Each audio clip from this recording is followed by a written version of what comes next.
The Theory of the Leisure Class. By Thorstein Veblen. Introductory. The institution of a leisure class is found in its best development at the higher stages of the barbarian culture, as, for instance, in feudal Europe or feudal Japan.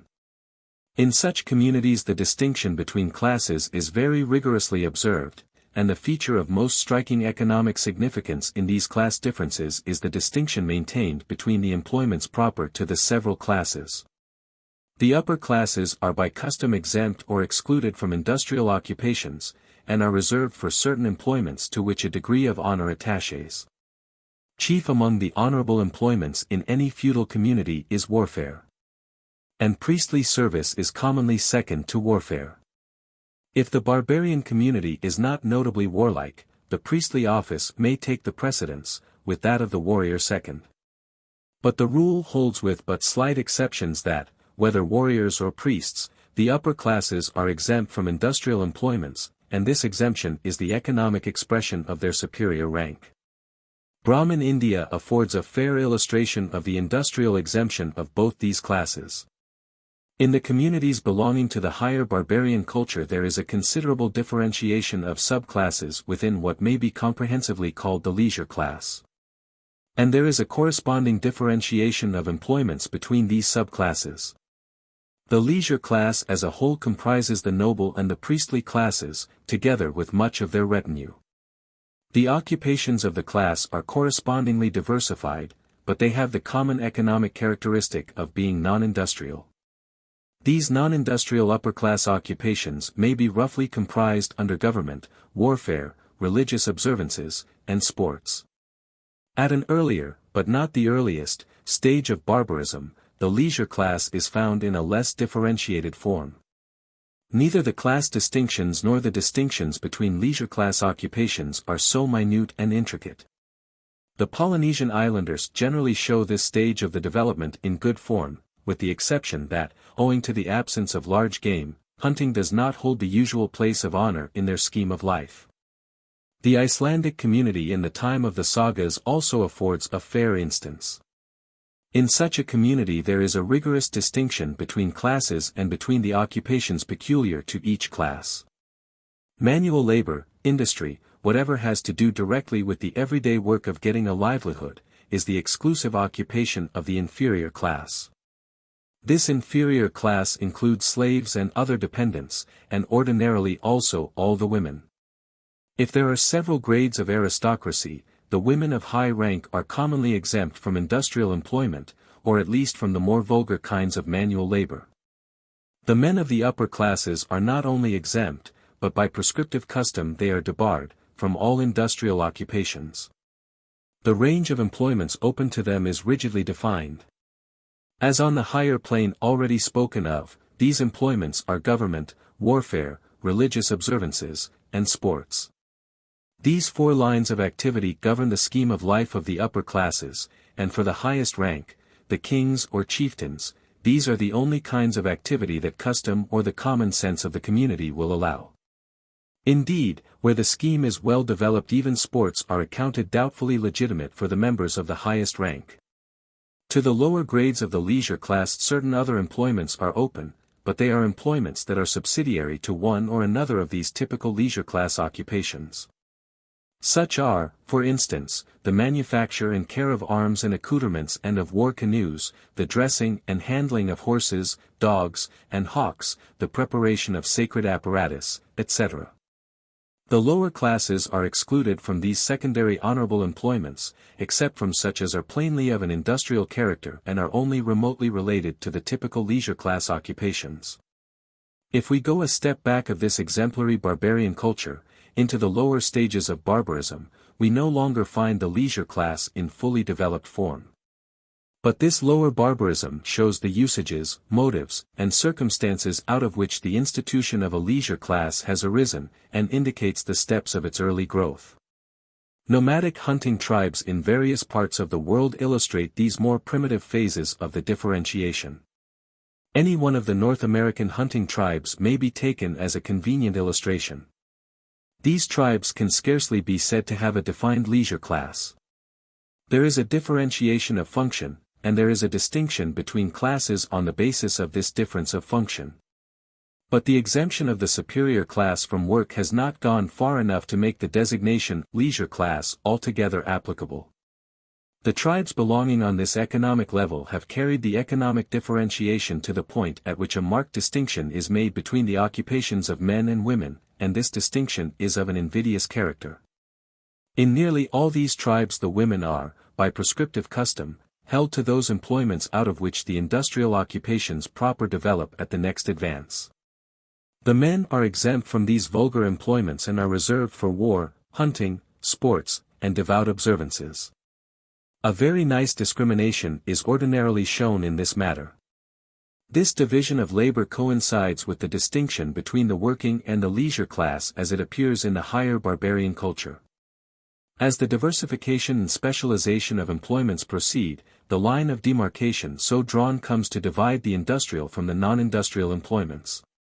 The man's occupation as it stands at the earlier barbarian stage is not the original out of which any appreciable portion of later industry has developed. In the later development it survives only in employments that are not classed as industrial, war, politics, sports, learning, and the priestly office. The only notable exceptions are a portion of the fishery industry and certain slight employments that are doubtfully to be classed as industry, such as the manufacture of arms, toys, and sporting goods.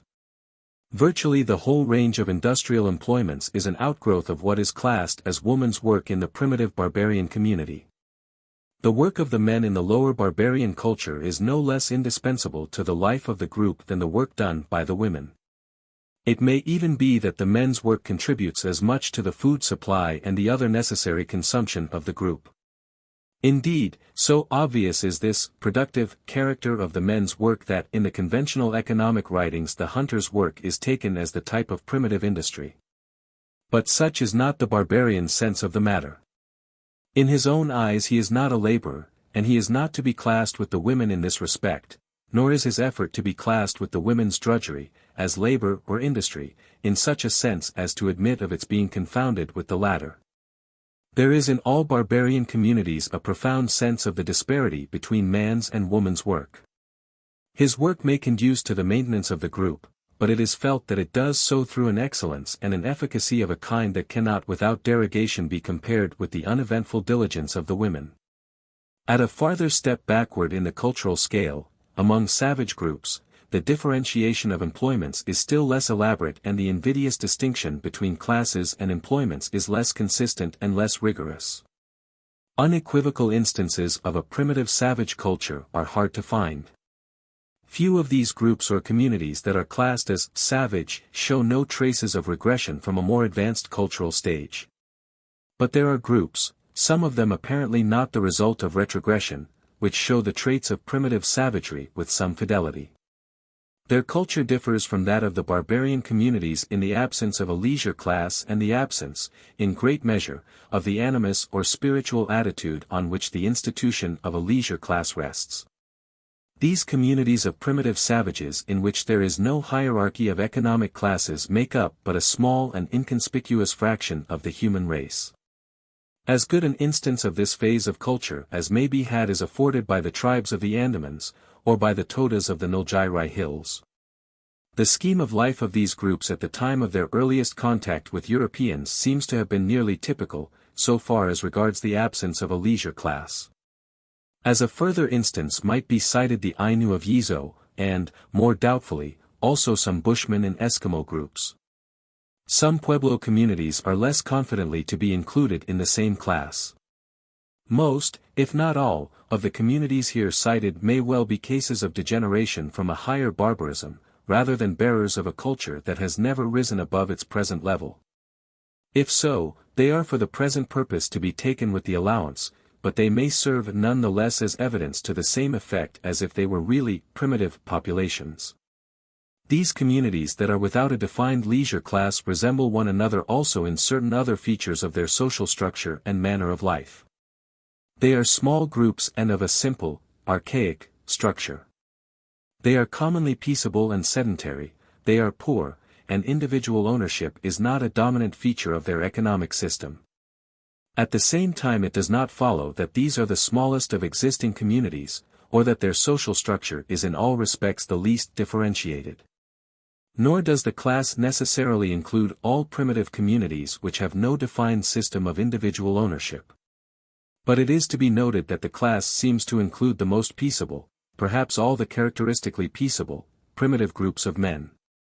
Indeed, the most notable trait common to members of such communities is a certain amiable inefficiency when confronted with force or fraud. The evidence afforded by the usages and cultural traits of communities at a low stage of development indicates that the institution of a leisure class has emerged gradually during the transition from primitive savagery to barbarism. Or more precisely, during the transition from a peaceable to a consistently warlike habit of life. The conditions apparently necessary to its emergence in a consistent form are, 1. The community must be of a predatory habit of life, war or the hunting of large game or both. That is to say, the men, who constitute the inchoate leisure class in these cases, must be habituated to the infliction of injury by force and stratagem. 2. Subsistence must be obtainable on sufficiently easy terms to admit of the exemption of a considerable portion of the community from steady application to a routine of labor. The institution of leisure class is the outgrowth of an early discrimination between employments, according to which some employments are worthy and others unworthy. Under this ancient distinction, the worthy employments are those which may be classed as exploit, unworthy are those necessary everyday employments into which no appreciable element of exploit enters. This distinction has but little obvious significance in a modern industrial community, and it has, therefore, received but slight attention at the hands of economic writers. When viewed in the light of that modern common sense which has guided economic discussion, it seems formal and insubstantial. But it persists with great tenacity as a commonplace preconception even in modern life, as is shown, for instance, by our habitual aversion to menial employments. It is a distinction of a personal kind, of superiority and inferiority. In the earlier stages of culture, when the personal force of the individual counted more immediately and obviously in shaping the course of events, the element of exploit counted for more in the everyday scheme of life. Interest centered about this fact to a greater degree. Consequently, a distinction proceeding on this ground seemed more imperative and more definitive then than is the case today. As a fact in the sequence of development, therefore, the distinction is a substantial one and rests on sufficiently valid and cogent grounds. The ground on which a discrimination between facts is habitually made changes as the interest from which the facts are habitually viewed changes. Those features of the facts at hand are salient and substantial upon which the dominant interest of the time throws its light. Any given ground of distinction will seem insubstantial to any one who habitually apprehends the facts in question from a different point of view and values them for a different purpose. The habit of distinguishing and classifying the various purposes and directions of activity prevails of necessity always and everywhere, for it is indispensable in reaching a working theory or scheme of life. The particular point of view, or the particular characteristic that is pitched upon as definitive in the classification of the facts of life depends upon the interest from which a discrimination of the facts is sought. The grounds of discrimination, and the norm of procedure in classifying the facts, therefore, progressively change as the growth of culture proceeds. For the end for which the facts of life are apprehended changes, and the point of view consequently changes also.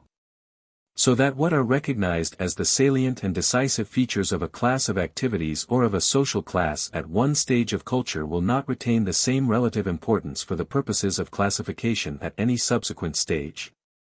But the change of standards and points of view is gradual only, and it seldom results in the subversion or entire suppression of a standpoint once accepted. A distinction is still habitually made between industrial and non-industrial occupations. And this modern distinction is a transmuted form of the barbarian distinction between exploit and drudgery. Such employments as warfare, politics, public worship, and public merrymaking, are felt, in the popular apprehension, to differ intrinsically from the labor that has to do with elaborating the material means of life. The precise line of demarcation is not the same as it was in the early barbarian scheme, but the broad distinction has not fallen into disuse. The tacit, Common-sense distinction today is, in effect, that any effort is to be accounted industrial only so far as its ultimate purpose is the utilization of non-human things. The coercive utilization of man by man is not felt to be an industrial function, but all effort directed to enhance human life by taking advantage of the non-human environment is classed together as industrial activity. By the economists who have best retained and adapted the classical tradition, man's power over nature is currently postulated as the characteristic fact of industrial productivity. This industrial power over nature is taken to include man's power over the life of the beasts and over all the elemental forces. A line is in this way drawn between mankind and brute creation. In other times and among men imbued with a different body of preconceptions, this line is not drawn precisely as we draw it today. In the savage or the barbarian scheme of life it is drawn in a different place and in another way. In all communities under the barbarian culture there is an alert and pervading sense of antithesis between two comprehensive groups of phenomena, in one of which barbarian man includes himself, and in the other, his victual. There is a felt antithesis between economic and non-economic phenomena, but it is not conceived in the modern fashion. It lies not between man and brute creation, but between animate and inert things. It may be an excess of caution at this day to explain that the barbarian notion which it is here intended to convey by the term animate is not the same as would be conveyed by the word living. The term does not cover all living things, and it does cover a great many others. Such a striking natural phenomenon as a storm, a disease, a waterfall, are recognized as animate. While fruits and herbs, and even inconspicuous animals, such as houseflies, maggots, lemmings, sheep, are not ordinarily apprehended as animate except when taken collectively. As here used, the term does not necessarily imply an indwelling soul or spirit. The concept includes such things as in the apprehension of the animistic savage or barbarian are formidable by virtue of a real or imputed habit of initiating action. This category comprises a large number and range of natural objects and phenomena. Such a distinction between the inert and the active is still present in the habits of thought of unreflecting persons, and it still profoundly affects the prevalent theory of human life and of natural processes. But it does not pervade our daily life to the extent or with the far-reaching practical consequences that are apparent at earlier stages of culture and belief. To the mind of the barbarian, the elaboration and utilization of what is afforded by inert nature is activity on quite a different plane from his dealings with animate things and forces. The line of demarcation may be vague and shifting, but the broad distinction is sufficiently real and cogent to influence the barbarian scheme of life. To the class of things apprehended as animate, the barbarian fancy imputes an unfolding of activity directed to some end. It is this teleological unfolding of activity that constitutes any object or phenomenon an animate fact. Wherever the unsophisticated savage or barbarian meets with activity that is at all obtrusive, he construes it in the only terms that are ready to hand, the terms immediately given in his consciousness of his own actions. Activity is, therefore, assimilated to human action, and active objects are in so far assimilated to the human agent. Phenomena of this character, especially those whose behavior is notably formidable or baffling, have to be met in a different spirit and with proficiency of a different kind from what is required in dealing with inert things. To deal successfully with such phenomena is a work of exploit rather than of industry. It is an assertion of prowess, not of diligence. Under the guidance of this naive discrimination between the inert and the animate, the activities of the primitive social group tend to fall into two classes, which would in modern phrase be called exploit and industry. Industry is effort that goes to create a new thing, with a new purpose given it by the fashioning hand of its maker out of passive, brute, material.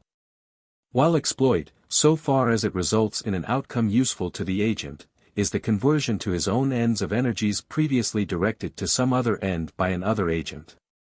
We still speak of brute matter, with something of the barbarian's realization of a profound significance in the term. The distinction between exploit and drudgery coincides with a difference between the sexes. The sexes differ, not only in stature and muscular force, but perhaps even more decisively in temperament, and this must early have given rise to a corresponding division of labor. The general range of activities that come under the head of exploit falls to the males as being the stouter, more massive, better capable of a sudden and violent strain, and more readily inclined to self-assertion, active emulation, and aggression. The difference in mass, in physiological character, and in temperament may be slight among the members of the primitive group. It appears, in fact, to be relatively slight and inconsequential in some of the more archaic communities with which we are acquainted, as for instance the tribes of the Andamans. But so soon as a differentiation of function has well begun on the lines marked out by this difference in physique and animus, the original difference between the sexes will itself widen. A cumulative process of selective adaptation to the new distribution of employments will set in, especially if the habitat or the fauna with which the group is in contact is such as to call for a considerable exercise of the sturdier virtues. The habitual pursuit of large game requires more of the manly qualities of massiveness, agility, and ferocity, and it can therefore scarcely fail to hasten and widen the differentiation of functions between the sexes. And so soon as the group comes into hostile contact with other groups, the divergence of function will take on the developed form of a distinction between exploit and industry. In such a predatory group of hunters it comes to be the able-bodied men's office to fight and hunt. The women do what other work there is to do, other members who are unfit for man's work being for this purpose classed with women. But the men's hunting and fighting are both of the same general character. Both are of a predatory nature, the warrior and the hunter alike reap where they have not strewn. Their aggressive assertion of force and sagacity differs obviously from the women's assiduous and uneventful shaping of materials. It is not to be accounted productive labor but rather an acquisition of substance by seizure. Such being the barbarian man's work, in its best development and widest divergence from women's work, any effort that does not involve an assertion of prowess comes to be unworthy of the man. As the tradition gains consistency, the common sense of the community erects it into a canon of conduct. So that no employment and no acquisition is morally possible to the self-respecting man at this cultural stage, except such as proceeds on the basis of prowess, force or fraud. When the predatory habit of life has been settled upon the group by long habituation, it becomes the able-bodied man's accredited office in the social economy to kill. To destroy such competitors in the struggle for existence as attempt to resist or elude him, to overcome and reduce to subservience those alien forces that assert themselves refractorily in the environment. So tenaciously and with such nicety is this theoretical distinction between exploit and drudgery adhered to that in many hunting tribes the man must not bring home the game which he has killed, but must send his woman to perform that baser office. As has already been indicated, the distinction between exploit and drudgery is an invidious distinction between employments. Those employments which are to be classed as exploit are worthy, honorable, noble. Other employments, which do not contain this element of exploit, and especially those which imply subservience or submission, are unworthy, debasing, ignoble. The concept of dignity, worth, or honor, as applied either to persons or conduct, is of first-rate consequence in the development of classes and of class distinctions, and it is therefore necessary to say something of its derivation and meaning. Its psychological ground may be indicated in outline as follows. As a matter of selective necessity, man is an agent. He is, in his own apprehension, a center of unfolding impulsive activity, teleological activity. He is an agent seeking in every act the accomplishment of some concrete, objective, impersonal end. By force of his being such an agent he is possessed of a taste for effective work, and a distaste for futile effort. He has a sense of the merit of serviceability or efficiency and of the demerit of futility, waste, or incapacity. This aptitude or propensity may be called the instinct of workmanship. Wherever the circumstances or traditions of life lead to an habitual comparison of one person with another in point of efficiency, the instinct of workmanship works out in an emulative or invidious comparison of persons. The extent to which this result follows depends in some considerable degree on the temperament of the population. In any community where such an invidious comparison of persons is habitually made, visible success becomes an end sought for its own utility as a basis of esteem. Esteem is gained and dispraise is avoided by putting one's efficiency in evidence. The result is that the instinct of workmanship works out in an emulative demonstration of force. During that primitive phase of social development, when the community is still habitually peaceable, perhaps sedentary, and without a developed system of individual ownership, the efficiency of the individual can be shown chiefly and most consistently in some employment that goes to further the life of the group. What emulation of an economic kind there is between the members of such a group will be chiefly emulation in industrial serviceability. At the same time, the incentive to emulation is not strong, nor is the scope for emulation large. When the community passes from peaceable savagery to a predatory phase of life, the conditions of emulation change. The opportunity and the incentive to emulate increase greatly in scope and urgency. The activity of the men more and more takes on the character of exploit, and an invidious comparison of one hunter or warrior with another grows continually easier and more habitual. Tangible evidences of prowess, trophies, find a place in men's habits of thought as an essential feature of the paraphernalia of life. Booty, trophies of the chase or of the raid, come to be prized as evidence of preeminent force. Aggression becomes the accredited form of action, and booty serves as prima facie evidence of successful aggression. As accepted at this cultural stage, the accredited, worthy form of self-assertion is contest. And useful articles or services obtained by seizure or compulsion, serve as a conventional evidence of successful contest. Therefore, by contrast, the obtaining of goods by other methods than seizure comes to be accounted unworthy of man in his best estate. The performance of productive work, or employment in personal service, falls under the same odium for the same reason. An invidious distinction in this way arises between exploit and acquisition on the other hand. Labor acquires a character of irksomeness by virtue of the indignity imputed to it.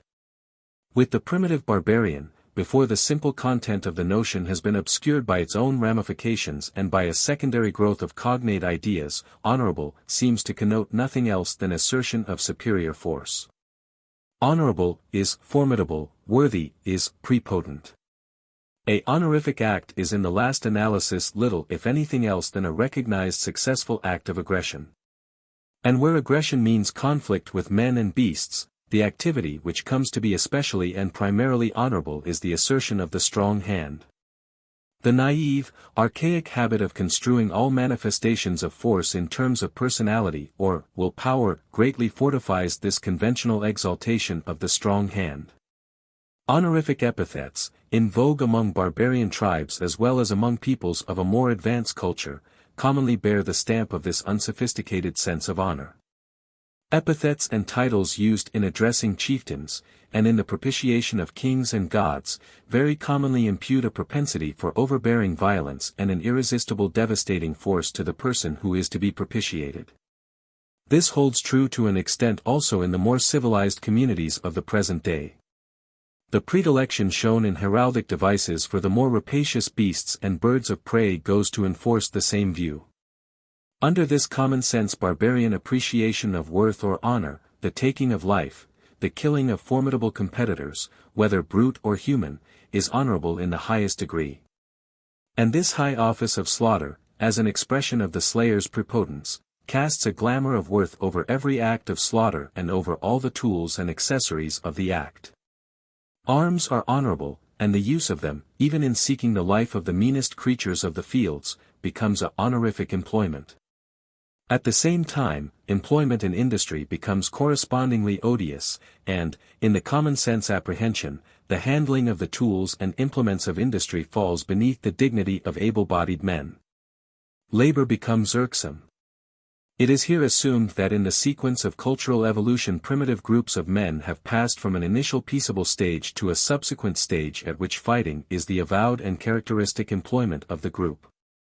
But it is not implied that there has been an abrupt transition from unbroken peace and goodwill to a later or higher phase of life in which the fact of combat occurs for the first time. Neither is it implied that all peaceful industry disappears on the transition to the predatory phase of culture. Some fighting, it is safe to say, would be met with at any early stage of social development. Fights would occur with more or less frequency through sexual competition. The known habits of primitive groups, as well as the habits of the anthropoid apes, argue to that effect, and the evidence from the well-known promptings of human nature enforces the same view.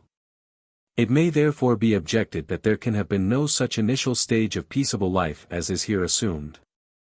There is no point in cultural evolution prior to which fighting does not occur. But the point in question is not as to the occurrence of combat, occasional or sporadic, or even more or less frequent and habitual, it is a question as to the occurrence of an habitual. It is a question as to the occurrence of an habitual bellicose frame of mind, a prevalent habit of judging facts and events from the point of view of the fight. The predatory phase of culture is attained only when the predatory attitude has become the habitual and accredited spiritual attitude for the members of the group, when the fight has become the dominant note in the current theory of life. When the common sense appreciation of men and things has come to be an appreciation with a view to combat.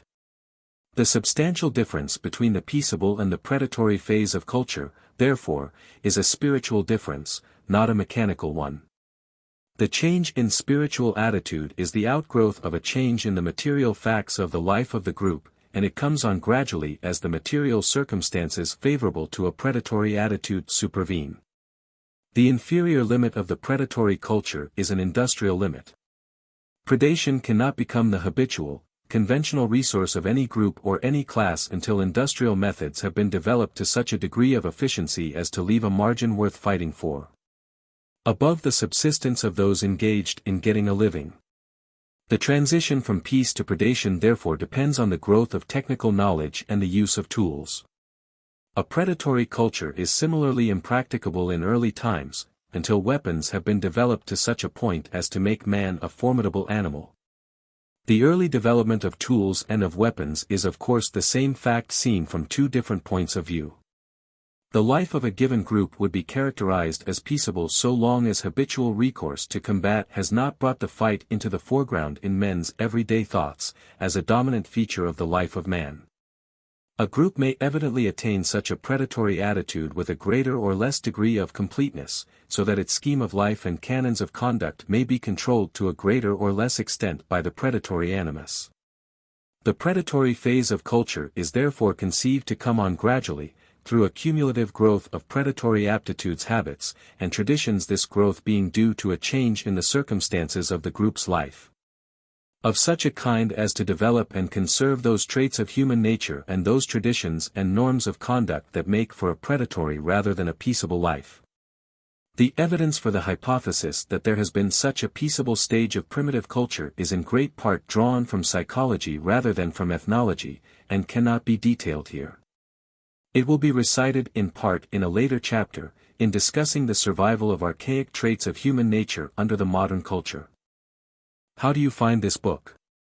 Any thoughts about the book or the author? Any suggestion for improvement?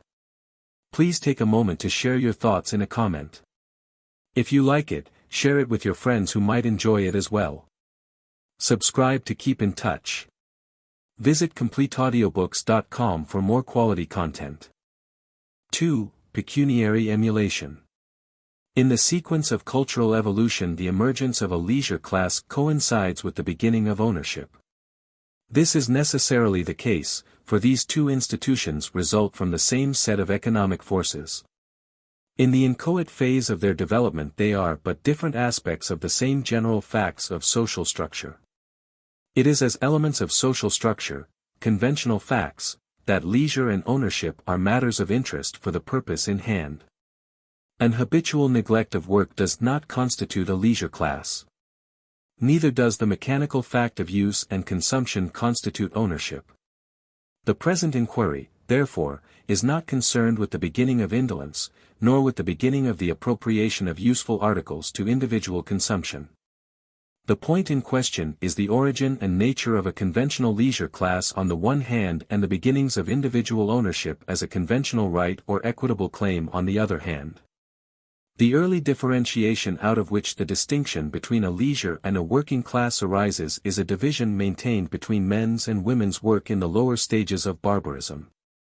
Likewise, the earliest form of ownership is an ownership of the women by the able-bodied men of the community.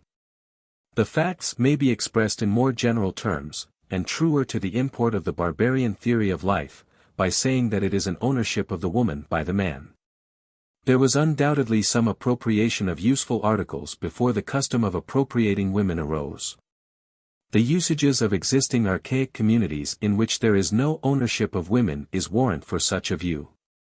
In all communities the members, both male and female, habitually appropriate to their individual use a variety of useful things, but these useful things are not thought of as owned by the person who appropriates and consumes them. The habitual appropriation and consumption of certain slight personal effects goes on without raising the question of ownership, that is to say, the question of a conventional, equitable claim to extraneous things. The ownership of women begins in the lower barbarian stages of culture, apparently with the seizure of female captives. The original reason for the seizure and appropriation of women seems to have been their usefulness as trophies. The practice of seizing women from the enemy as trophies gave rise to a form of ownership marriage, resulting in a household with a male head. This was followed by an extension of slavery to other captives and inferiors, besides women, and by an extension of ownership marriage to other women than those seized from the enemy.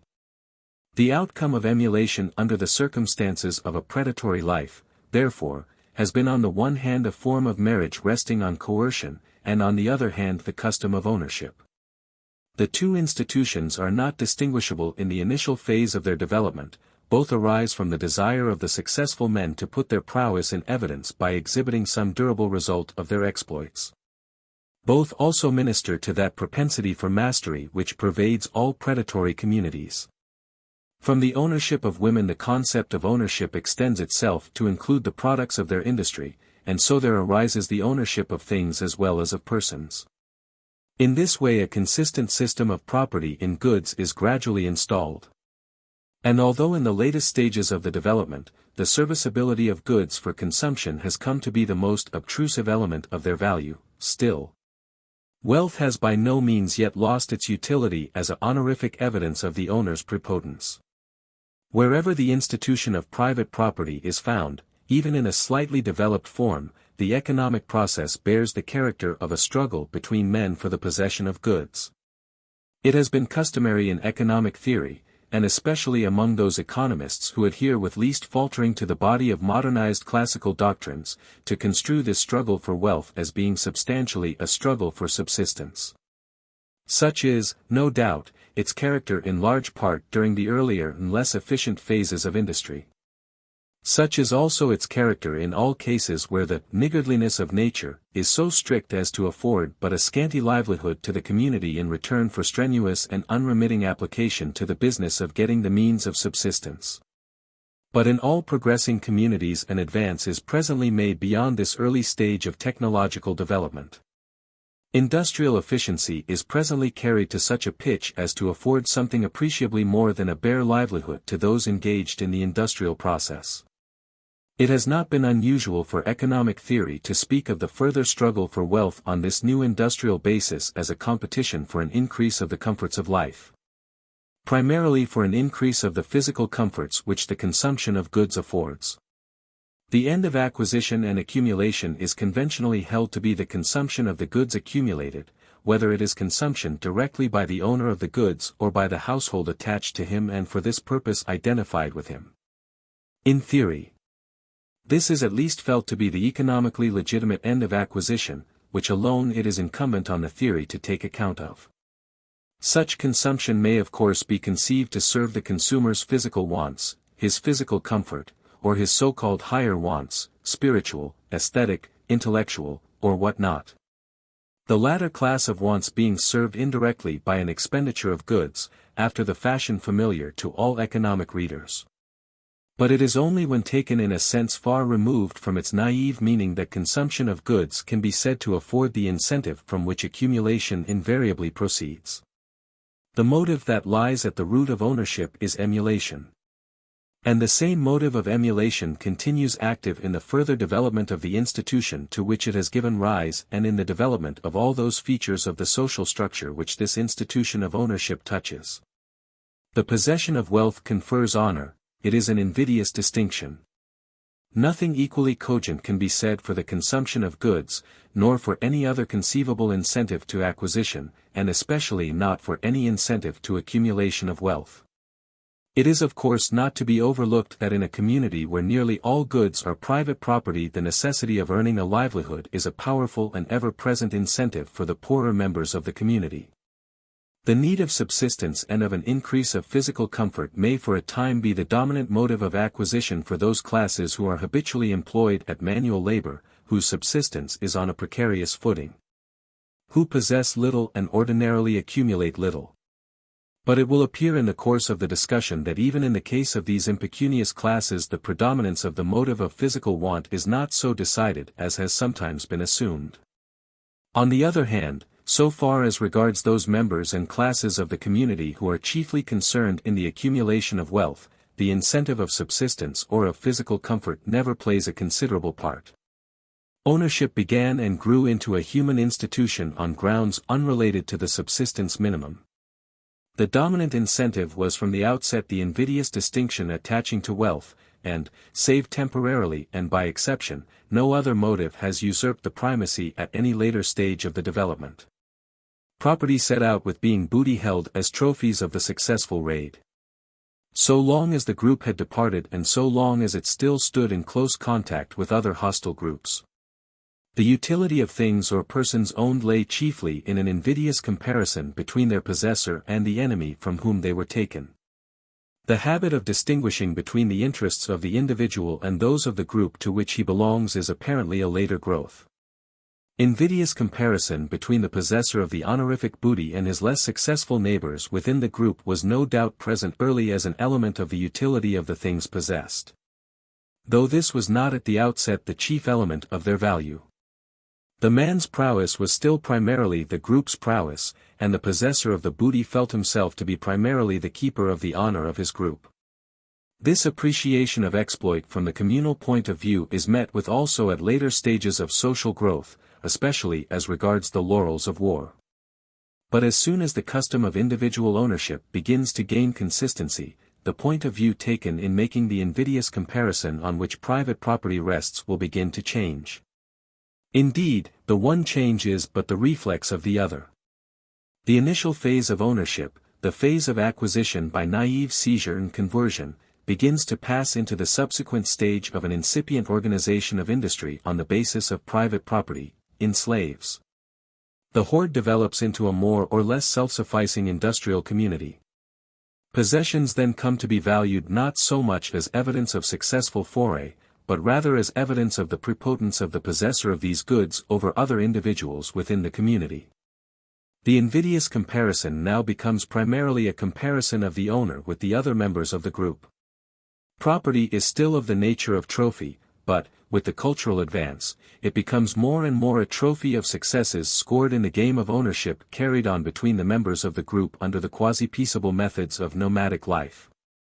Gradually, as industrial activity further displaced predatory activity in the community's everyday life and in men's habits of thought, accumulated property more and more replaces trophies of predatory exploit as the conventional exponent of prepotence and success. With the growth of settled industry, therefore, the possession of wealth gains in relative importance and effectiveness as a customary basis of repute and esteem. Not that esteem ceases to be awarded on the basis of other, more direct evidence of prowess.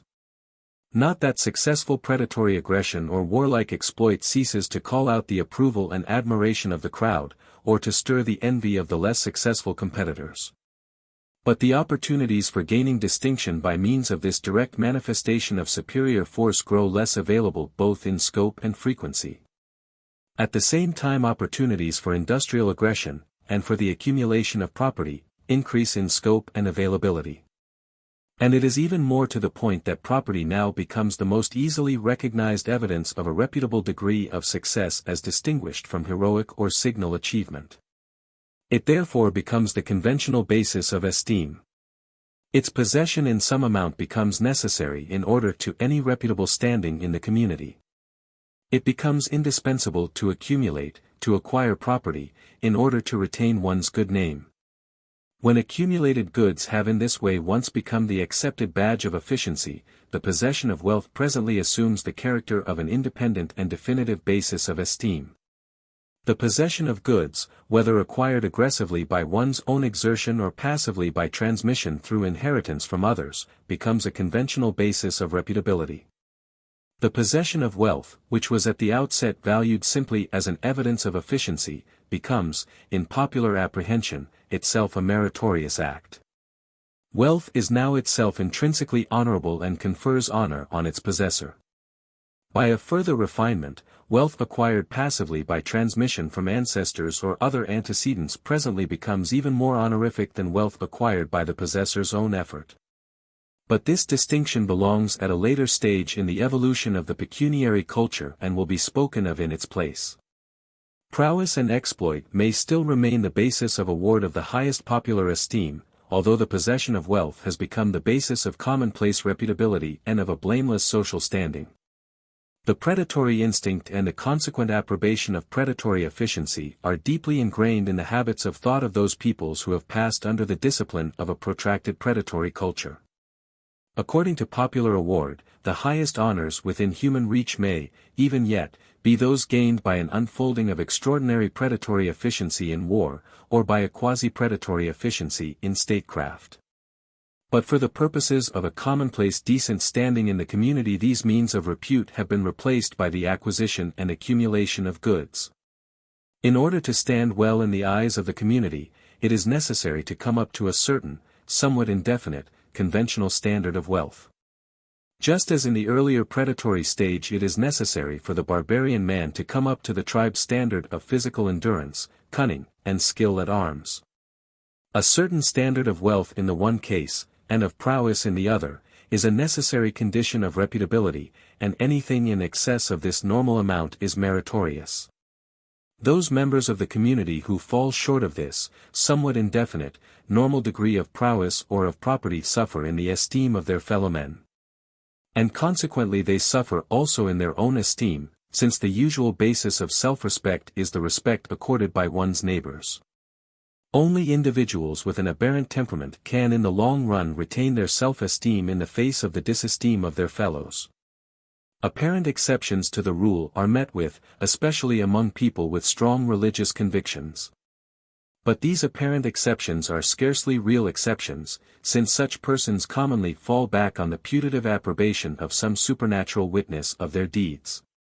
So soon as the possession of property becomes the basis of popular esteem, therefore, it becomes also a requisite to the complacency which we call self-respect. In any community where goods are held in severalty, it is necessary, in order to his own peace of mind, that an individual should possess as large a portion of goods as others with whom he is accustomed to class himself. And it is extremely gratifying to possess something more than others. But as fast as a person makes new acquisitions, and becomes accustomed to the resulting new standard of wealth, the new standard forthwith ceases to afford appreciably greater satisfaction than the earlier standard did.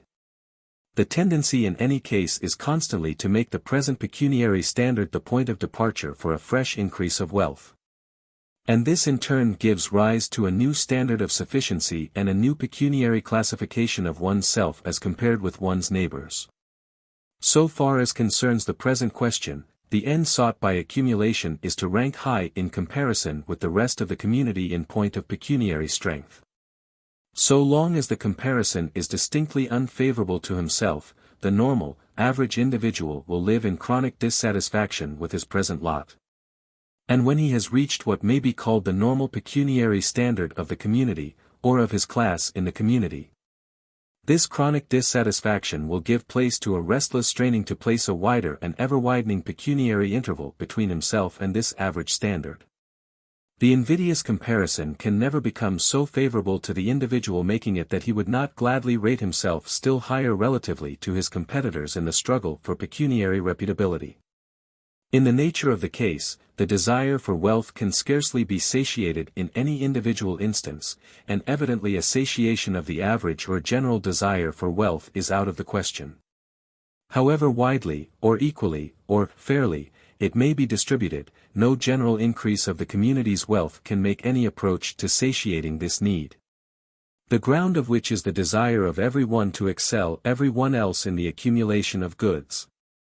If, as is sometimes assumed, the incentive to accumulation were the want of subsistence or of physical comfort, then the aggregate economic wants of a community might conceivably be satisfied at some point in the advance of industrial efficiency. But since the struggle is substantially a race for reputability on the basis of an invidious comparison, no approach to a definitive attainment is possible. What has just been said must not be taken to mean that there are no other incentives to acquisition and accumulation than this desire to excel in pecuniary standing and so gain the esteem and envy of one's fellow men. The desire for added comfort and security from want is present as a motive at every stage of the process of accumulation in a modern industrial community. Although the standard of sufficiency in these respects is in turn greatly affected by the habit of pecuniary emulation. To a great extent this emulation shapes the methods and selects the objects of expenditure for personal comfort and decent livelihood. Besides this, the power conferred by wealth also affords a motive to accumulation. That propensity for purposeful activity and that repugnance to all futility of effort which belong to man by virtue of his character as an agent do not desert him when he emerges from the naive communal culture where the dominant note of life is the unanalyzed and undifferentiated solidarity of the individual with the group with which his life is bound up. When he enters upon the predatory stage, where self-seeking in the narrower sense becomes the dominant note, this propensity goes with him still, as the pervasive trait that shapes his scheme of life. The propensity for achievement and the repugnance to futility remain the underlying economic motive. The propensity changes only in the form of its expression and in the proximate objects to which it directs the man's activity. Under the regime of individual ownership the most available means of visibly achieving a purpose is that afforded by the acquisition and accumulation of goods. And as the self-regarding antithesis between man and man reaches fuller consciousness, the propensity for achievement, the instinct of workmanship, tends more and more to shape itself into a straining to excel others in pecuniary achievement. Relative success, tested by an invidious pecuniary comparison with other men, becomes the conventional end of action. The currently accepted legitimate end of effort becomes the achievement of a favorable comparison with other men. And therefore the repugnance to futility to a good extent coalesces with the incentive of emulation. It acts to accentuate the struggle for pecuniary reputability by visiting with a sharper disapproval all shortcoming and all evidence of shortcoming in point of pecuniary success. Purposeful effort comes to mean, primarily, effort directed to or resulting in a more creditable showing of accumulated wealth. Among the motives which lead men to accumulate wealth, the primacy, both in scope and intensity, therefore, continues to belong to this motive of pecuniary emulation. In making use of the term invidious, it may perhaps be unnecessary to remark, there is no intention to extol or depreciate, or to commend or deplore any of the phenomena which the word is used to characterize. The term is used in a technical sense as describing a comparison of persons with a view to rating and grading them in respect of relative worth or value, in an aesthetic or moral sense, and so awarding and defining the relative degrees of complacency with which they may legitimately be contemplated by themselves and by others. An invidious comparison is a process of valuation of persons in respect of worth. 3. Conspicuous leisure. If its working were not disturbed by other economic forces or other features of the emulative process, the immediate effect of such a pecuniary struggle as has just been described in outline would be to make men industrious and frugal. This result actually follows, in some measure, so far as regards the lower classes, whose ordinary means of acquiring goods is productive labor.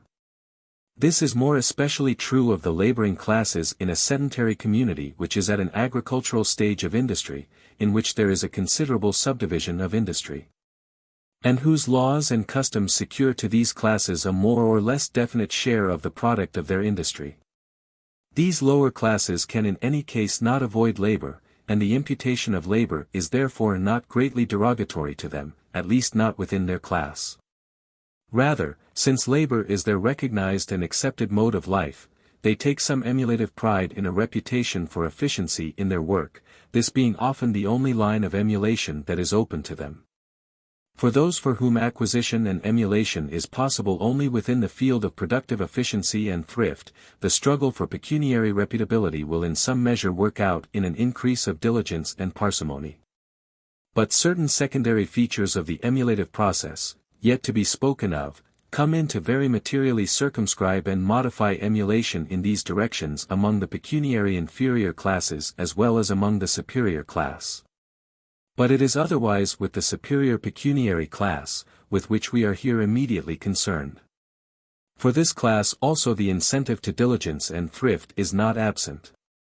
But its action is so greatly qualified by the secondary demands of pecuniary emulation, that any inclination in this direction is practically overborne and any incentive to diligence tends to be of no effect.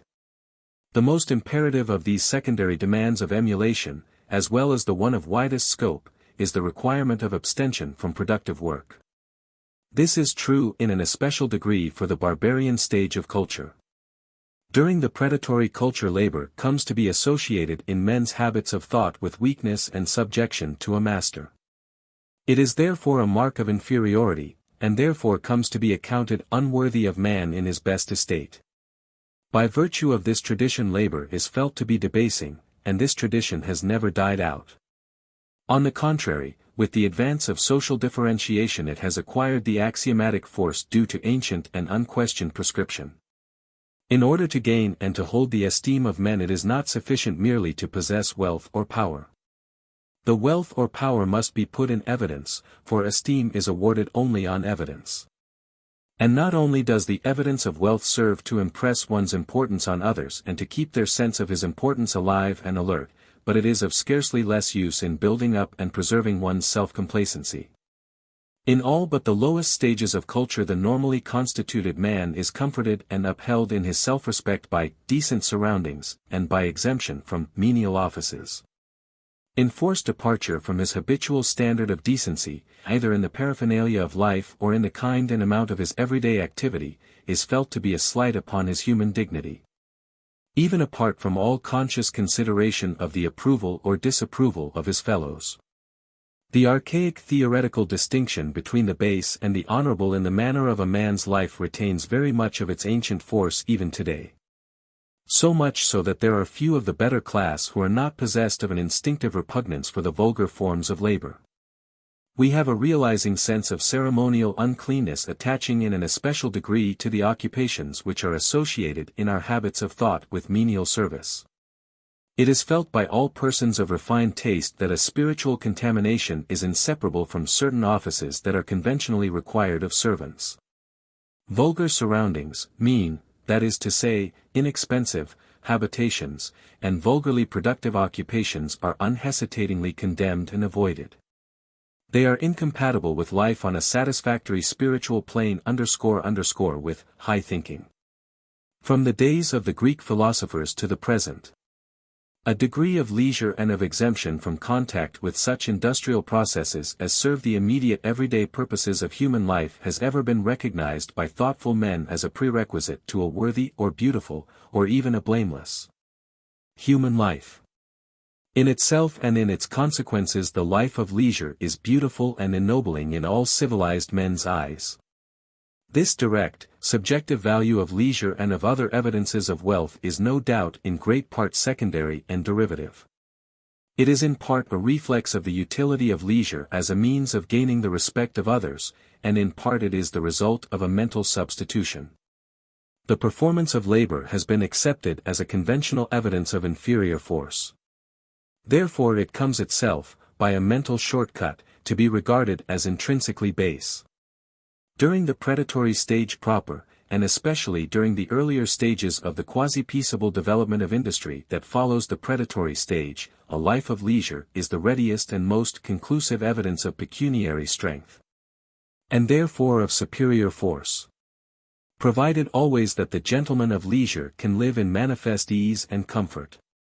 At this stage wealth consists chiefly of slaves, and the benefits accruing from the possession of riches and power take the form chiefly of personal service and the immediate products of personal service. Conspicuous abstention from labor therefore becomes the conventional mark of superior pecuniary achievement and the conventional index of reputability. And conversely, since application to productive labor is a mark of poverty and subjection, it becomes inconsistent with a reputable standing in the community.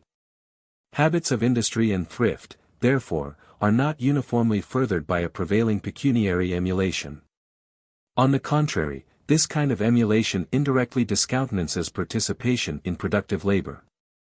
Labor would unavoidably become dishonorable, as being an evidence indecorous under the ancient tradition handed down from an earlier cultural stage. The ancient tradition of the predatory culture is that productive effort is to be shunned as being unworthy of able-bodied men. And this tradition is reinforced rather than set aside in the passage from the predatory to the quasi-peaceable manner of life. Even if the institution of a leisure class had not come in with the first emergence of individual ownership, by force of the dishonor attaching to productive employment, it would in any case have come in as one of the early consequences of ownership. And it is to be remarked that while the leisure class existed in theory from the beginning of predatory culture, the institution takes on a new and fuller meaning with the transition from the predatory to the next succeeding pecuniary stage of culture. It is from this time forth a leisure class, in fact as well as in theory. From this point dates the institution of the leisure class in its consummate form. During the predatory stage proper, the distinction between the leisure and the laboring class is in some degree a ceremonial distinction only. The able-bodied men jealously stand aloof from whatever is in their apprehension, menial drudgery. But their activity in fact contributes appreciably to the sustenance of the group. The subsequent stage of quasi-peaceable industry is usually characterized by an established chattel slavery, herds of cattle, and a servile class of herdsmen and shepherds.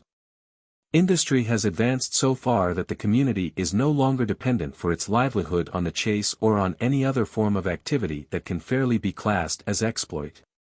From this point on, the characteristic feature of leisure class life is a conspicuous exemption from all useful employment. The normal and characteristic occupations of the class in this mature phase of its life history are in form very much the same as in its earlier days. These occupations are government, war, sports, and devout observances. Persons unduly given to difficult theoretical niceties may hold that these occupations are still incidentally and indirectly productive. But it is to be noted as decisive of the question in hand that the ordinary and ostensible motive of the leisure class in engaging in these occupations is assuredly not an increase of wealth by productive effort. At this as at any other cultural stage, government and war are, at least in part, carried on for the pecuniary gain of those who engage in them, but it is gain obtained by the honorable method of seizure and conversion. These occupations are of the nature of predatory, not of productive, employment. Something similar may be said of the chase, but with a difference. As the community passes out of the hunting stage proper, hunting gradually becomes differentiated into two distinct employments. On the one hand it is a trade, carried on chiefly for gain. And from this the element of exploit is virtually absent, or it is at any rate not present in a sufficient degree to clear the pursuit of the imputation of gainful industry. On the other hand, the chase is also a sport, an exercise of the predatory impulse simply. As such it does not afford any appreciable pecuniary incentive, but it contains a more or less obvious element of exploit. It is this latter development of the chase, purged of all imputation of handicraft, that alone is meritorious and fairly belongs in the scheme of life of the developed leisure class. Abstention from labor is not only a honorific or meritorious act, but it presently comes to be a requisite of decency. The insistence on property as the basis of reputability is very naive and very imperious during the early stages of the accumulation of wealth. Abstention from labor is the convenient evidence of wealth and is therefore the conventional mark of social standing, and this insistence on the meritoriousness of wealth leads to a more strenuous insistence on leisure. Nota noti est nota re ipsius. According to well-established laws of human nature, prescription presently seizes upon this conventional evidence of wealth and fixes it in men's habits of thought as something that is in itself substantially meritorious and ennobling. While productive labor at the same time and by a like process becomes in a double sense intrinsically unworthy. Prescription ends by making labor not only disreputable in the eyes of the community, but morally impossible to the noble, freeborn man, and incompatible with a worthy life. This taboo on labor has a further consequence in the industrial differentiation of classes. As the population increases in density and the predatory group grows into a settled industrial community, the constituted authorities and the customs governing ownership gain in scope and consistency. It then presently becomes impracticable to accumulate wealth by simple seizure, and, in logical consistency, acquisition by industry is equally impossible for high-minded and impecunious men. The alternative open to them is beggary or privation. Wherever the canon of conspicuous leisure has a chance undisturbed to work out its tendency, there will therefore emerge a secondary, and in a sense spurious, leisure class, abjectly poor and living in a precarious life of want and discomfort, but morally unable to stoop to gainful pursuits. The decayed gentleman and the lady who has seen better days are by no means unfamiliar phenomena even now. This pervading sense of the indignity of the slightest manual labor is familiar to all civilized peoples, as well as to peoples of a less advanced pecuniary culture. In persons of a delicate sensibility who have long been habituated to gentle manners, the sense of the shamefulness of manual labor may become so strong that, at a critical juncture, it will even set aside the instinct of self-preservation. So, for instance, we are told of certain Polynesian chiefs, who, under the stress of good form, preferred to starve rather than carry their food to their mouths with their own hands. It is true, this conduct may have been due, at least in part, to an excessive sanctity or taboo attaching to the chief's person. The taboo would have been communicated by the contact of his hands, and so would have made anything touched by him unfit for human food. But the taboo is itself a derivative of the unworthiness or moral incompatibility of labor. So that even when construed in this sense the conduct of the Polynesian chiefs is truer to the canon of honorific leisure than would at first appear.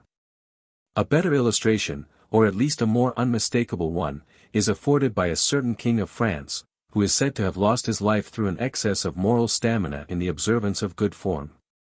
In the absence of the functionary whose office it was to shift his master's seat, the king sat uncomplaining before the fire and suffered his royal person to be toasted beyond recovery.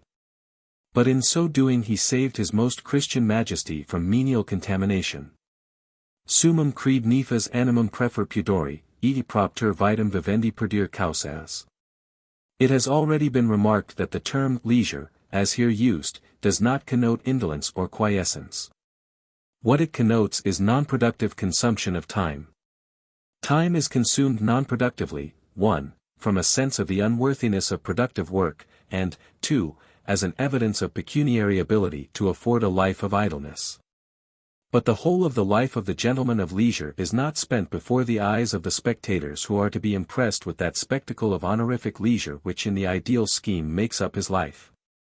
For some part of the time his life is perforce withdrawn from the public eye, and of this portion which is spent in private the gentleman of leisure should, for the sake of his good name, be able to give a convincing account.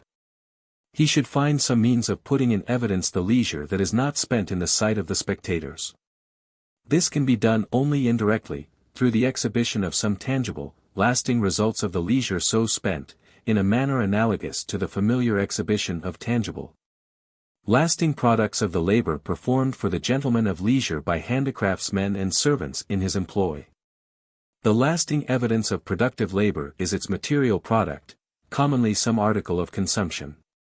In the case of exploit it is similarly possible and usual to procure some tangible result that may serve for exhibition in the way of trophy or booty. At a later phase of the development it is customary to assume some badge of insignia of honor that will serve as a conventionally accepted mark of exploit, and which at the same time indicates the quantity or degree of exploit of which it is the symbol. As the population increases in density, and as human relations grow more complex and numerous, all the details of life undergo a process of elaboration and selection. And in this process of elaboration the use of trophies develops into a system of rank, titles, degrees and insignia, typical examples of which are heraldic devices, medals, and honorary decorations. As seen from the economic point of view, leisure, considered as an employment, is closely allied in kind with the life of exploit. And the achievements which characterize a life of leisure, and which remain as its decorous criteria, have much in common with the trophies of exploit. But leisure in the narrower sense, as distinct from exploit and from any ostensibly productive employment of effort on objects which are of no intrinsic use, does not commonly leave a material product. The criteria of a past performance of leisure therefore commonly take the form of immaterial goods. Such immaterial evidences of past leisure are quasi-scholarly or quasi-artistic accomplishments and a knowledge of processes and incidents which do not conduce directly to the furtherance of human life.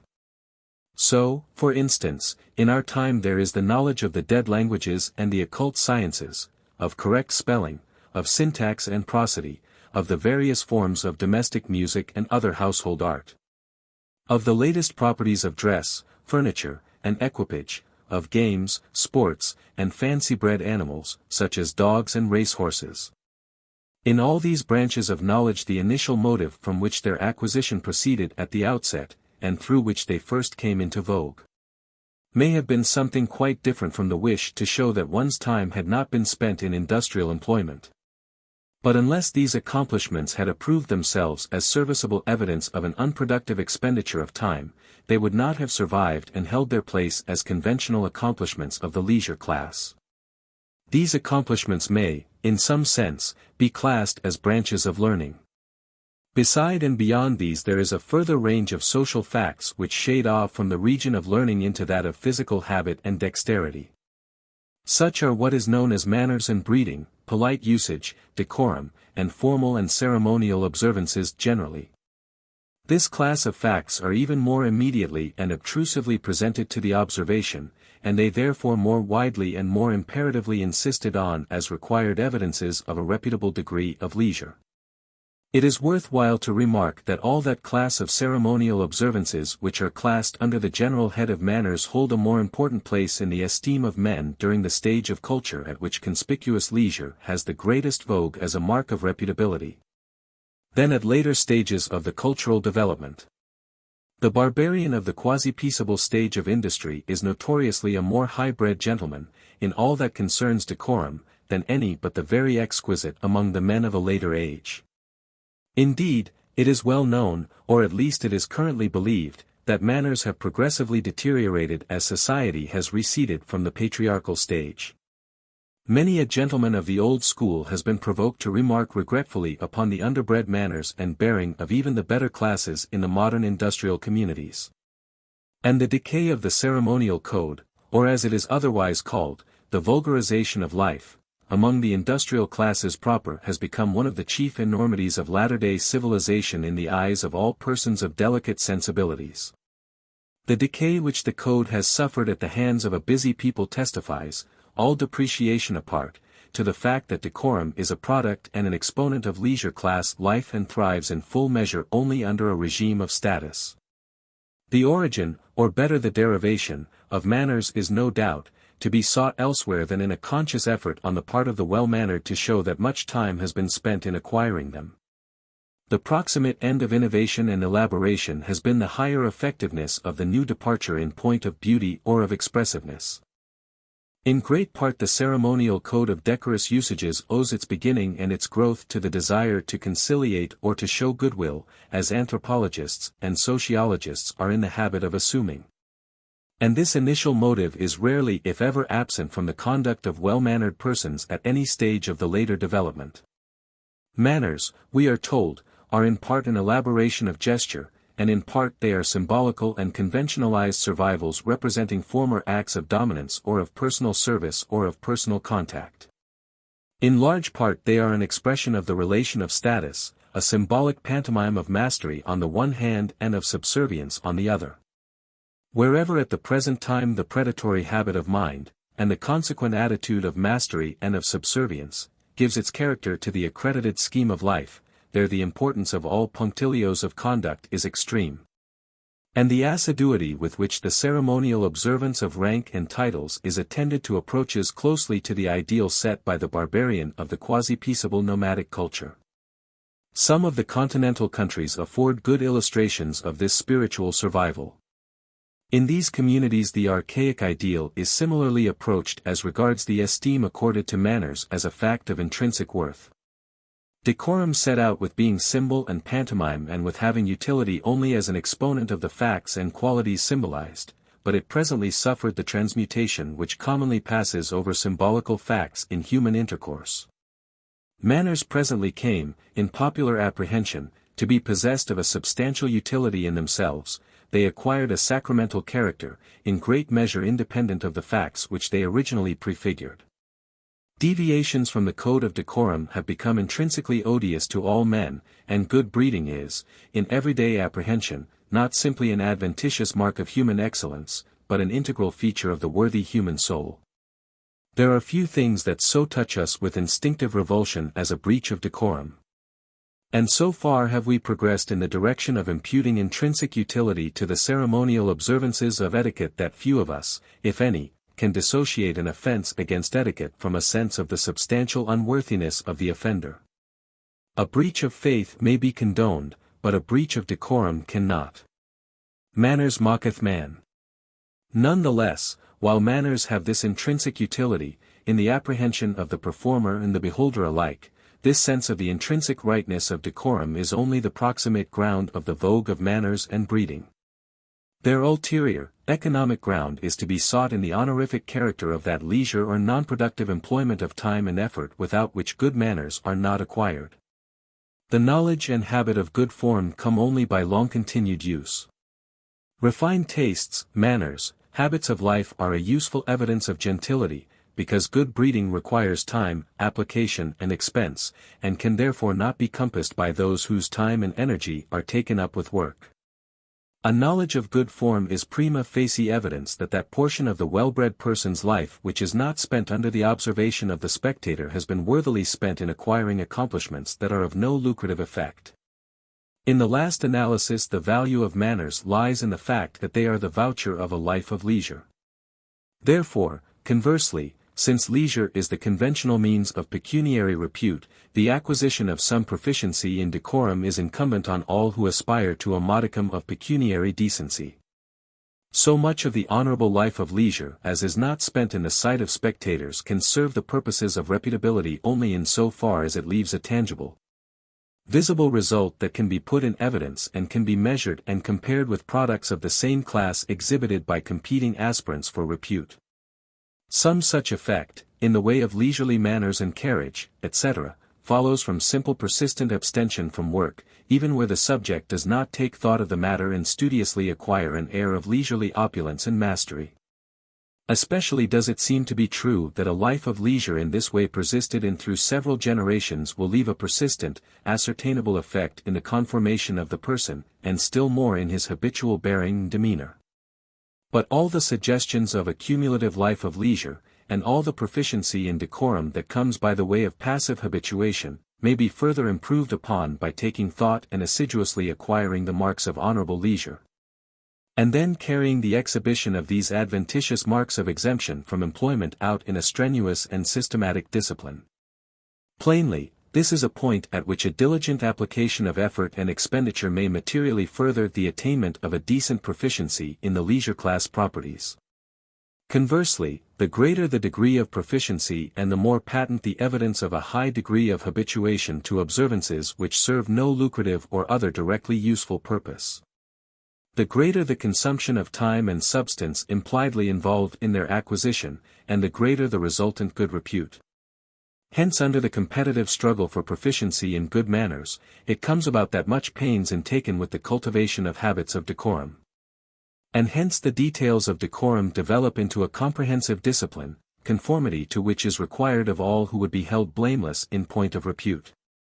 And hence, on the other hand, this conspicuous leisure of which decorum is a ramification grows gradually into a laborious drill in deportment and an education in taste and discrimination as to what articles of consumption are decorous and what are the decorous methods of consuming them. In this connection it is worthy of notice that the possibility of producing pathological and other idiosyncrasies of person and manner by shrewd mimicry and a systematic drill have been turned to account in the deliberate production of a cultured class, often with a very happy effect. In this way, by the process vulgarly known as snobbery, a syncopated evolution of gentle birth and breeding is achieved in the case of a goodly number of families and lines of descent. This syncopated gentle birth gives results which, in point of serviceability as a leisure class factor in the population, are in no wise substantially inferior to others who may have had a longer but less arduous training in the pecuniary properties. There are, moreover, measurable degrees of conformity to the latest accredited code of the punctilios as regards decorous means and methods of consumption.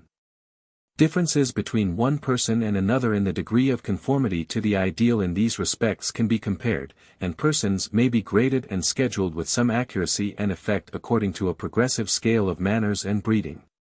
The award of reputability in this regard is commonly made in good faith, on the ground of conformity to accepted canons of taste in the matters concerned, and without conscious regard to the pecuniary standing or the degree of leisure practiced by any given candidate for reputability. But the canons of taste according to which the award is made are constantly under the surveillance of the law of conspicuous leisure, and are indeed constantly undergoing change and revision to bring them into closer conformity with its requirements. So that while the proximate ground of discrimination may be of another kind, still the pervading principle and abiding test of good breeding is the requirement of a substantial and patent waste of time.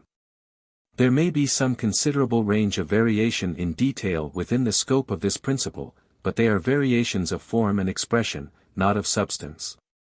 Much of the courtesy of everyday intercourse is of course a direct expression of consideration and kindly goodwill, and this element of conduct has for the most part no need of being traced back to any underlying ground of reputability to explain either its presence or the approval with which it is regarded.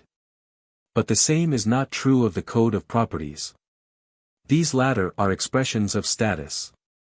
It is of course sufficiently plain, to anyone who cares to see, that our bearing towards menials and other pecuniary dependent inferiors is the bearing of the superior member in a relation of status, though its manifestation is often greatly modified and softened from the original expression of crude dominance.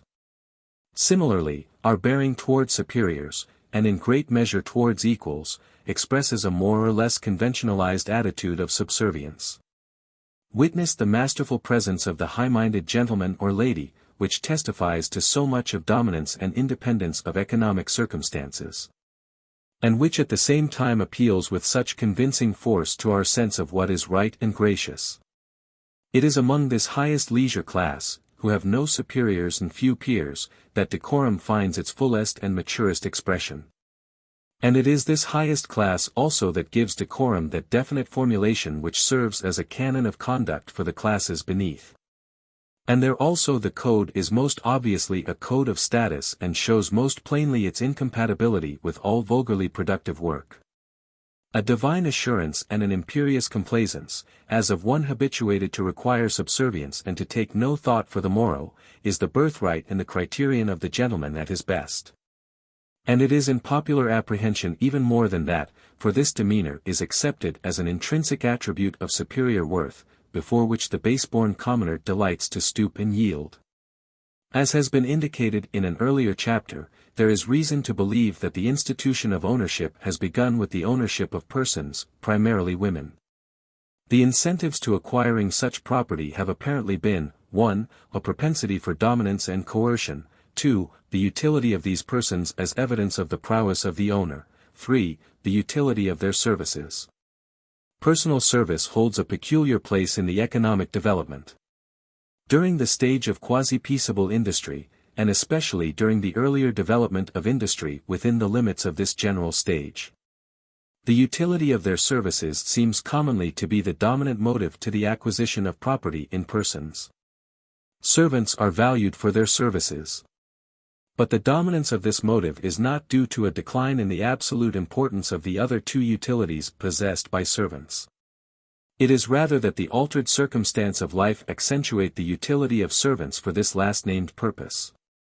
Women and other slaves are highly valued, both as an evidence of wealth and as a means of accumulating wealth. Together with cattle, if the tribe is a pastoral one, they are the usual form of investment for a profit.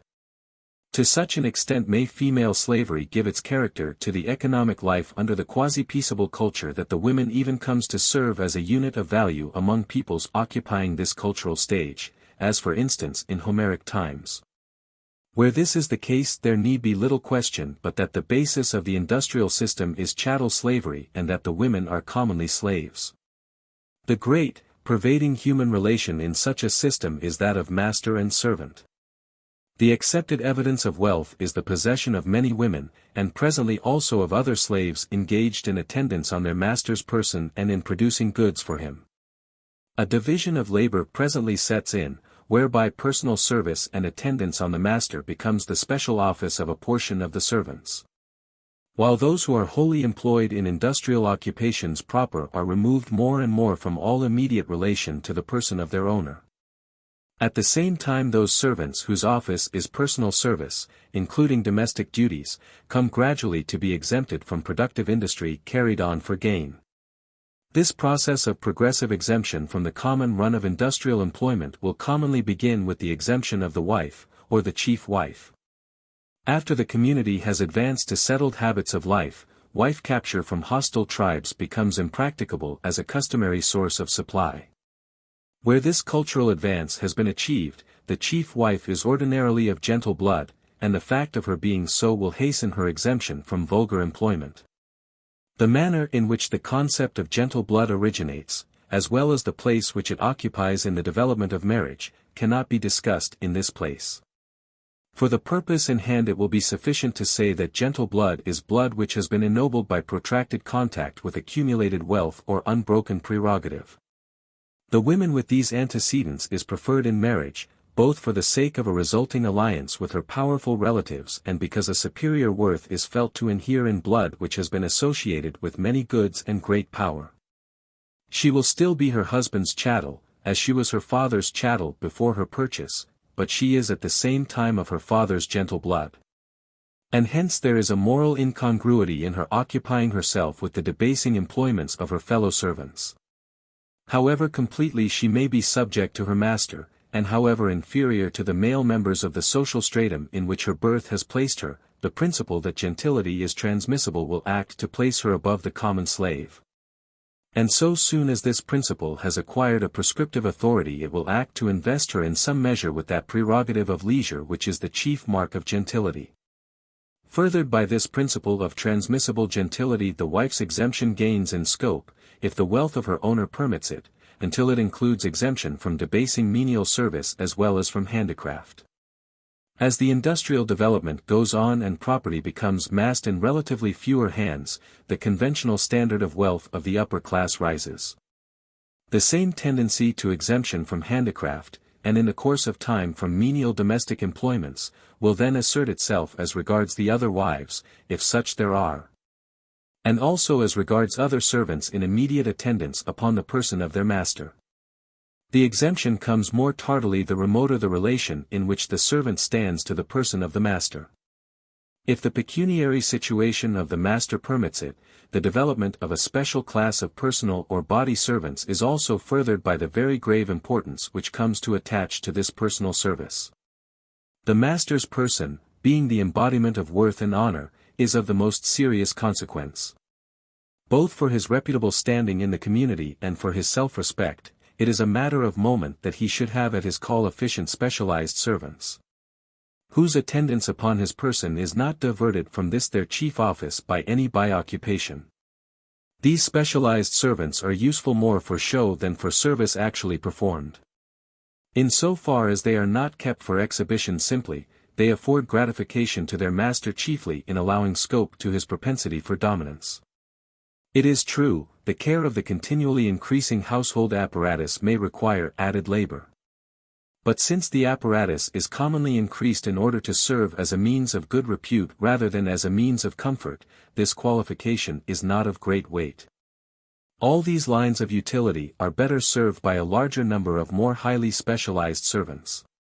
There results, therefore, a constantly increasing differentiation and multiplication of domestic and body servants, along with a concomitant progressive exemption of such servants from productive labor. By virtue of their serving as evidence of ability to pay, the office of such domestics regularly tends to include continually fewer duties, and their service tends in the end to become nominal only. This is especially true of those servants who are in most immediate and obvious attendance upon their master. So that the utility of these comes to consist, in great part, in their conspicuous exemption from productive labor and in the evidence which this exemption affords of their master's wealth and power. After some considerable advance has been made in the practice of employing a special corps of servants for the performance of a conspicuous leisure in this manner, men begin to be preferred above women for services that bring them obtrusively into view. Men, especially lusty, personable fellows, such as footmen and other menials should be, are obviously more powerful and more expensive than women. They are better fitted for this work, as showing a larger waste of time and of human energy. Hence it comes about that in the economy of the leisure class the busy housewife of the early patriarchal days, with her retinue of hardworking handmaidens, presently gives place to the lady and the lackey. In all grades and walks of life, and at any stage of the economic development, the leisure of the lady and of the lackey differs from the leisure of the gentleman in his own right in that it is an occupation of an ostensibly laborious kind. It takes the form, in large measure, of a painstaking attention to the service of the master, or to the maintenance and elaboration of the household paraphernalia. So that it is leisure only in the sense that little or no productive work is performed by this class, not in the sense that all appearance of labor is avoided by them. The duties performed by the lady, or by the household or domestic servants, are frequently arduous enough, and they are also frequently directed to ends which are considered extremely necessary to the comfort of the entire household. So far as these services conduce to the physical efficiency or comfort of the master or the rest of the household, they are to be accounted productive work. Only the residue of employment left after deduction of this effective work is to be classed as a performance of leisure. But much of the services classed as household cares in modern everyday life, and many of the utilities required for a comfortable existence by civilized man, are of a ceremonial character. They are, therefore, properly to be classed as a performance of leisure in the sense in which the term is here used. They may be none the less imperatively necessary from the point of view of decent existence, they may be none the less requisite for personal comfort even, although they may be chiefly or wholly of a ceremonial character. But in so far as they partake of this character they are imperative and requisite because we have been taught to require them under pain of ceremonial uncleanness or unworthiness. We feel discomfort in their absence, but not because their absence results directly in physical discomfort, nor would a taste not trained to discriminate between the conventionally good and the conventionally bad take offense at their omission. In so far as this is true the labor spent in these services is to be classed as leisure, and when performed by others than the economically free and self-directed head of the establishment, they are to be classed as vicarious leisure. The vicarious leisure performed by housewives and menials, under the head of household cares, may frequently develop into drudgery, especially where the competition for reputability is close and strenuous. This is frequently the case in modern life. Where this happens, the domestic service which comprises the duties of this servant class might aptly be designated as wasted effort, rather than as vicarious leisure. But the latter term has the advantage of indicating the line of derivation of these domestic offices, as well as of neatly suggesting the substantial economic ground of their utility. For these occupations are chiefly useful as a method of imputing pecuniary reputability to the master or to the household on the ground that a given amount of time and effort is conspicuously wasted in that behalf. In this way, then, there arises a subsidiary or derivative leisure class, whose office is the performance of a vicarious leisure for the behoof of the reputability of the primary or legitimate leisure class. This vicarious leisure class is distinguished from the leisure class proper by a characteristic feature of its habitual mode of life. The leisure of the master class is, at least ostensibly, an indulgence of a proclivity for the avoidance of labor and is presumed to enhance the master's own well-being and fullness of life. But the leisure of the servant class exempt from productive labor is in some sort a performance exacted from them, and is not normally or primarily directed to their own comfort. The leisure of the servant is not his own leisure. So far as he is a servant in the full sense, and not at the same time a member of a lower order of the leisure class proper. His leisure normally passes under the guise of specialized service directed to the furtherance of his master's fullness of life. Evidence of this relation of subservience is obviously present in the servant's carriage and manner of life. The like is often true of the wife throughout the protracted economic stage during which she is still primarily a servant, that is to say, so long as the household with a male head remains in force. In order to satisfy the requirements of the leisure class scheme of life, the servant should show not only an attitude of subservience, but also the effects of special training and practice in subservience. The servant or wife should not only perform certain offices and show a servile disposition, but it is quite as imperative that they should show an acquired facility in the tactics of subservience, a trained conformity to the canons of effectual and conspicuous subservience. Even today it is this aptitude and acquired skill in the formal manifestation of the servile relation that constitutes the chief element of utility in our highly paid servants, as well as one of the chief ornaments of the well-bred housewife.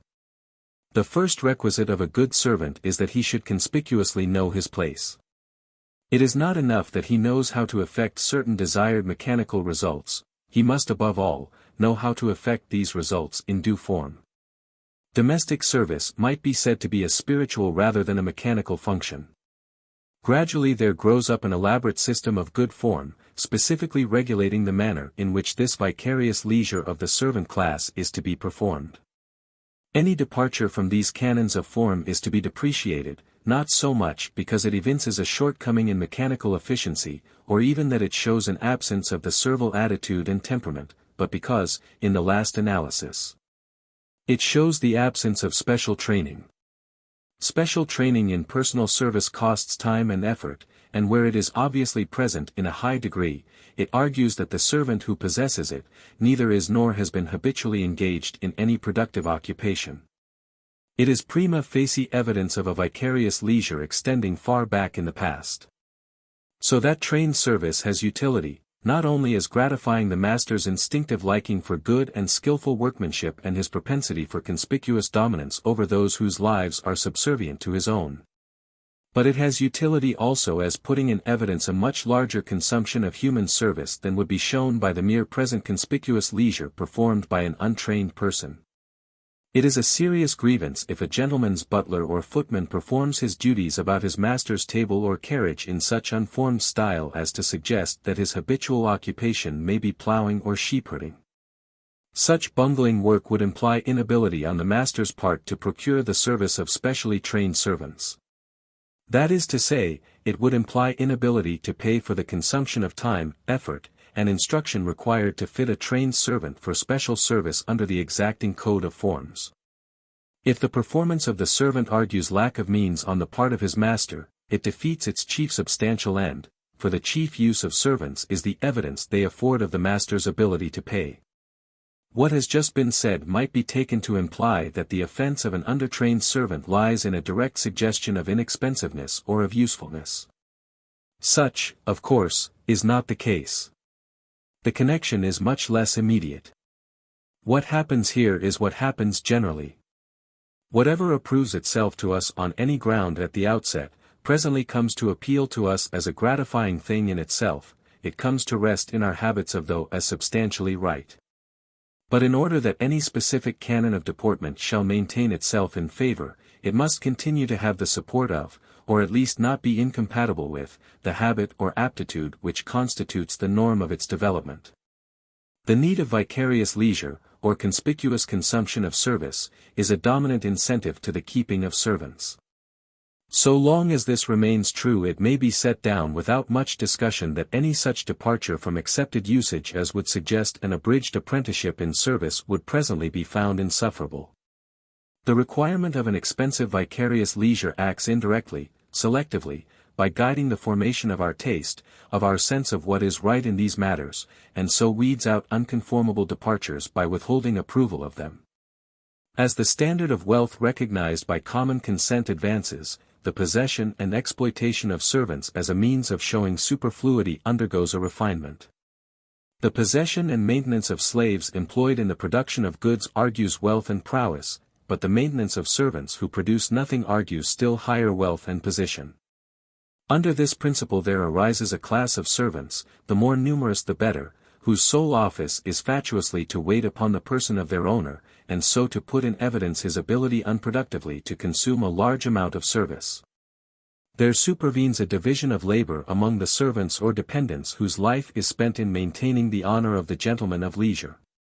So that, while one group produces goods for him, another group, usually headed by the wife, or chief, consumes for him in conspicuous leisure, thereby putting in evidence his ability to sustain large pecuniary damage without impairing his superior opulence.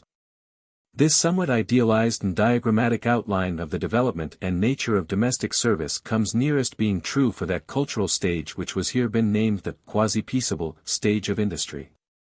At this stage personal service first rises to the position of an economic institution, and it is at this stage that it occupies the largest place in the community's scheme of life. In the cultural sequence, the quasi-peaceable stage follows the predatory stage proper, the two being successive phases of barbarian life. Its characteristic feature is a formal observance of peace and order, at the same time that life at this stage still has too much of coercion and class antagonism to be called peaceable in the full sense of the word. For many purposes, and from another point of view than the economic one, it might as well be named the stage of status. The method of human relation during this stage, and the spiritual attitude of men at this level of culture, is well summed up under the term. But as a descriptive term to characterize the prevailing methods of industry, as well as to indicate the trend of industrial development at this point in economic evolution, the term quasi-peaceable seems preferable.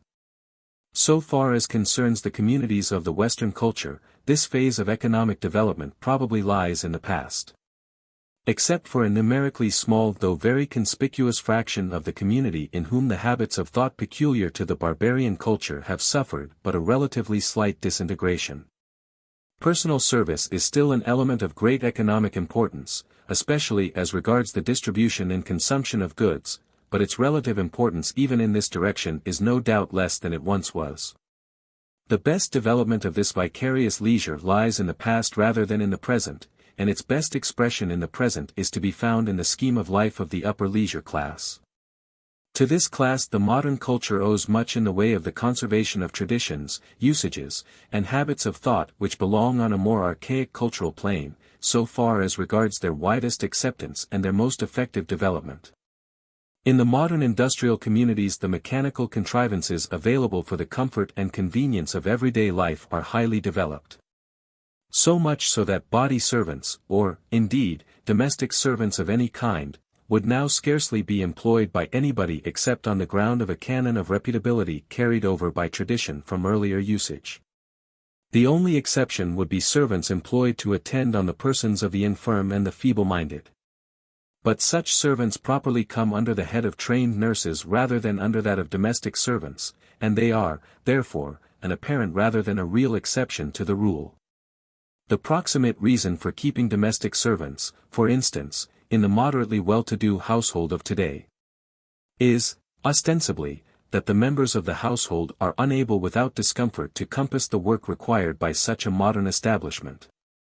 And the reason for their being unable to accomplish it is, 1, that they have too many social duties, and, 2, that the work to be done is too severe and that there is too much of it.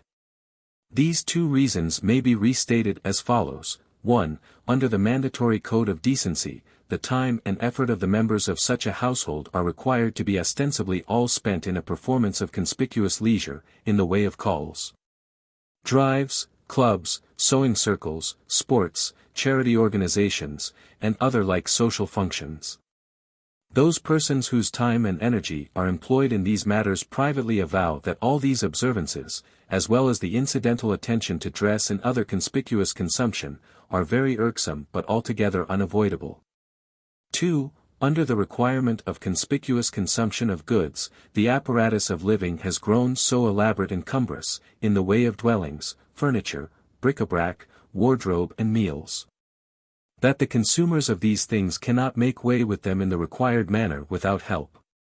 Personal contact with the hired persons whose aid is called in to fulfill the routine of decency is commonly distasteful to the occupants of the house, but their presence is endured and paid for, in order to delegate to them a share in this onerous consumption of household goods. The presence of domestic servants, and of the special class of body servants in an eminent degree, is a concession of physical comfort to the moral need of pecuniary decency. The largest manifestation of vicarious leisure in modern life is made up of what are called domestic duties. These duties are fast becoming a species of services performed, not so much for the individual behoof of the head of the household as for the reputability of the household taken as a corporate unit, a group of which the housewife is a member on a footing of ostensible equality. As fast as the household for which they are performed departs from its archaic basis of ownership marriage, these household duties of course tend to fall out of the category of vicarious leisure in the original sense. Except so far as they are performed by hired servants.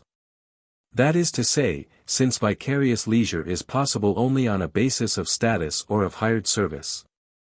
The disappearance of the relation of status from human intercourse at any point carries with it the disappearance of vicarious leisure so far as regards that much of life.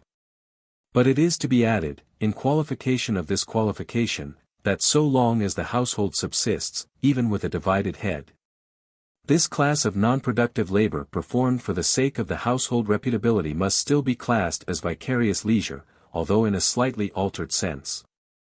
It is now leisure performed for the quasi-personal corporate household, instead of, as formerly, for the proprietary head of the household. 4. Conspicuous consumption. In what has been said of the evolution of the vicarious leisure class and its differentiation from the general body of the working classes, reference has been made to a further division of labor. That between the different servant classes. One portion of the servant class, chiefly those persons whose occupation is vicarious leisure, come to undertake a new, subsidiary range of duties, the vicarious consumption of goods. The most obvious form in which this consumption occurs is seen in the wearing of liveries and the occupation of spacious servants' quarters. Another, scarcely less obtrusive or less effective form of vicarious consumption, and a much more widely prevalent one, is the consumption of food, clothing, dwelling, and furniture by the lady in the rest of the domestic establishment. But already at a point in economic evolution far antedating the emergence of the lady, specialized consumption of goods as an evidence of pecuniary strength had begun to work out in a more or less elaborate system. The beginning of a differentiation in consumption even antedates the appearance of anything that can fairly be called pecuniary strength. It is traceable back to the initial phase of predatory culture, and there is even a suggestion that an incipient differentiation in this respect lies back of the beginnings of the predatory life. This most primitive differentiation in the consumption of goods is like the later differentiation with which we are all so intimately familiar, in that it is largely of a ceremonial character. But unlike the latter, it does not rest on a difference in accumulated wealth. The utility of consumption as an evidence of wealth is to be classed as a derivative growth. It is an adaptation to a new end, by a selective process, of a distinction previously existing and well established in men's habits of thought. In the earlier phases of the predatory culture, the only economic differentiation is a broad distinction between an honorable superior class made up of the able-bodied men on the one side, and a base inferior class of laboring women on the other. According to the ideal scheme of life in force at the time, it is the office of the men to consume what the women produce. Such consumption as falls to the women is merely incidental to their work. It is a means to their continued labor, and not a consumption directed to their own comfort and fullness of life. Unproductive consumption of goods is honorable, primarily as a mark of prowess and a perquisite of human dignity. Secondarily, it becomes substantially honorable to itself, especially the consumption of the more desirable things. The consumption of choice articles of food, and frequently also of rare articles of adornment, becomes taboo to the women and children, and if there is a base, servile, class of men, the taboo holds also for them. With a further advance in culture, this taboo may change into simple custom of a more or less rigorous character. But whatever be the theoretical basis of the distinction which is maintained, whether it be a taboo or a larger conventionality, the features of the conventional scheme of consumption do not change easily.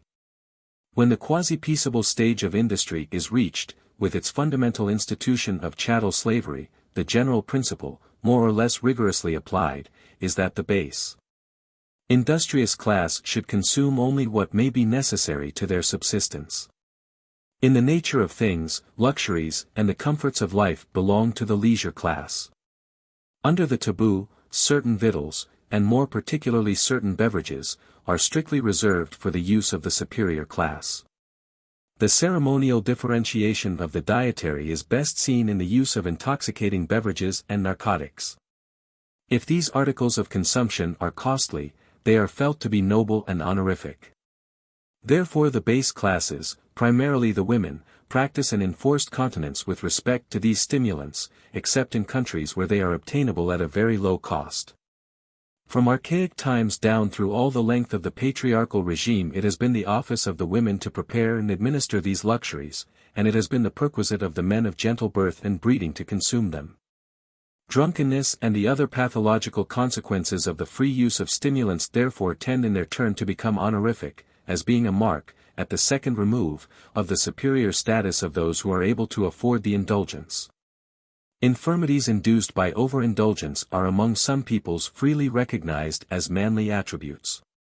It has even happened that the name for certain diseased conditions of the body arising from such an origin has passed into everyday speech as a synonym for noble or gentle.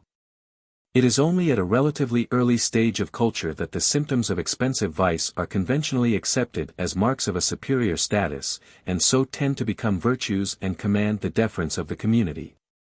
But the reputability that attaches to certain expensive vices long retains so much of its force as to appreciably lessen the disapprobation visited upon the men of the wealthy or noble class for any excessive indulgence. The same invidious distinction adds force to the current disapproval of any indulgence of this kind on the part of women, minors, and inferiors. This invidious traditional distinction has not lost its force even among the more advanced peoples of today.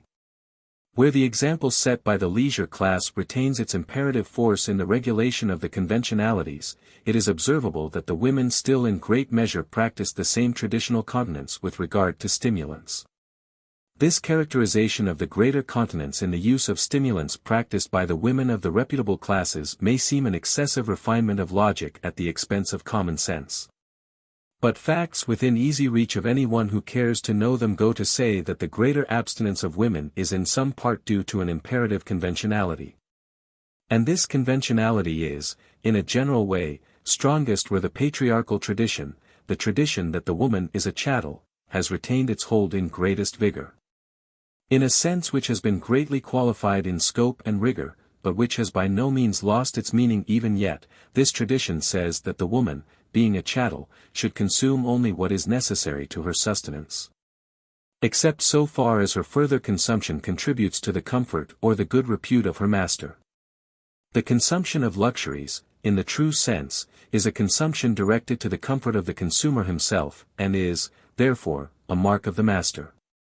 Any such consumption by others can take place only on a basis of sufferance. In communities where the popular habits of thought have been profoundly shaped by the patriarchal tradition we may accordingly look for survivals of the taboo on luxuries at least to the extent of a conventional deprecation of their use by the unfree and dependent class. This is more particularly true as regards certain luxuries, the use of which by the dependent class would detract sensibly from the comfort or pleasure of their masters, or which are held to be of doubtful legitimacy on other grounds. In the apprehension of the great conservative middle class of Western civilization, the use of these various stimulants is obnoxious to at least one, if not both, of these objections. And it is a fact too significant to be passed over that it is precisely among these middle classes of the Germanic culture, with their strong surviving sense of the patriarchal proprieties, that the women are to the greatest extent subject to a qualified taboo on narcotics and alcoholic beverages. With many qualifications, with more qualifications as the patriarchal tradition has gradually weakened, the general rule is felt to be right and binding that women should consume only for the benefit of their masters. The objection of course presents itself that expenditure on women's dress and household paraphernalia is an obvious exception to this rule, but it will appear in the sequel that this exception is much more obvious than substantial. During the earlier stages of economic development, consumption of goods without stint, especially consumption of the better grades of goods, ideally all consumption in excess of the subsistence minimum, pertains normally to the leisure class. This restriction tends to disappear, at least formally, after the later peaceable stage has been reached, with private ownership of goods and an industrial system based on wage labor or on the petty household economy. But during the earlier quasi-peaceable stage, when so many of the traditions through which the institution of a leisure class has affected the economic life of later times were taking form and consistency, this principle has had the force of a conventional law. It has served as the norm to which consumption has tended to conform, and any appreciable departure from it is to be regarded as an aberrant form, sure to be eliminated sooner or later in the further course of development. The quasi-peaceable gentleman of leisure, then, not only consumes of the staff of life beyond the minimum required for subsistence and physical efficiency, but his consumption also undergoes a specialization as regards the quality of the goods consumed. He consumes freely in of the best, in food, drink, narcotics, shelter, services, ornaments, apparel, weapons and accoutrements, amusements, amulets, and idols or divinities. In the process of gradual amelioration which takes place in the articles of his consumption, the motive principle and proximate aim of innovation is no doubt the higher efficiency of the improved and more elaborate products for personal comfort and well-being. But that does not remain the sole purpose of their consumption. The canon of reputability is at hand and seizes upon such innovations as are, according to its standard, fit to survive. Since the consumption of these more excellent goods is an evidence of wealth, it becomes honorific, and conversely, the failure to consume in due quantity and quality becomes a mark of inferiority and demerit. This growth of punctilious discrimination as to qualitative excellence in eating, drinking, etc. presently affects not only the manner of life, but also the training and intellectual activity of the gentleman of leisure. He is no longer simply the successful, aggressive male, the man of strength, resource, and intrepidity. In order to avoid stultification he must also cultivate his tastes, for it now becomes incumbent on him to discriminate with some nicety between the noble and the ignoble in consumable goods. He becomes a connoisseur in creditable viands of various degrees of merit, in manly beverages and trinkets, in seemly apparel and architecture, in weapons, games, dancers, and the narcotics.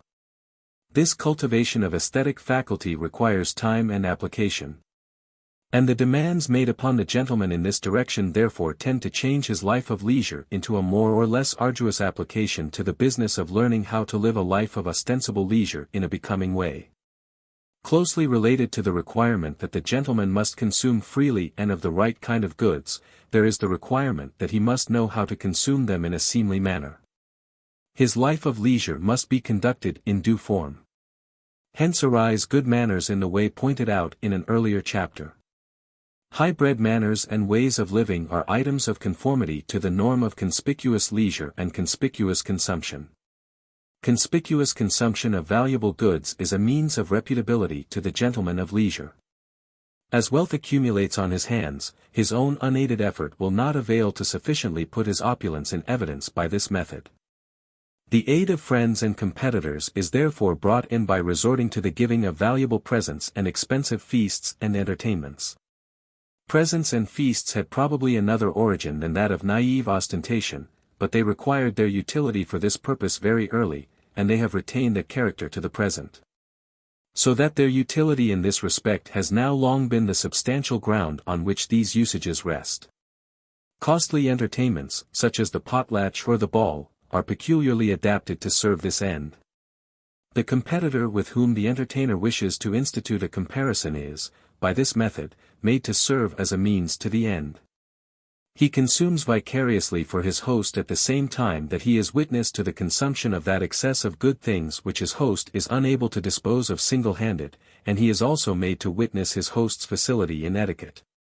In the giving of costly entertainments other motives, of more genial kind, are of course also present. The custom of festive gatherings probably originated in motives of conviviality and religion. These motives are also present in the later development, but they do not continue to be the sole motives. The latter-day leisure class festivities and entertainments may continue in some slight degree to serve the religious need and in a higher degree the needs of recreation and conviviality, but they also serve an invidious purpose. And they serve it none the less effectually for having a colorable non-invidious ground in these more avowable motives. But the economic effect of these social amenities is not therefore lessened, either in the vicarious consumption of goods or in the exhibition of difficult and costly achievements in etiquette. As wealth accumulates, the leisure class develops further in function and structure, and there arises a differentiation within the class. There is a more or less elaborate system of rank and grades. This differentiation is furthered by the inheritance of wealth and the consequent inheritance of gentility. With the inheritance of gentility goes the inheritance of obligatory leisure. And gentility of a sufficient potency to entail a life of leisure may be inherited without the complement of wealth required to maintain a dignified leisure. Gentle blood may be transmitted without goods enough to afford a reputably free consumption at one's ease. Hence results a class of impecunious gentlemen of leisure, incidentally referred to already. These half-caste gentlemen of leisure fall into a system of hierarchical gradations. Those who stand near the higher and the highest grades of the wealthy leisure class, in point of birth, or in point of wealth, or both, outrank the remoter born and the pecuniarily weaker. These lower grades, especially the impecunious, or marginal, gentlemen of leisure, affiliate themselves by a system of dependence or fealty to the great ones. By so doing they gain an increment of repute, or of the means with which to lead a life of leisure, from their patron. They become his courtiers or retainers, servants. And being fed and countenanced by their patron they are indices of his rank and vicarious consumer of his superfluous wealth. Many of these affiliated gentlemen of leisure are at the same time lesser men of substance in their own right. So that some of them are scarcely at all, others only partially, to be rated as vicarious consumers. So many of them, however, as make up the retainer and hangers-on of the patron may be classed as vicarious consumer without qualification. Many of these again, and also many of the other aristocracy of less degree, have in turn attached to their persons a more or less comprehensive group of vicarious consumer in the persons of their wives and children, their servants, retainers, etc. Throughout this graduated scheme of vicarious leisure and vicarious consumption the rule holds that these offices must be performed in some such manner, or under some such circumstance or insignia, as shall point plainly to the master to whom this leisure or consumption pertains, and to whom therefore the resulting increment of good repute of right inures. The consumption and leisure executed by these persons for their master or patron represents an investment on his part with a view to an increase of good fame. As regards feasts and largesses this is obvious enough, and the imputation of repute to the host or patron here takes place immediately, on the ground of common notoriety. Where leisure and consumption is performed vicariously by henchmen and retainers, imputation of the resulting repute to the patron is effected by their residing near his person so that it may be plain to all men from what source they draw. As the group whose good esteem is to be secured in this way grows larger, more patent means are required to indicate the imputation of merit for the leisure performed, and to this end uniforms, badges, and liveries come into vogue. The wearing of uniforms or liveries implies a considerable degree of dependence, and may even be said to be a mark of servitude, real or ostensible. The wearers of uniforms and liveries may be roughly divided into two classes: the free and the servile, or the noble and the ignoble. The services performed by them are likewise divisible into noble and ignoble. Of course the distinction is not observed with strict consistency in practice. The less debasing of the base services and the less honorific of the noble functions are not infrequently merged in the same person. But the general distinction is not on that account to be overlooked. What may add some perplexity is the fact that this fundamental distinction between noble and ignoble, which rests on the nature of the ostensible service performed, is traversed by a secondary distinction into honorific and humiliating, resting on the rank of the person for whom the service is performed or whose livery is worn. So, those offices which are by right the proper employment of the leisure class are noble, such as government, fighting, hunting, the care of arms and accoutrements, and the like. In short, those which may be classed as ostensibly predatory employments. On the other hand, those employments which properly fall to the industrious class are ignoble, such as handicraft or other productive labor, menial services, and the like. But a base service performed for a person of very high degree may become a very honorific office, as for instance the office of a maid of honor or of a lady in waiting to the queen, or the king's master of the horse or his keeper of the hounds. The two offices last named suggest a principle of some general bearing. Whenever, as in these cases, the menial service in question has to do directly with the primary leisure employments of fighting and hunting, it easily acquires a reflected honorific character. In this way great honor may come to attach to an employment which in its own nature belongs to the baser sort. In the later development of peaceable industry, the usage of employing an idle corps of uniformed men-at-arms gradually lapses. Vicarious consumption by dependents bearing the insignia of their patron or master narrows down to a corps of liveried menials. In a heightened degree, therefore, the livery comes to be a badge of servitude, or rather servility.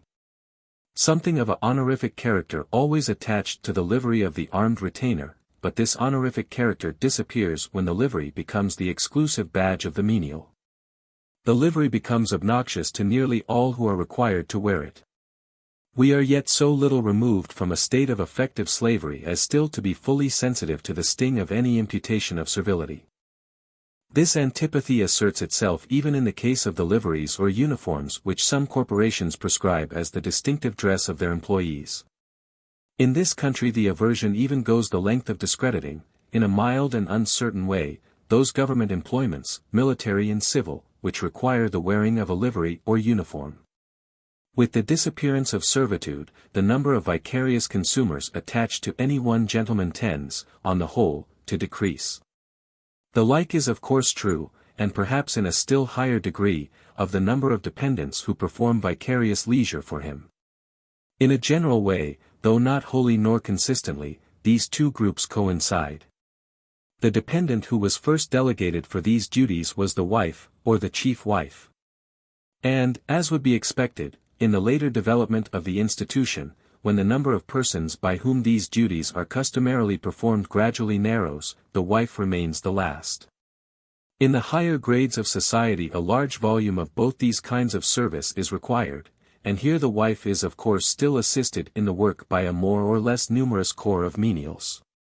But as we descend the social scale, the point is presently reached where the duties of vicarious leisure and consumption devolve upon the wife alone.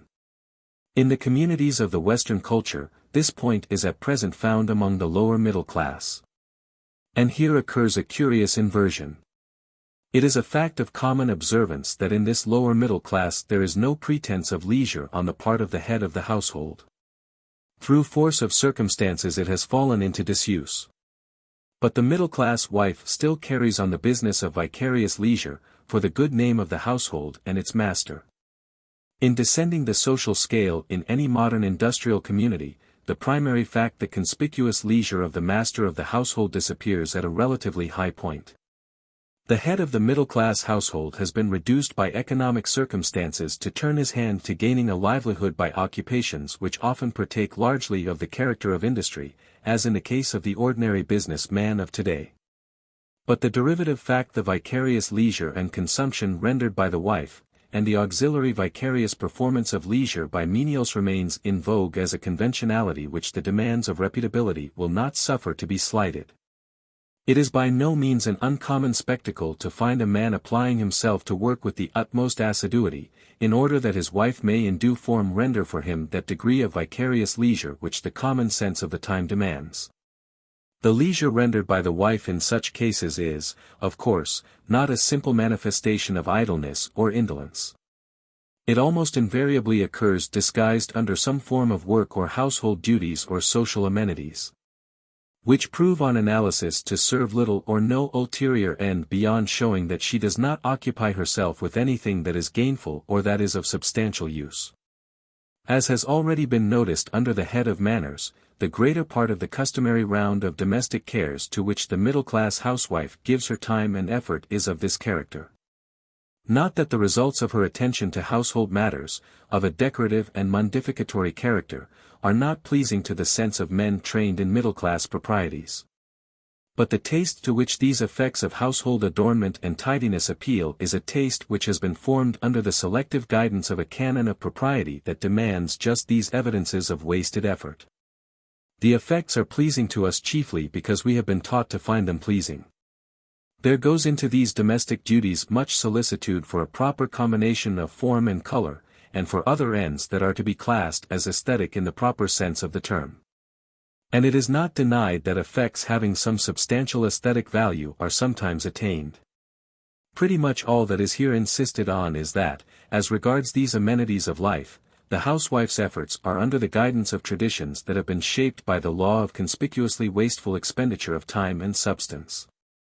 If beauty or comfort is achieved, and it is a more or less fortuitous circumstance if they must be achieved by means and methods that commend themselves to the great economic law of wasted effort.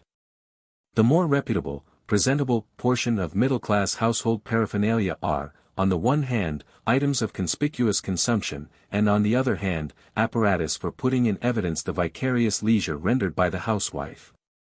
The requirement of vicarious consumption at the hands of the wife continues in force even at a lower point in the pecuniary scale than the requirement of vicarious leisure.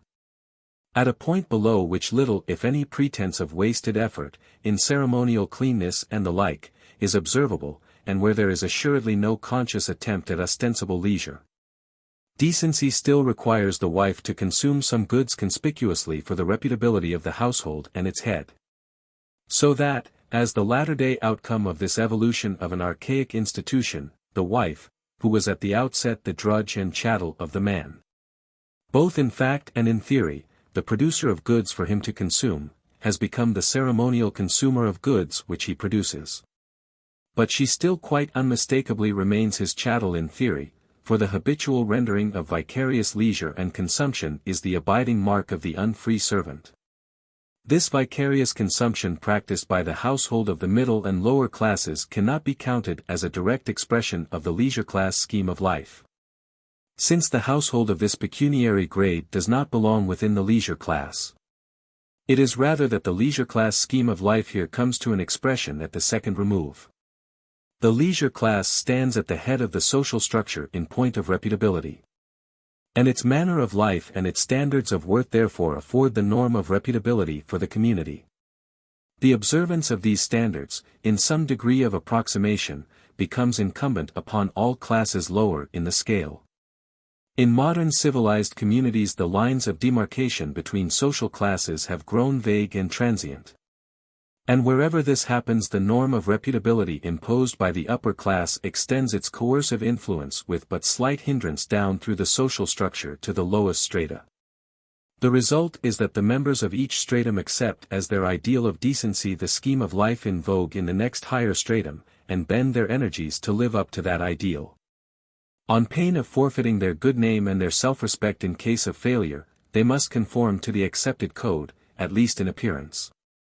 The basis on which good repute in any highly organized industrial community ultimately rests is pecuniary strength. And the means of showing pecuniary strength, and so of gaining or retaining a good name, are leisure and a conspicuous consumption of goods. Accordingly, both of these methods are in vogue as far down the scale as it remains possible. And in the lower strata in which the two methods are employed, both offices are in great part delegated to the wife and children of the household. Lower still, where any degree of leisure, even ostensible, has become impracticable for the wife, the conspicuous consumption of goods remains and is carried on by the wife and children.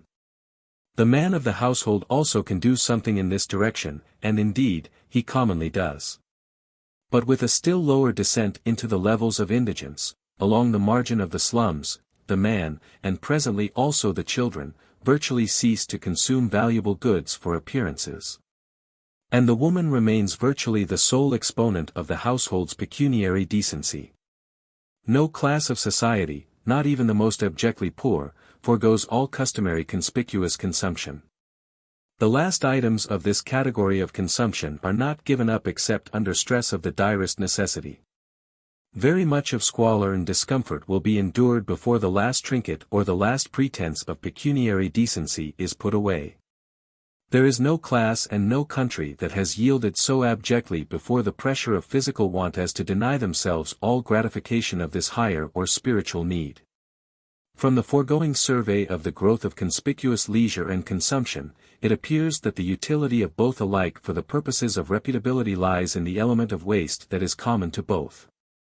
In the one case it is a waste of time and effort, in the other it is a waste of goods. Both are methods of demonstrating the possession of wealth, and the two are conventionally accepted as equivalents. The choice between them is a question of advertising expediency simply, except so far as it may be affected by other standards of propriety, springing from a different source. On grounds of expediency the preference may be given to the one or the other at different stages of the economic development. The question is, which of the two methods will most effectively reach the persons whose convictions it is desired to affect? Usage has answered this question in different ways under different circumstances. So long as the community or social group is small enough and compact enough to be effectually reached by common notoriety alone, that is to say, so long as the human environment to which the individual is required to adapt himself in respect of reputability is comprised within his sphere of personal acquaintance and neighborhood gossip, so long the one method is about as effective as the other. Each will therefore serve about equally well during the earlier stages of social growth. But when the differentiation has gone farther and it becomes necessary to reach a wider human environment, consumption begins to hold over leisure as an ordinary means of decency. This is especially true during the later, peaceable economic stage. The means of communication and the mobility of the population now expose the individual to the observation of many persons who have no other means of judging of his reputability than the display of goods, and perhaps of breeding, which he is able to make while he is under their direct observation. The modern organization of industry works in the same direction also by another line. The exigencies of the modern industrial system frequently place individuals and households in juxtaposition between whom there is little contact in any other sense than that of juxtaposition. One's neighbors, mechanically speaking, often are socially not one's neighbors, or even acquaintances, and still their transient good opinion has a high degree of utility. The only practicable means of impressing one's pecuniary ability on these unsympathetic observers of one's everyday life is an unremitting demonstration of ability to pay. In the modern community there is also a more frequent attendance at large gatherings of people to whom one's everyday life is unknown, in such places as churches, theaters, ballrooms, hotels, parks, shops, and the like. In order to impress these transient observers, and to retain one's self-complacency under their observation, the signature of one's pecuniary strength should be written in characters which he who runs may read. It is evident, therefore, that the present trend of the development is in the direction of heightening the utility of conspicuous consumption as compared with leisure. It is also noticeable that the serviceability of consumption as a means of repute, as well as the insistence on it as an element of decency, is at its best in those portions of the community where the human contact of the individual is widest and the mobility of the population is greatest. Conspicuous consumption claims a relatively larger portion of the income of the urban than of the rural population, and the claim is also more imperative. The result is that, in order to keep up a decent appearance, the former habitually live hand-to-mouth to a greater extent than the latter. So it comes, for instance, that the American farmer and his wife and daughters are notoriously less modish in their dress, as well as less urbane in their manners, than the city artisan's family with an equal income. It is not that the city population is by nature much more eager for the peculiar complacency that comes of a conspicuous consumption, nor has the rural population less regard for pecuniary decency. But the provocation to this line of evidence, as well as its transient effectiveness, is more decided in the city. This method is therefore more readily resorted to, and in the struggle to outdo one another the city population push their normal standard of conspicuous consumption to a higher point, with the result that a relatively greater expenditure in this direction is required to indicate a given degree of pecuniary decency in the city. The requirement of conformity to this higher conventional standard becomes mandatory. The standard of decency is higher, class for class, and this requirement of decent appearance must be lived up to on pain of losing caste. Consumption becomes a larger element in the standard of living in the city than in the country. Among the country population its place is to some extent taken by savings and home comforts known through the medium of neighborhood gossip sufficiently to serve the like general purpose of pecuniary repute. These home comforts and the leisure indulged in, where the indulgence is found, are of course also in great part to be classed as items of conspicuous consumption, and much the same is to be said of the savings. The smaller amount of the savings laid by the artisan class is no doubt due, in some measure, to the fact that in the case of the artisan the savings are a less effective means of advertisement, relative to the environment in which he is placed, than are the savings of the people living on farms and in the small villages. Among the latter, everybody's affairs, especially everybody's pecuniary status, are known to everybody else. Considered by itself simply, taken in the first degree, this added provocation to which the artisan and the urban laboring classes are exposed may not very seriously decrease the amount of savings. But in its cumulative action, through raising the standard of decent expenditure, its deterrent effect on the tendency to save cannot but be very great. A felicitous illustration of the manner in which this canon of reputability works out its results is seen in the practice of dram drinking, treating, and smoking in public places, which is customary among the laborers and handicraftsmen of the towns, and among the lower middle class of the urban population. Generally journeymen printers may be named as a class among whom this form of conspicuous consumption has a great vogue, and among whom it carries with it certain well-marked consequences that are often deprecated. The peculiar habits of the class in this respect are commonly set down to some kind of an ill-defined moral deficiency with which this class is credited, or to a morally deleterious influence which their occupation is supposed to exert, in some unascertainable way, upon the men employed in it. The state of the case for the men who work in the composition and press rooms of the common run of printing houses may be summed up as follows. Skill acquired in any printing house or any city is easily turned to account in almost any other house or city, that is to say, the inertia due to special training is slight. Also, this occupation requires more than the average of intelligence and general information, and the men employed in it are therefore ordinarily more ready than many others to take advantage of any slight variation in the demand for their labor from one place to another. The inertia due to the home feeling is consequently also slight. At the same time the wages in the trade are high enough to make movement from place to place relatively easy. The result is a great mobility of the labor employed in printing, perhaps greater than in any other equally well-defined and considerable body of workmen. These men are constantly thrown in contact with new groups of acquaintances, with whom the relations established are transient or ephemeral, but whose good opinion is valued none the less for the time being. The human proclivity to ostentation, reinforced by sentiments of good fellowship, leads them to spend freely in those directions which will best serve these needs. Here as elsewhere prescription seizes upon the custom as soon as it gains a vogue, and incorporates it in the accredited standard of decency. The next step is to make this standard of decency the point of departure for a new move in advance in the same direction, for there is no merit in simple spiritless conformity to a standard of dissipation that is lived up to as a matter of course by everyone in the trade. The greater prevalence of dissipation among printers than among the average of workmen is accordingly attributable, at least in some measure, to the greater ease of movement and the more transient character of acquaintance and human contact in this trade. But the substantial ground of this high requirement in dissipation is in the last analysis no other than that same propensity for a manifestation of dominance and pecuniary decency which makes the French peasant proprietor parsimonious and frugal, and induces the American millionaire to found colleges, hospitals and museums. If the canon of conspicuous consumption were not offset to a considerable extent by other features of human nature, alien to it, any saving should logically be impossible for a population situated as the artisan and laboring classes of the cities are at present, however high their wages or their income might be. But there are other standards of repute and other, more or less imperative, canons of conduct, besides wealth and its manifestation, and some of these come in to accentuate or to qualify the broad, fundamental canon of conspicuous waste.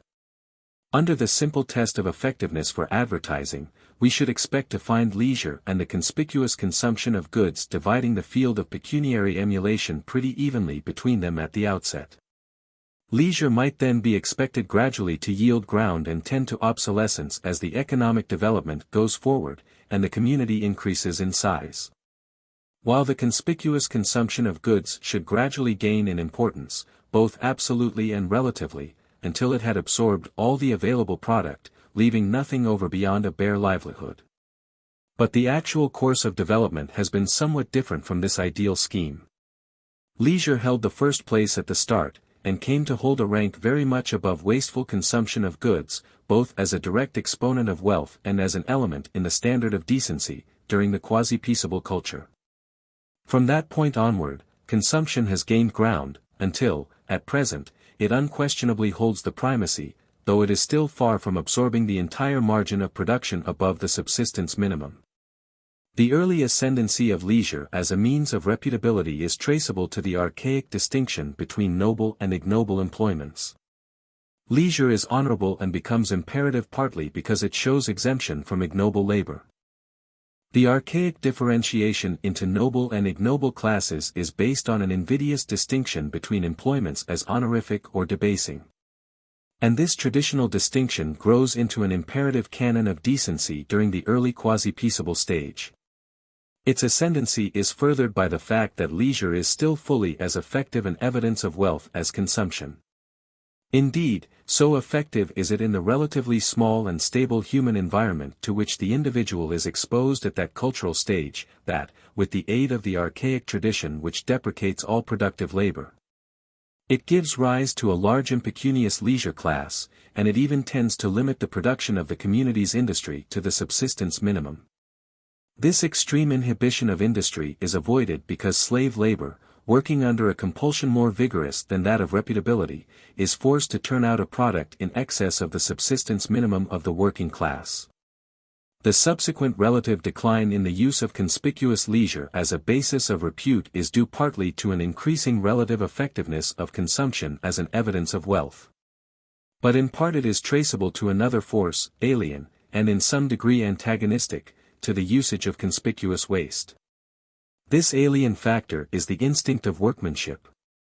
Other circumstances permitting, that instinct disposes men to look with favor upon productive efficiency and on whatever is of human use. It disposes them to deprecate waste of substance or effort. The instinct of workmanship is present in all men, and asserts itself even under very adverse circumstances. So that however wasteful a given expenditure may be in reality, it must at least have some colorable excuse in the way of an ostensible purpose. The manner in which, under special circumstances, the instinct eventuates in a taste for exploit and an invidious discrimination between noble and ignoble classes has been indicated in an earlier chapter. In so far as it comes into conflict with the law of conspicuous waste, the instinct of workmanship expresses itself not so much in insistence on substantial usefulness as in an abiding sense of the odiousness and aesthetic impossibility of what is obviously futile. Being of the nature of an instinctive affection, its guidance touches chiefly and immediately the obvious and apparent violations of its requirements.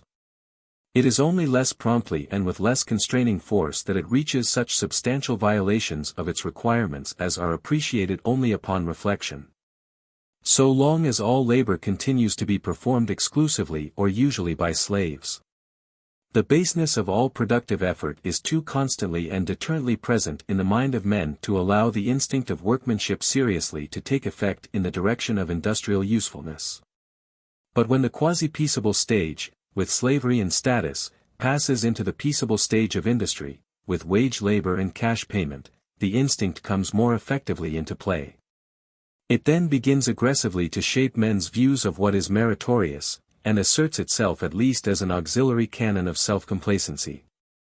All extraneous considerations apart, those persons, adult, are but a vanishing minority today who harbor no inclination to the accomplishment of some end, or who are not impelled of their own motion to shape some object or fact or relation for human use. The propensity may in large measure be overborne by the more immediately constraining incentive to a reputable leisure and an avoidance of indecorous usefulness, and it may therefore work itself out in make-believe only. As for instance in social duties, and in quasi-artistic or quasi-scholarly accomplishments, in the care and decoration of the house, in sewing circle activity or dress reform, in proficiency at dress, cards, yachting, golf, and various sports. But the fact that it may under stress of circumstances eventuate in inanities no more disproves the presence of the instinct than the reality of the brooding instinct is disproved by inducing a hen to sit on a nestful of china eggs. This latter-day uneasy reaching out for some form of purposeful activity that shall at the same time not be indecorously productive of either individual or collective gain marks a difference of attitude between the modern leisure class and that of the quasi-peaceable stage. At the earlier stage, as was said above, the all-dominating institution of slavery and status acted resistlessly to discountenance exertion directed to other than naively predatory ends. It was still possible to find some habitual employment for the inclination to action in the way of forcible aggression or repression directed against hostile groups or against the subject classes within the group. And this served to relieve the pressure and draw off the energy of the leisure class without a resort to actually useful, or even ostensibly useful employments. The practice of hunting also served the same purpose in some degree. When the community developed into a peaceful industrial organization, and when fuller occupation of the land had reduced the opportunities for the hunt to an inconsiderable residue, the pressure of energy seeking purposeful employment was left to find an outlet in some other direction. The ignominy which attaches to useful effort also entered upon a less acute phase with the disappearance of compulsory labor, and the instinct of workmanship then came to assert itself with more persistence and consistency.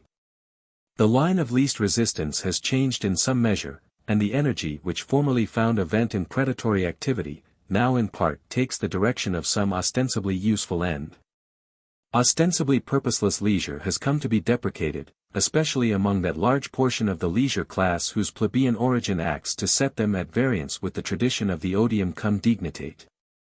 But that canon of reputability which discountenances all employment that is of the nature of productive effort is still at hand, and will permit nothing beyond the most transient vogue to any employment that is substantially useful or productive. The consequence is that a change has been wrought in the conspicuous leisure practiced by the leisure class, not so much in substance as in form. A reconciliation between the two conflicting requirements is effected by a resort to make-believe. Many and intricate polite observances and social duties of a ceremonial nature are developed, many organizations are founded, with some specious object of amelioration embodied in their official style and title. There is much coming and going, and a deal of talk, to the end that the talkers may not have occasion to reflect on what is the effectual economic value of their traffic.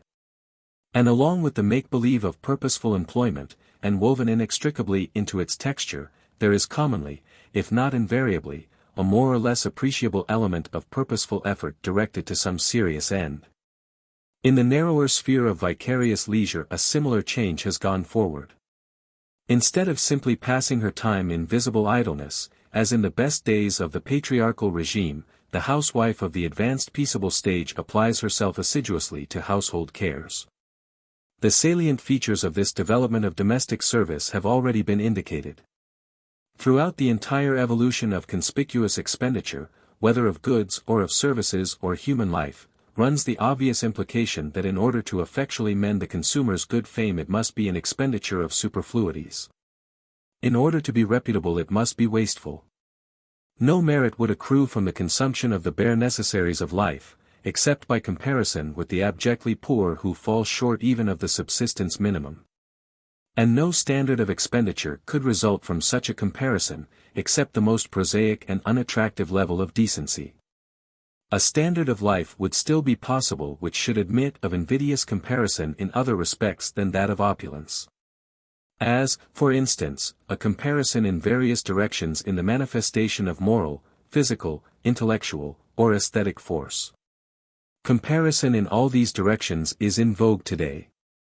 And the comparison made in these respects is commonly so inextricably bound up with the pecuniary comparison as to be scarcely distinguishable from the latter. This is especially true as regards the current rating of expressions of intellectual and aesthetic force or proficiency, so that we frequently interpret as aesthetic or intellectual a difference which in substance is pecuniary only.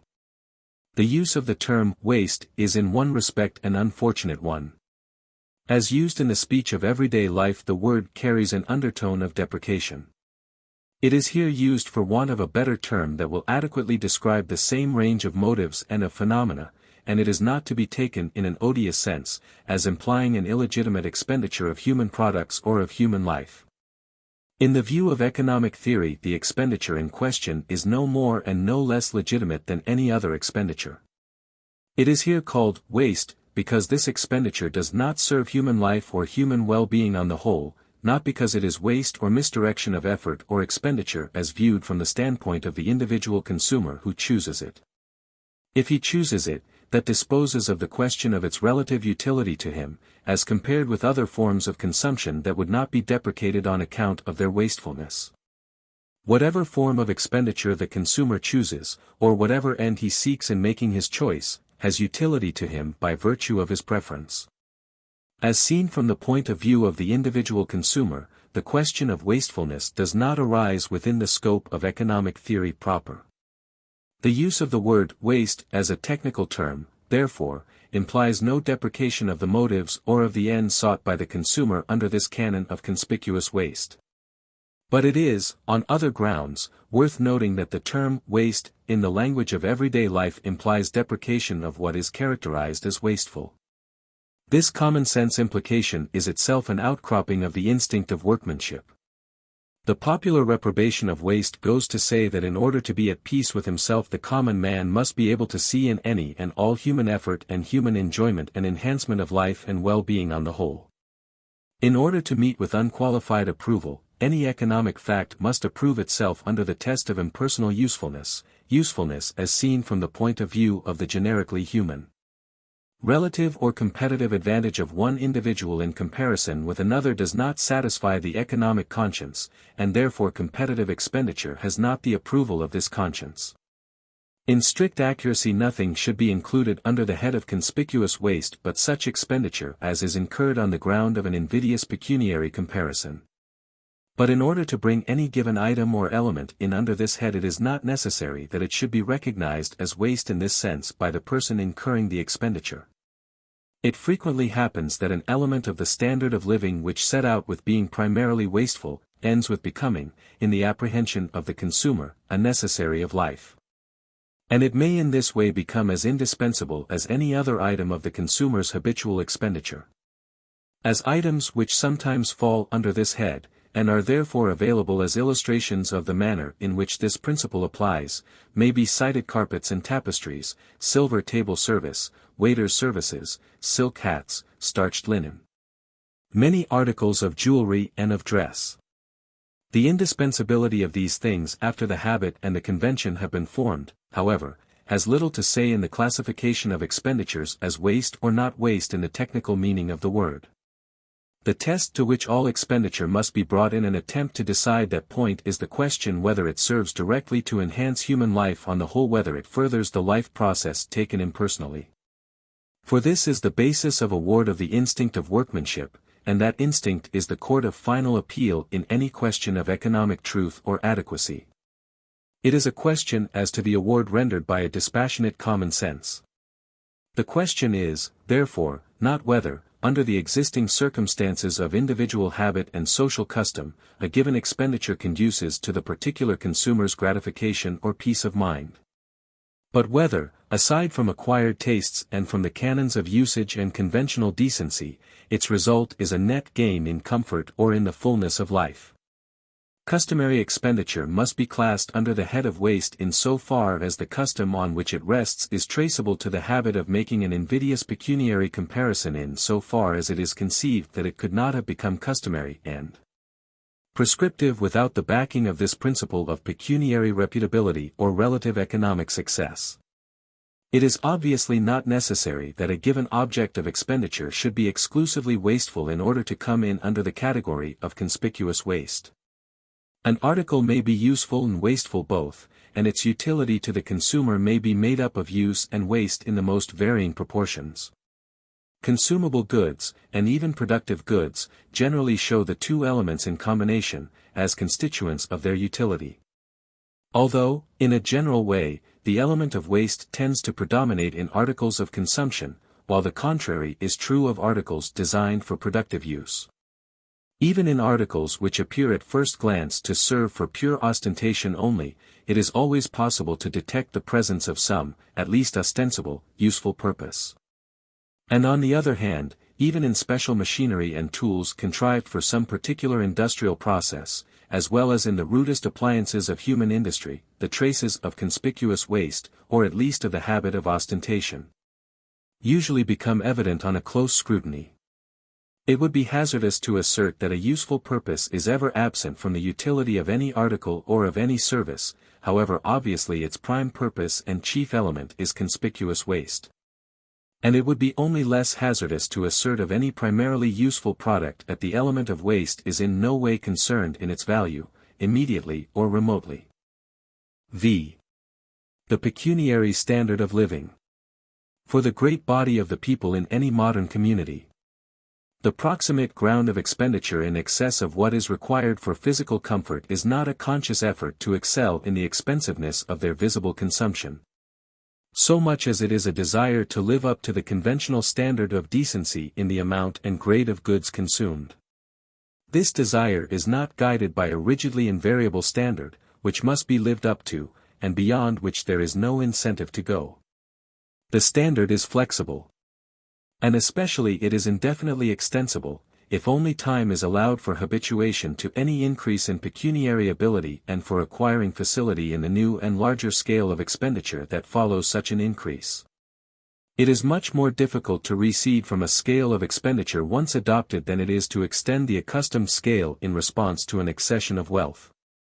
Many items of customary expenditure prove on analysis to be almost purely wasteful, and they are therefore honorific only, but after they have once been incorporated into the scale of decent consumption, and so have become an integral part of one's scheme of life, it is quite as hard to give up these as it is to give up many items that conduce directly to one's physical comfort, or even that may be necessary to life and health. That is to say, the conspicuously wasteful honorific expenditure that confers spiritual well-being may become more indispensable than much of that expenditure which ministers to the lower wants of physical well-being or sustenance only. It is notoriously just as difficult to recede from a high standard of living as it is to lower a standard which is already relatively low. Although in the former case the difficulty is a moral one, while in the latter it may involve a material deduction from the physical comforts of life. But while retrogression is difficult, a fresh advance in conspicuous expenditure is relatively easy, indeed, it takes place almost as a matter of course. In the rare cases where it occurs, a failure to increase one's visible consumption when the means for an increase are at hand is felt in popular apprehension to call for explanation. And unworthy motives of miserliness are imputed to those who fall short in this respect. A prompt response to the stimulus, on the other hand, is accepted as the normal effect. This suggests that the standard of expenditure which commonly guides our efforts is not the average, ordinary expenditure already achieved. It is an ideal of consumption that lies just beyond our reach, or to reach which requires some strain. The motive is emulation, the stimulus of an invidious comparison which prompts us to outdo those with whom we are in the habit of classing ourselves. Substantially the same proposition is expressed in the commonplace remark that each class envies and emulates the class next above it in the social scale, while it rarely compares itself with those below or with those who are considerably in advance. That is to say, in other words, our standard of decency in expenditure, as in other ends of emulation, is set by the usage of those next above us in reputability. Until, in this way, especially in any community where class distinctions are somewhat vague, all canons of reputability in decency, and all standards of consumption, are traced back by insensible gradations to the usages and habits of thought of the highest social and pecuniary class, the wealthy leisure class. It is for this class to determine, in general outline, what scheme of life the community shall accept as decent or honorific, and it is their office by precept and example to set forth this scheme of social salvation in its highest, ideal form. But the higher leisure class can exercise this quasi-sacerdotal office only under certain material limitations. The class cannot at discretion effect a sudden revolution or reversal of the popular habits of thought with respect to any of these ceremonial requirements. It takes time for any change to permeate the mass and change the habitual attitude of the people, and especially it takes time to change the habits of those classes that are socially more remote from the radiant body. The process is slower where the mobility of the population is less or where the intervals between the several classes are wider and more abrupt. But if time be allowed, the scope of the discretion of the leisure class as regards questions of form and detail in the community's scheme of life is large. While as regards the substantial principles of reputability, the changes which it can effect lie within a narrow margin of tolerance. Its example and precept carries the force of prescription for all classes below it. But in working out the precepts which are handed down as governing the form and method of reputability, in shaping the usages and the spiritual attitude of the lower classes, this authoritative prescription constantly works under the selective guidance of the canon of conspicuous waste, tempered in varying degree by the instinct of workmanship. To those norms is to be added another broad principle of human nature, the predatory animus, which in point of generality and of psychological content lies between the two just named. The effect of the latter in shaping the accepted scheme of life is yet to be discussed.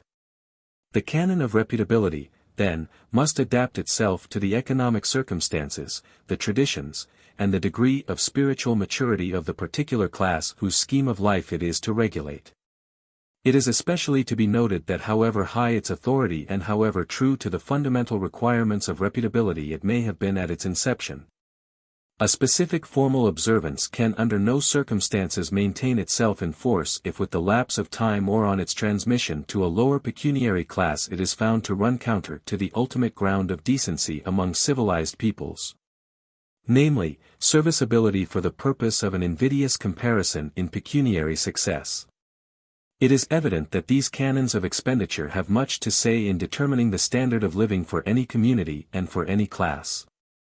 It is no less evident that the standard of living which prevails at any time or at any given social altitude will in its turn have much to say as to the forms which honorific expenditure will take, and as to the degree to which this higher need will dominate a people's consumption. In this respect the control exerted by the accepted standard of living is chiefly of a negative character. It acts almost solely to prevent recession from a scale of conspicuous expenditure that has once become habitual. A standard of living is of the nature of habit. It is an habitual scale and method of responding to given stimuli. The difficulty in the way of receding from an accustomed standard is the difficulty of breaking a habit that has once been formed. The relative facility with which an advance in the standard is made means that the life process is a process of unfolding activity and that it will readily unfold in a new direction whenever and wherever the resistance to self-expression decreases. But when the habit of expression along such a given line of low resistance has once been formed, the discharge will seek the accustomed outlet even after a change has taken place in the environment whereby the external resistance has appreciably risen. That heightened facility of expression in a given direction which is called habit may offset a considerable increase in the resistance offered by external circumstances to the unfolding of life in the given direction. As between the various habits or habitual modes and directions of expression, which go to make up an individual's standard of living, there is an appreciable difference in point of persistence under counteracting circumstances and in point of the degree of imperativeness with which the discharge seeks a given direction. That is to say, in the language of current economic theory, while men are reluctant to retrench their expenditures in any direction, they are more reluctant to retrench in some directions than in others. So that while any accustomed consumption is reluctantly given up, there are certain lines of consumption which are given up with relatively extreme reluctance. The articles or forms of consumption to which the consumer clings with the greatest tenacity are commonly the so-called necessaries of life, or the subsistence minimum. The subsistence minimum is of course not a rigidly determined allowance of goods, definite and invariable in kind and quantity. But for the purpose in hand it may be taken to comprise a certain, more or less definite, aggregate of consumption required for the maintenance of life. This minimum, it may be assumed, is ordinarily given up last in case of a progressive retrenchment of expenditure. That is to say, in a general way, the most ancient and ingrained of the habits which govern the individual's life, those habits that touch his existence as an organism, are the most persistent and imperative. Beyond these come the higher wants, later formed habits of the individual or the race, in a somewhat irregular and by no means invariable gradation. Some of these higher wants, as for instance the habitual use of certain stimulants, or the need of salvation, in the eschatological sense, or of good repute, may in some cases take precedence of the lower or more elementary wants. In general, the longer the habituation, the more unbroken the habit, and the more nearly it coincides with previous habitual forms of the life process, the more persistently will the given habit assert itself. The habit will be stronger if the particular traits of human nature which its action involves, or the particular aptitudes that find exercise in it, are traits or aptitudes that are already largely and profoundly concerned in the life process or that are intimately bound up with the life history of the particular racial stock. The varying degrees of ease with which different habits are formed by different persons, as well as the varying degrees of reluctance with which different habits are given up, goes to say that the formation of specific habits is not a matter of length of habituation simply. Inherited aptitudes and traits of temperament count for quite as much as length of habituation in deciding what range of habits will come to dominate any individual's scheme of life. And the prevalent type of transmitted aptitudes, or in other words the type of temperament belonging to the dominant ethnic element in any community, will go far to decide what will be the scope and form of expression of the community's habitual life process. How greatly the transmitted idiosyncrasies of aptitude may count in the way of a rapid and definitive formation of habit in individuals is illustrated by the extreme facility with which an all-dominating habit of alcoholism is sometimes formed. Or in the similar facility and the similarly inevitable formation of a habit of devout observances in the case of persons gifted with a special aptitude in that direction. Much the same meaning attaches to that peculiar facility of habituation to a specific human environment that is called romantic love. Men differ in respect of transmitted aptitudes, or in respect of the relative facility with which they unfold their life activity in particular directions. And the habits which coincide with or proceed upon a relatively strong specific aptitude or a relatively great specific facility of expression become of great consequence to the man's well-being. The part played by this element of aptitude in determining the relative tenacity of the several habits which constitute the standard of living goes to explain the extreme reluctance with which men give up any habitual expenditure in the way of conspicuous consumption. The aptitudes or propensities to which a habit of this kind is to be referred as its ground are those aptitudes whose exercise is comprised in emulation.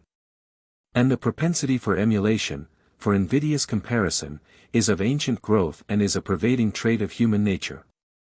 It is easily called into vigorous activity in any new form, and it asserts itself with great insistence under any form under which it has once found habitual expression. When the individual has once formed the habit of seeking expression in a given line of honorific expenditure, when a given set of stimuli have come to be habitually responded to in activity of a given kind and direction under the guidance of these alert and deep-reaching propensities of emulation, it is with extreme reluctance that such an habitual expenditure is given up. And on the other hand, whenever an accession of pecuniary strength puts the individual in a position to unfold his life process in larger scope and with additional reach, the ancient propensities of the race will assert themselves in determining the direction which the new unfolding of life is to take. And those propensities which are already actively in the field under some related form of expression, which are aided by the pointed suggestions afforded by a current accredited scheme of life, and for the exercise of which the material means and opportunities are readily available, these will especially have much to say in shaping the form and direction in which the new accession to the individual's aggregate force will assert itself. That is to say, in concrete terms, in any community where conspicuous consumption is an element of the scheme of life, an increase in an individual's ability to pay is likely to take the form of an expenditure for some accredited line of conspicuous consumption. With the exception of the instinct of self-preservation, the propensity for emulation is probably the strongest and most alert and persistent of the economic motives proper. In an industrial community, this propensity for emulation expresses itself in pecuniary emulation. And this, so far as regards the Western civilized communities of the present, is virtually equivalent to saying that it expresses itself in some form of conspicuous waste. The need of conspicuous waste, therefore, stands ready to absorb any increase in the community's industrial efficiency or output of goods, after the most elementary physical wants have been provided for.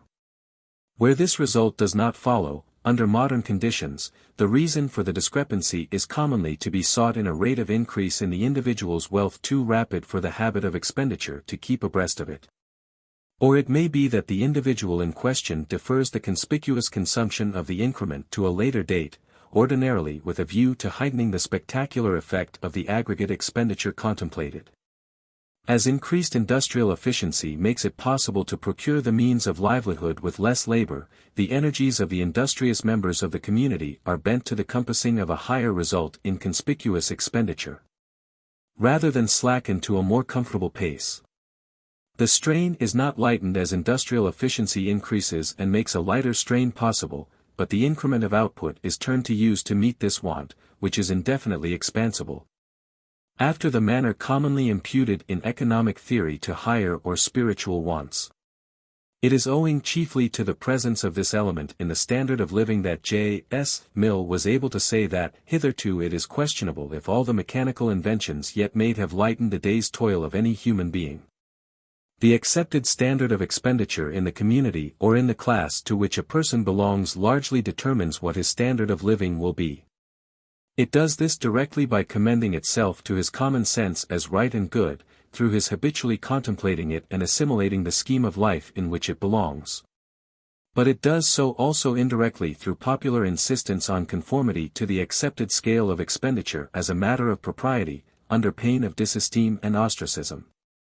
To accept and practice the standard of living which is in vogue is both agreeable and expedient, commonly to the point of being indispensable to personal comfort and to success in life. The standard of living of any class, so far as concerns the element of conspicuous waste, is commonly as high as the earning capacity of the class will permit, with a constant tendency to go higher. The effect upon the serious activities of men is therefore to direct them with great singleness of purpose to the largest possible acquisition of wealth, and to discountenance work that brings no pecuniary gain. At the same time, the effect on consumption is to concentrate it upon the lines which are most patent to the observers whose good opinion is sought. While the inclinations and aptitudes whose exercise does not involve a honorific expenditure of time or substance tend to fall into abeyance through disuse. Through this discrimination in favor of visible consumption it has come about that the domestic life of most classes is relatively shabby, as compared with the éclat of that overt portion of their life that is carried on before the eyes of observers. As a secondary consequence of the same discrimination, people habitually screen their private life from observation. So far as concerns that portion of their consumption that may without blame be carried on in secret, they withdraw from all contact with their neighbors, hence the exclusiveness of people, as regards their domestic life, in most of the industrially developed communities. And hence, by remoter derivation, the habit of privacy and reserve that is so large a feature in the code of proprieties of the better class in all communities. The low birth rate of the classes upon whom the requirements of reputable expenditure fall with great urgency is likewise traceable to the exigencies of a standard of living based on conspicuous waste. The conspicuous consumption, and the consequent increased expense, required in the reputable maintenance of a child is very considerable and acts as a powerful deterrent. It is probably the most effectual of the Malthusian prudential checks. The effect of this factor of the standard of living, both in the way of retrenchment in the obscurer elements of consumption that go to physical comfort and maintenance, and also in the paucity or absence of children, is perhaps seen at its best among the classes given to scholarly pursuits. Because of a presumed superiority and scarcity of the gifts and attainments that characterize their life, these classes are by convention subsumed under a higher social grade than their pecuniary grade should warrant. The scale of decent expenditure in their case is pitched correspondingly high, and it consequently leaves an exceptionally narrow margin disposable for the other ends of life. By force of circumstances, their habitual sense of what is good and right in these matters, as well as the expectations of the community in the way of pecuniary decency among the learned, are excessively high, as measured by the prevalent degree of opulence and earning capacity of the class, relatively to the non-scholarly classes whose social equals they nominally are. In any modern community where there is no priestly monopoly of these occupations, the people of scholarly pursuits are unavoidably thrown into contact with classes that are pecuniarily their superiors. The high standard of pecuniary decency in force among these superior classes is transfused among the scholarly classes with but little mitigation of its rigor. And as a consequence there is no class of the community that spends a larger proportion of its substance in conspicuous waste than these. 6. Pecuniary canons of taste. The caution has already been repeated more than once, that while the regulating norm of consumption is in large part the requirement of conspicuous waste, it must not be understood that the motive on which the consumer acts in any given case is this principle in its bald, unsophisticated form.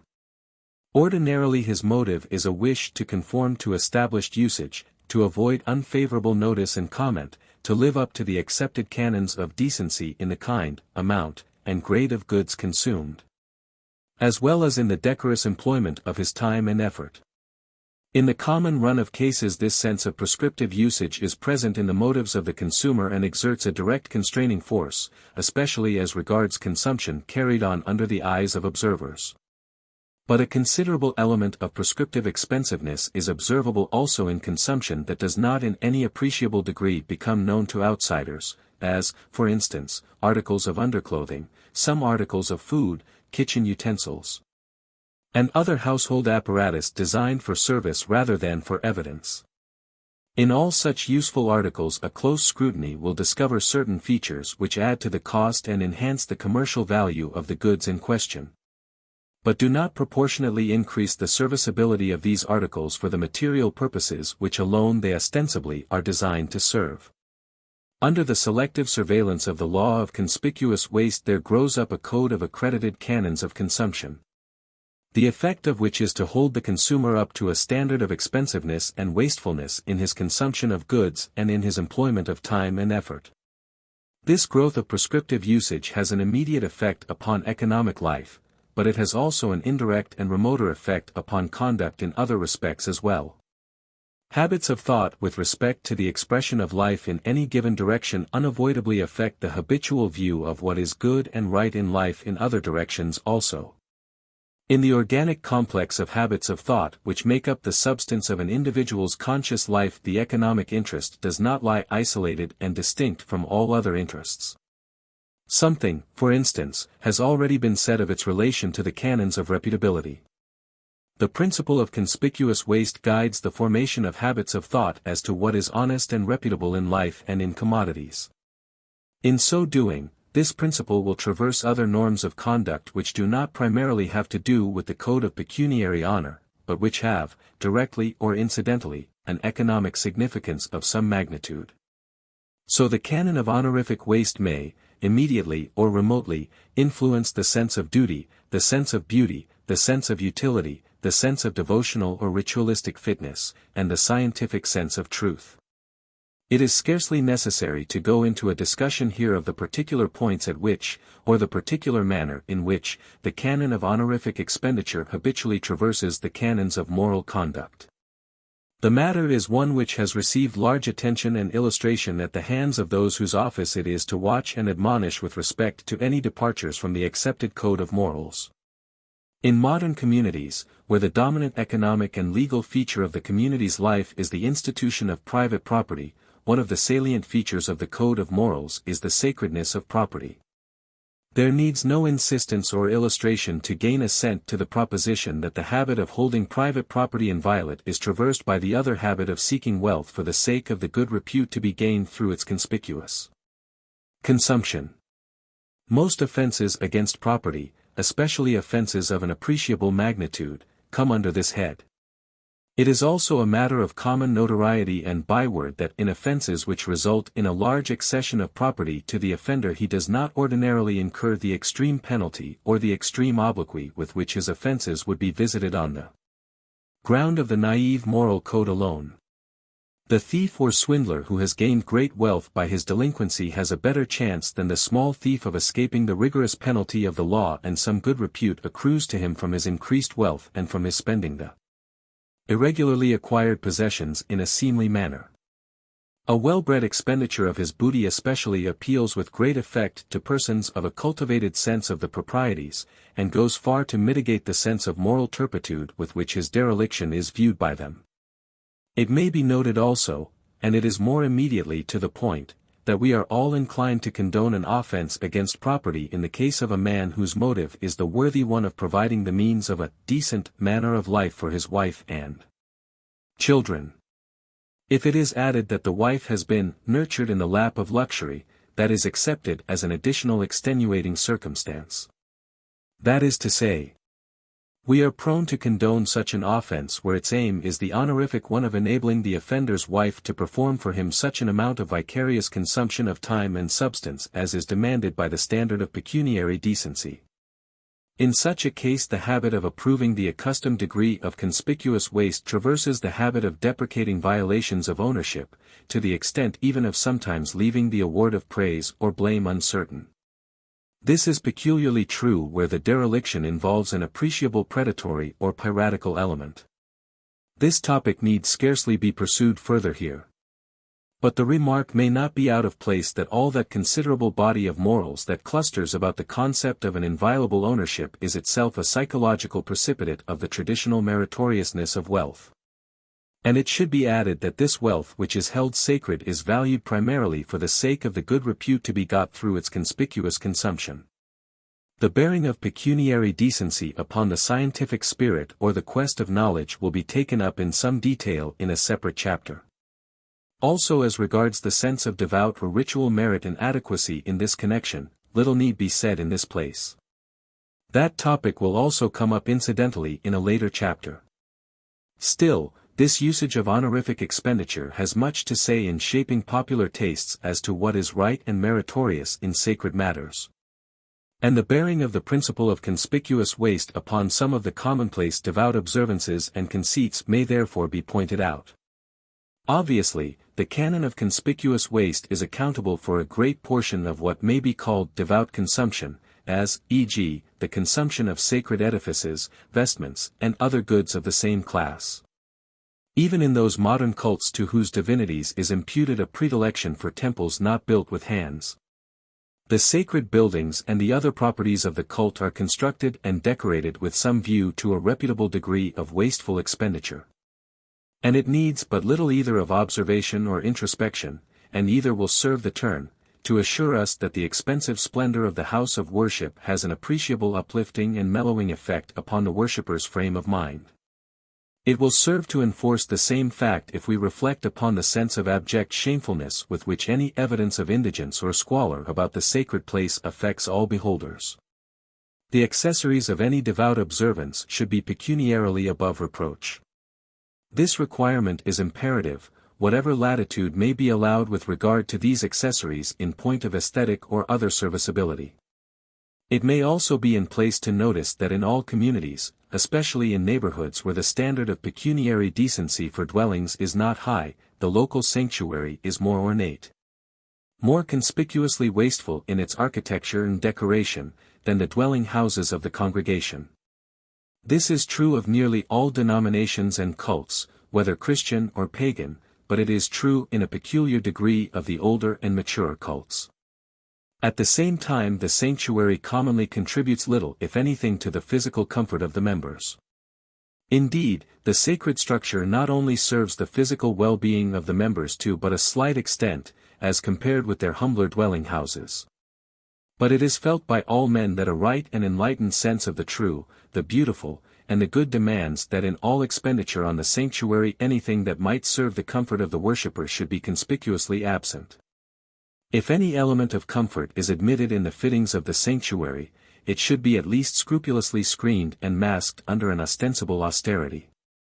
In the most reputable latter-day houses of worship, where no expense is spared, the principle of austerity is carried to the length of making the fittings of the place a means of mortifying the flesh, especially in appearance. There are few persons of delicate tastes, in the matter of devout consumption, to whom this austerely wasteful discomfort does not appeal as intrinsically right and good. Devout consumption is of the nature of vicarious consumption. This canon of devout austerity is based on the pecuniary reputability of conspicuously wasteful consumption, backed by the principle that vicarious consumption should conspicuously not conduce to the comfort of the vicarious consumer.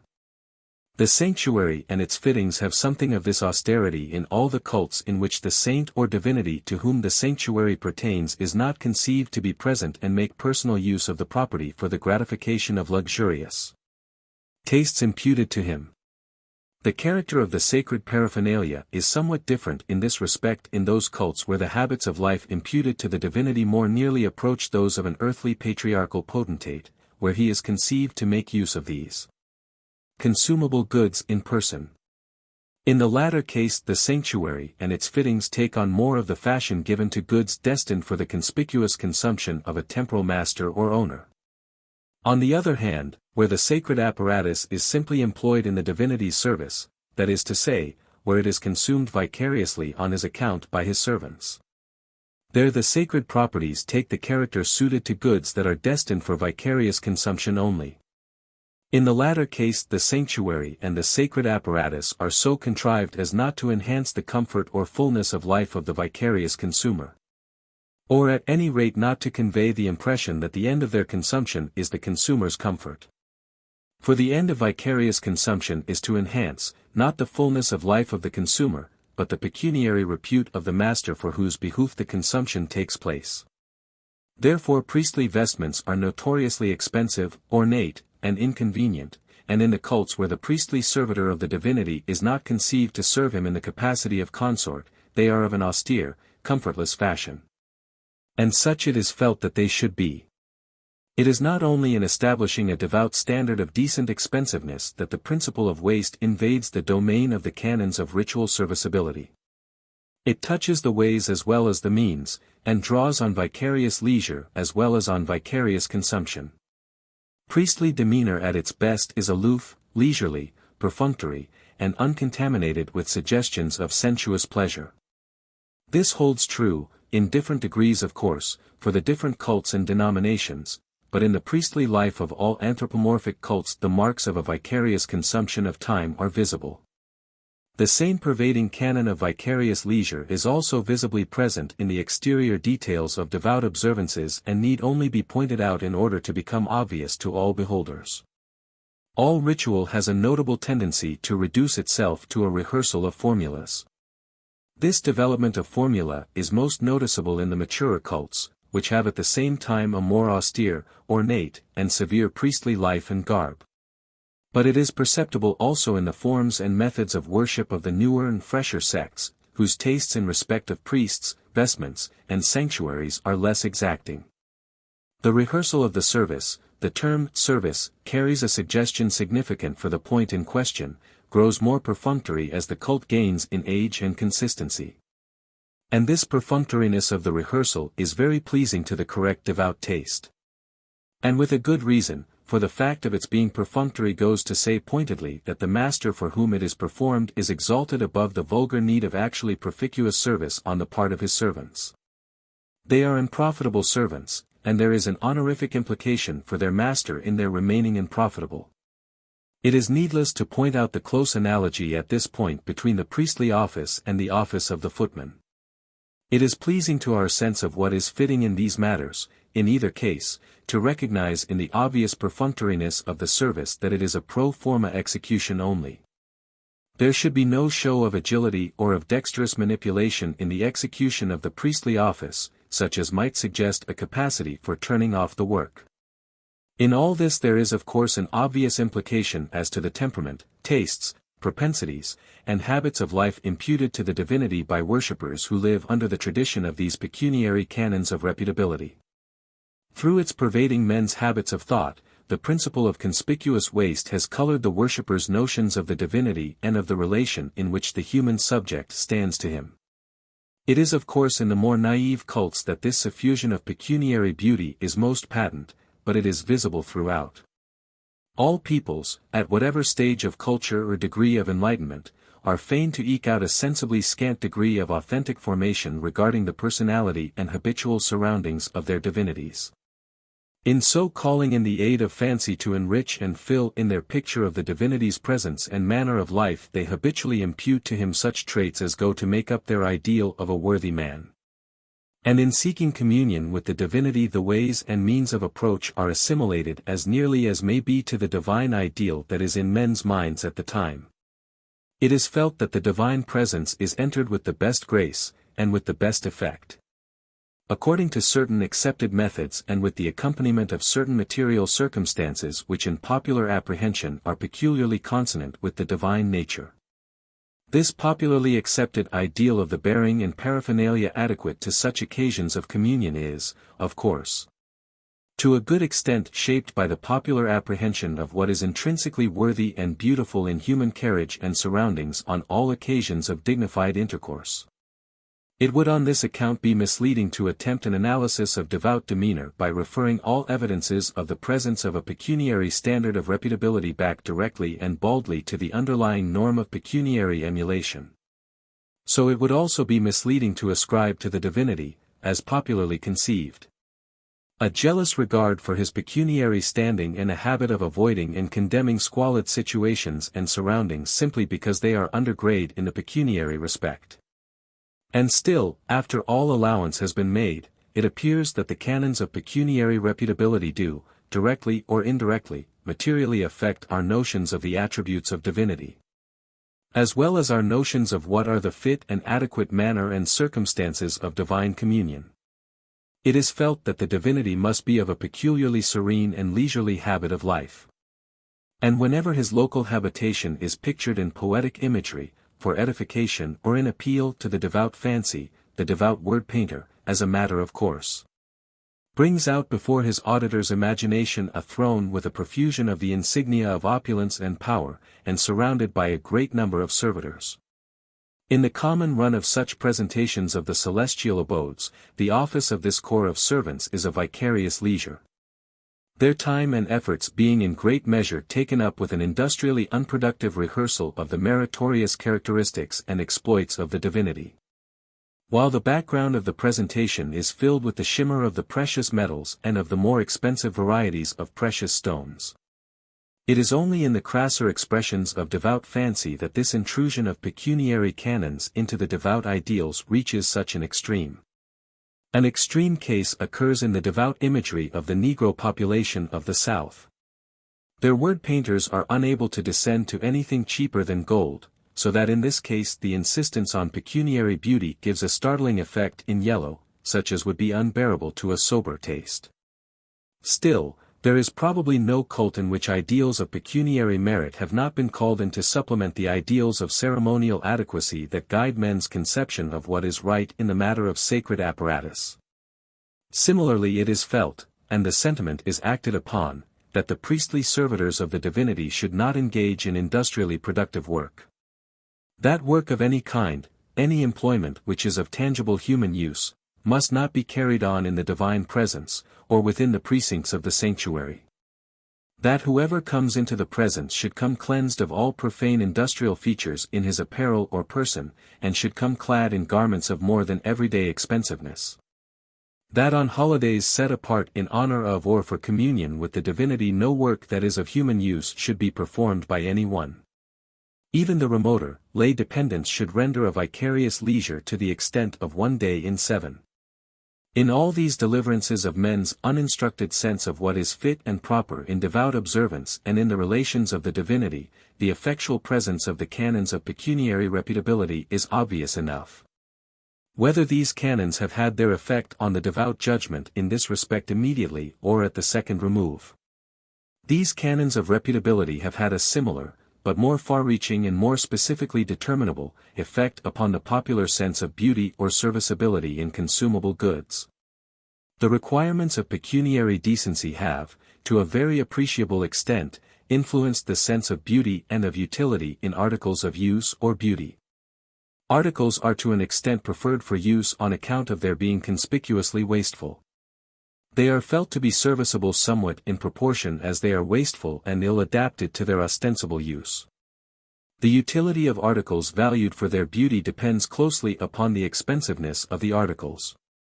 A homely illustration will bring out this dependence. A hand-wrought silver spoon, of a commercial value of some $10 to $20, is not ordinarily more serviceable, in the first sense of the word, than a machine-made spoon of the same material. It may not even be more serviceable than a machine-made spoon of some base metal, such as aluminum, the value of which may be no more than some 10 to 20 cents. The former of the two utensils is, in fact, commonly a less effective contrivance for its ostensible purpose than the latter. The objection is of course ready to hand that, in taking this view of the matter, one of the chief uses, if not the chief use, of the costlier spoon is ignored. The hand-wrought spoon gratifies our taste, our sense of the beautiful, while that made by machinery out of the base metal has no useful office beyond a brute efficiency. The facts are no doubt as the objection states them, but it will be evident on rejection that the objection is after all more plausible than conclusive. It appears, 1. That while the different materials of which the two spoons are made each possesses beauty and serviceability for the purpose for which it is used. The material of the hand-wrought spoon is some 100 times more valuable than the baser metal, without very greatly excelling the latter in intrinsic beauty of grain or color. And without being in any appreciable degree superior in point of mechanical serviceability. 2. If a close inspection should show that the supposed hand-wrought spoon were in reality only a very clever citation of hand-wrought goods, but an imitation so cleverly wrought as to give the same impression of line and surface to any but a minute examination by a trained eye, the utility of the article, including the gratification which the user derives from its contemplation as an object of beauty, would immediately decline by some 80 or 90%, or even more. 3. If the two spoons are, to a fairly close observer, so nearly identical in appearance that the lighter weight of the spurious article alone betrays it, this identity of form and color will scarcely add to the value of the machine-made spoon, nor appreciably enhance the gratification of the user's sense of beauty in contemplating it, so long as the cheaper spoon is not a novelty, and so long as it can be procured at a nominal cost. The case of the spoons is typical. The superior gratification derived from the use and contemplation of costly and supposedly beautiful products is, commonly, in great measure a gratification of our sense of costliness masquerading under the name of beauty. Our higher appreciation of the superior article is an appreciation of its superior honorific character, much more frequently than it is an unsophisticated appreciation of its beauty. The requirement of conspicuous wastefulness is not commonly present, consciously, in our canons of taste, but it is none the less present as a constraining norm selectively shaping and sustaining our sense of what is beautiful, and guiding our discrimination with respect to what may legitimately be approved as beautiful and what may not. It is at this point, where the beautiful and the honorific meet and blend, that a discrimination between serviceability and wastefulness is most difficult in any concrete case. It frequently happens that an article which serves the honorific purpose of conspicuous waste is at the same time a beautiful object. And the same application of labor to which it owes its utility for the former purpose may, and often does, give beauty of form and color to the article. The question is further complicated by the fact that many objects, as, for instance, the precious stones and the metals and some other materials used for adornment and decoration, owe their utility as items of conspicuous waste to an antecedent utility as objects of beauty. Gold, for instance, has a high degree of sensuous beauty. Very many if not most of the highly prized works of art are intrinsically beautiful, though often with material qualification. The like is true of some stuffs used for clothing, of some landscapes, and of many other things in less degree. Except for this intrinsic beauty which they possess, these objects would scarcely have been coveted as they are, or have become monopolized objects of pride to their possessors and users. But the utility of these things to the possessor is commonly due less to their intrinsic beauty than to the honor which their possession and consumption confers, or to the obloquy which it wards off. Apart from their serviceability in other respects, these objects are beautiful and have a utility as such. They are valuable on this account if they can be appropriated or monopolized. They are, therefore, coveted as valuable possessions, and their exclusive enjoyment gratifies the possessor's sense of pecuniary superiority at the same time that their contemplation gratifies his sense of beauty. But their beauty, in the naive sense of the word, is the occasion rather than the ground of their monopolization or of their commercial value. Great as is the sensuous beauty of gems, their rarity and price adds an expression of distinction to them, which they would never have if they were cheap. There is, indeed, in the common run of cases under this head, relatively little incentive to the exclusive possession and use of these beautiful things, except on the ground of their honorific character as items of conspicuous waste. Most objects of this general class, with the partial exception of articles of personal adornment, would serve all other purposes than the honorific one equally well, whether owned by the person viewing them or not. And even as regards personal ornaments it is to be added that their chief purpose is to lend éclat to the person of their wearer, or owner, by comparison with other persons who are compelled to do without. The aesthetic serviceability of objects of beauty is not greatly nor universally heightened by possession. The generalization for which the discussion so far affords ground is that any valuable object in order to appeal to our sense of beauty must conform to the requirements of beauty and of expensiveness both. But this is not all. Beyond this, the canon of expensiveness also affects our tastes in such a way as to inextricably blend the marks of expensiveness, in our appreciation, with the beautiful features of the object, and to subsume the resultant effect under the head of an appreciation of beauty simply. The marks of expensiveness come to be accepted as beautiful features of the expensive articles. They are pleasing as being marks of honorific costliness, and the pleasure which they afford on this score blends with that afforded by the beautiful form and color of the object. So that we often declare that an article of apparel, for instance, is perfectly lovely, when pretty much all that an analysis of the aesthetic value of the article would leave ground for is the declaration that it is pecuniarily honorific. This blending and confusion of the elements of expensiveness and of beauty is, perhaps, best exemplified in articles of dress and of household furniture. The code of reputability in matters of dress decides what shapes, colors, materials, and general effects in human apparel are for the time to be accepted as suitable. And departures from the code are offensive to our taste, supposedly as being departures from aesthetic truth. The approval with which we look upon fashionable attire is by no means to be accounted pure make-believe. We readily, and for the most part with utter sincerity, find those things pleasing that are in vogue. Shaggy dress stuffs and pronounced color effects, for instance, offend us at times when the vogue is goods of a high, glossy finish and neutral colors. A fancy bonnet of this year's model unquestionably appeals to our sensibilities today much more forcibly than an equally fancy bonnet of the model of last year. Although when viewed in the perspective of a quarter of a century, it would, I apprehend, be a matter of the utmost difficulty to award the palm for intrinsic beauty to the one rather than to the other of these structures. So, again, it may be remarked that, considered simply in their physical juxtaposition with the human form, the high gloss of a gentleman's hat or of a patent leather shoe has no more of intrinsic beauty than a similarly high gloss on a threadbare sleeve. And yet there is no question but that all well-bred people, in the Occidental civilized communities, instinctively and unaffectedly cleave to the one as a phenomenon of great beauty, and eschew the other as offensive to every sense to which it can appeal. It is extremely doubtful if any one could be induced to wear such a contrivance as the high hat of civilized society, except for some urgent reason based on other than aesthetic grounds.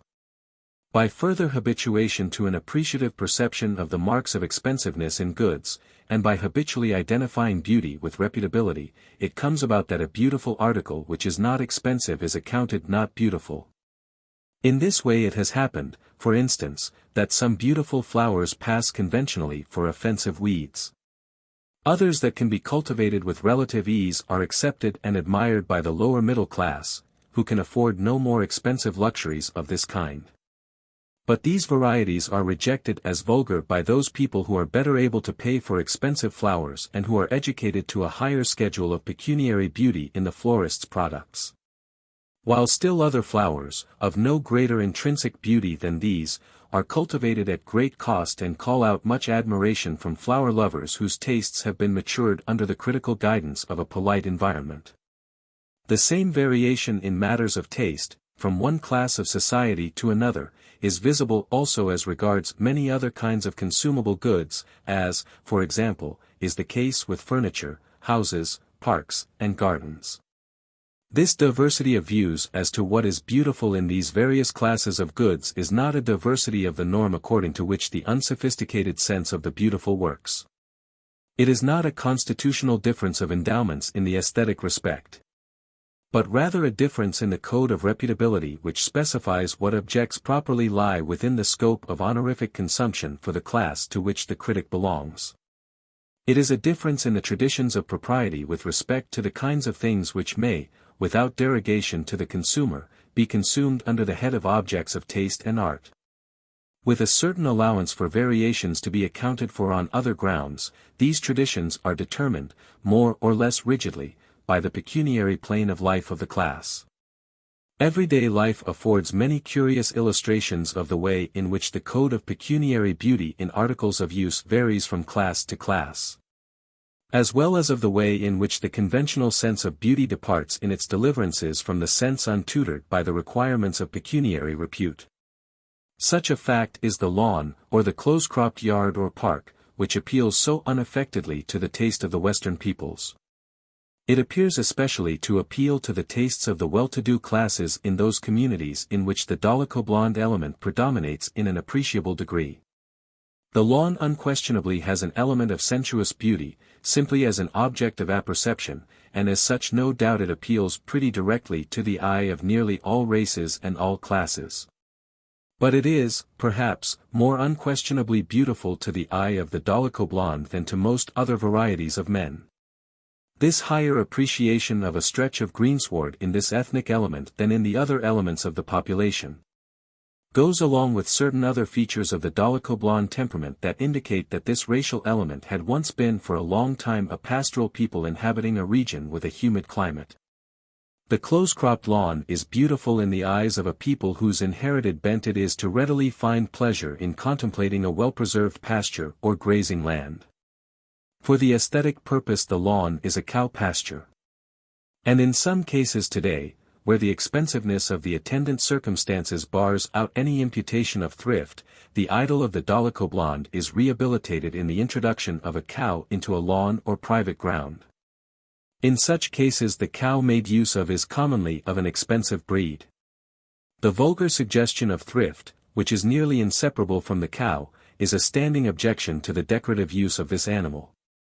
So that in all cases, except where luxurious surroundings negate this suggestion, the use of the cow as an object of taste must be avoided. Where the predilection for some grazing animal to fill out the suggestion of the pasture is too strong to be suppressed, the cow's place is often given to some more or less inadequate substitute, such as deer, antelopes, or some such exotic beast. These substitutes, although less beautiful to the pastoral eye of Western man than the cow, are in such cases preferred because of their superior expensiveness or futility, and their consequent repute. They are not vulgarly lucrative either in fact or in suggestion. Public parks of course fall in the same category with the lawn, they too, at their best, are imitations of the pasture. Such a park is of course best kept by grazing, and the cattle on the grass are themselves no mean addition to the beauty of the thing, as need scarcely be insisted on with anyone who has once seen a well-kept pasture. But it is worth noting, as an expression of the pecuniary element in popular taste, that such a method of keeping public grounds is seldom resorted to. The best that is done by skilled workmen under the supervision of a trained keeper is a more or less close imitation of a pasture, but the result invariably falls somewhat short of the artistic effect of grazing. But to the average popular apprehension a herd of cattle so pointedly suggests thrift and usefulness that their presence in the public pleasure ground would be intolerably cheap.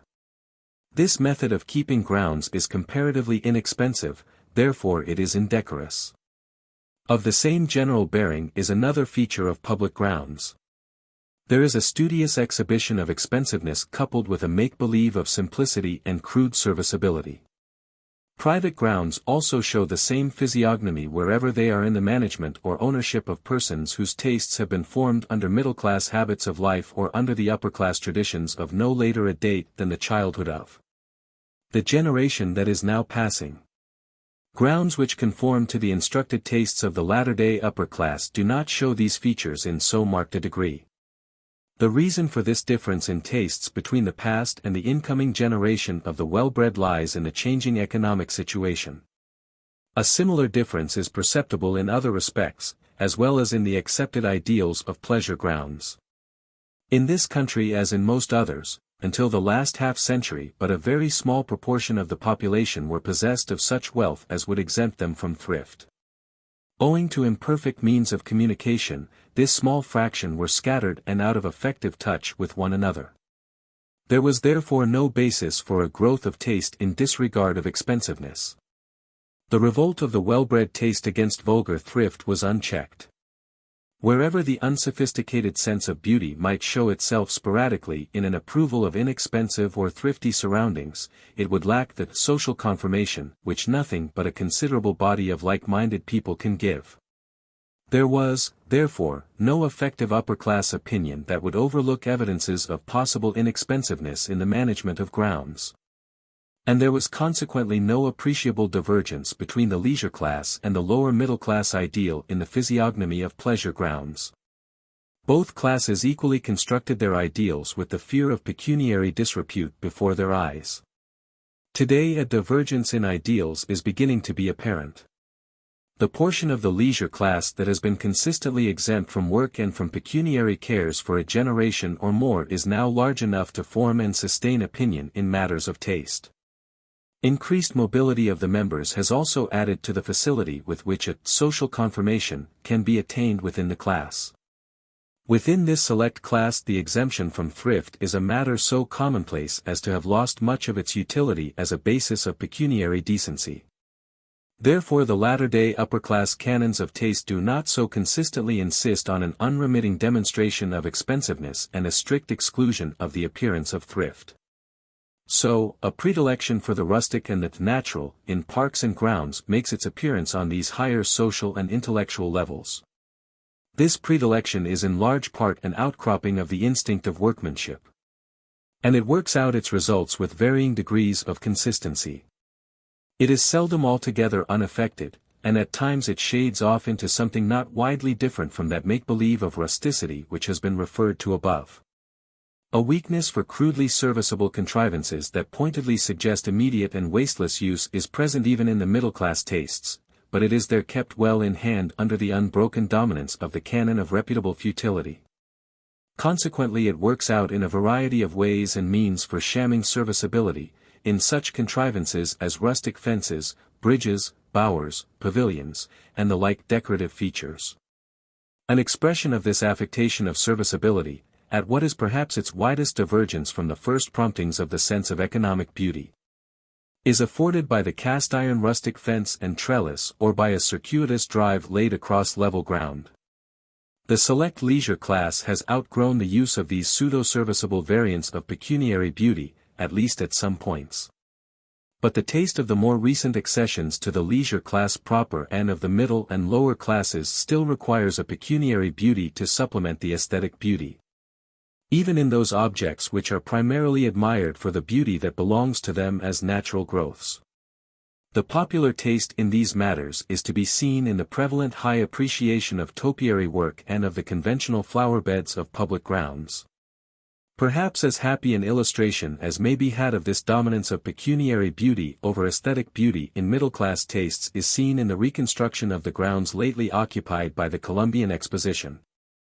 The evidence goes to show that the requirement of reputable expensiveness is still present in good vigor even where all ostensibly lavish display is avoided. The artistic effects actually wrought in this work of reconstruction diverge somewhat widely from the effect to which the same ground would have lent itself in hands not guided by pecuniary canons of taste. And even the better class of the city's population view the progress of the work with an unreserved approval, which suggests that there is in this case little if any discrepancy between the tastes of the upper and the lower or middle classes of the city. The sense of beauty in the population of this representative city of the advanced pecuniary culture is very chary of any departure from its great cultural principle of conspicuous waste. The love of nature, perhaps itself borrowed from a higher class code of taste, sometimes expresses itself in unexpected ways under the guidance of this canon of pecuniary beauty, and leads to results that may seem incongruous to an unreflecting beholder. The well-accepted practice of planting trees in the treeless areas of this country, for instance, has been carried over as an item of honorific expenditure into the heavily wooded areas. So that it is by no means unusual for a village or a farmer in the wooded country to clear the land of its native trees and immediately replant saplings of certain introduced varieties about the farmyard or along the streets. In this way a forest growth of oak, elm, beech, butternut, hemlock, basswood, and birch is cleared off to give room for saplings of soft maple, cottonwood, and brittle willow. It is felt that the inexpensiveness of leaving the forest trees standing would derogate from the dignity that should invest an article which is intended to serve a decorative and honorific end. The like pervading guidance of taste by pecuniary repute is traceable in the prevalent standards of beauty in animals. The part played by this canon of taste in assigning her place in the popular aesthetic scale to the cow has already been spoken of. Something to the same effect is true of the other domestic animals, so far as they are in an appreciable degree industrially useful to the community, as, for instance, barnyard fowl, hogs, cattle, sheep, goats, draft horses. They are of the nature of productive goods, and serve a useful, often a lucrative end, therefore beauty is not readily imputed to them. The case is different with those domestic animals which ordinarily serve no industrial end, such as pigeons, parrots and other cage birds, cats, dogs, and fast horses. These commonly are items of conspicuous consumption, and are therefore honorific in their nature and may legitimately be accounted beautiful. This class of animals are conventionally admired by the body of the upper classes, while the pecuniarily lower classes, and that select minority of the leisure class among whom the rigorous canon that abjures thrift is in a measure obsolescent, find beauty in one class of animals as in another, without drawing a hard and fast line of pecuniary demarcation between the beautiful and the ugly. In the case of those domestic animals which are honorific and are reputed beautiful, there is a subsidiary basis of merit that should be spoken of. Apart from the birds which belong in the honorific class of domestic animals, and which owe their place in this class to their non-lucrative character alone, the animals which merit particular attention are cats, dogs, and fast horses.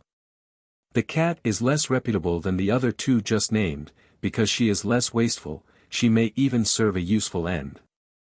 At the same time the cat's temperament does not fit her for the honorific purpose. She lives with man on terms of equality, knows nothing of that relation of status which is the ancient basis of all distinctions of worth, honor, and repute. And she does not lend herself with facility to an invidious comparison between her owner and his neighbors.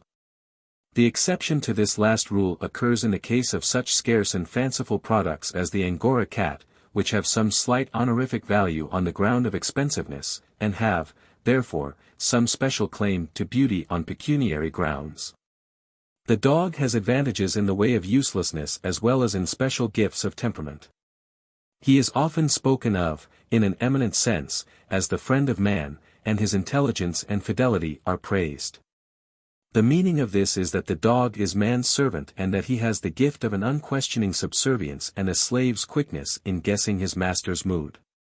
Coupled with these traits, which fit him well for the relation of status, and which must for the present purpose be set down as serviceable traits, the dog has some characteristics which are of a more equivocal aesthetic value. He is the filthiest of the domestic animals in his person and the nastiest in his habits. For this he makes up is a servile, fawning attitude towards his master, and a readiness to inflict damage and discomfort on all else. The dog, then, commends himself to our favor by affording play to our propensity for mastery, and as he is also an item of expense, and commonly serves no industrial purpose, he holds a well-assured place in men's regard as a thing of good repute. The dog is at the same time associated in our imagination with the chase, a meritorious employment and an expression of the honorable predatory impulse. Standing on this vantage ground, whatever beauty of form and motion and whatever commendable mental traits he may possess are conventionally acknowledged and magnified. And even those varieties of the dog which have been bred into grotesque deformity by the dog fancier are in good faith accounted beautiful by many. These varieties of dogs, and the like is true of other fancy-bred animals, are rated and graded in aesthetic value somewhat in proportion to the degree of grotesqueness and instability of the particular fashion which the deformity takes in the given case. For the purpose in hand, this differential utility on the ground of grotesqueness and instability of structure is reducible to terms of a greater scarcity and consequent expense. The commercial value of canine monstrosities, such as the prevailing styles of pet dogs both for men's and women's use, rests on their high cost of production. And their value to their owners lies chiefly in their utility as items of conspicuous consumption. Indirectly, through reflection upon their honorific expensiveness, a social worth is imputed to them, and so, by an easy substitution of words and ideas, they come to be admired and reputed beautiful. Since any attention bestowed upon these animals is in no sense gainful or useful, it is also reputable. And since the habit of giving them attention is consequently not deprecated, it may grow into an habitual attachment of great tenacity and of a most benevolent character. So that in the affection bestowed on pet animals the canon of expensiveness is present more or less remotely as a norm which guides and shapes the sentiment and the selection of its object. The like is true, as will be noticed presently, with respect to affection for persons also, although the manner in which the norm acts in that case is somewhat different. The case of the fast horse is much like that of the dog. He is on the whole expensive, or wasteful and useless, for the industrial purpose. What productive use he may possess, in the way of enhancing the well-being of the community or making the way of life easier for men, takes the form of exhibitions of force and facility of motion that gratify the popular aesthetic sense. This is of course a substantial serviceability. The horse is not endowed with the spiritual aptitude for servile dependence in the same measure as the dog. But he ministers effectually to his master's impulse to convert the animate forces of the environment to his own use and discretion and so express his own dominating individuality through them. The fast horse is at least potentially a race horse, of high or low degree, and it is as such that he is peculiarly serviceable to his owner. The utility of the fast horse lies largely in his efficiency as a means of emulation. It gratifies the owner's sense of aggression and dominance to have his own horse outstrip his neighbor's. This use being not lucrative, but on the whole pretty consistently wasteful, and quite conspicuously so, it is honorific, and therefore gives the fast horse a strong presumptive position of reputability. Beyond this, the racehorse proper has also a similarly non-industrial but honorific use as a gambling instrument. The fast horse, then, is aesthetically fortunate, in that the canon of pecuniary good repute legitimates a free appreciation of whatever beauty or serviceability he may possess. His pretensions have the countenance of the principle of conspicuous waste and the backing of the predatory aptitude for dominance and emulation. The horse is, moreover, a beautiful animal. Although the racehorse is so in no peculiar degree to the uninstructed taste of those persons who belong neither in the class of racehorse fanciers nor in the class whose sense of beauty is held in abeyance by the moral constraint of the horse fancier's award. To this untutored taste the most beautiful horse seems to be a form which has suffered less radical alteration than the racehorse under the breeder's selective development of the animal. Still, when a writer or speaker, especially of those whose eloquence is most consistently commonplace, wants an illustration of animal grace and serviceability, for rhetorical use, he habitually turns to the horse. And he commonly makes it plain before he is done that what he has in mind is the racehorse. It should be noted that in the graduated appreciation of varieties of horses and of dogs, such as one meets with among people of even moderately cultivated tastes in these matters, there is also discernible another and more direct line of influence of the leisure class canons of reputability. In this country, for instance, leisure class tastes are to some extent shaped on usages and habits which prevail, or which are apprehended to prevail, among the leisure class of Great Britain. In dogs this is true to a less extent than in horses. In horses, more particularly in saddle horses, which at their best serve the purpose of wasteful display simply, it will hold true in a general way that a horse is more beautiful in proportion as he is more English. The English leisure class being, for purposes of reputable usage, the upper leisure class of this country, and so the exemplar for the lower grades. This mimicry in the methods of the apperception of beauty and in the forming of judgments of taste need not result in a spurious, or at any rate not a hypocritical or affected, predilection. The predilection is as serious and as substantial an award of taste when it rests on this basis as when it rests on any other. The difference is that this taste is and as substantial an award of taste when it rests on this basis as when it rests on any other. The difference is that this taste is a taste for the reputably correct, not for the aesthetically true. The mimicry, it should be said, extends further than to the sense of beauty in horseflesh simply. It includes trappings and horsemanship as well, so that the correct or reputably beautiful seat or posture is also decided by English usage, as well as the equestrian gait. To show how fortuitous may sometimes be the circumstances which decide what shall be becoming and what not under the pecuniary canon of beauty, it may be noted that this English seat, and the peculiarly distressing gait which has made an awkward seat necessary, are a survival from the time when the English roads were so bad with mire and mud as to be virtually impassable for a horse travelling at a more comfortable gait. So that a person of decorous tastes in horsemanship today rides a punch with dock tail, in an uncomfortable posture and at a distressing gait. Because the English roads during a great part of the last century were impassable for a horse travelling at a more horse-like gait, or for an animal built for moving with ease over the firm and open country to which the horse is indigenous. It is not only with respect to consumable goods, including domestic animals, that the canons of taste have been colored by the canons of pecuniary reputability. Something to the like effect is to be said for beauty in persons. In order to avoid whatever may be matter of controversy, no weight will be given in this connection to such popular predilection as there may be for the dignified, leisurely, bearing and poly presence that are by vulgar tradition associated with opulence in mature men. These traits are in some measure accepted as elements of personal beauty. But there are certain elements of feminine beauty, on the other hand, which come in under this head, and which are of so concrete and specific a character as to admit of itemized appreciation. It is more or less a rule that in communities which are at the stage of economic development at which women are valued by the upper class for their service, the ideal of female beauty is a robust, large-limbed woman. The ground of appreciation is the physique, while the conformation of the face is of secondary weight only. A well-known instance of this ideal of the early predatory culture is that of the maidens of the Homeric poems. This ideal suffers a change in the succeeding development, when, in the conventional scheme, the office of the high-class wife comes to be a vicarious leisure simply.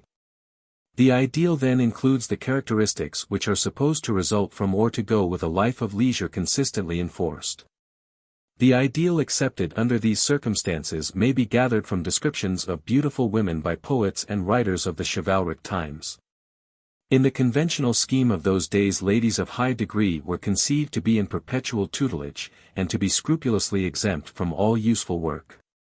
The resulting chivalric or romantic ideal of beauty takes cognizance chiefly of the face, and dwells on its delicacy, and on the delicacy of the hands and feet, the slender figure, and especially the slender waist. In the pictured representations of the women of that time, and in modern romantic imitators of the chivalric thought and feeling, the waist is attenuated to a degree that implies extreme debility. The same ideal is still extant among a considerable portion of the population of modern industrial communities. But it is to be said that it has retained its hold most tenaciously in those modern communities which are least advanced in point of economic and civil development, and which show the most considerable survivals of status and of predatory institutions. That is to say, the chivalric ideal is best preserved in those existing communities which are substantially least modern. Survivals of this lackadaisical or romantic ideal occur freely in the tastes of the well-to-do classes of continental countries. In modern communities which have reached the higher levels of industrial development, the upper leisure class has accumulated so great a mass of wealth as to place its women above all imputation of vulgarly productive labor. Here the status of women as vicarious consumers is beginning to lose its place in the sections of the body of the people. And as a consequence the ideal of feminine beauty is beginning to change back again from the infirmly delicate, translucent, and hazardously slender, to a woman of the archaic type that does not disown her hands and feet, nor, indeed, the other gross material facts of her person. In the course of economic development the ideal of beauty among the peoples of the Western culture has shifted from the woman of physical presence to the lady, and it is beginning to shift back again to the woman. And all in obedience to the changing conditions of pecuniary emulation. The exigencies of emulation at one time required lusty slaves. At another time they required a conspicuous performance of vicarious leisure and consequently an obvious disability.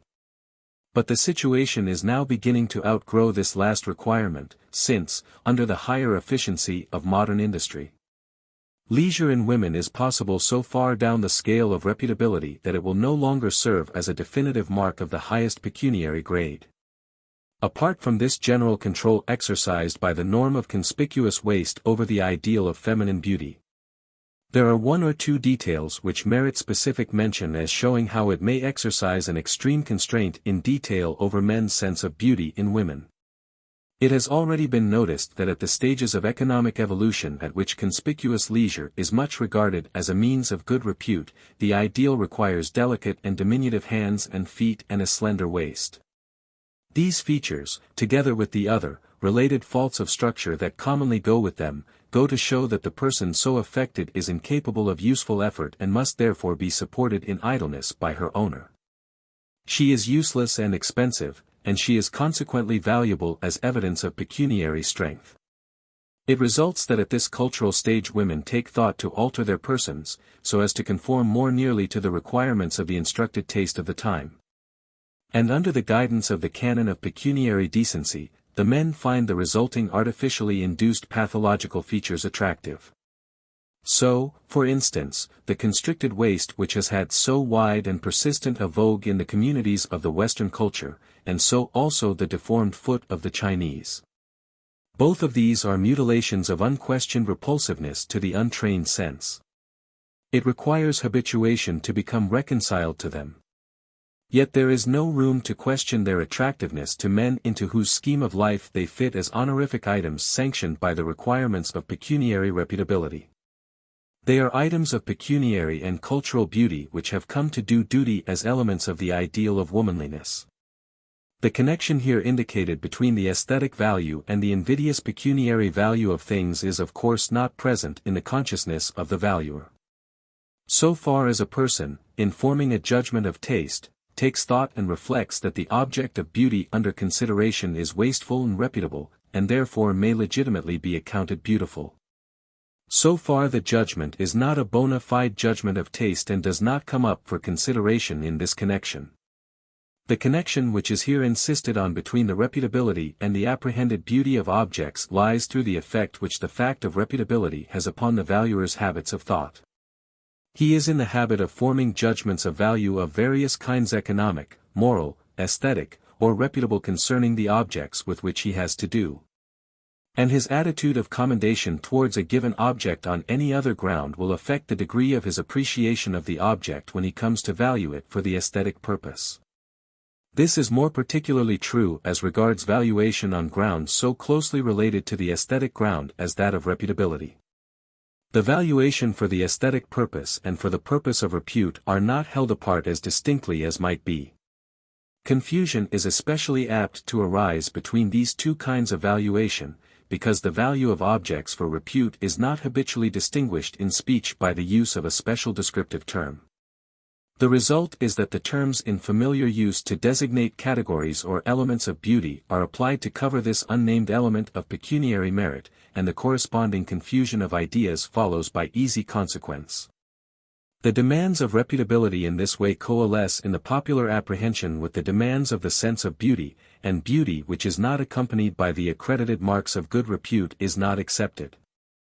But the requirements of pecuniary reputability and those of beauty in the naive sense do not in any appreciable degree coincide. The elimination from our surroundings of the pecuniarily unfit, therefore, results in a more or less thorough elimination of that considerable range of elements of beauty which do not happen to conform to the pecuniary requirement. The underlying norms of taste are of very ancient growth, probably far antedating the advent of the pecuniary institutions that are here under discussion. Consequently, by force of the past selective adaptation of men's habits of thought, it happens that the requirements of beauty, simply, are for the most part best satisfied by inexpensive contrivances and structures which in a straightforward manner suggest both the office which they are to perform and the method of serving their end. It may be in place to recall the modern psychological position. Beauty of form seems to be a question of facility of apperception. The proposition could perhaps safely be made broader than this. If abstraction is made from association, suggestion, and expression, classed as elements of beauty, then beauty in any perceived object means that the mind readily unfolds its apperceptive activity in the directions which the object in question affords. But the directions in which activity readily unfolds or expresses itself are the directions to which long and close habituation has made the mind prone. So far as concerns the essential elements of beauty, this habituation is an habituation so close and long as to have induced not only a proclivity to the apperceptive form in question, but an adaptation of physiological structure and function as well. So far as the economic interest enters into the constitution of beauty, it enters as a suggestion or expression of adequacy to a purpose, a manifest and readily inferable subservience to the life process. This expression of economic facility or economic serviceability in any object, what may be called the economic beauty of the object, is best served by neat and unambiguous suggestion of its office and its efficiency for the material ends of life. On this ground, among objects of use the simple and unadorned article is aesthetically the best. But since the pecuniary canon of reputability rejects the inexpensive in articles appropriated to individual consumption, the satisfaction of our craving for beautiful things must be sought by way of compromise. The canons of beauty must be circumvented by some contrivance which will give evidence of a reputably wasteful expenditure, at the same time that it meets the demands of our critical sense of the useful and the beautiful.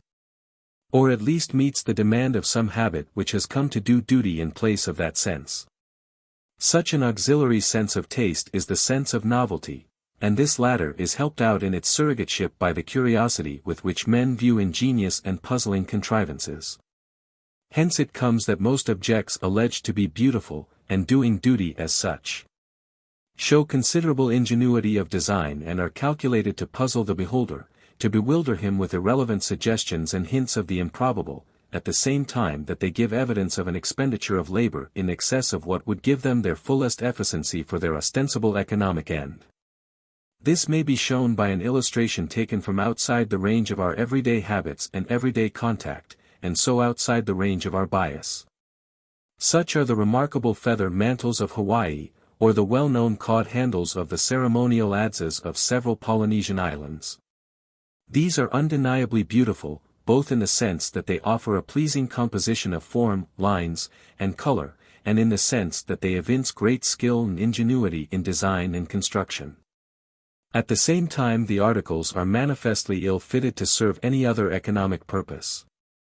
But it is not always that the evolution of ingenious and puzzling contrivances under the guidance of the canon of wasted effort works out so happy a result.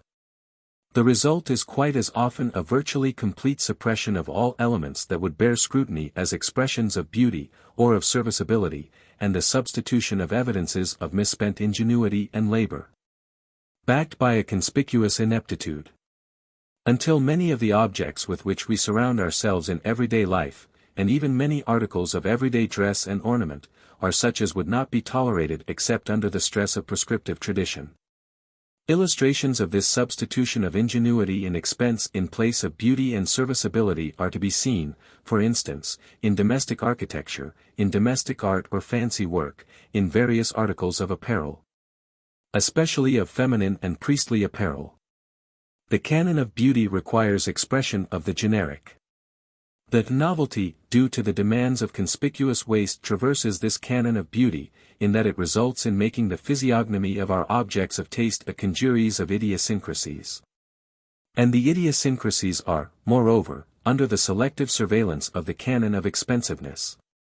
This process of selective adaptation of designs to the end of conspicuous waste, and the substitution of pecuniary beauty for aesthetic beauty, has been especially effective in the development of architecture. It would be extremely difficult to find a modern civilized residence or public building which can claim anything better than relative inoffensiveness in the eyes of anyone who will dissociate the elements of beauty from those of honorific waste. The endless variety of fronts presented by the better class of tenements and apartment houses in our cities is an endless variety of architectural distress and of suggestions of expensive discomfort. Considered as objects of beauty, the dead walls of the sides and back of these structures, left untouched by the hands of the artist, are commonly the best feature of the building. What has been said of the influence of the law of conspicuous waste upon the canons of taste will hold true, with but a slight change of terms, of its influence upon our notions of the serviceability of goods for other ends than the aesthetic one. Goods are produced and consumed as a means to the fuller unfolding of human life, and their utility consists, in the first instance, in their efficiency as means to this end. The end is, in the first instance, the fullness of life of the individual, taken in absolute terms. But the human proclivity to emulation has seized upon the consumption of goods as a means to an invidious comparison, and has thereby invested consumable goods with a secondary utility as evidence of relative ability to pay. This indirect or secondary use of consumable goods lends an honorific character to consumption and presently also to the goods which best serve the emulative end of consumption. The consumption of expensive goods is meritorious, and the goods which contain an appreciable element of cost in excess of what goes to give them serviceability for their ostensible mechanical purpose are honorific. The marks of superfluous costliness in the goods are therefore marks of worth, of high efficiency for the indirect, invidious end to be served by their consumption. And conversely, goods are humilific, and therefore unattractive, if they show too thrifty an adaptation to the mechanical end sought and do not include a margin of expensiveness on which to rest a complacent invidious comparison. This indirect utility gives much of their value to the better grades of goods. In order to appeal to the cultivated sense of utility, an article must contain a modicum of this indirect utility. While men may have set out with disapproving an inexpensive manner of living because it indicated inability to spend much, and so indicated a lack of pecuniary success, they end by falling into the habit of disapproving cheap things as being intrinsically dishonorable or unworthy because they are cheap. As time has gone on, each succeeding generation has received this tradition of meritorious expenditure from the generation before it, and has in its turn further elaborated and fortified the traditional canon of pecuniary reputability in goods consumed. Until we have finally reached such a degree of conviction as to the unworthiness of all inexpensive things, that we have no longer any misgivings in formulating the maxim, cheap and nasty. So thoroughly has the habit of approving the expensive and disapproving the inexpensive been ingrained into our thinking that we instinctively insist upon at least some measure of wasteful expensiveness in all our consumption. Even in the case of goods which are consumed in strict privacy and without the slightest thought of display. We all feel, sincerely and without misgiving, that we are the more lifted up in spirit for having, even in the privacy of our own household, eaten our daily meal by the help of hand-wrought silver utensils. From hand-painted china, often of dubious artistic value, laid on high-priced table linen. Any retrogression from the standard of living which we are accustomed to regard as worthy in this respect is felt to be a grievous violation of our human dignity. So, also, for the last dozen years candles have been a more pleasing source of light at dinner than any other. Candlelight is now softer, less distressing to well-bred eyes, than oil, gas, or electric light. The same could not have been said 30 years ago, when candles were, or recently had been, the cheapest available light for domestic use. Nor are candles even now found to give an acceptable or effective light for any other than a ceremonial illumination. A political sage still living has summed up the conclusion of this whole matter in the dictum, "A cheap coat makes a cheap man," and there is probably no one who does not feel the convincing force of the maxim. The habit of looking for the marks of superfluous expensiveness in goods, and of requiring that all goods should afford some utility of the indirect or invidious sort, leads to a change in the standards by which the utility of goods is gauged. The honorific element and the element of brute efficiency are not held apart in the consumer's appreciation of commodities, and the two together go to make up the unanalyzed aggregate serviceability of the goods. Under the resulting standard of serviceability, no article will pass muster on the strength of material sufficiency alone. In order to completeness and full acceptability to the consumer, it must also show the honorific element. It results that the producers of articles of consumption direct their efforts to the production of goods that shall meet this demand for the honorific element. They will do this with all the more alacrity and effect, since they are themselves under the dominance of the same standard of worth in goods, and would be sincerely grieved at the sight of goods which lack the proper honorific finish. Hence it has come about that there are today no goods supplied in any trade which do not contain the honorific element in greater or less degree. Any consumer who might, Diogenes-like, insist on the elimination of all honorific or wasteful elements from his consumption, would be unable to supply his most trivial wants in the modern market. Indeed, even if he resorted to supplying his wants directly by his own efforts, he would find it difficult if not impossible to divest himself of the current habits of thought on this head. So that he could scarcely compass a supply of the necessaries of life for a day's consumption without instinctively and by oversight incorporating in his homemade product something of this honorific, quasi-decorative element of wasted labor. It is notorious that in their selection of serviceable goods in the retail market, purchasers are guided more by the finish and workmanship of the goods than by any marks of substantial serviceability. Goods, in order to sell, must have some appreciable amount of labor spent in giving them the marks of decent expensiveness, in addition to what goes to give them efficiency for the material use which they are to serve. This habit of making obvious costliness a canon of serviceability of course acts to enhance the aggregate cost of articles of consumption. It puts us on our guard against cheapness by identifying merit in some degree with cost. There is ordinarily a consistent effort on the part of the consumer to obtain goods of the required serviceability at as advantageous a bargain as may be.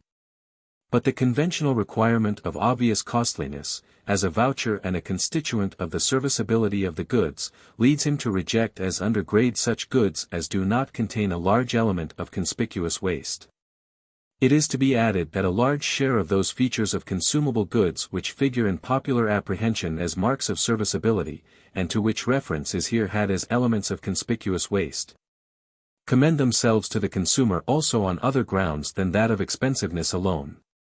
They usually give evidence of skill and effective workmanship, even if they do not contribute to the substantial serviceability of the goods. And it is no doubt largely on some such ground that any particular mark of honorific serviceability first comes into vogue and afterward maintains its footing as a normal constituent element of the worth of an article. A display of efficient workmanship is pleasing simply as such, even where its remoter, for the time unconsidered, outcome is futile. There is a gratification of the artistic sense in the contemplation of skillful work. But it is also to be added that no such evidence of skillful workmanship, or of ingenious and effective adaptation of means to an end, will, in the long run, enjoy the approbation of the modern civilized consumer unless it has the sanction of the canon of conspicuous waste. The position here taken is enforced in a felicitous manner by the place assigned in the economy of consumption to machine products. The point of material difference between machine-made goods and the hand-wrought goods which serve the same purposes is, ordinarily, that the former serve their primary purpose more adequately. They are a more perfect product, show a more perfect adaptation of means to end. This does not save them from disesteem and deprecation, for they fall short under the test of honorific waste. Hand labor is a more wasteful method of production. Hence the goods turned out by this method are more serviceable for the purpose of pecuniary reputability. Hence the marks of hand labor come to be honorific, and the goods which exhibit these marks take rank as of higher grade than the corresponding machine product. Commonly, if not invariably, the honorific marks of hand labor are certain imperfections and irregularities in the lines of the hand-wrought article, showing where the workman has fallen short in the execution of the design. The ground of the superiority of hand-wrought goods, therefore, is a certain margin of crudeness. This margin must never be so wide as to show bungling workmanship, since that would be evidence of low cost, nor so narrow as to suggest the ideal precision attained only by the machine, for that would be evidence of low cost. The appreciation of those evidences of honorific crudeness to which hand-wrought goods owe their superior worth and charm in the eyes of well-bred people is a matter of nice discrimination. It requires training and the formation of right habits of thought with respect to what may be called the physiognomy of goods. Machine-made goods of daily use are often admired and preferred precisely on account of their excessive perfection by the vulgar and the underbred who have not given due thought to the punctilios of elegant consumption. The ceremonial inferiority of machine products goes to show that the perfection of skill and workmanship embodied in any costly innovations in the finish of goods is not sufficient of itself to secure them acceptance and permanent favor. The innovation must have the support of the canon of conspicuous waste.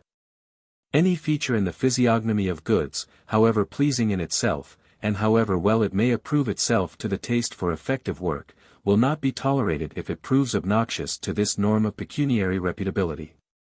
The ceremonial inferiority or uncleanness in consumable goods due to commonness, or in other words to their slight cost of production, has been taken very seriously by many persons. The objection to machine products is often formulated as an objection to the commonness of such goods. What is common is within the pecuniary reach of many people. Its consumption is therefore not honorific, since it does not serve the purpose of a favorable invidious comparison with other consumers. Hence the consumption, or even the sight of such goods, is inseparable from an odious suggestion of the lower levels of human life. And one comes away from their contemplation with a pervading sense of meanness that is extremely distasteful and depressing to a person of sensibility. In persons whose tastes assert themselves imperiously, and who have not the gift, habit, or incentive to discriminate between the grounds of their various judgments of taste. The deliverances of the sense of the honorific coalesce with those of the sense of beauty and of the sense of serviceability, in the manner already spoken of. The resulting composite valuation serves as a judgment of the object's beauty or its serviceability, according as the valuer's bias or interest inclines him to apprehend the object in the one or the other of these aspects. It follows not infrequently that the marks of cheapness or commonness are accepted as definitive marks of artistic unfitness, and a code or schedule of aesthetic proprieties on the one hand, and of aesthetic abominations on the other, is constructed on this basis for guidance in questions of taste. As has already been pointed out, the cheap, and therefore indecorous, articles of daily consumption in modern industrial communities are commonly machine products. And the generic feature of the physiognomy of machine-made goods as compared with the hand-wrought article is their greater perfection in workmanship and greater accuracy in the detail execution of the design. Hence it comes about that the visible imperfections of the hand-wrought goods, being honorific, are accounted marks of superiority in point of beauty or serviceability, or both. Hence has arisen that exaltation of the defective, of which John Ruskin and William Morris were such eager spokesmen in their time. And on this ground their propaganda of crudity and wasted effort has been taken up and carried forward since their time. And hence also the propaganda for a return to handicraft and household industry. So much of the work and speculations of this group of men as fairly comes under the characterization here given would have been impossible at a time when the visibly more perfect goods were not the cheaper. It is of course only as to the economic value of this school of aesthetic teaching that anything is intended to be said or can be said here. What is said is not to be taken in the sense of depreciation, but chiefly as a characterization of the tendency of this teaching in its effect on consumption and on the production of consumable goods. The manner in which the bias of this growth of taste has worked itself out in production is perhaps most cogently exemplified in the book manufacture with which Morris busied himself during the later years of his life. But what holds true of the work of the Kelmscott Press in an eminent degree, holds true with but slightly abated force when applied to latter-day artistic bookmaking generally, as to type, paper, illustration, binding materials, and binder's work. The claims to excellence put forward by the later products of the bookmaker's industry rest in some measure on the degree of its approximation to the crudities of the time when the work of bookmaking was a doubtful struggle with refractory materials carried on by means of insufficient appliances. These products, since they require hand labor, are more expensive. They are also less convenient for use than the books turned out with a view to serviceability alone. They therefore argue ability on the part of the purchaser to consume freely, as well as ability to waste time and effort. It is on this basis that the printers of today are returning to old style, and other more or less obsolete styles of type which are less legible and give a cruder appearance to the page than the modern. Even a scientific periodical, with ostensibly no purpose but the most effective presentation of matter with which its science is concerned, will concede so much to the demands of this pecuniary beauty as to publish its scientific discussions in old-style type, on laid paper, and with uncut edges. But books which are not ostensibly concerned with the effective presentation of their contents alone, of course go farther in this direction. Here we have a somewhat cruder type, printed on hand-laid, decoll-edged paper, with excessive margins and uncut leaves, with bindings of a painstaking crudeness and elaborate ineptitude. The Kelmscott Press reduced the matter to an absurdity, as seen from the point of view of brute serviceability alone, by issuing books for modern use, edited with the obsolete spelling, printed in black letter, and bound in limp vellum fitted with thongs. As a further characteristic feature which fixes the economic place of artistic bookmaking, there is the fact that these more elegant books are, at their best, printed in limited editions. A limited edition is in effect a guarantee, somewhat crude, it is true, that this book is scarce and that it therefore is costly and lends pecuniary distinction to its consumer. The special attractiveness of these book products to the book buyer of cultivated taste lies, of course, not in a conscious, naive recognition of their costliness and superior clumsiness. Here, as in the parallel case of the superiority of hand-wrought articles over machine products, the conscious ground of preference is an intrinsic excellence imputed to the costlier and more awkward article. The superior excellence imputed to the book which imitates the products of antique and obsolete processes is conceived to be chiefly a superior utility in the aesthetic respect. But it is not unusual to find a well-bred book lover insisting that the clumsier product is also more serviceable as a vehicle of printed speech. So far as regards the superior aesthetic value of the decadent book, the chances are that the book lover's contention has some ground. The book is designed with an eye single to its beauty, and the result is commonly some measure of success on the part of the designer. What is insisted on here, however, is that the canon of taste under which the designer works is a canon formed under the surveillance of the law of conspicuous waste. And that this law acts selectively to eliminate any canon of taste that does not conform to its demands. That is to say, while the decadent book may be beautiful, the limits within which the designer may work are fixed by requirements of a non-aesthetic kind. The product, if it is beautiful, must also at the same time be costly and ill-adapted to its ostensible use. This mandatory canon of taste in the case of the book designer, however, is not shaped entirely by the law of waste in its first form. The canon is to some extent shaped in conformity to that secondary expression of the predatory temperament, veneration for the archaic or obsolete, which in one of its special developments is called classicism. In aesthetic theory it might be extremely difficult, if not quite impracticable, to draw a line between the canon of classicism, or regard for the archaic, and the canon of beauty.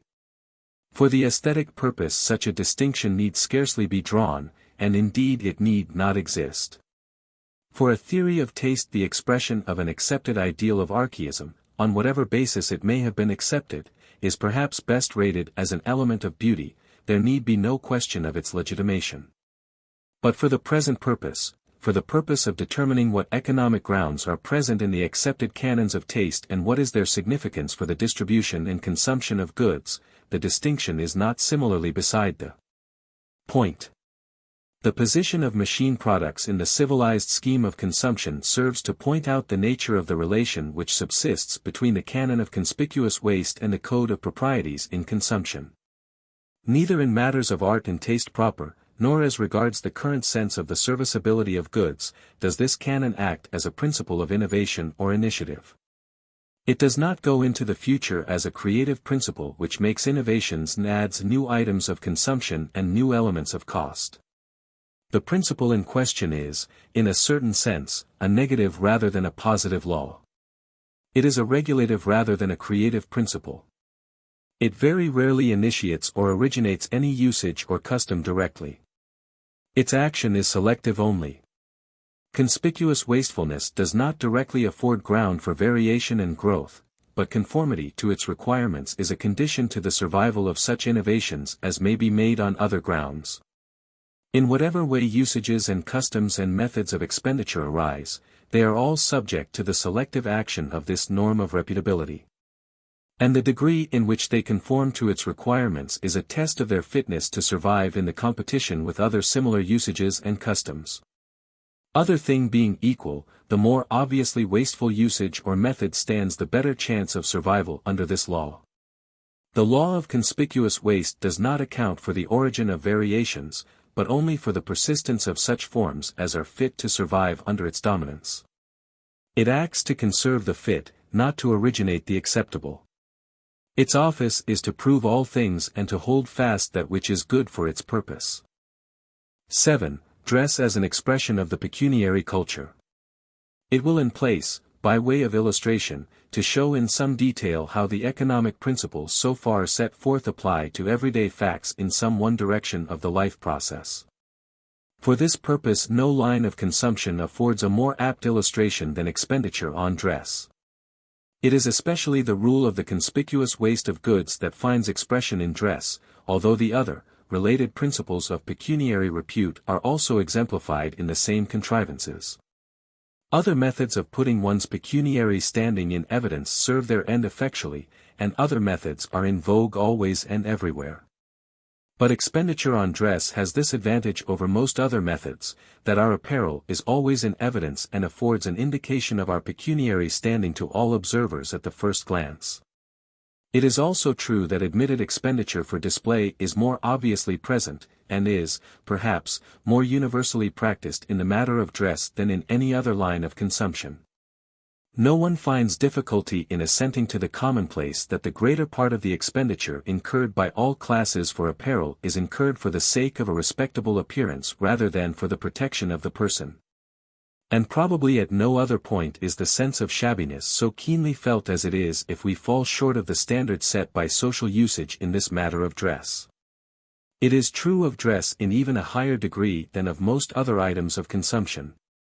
That people will undergo a very considerable degree of privation in the comforts or the necessaries of life in order to afford what is considered a decent amount of wasteful consumption. So that it is by no means an uncommon occurrence, in an inclement climate, for people to go ill-clad in order to appear well-dressed. And the commercial value of the goods used for clothing in any modern community is made up to a much larger extent of the fashionableness. The reputability of the goods than of the mechanical service which they render in clothing the person of the wearer. The need of dress is eminently a higher, or spiritual need. This spiritual need of dress is not wholly, nor even chiefly, a naive propensity for display of expenditure.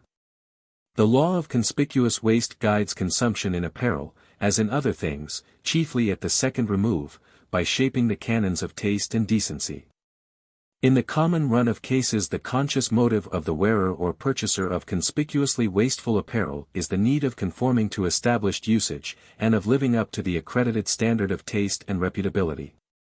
It is not only that one must be guided by the code of proprieties in dress in order to avoid the mortification that comes of unfavorable notice and comment, though that motive in itself counts for a great deal. But besides that, the requirement of expensiveness is so ingrained into our habits of thought in matters of dress that any other than expensive apparel is instinctively odious to us. Without reflection or analysis, we feel that what is inexpensive is unworthy. A cheap coat makes a cheap man. Cheap and nasty is recognized to hold true in dress with even less mitigation than in other lines of consumption. On the ground both of taste and of serviceability, an inexpensive article of apparel is held to be inferior, under the maxim, cheap and nasty.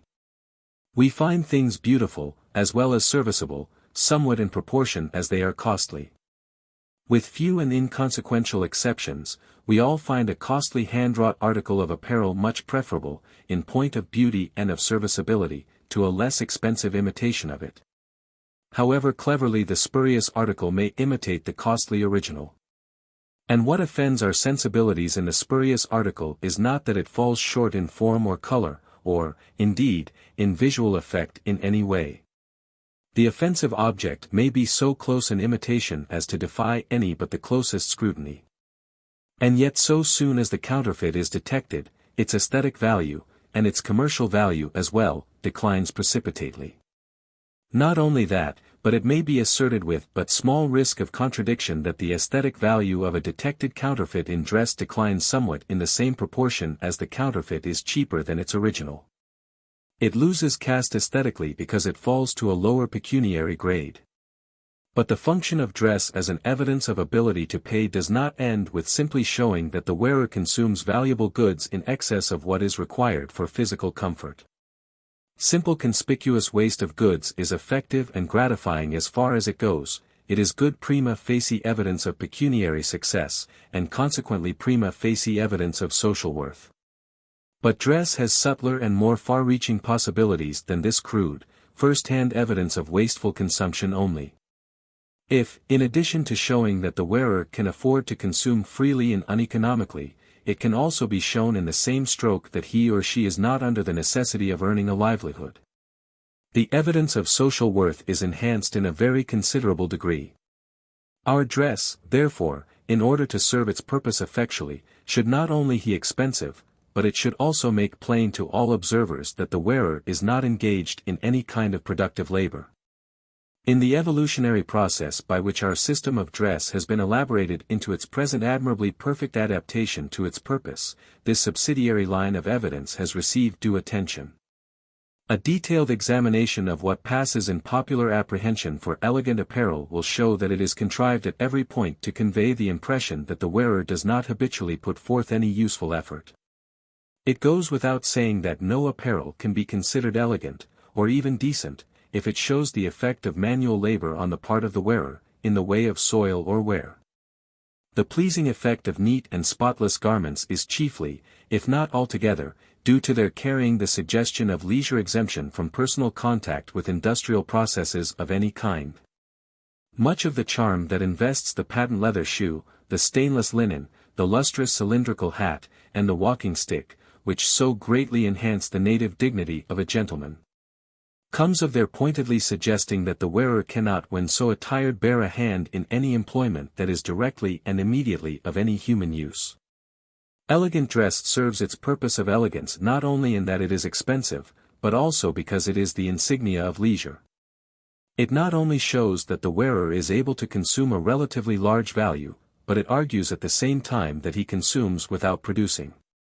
The dress of women goes even farther than that of men in the way of demonstrating the wearer's abstinence from productive employment. It needs no argument to enforce the generalization that the more elegant styles of feminine bonnets go even farther towards making work impossible than does the man's high hat. The woman's shoe adds the so-called French heel to the evidence of enforced leisure afforded by its polish, because this high heel obviously makes any, even the simplest and most necessary manual work extremely difficult. The like is true even in a higher degree of the skirt and the rest of the drapery which characterizes woman's dress. The substantial reason for our tenacious attachment to the skirt is just this. It is expensive and it hampers the wearer at every turn and incapacitates her for all useful exertion. The like is true of the feminine custom of wearing the hair excessively long. But the woman's apparel not only goes beyond that of the modern man in the degree in which it argues exemption from labor. It also adds a peculiar and highly characteristic feature which differs in kind from anything habitually practiced by the men. This feature is the class of contrivances of which the corset is the typical example. The corset is, in economic theory, substantially a mutilation, undergone for the purpose of lowering the subject's vitality and rendering her permanently and obviously unfit for work. It is true, the corset impairs the personal attractions of the wearer, but the loss suffered on that score is offset by the gain in reputability which comes of her visibly increased expensiveness and infirmity. It may broadly be set down that the womanliness of woman's apparel resolves itself, in point of substantial fact, into the more effective hindrance to useful exertion offered by the garments peculiar to women. This difference between masculine and feminine apparel is here simply pointed out as a characteristic feature. The ground of its occurrence will be discussed presently. So far, then, we have, as the great and dominant norm of dress, the broad principle of conspicuous waste. Subsidiary to this principle, and as a corollary under it, we get as a second norm the principle of conspicuous leisure. In dress construction this norm works out in the shape of divers contrivances going to show that the wearer does not and, as far as it may conveniently be shown, cannot engage in productive labor. Beyond these two principles there is a third of scarcely less constraining force, which will occur to anyone who reflects at all on the subject. Dress must not only be conspicuously expensive and inconvenient, it must at the same time be up to date. No explanation at all satisfactory has hitherto been offered of the phenomenon of changing fashions. The imperative requirement of dressing in the latest accredited manner, as well as the fact that this accredited fashion constantly changes from season to season, is sufficiently familiar to every one. But the theory of this flux and change has not been worked out. We may of course say, with perfect consistency and truthfulness, that this principle of novelty is another corollary under the law of conspicuous waste. Obviously, if each garment is permitted to serve for but a brief term, and if none of last season's apparel is carried over and made further use of during the present season, the wasteful expenditure on dress is greatly increased. This is good as far as it goes, but it is negative only. Pretty much all that this consideration warrants us in saying is that the norm of conspicuous waste exercises a controlling surveillance in all matters of dress. So that any change in the fashions must conspicuous waste exercises a controlling surveillance in all matters of dress, so that any change in the fashions must conform to the requirement of wastefulness. It leaves unanswered the question as to the motive for making and accepting a change in the prevailing styles, and it also fails to explain why conformity to a given style at a given time is so imperatively necessary as we know it to be. For a creative principle, capable of serving as motive to invention and innovation in fashions, we shall have to go back to the primitive, non-economic motive with which apparel originated, the motive of adornment. Without going into an extended discussion of how and why this motive asserts itself under the guidance of the law of expensiveness, it may be stated broadly that each successive innovation in the fashions is an effort to reach some form of display which shall be more acceptable to our sense of form and color or of effectiveness, than that which it displaces. The changing styles are the expression of a restless search for something which shall commend itself to our aesthetic sense. But as each innovation is subject to the selective action of the norm of conspicuous waste, the range within which innovation can take place is somewhat restricted. The innovation must not only be more beautiful, or perhaps oftener less offensive, than that which it displaces, but it must also come up to the accepted standard of expensiveness. It would seem at first sight that the result of such an unremitting struggle to attain the beautiful in dress should be a gradual approach to artistic perfection. We might naturally expect that the fashions should show a well-marked trend in the direction of some one or more types of apparel eminently becoming to the human form. And we might even feel that we have substantial ground for the hope that today, after all the ingenuity and effort which have been spent on dress these many years, the fashions should have achieved a relative perfection and a relative stability, closely approximating to a permanently tenable artistic ideal. But such is not the case. It would be very hazardous indeed to assert that the styles of today are intrinsically more becoming than those of 10 years ago, or than those of 20, or 50, or 100 years ago. On the other hand, the assertion freely goes uncontradicted that styles in vogue 2,000 years ago are more becoming than the most elaborate and painstaking constructions of today. The explanation of the fashions just offered, then, does not fully explain, and we shall have to look farther. It is well known that certain relatively stable styles and types of costume have been worked out in various parts of the world.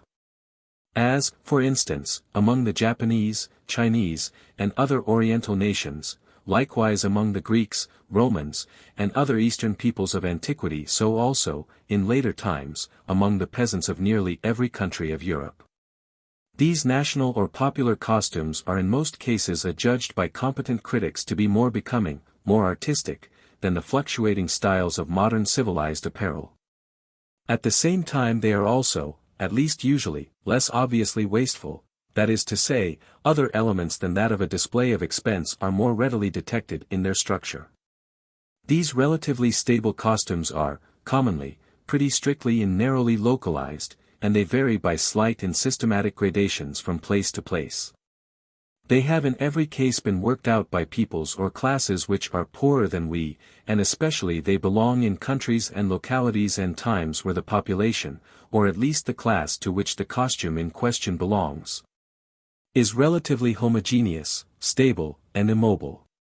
That is to say, stable costumes which will bear the test of time and perspective are worked out under circumstances where the norm of conspicuous waste asserts itself less imperatively than it does in the large modern civilized cities, whose relatively mobile wealthy population today sets the pace in matters of fashion.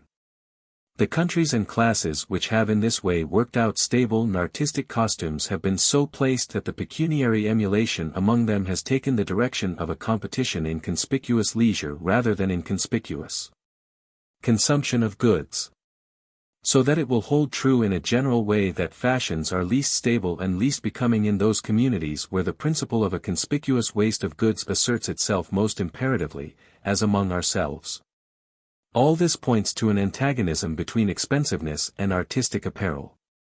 In point of practical fact, the norm of conspicuous waste is incompatible with the requirement that dress should be beautiful or becoming.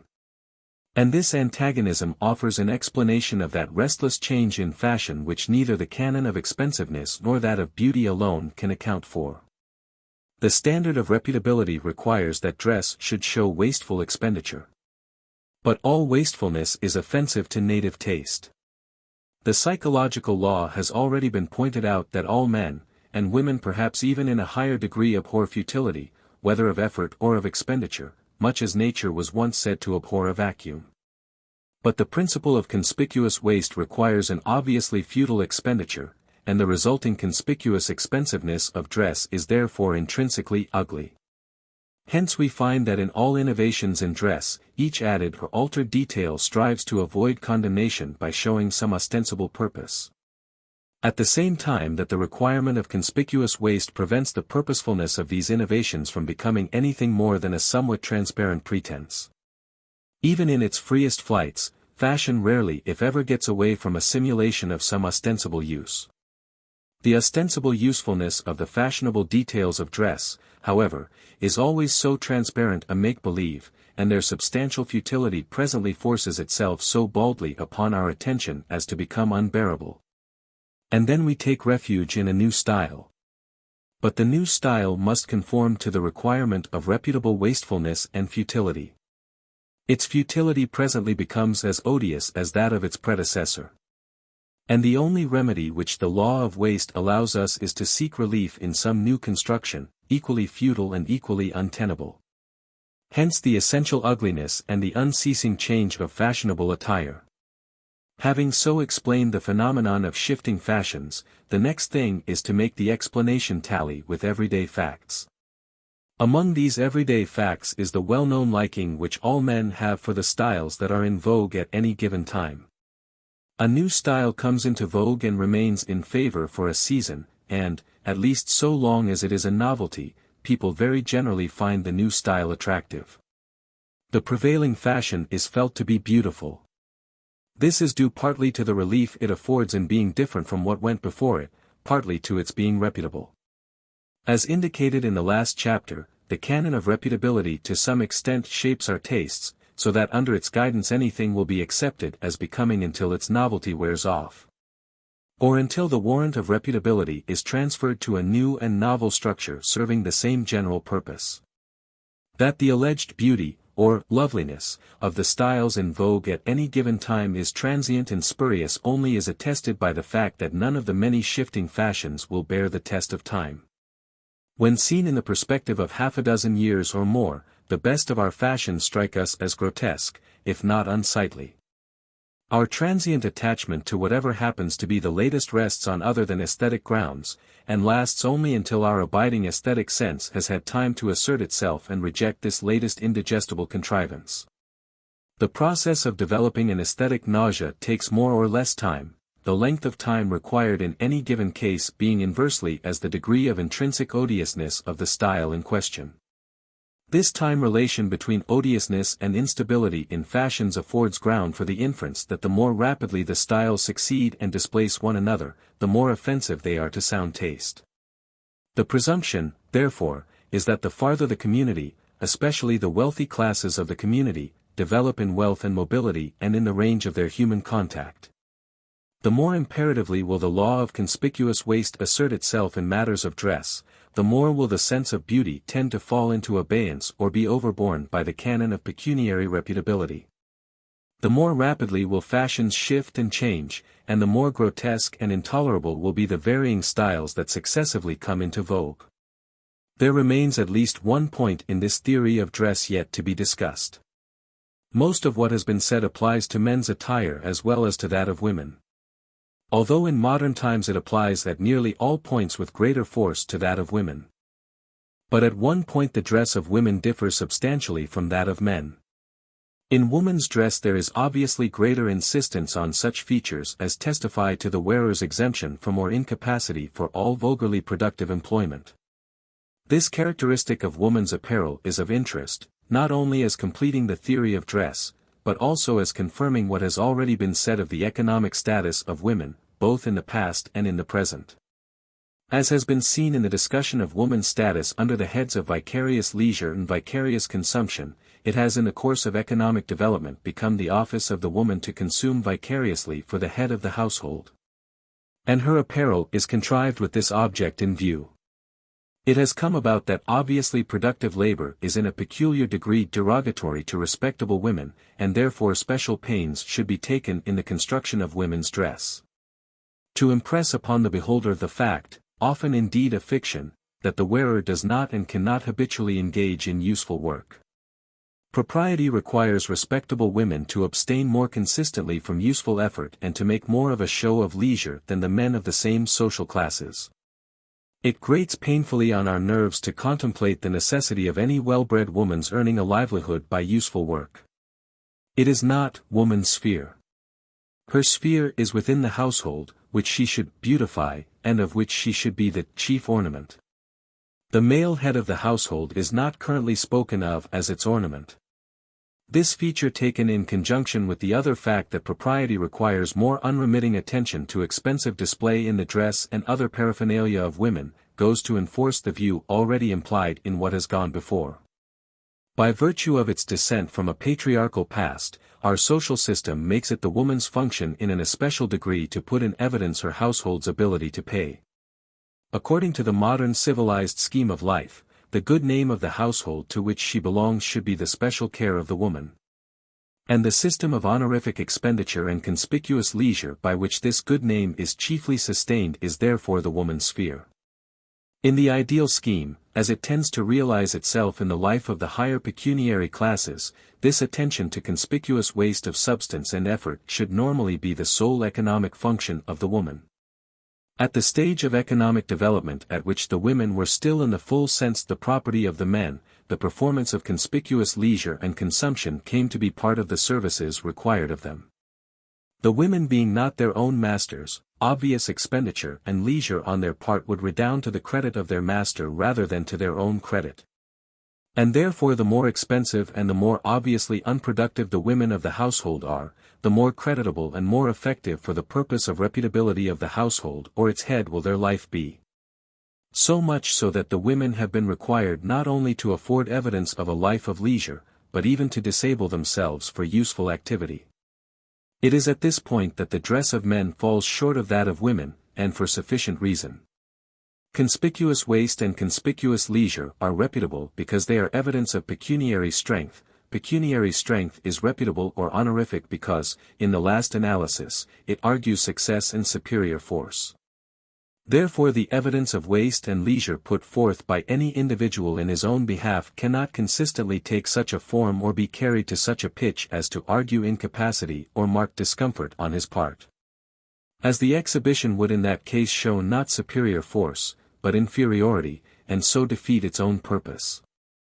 So, then, wherever wasteful expenditure and the show of abstention from effort is normally, or on an average, carried to the extent of showing obvious discomfort or voluntarily induced physical disability, there the immediate inference is that the individual in question does not perform this wasteful expenditure and undergo this disability for her own personal gain in pecuniary repute, but in behalf of someone else to whom she stands in a relation of economic dependence. A relation which in the last analysis must, in economic theory, reduce itself to a relation of servitude. To apply this generalization to women's dress, and put the matter in concrete terms, the high heel, the skirt, the impracticable bonnet, the corset, and the general disregard of the wearer's comfort which is an obvious feature of all civilized women's apparel, are so many items of evidence to the effect that in the modern civilized scheme of life the woman is still, in theory, the economic dependent of the man, that, perhaps in a highly idealized sense, she still is the man's chattel. The homely reason for all this conspicuous leisure and attire on the part of women lies in the fact that they are servants to whom, in the differentiation of economic functions, has been delegated the office of putting in evidence their master's ability to pay. There is a marked similarity in these respects between the apparel of women and that of domestic servants, especially liveried servants. In both there is a very elaborate show of unnecessary expensiveness, and in both cases there is also a notable disregard of the physical comfort of the wearer. But the attire of the lady goes farther in its elaborate insistence on the idleness, if not on the physical infirmity of the wearer, than does that of the domestic. And this is as it should be. For in theory, according to the ideal scheme of the pecuniary culture, the lady of the house is the chief menial of the household.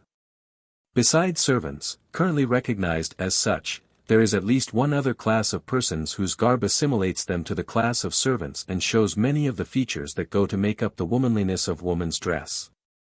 This is the priestly class. Priestly vestments show, in accentuated form, all the features that have been shown to be evidence of a servile status and a vicarious life. Even more strikingly than the everyday habit of the priest, the vestments, properly so called, are ornate, grotesque, inconvenient, and, at least ostensibly, comfortless to the point of distress.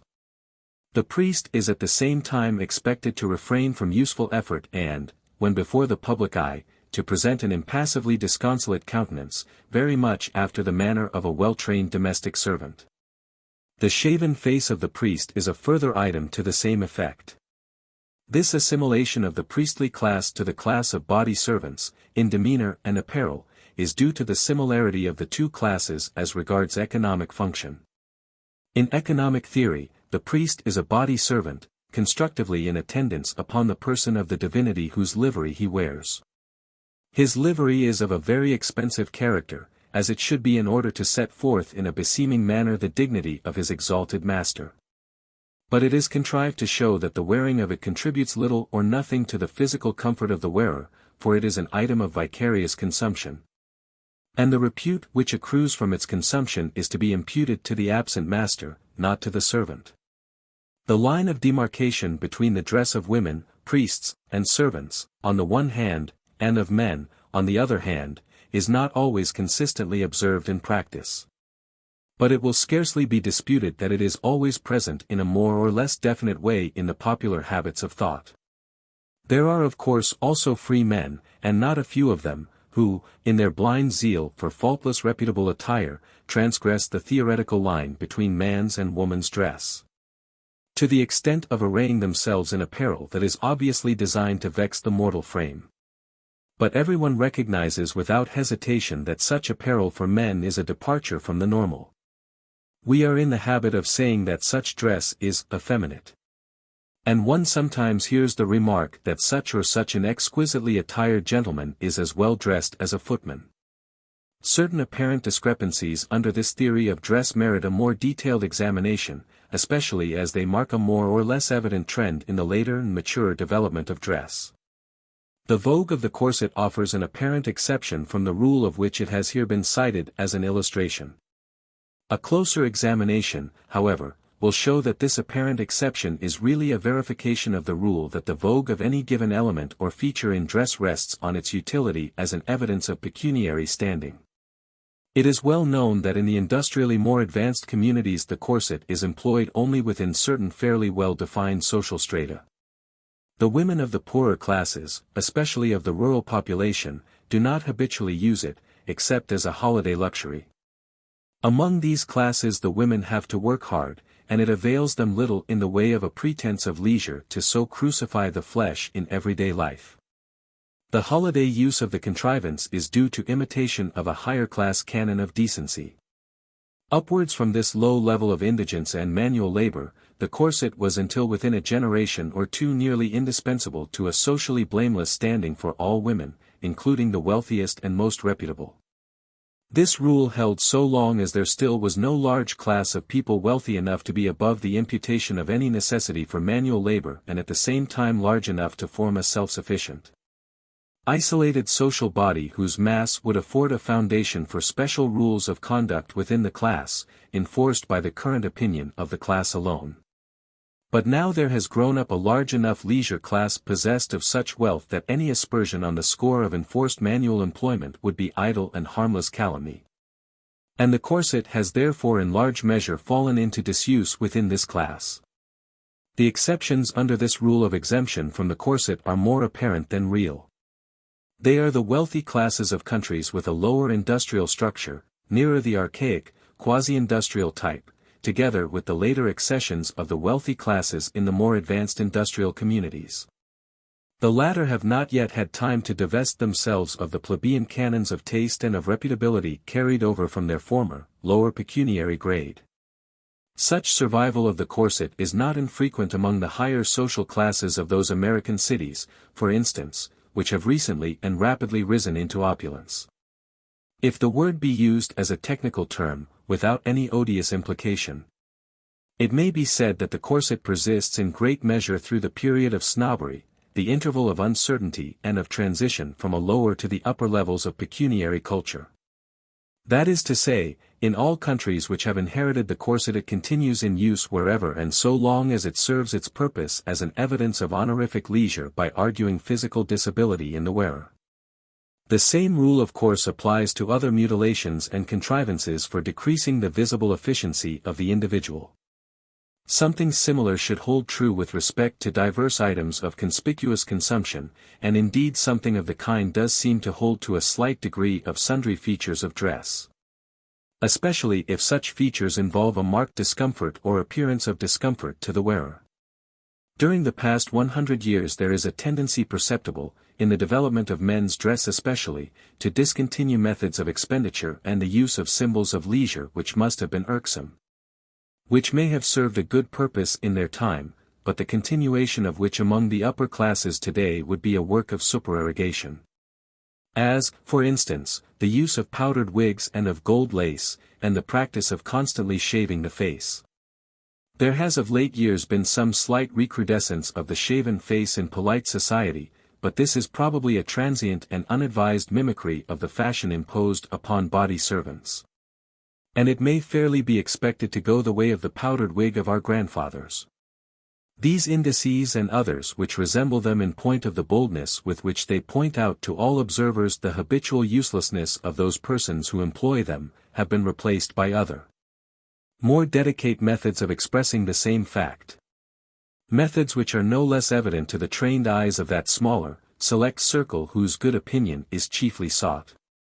The earlier and cruder method of advertisement held its ground so long as the public to which the exhibitor had to appeal comprised large portions of the community who were not trained to detect delicate variations in the evidences of wealth and leisure. The method of advertisement undergoes a refinement when a sufficiently large wealthy class has developed, who have the leisure for acquiring skill in interpreting the subtler signs of expenditure. Loud dress becomes offensive to people of taste, as evincing an undue desire to reach and impress the untrained sensibilities of the vulgar. To the individual of high breeding, it is only the more honorific esteem accorded by the cultivated sense of the members of his own high class that is of material consequence. Since the wealthy leisure class has grown so large, or the contact of the leisure class individual with members of his own class has grown so wide, as to constitute a human environment sufficient for the honorific purpose, there arises a tendency to exclude the baser elements of the population from the scheme even as spectators whose applause or mortification should be sought. The result of all this is a refinement of methods, a resort to subtler contrivances, and a spiritualization of the scheme of symbolism in dress. And as this upper leisure class sets the pace in all matters of decency, the result for the rest of society also is a gradual amelioration of the scheme of dress. As the community advances in wealth and culture, the ability to pay is put in evidence by means which require a progressively nicer discrimination in the beholder. This nicer discrimination between advertising media is in fact a very large element of the higher pecuniary culture. 8. Industrial exemption and conservatism. The life of man in society, just like the life of other species, is a struggle for existence, and therefore it is a process of selective adaptation. The evolution of social structure has been a process of natural selection of institutions. The progress which has been and is being made in human institutions and in human character may be set down, broadly, to a natural selection of the fittest habits of thought and to a process of enforced adaptation of individuals to an environment which has progressively changed with the growth of the community and with the changing institutions under which men have lived. Institutions are not only themselves the result of a selective and adaptive process which shapes the prevailing or dominant types of spiritual attitude and aptitudes. They are at the same time special methods of life and of human relations, and are therefore in their turn efficient factors of selection. So that the changing institutions in their turn make for a further selection of individuals endowed with the fittest temperament, and a further adaptation of individual temperament and habits to the changing environment through the formation of new institutions. The forces which have shaped the development of human life and of social structure are no doubt ultimately reducible to terms of living tissue and material environment. But proximately for the purpose in hand, these forces may best be stated in terms of an environment, partly human, partly non-human, and a human subject with a more or less definite physical and intellectual constitution. Taken in the aggregate or average, this human subject is more or less variable, chiefly, no doubt, under a rule of selective conservation of favorable variations. The selection of favorable variations is perhaps in great measure a selective conservation of ethnic types. In the life history of any community whose population is made up of a mixture of diverse ethnic elements, one or another of several persistent and relatively stable types of body and of temperament rises into dominance at any given point. The situation, including the institutions in force at any given time, will favor the survival and dominance of one type of character in preference to another. And the type of man so selected to continue and to further elaborate the institutions handed down from the past will in some considerable measure shape these institutions in his own likeness. But apart from selection as between relatively stable types of character and habits of mind, there is no doubt simultaneously going on a process of selective adaptation of habits of thought within the general range of aptitudes which is characteristic of the dominant ethnic type or types. There may be a variation in the fundamental character of any population by selection between relatively stable types. But there is also a variation due to adaptation in detail within the range of the type, and to selection between specific habitual views regarding any given social relation or group of relations. For the present purpose, however, the question as to the nature of the adaptive process, whether it is chiefly a selection between stable types of temperament and character, or chiefly an adaptation of men's habits of thought to changing circumstances, is of less importance than the fact that, by one method or another, institutions change and develop. Institutions must change with changing circumstances, since they are of the nature of an habitual method of responding to the stimuli which these changing circumstances afford. The development of these institutions is the development of society. The institutions are, in substance, prevalent habits of thought with respect to particular relations and particular functions of the individual and of the community. And the scheme of life, which is made up of the aggregate of institutions in force at a given time or at a given point in the development of any society, may, on the psychological side, be broadly characterized as a prevalent spiritual attitude or a prevalent theory of life. As regards its generic features, this spiritual attitude or theory of life is in the last analysis reducible to terms of a prevalent type of character. The situation of today shapes the institutions of tomorrow through a selective, coercive process, by acting upon men's habitual view of things, and so altering or fortifying a point of view or a mental attitude handed down from the past. The institutions, that is to say the habits of thought, under the guidance of which men live are in this way received from an earlier time, more or less remotely earlier, but in any event they have been elaborated in and received from the past. Institutions are products of the past process, are adapted to past circumstances, and are therefore never in full accord with the requirements of the present. In the nature of the case, this process of selective adaptation can never catch up with the progressively changing situation in which the community finds itself at any given time. For the environment, the situation, the exigencies of life which enforce the adaptation and exercise the selection, change from day to day. And each successive situation of the community in its turn tends to obsolescence as soon as it has been established. When a step in the development has been taken, this step itself constitutes a change of situation which requires a new adaptation. It becomes the point of departure for a new step in the adjustment, and so on interminably. It is to be noted then, although it may be a tedious truism, that the institutions of today, the present accepted scheme of life, do not entirely fit the situation of today. At the same time, men's present habits of thought tend to persist indefinitely, except as circumstances enforce a change. These institutions which have thus been handed down, these habits of thought, points of view, mental attitudes and aptitudes, or what not, are therefore themselves a conservative factor. This is the factor of social inertia, psychological inertia, conservatism. Social structure changes, develops, adapts itself to an altered situation, only through a change in the habits of thought of the several classes of the community, or in the last analysis, through a change in the habits of thought of the individuals which make up the community. The evolution of society is substantially a process of mental adaptation on the part of individuals under the stress of circumstances which will no longer tolerate habits of thought formed under and conforming to a different set of circumstances in the past. For the immediate purpose it need not be a question of serious importance whether this adaptive process is a process of selection and survival of persistent ethnic types or a process of individual adaptation and an inheritance of acquired traits. Social advance, especially as seen from the point of view of economic theory, consists in a continued progressive approach to an approximately exact adjustment of inner relations to outer relations. But this adjustment is never definitively established, since the outer relations are subject to constant change as a consequence of the progressive change going on in the inner relations. But the degree of approximation may be greater or less, depending on the facility with which an adjustment is made. A readjustment of men's habits of thought to conform with the exigencies of an altered situation is in any case made only tardily and reluctantly, and only under the coercion exercised by a stipulation which has made the accredited views untenable. The readjustment of institutions and habitual views to an altered environment is made in response to pressure from without, it is of the nature of a response to stimulus.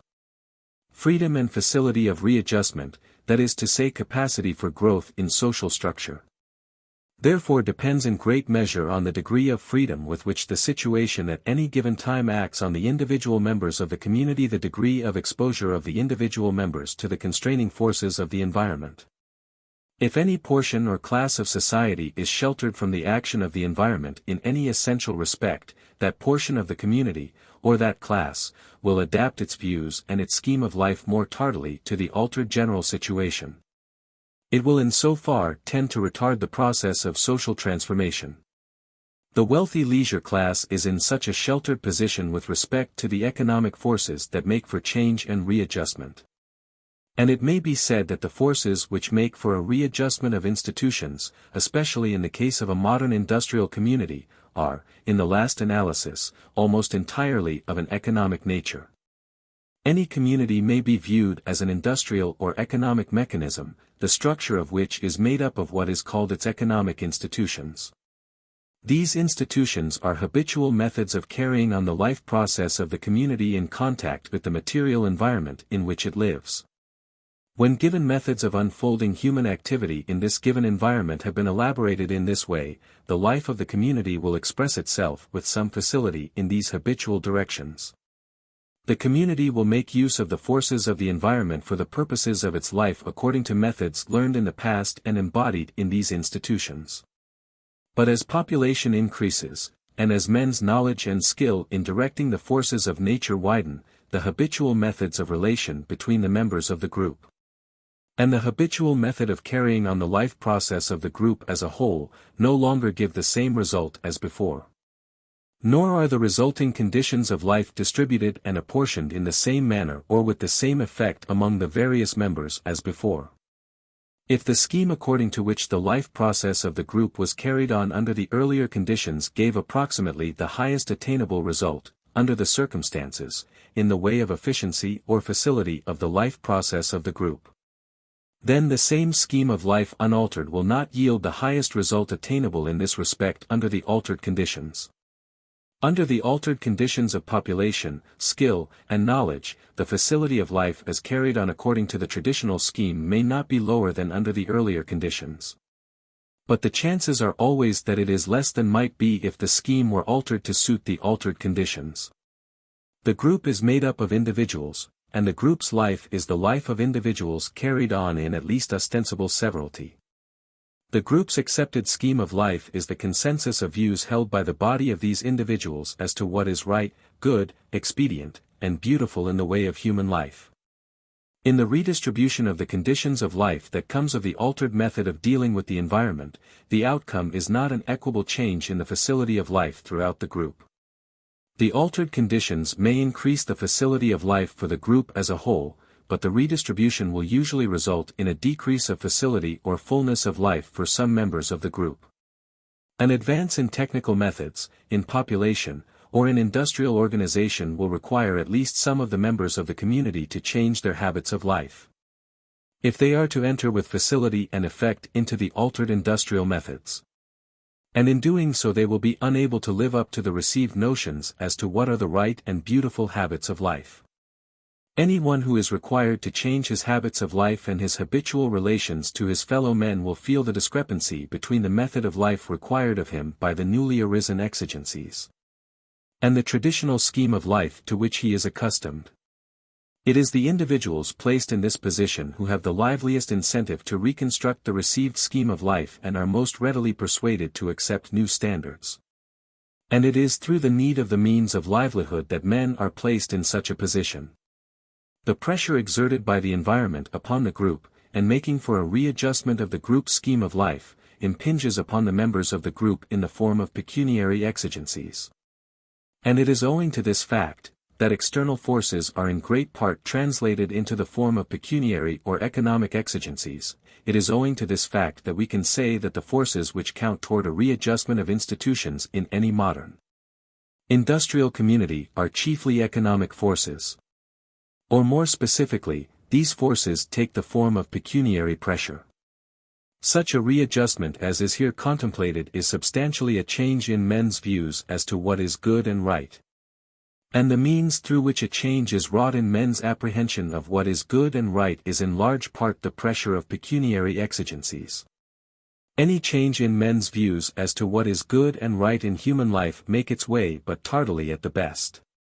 Especially is this true of any change in the direction of what is called progress.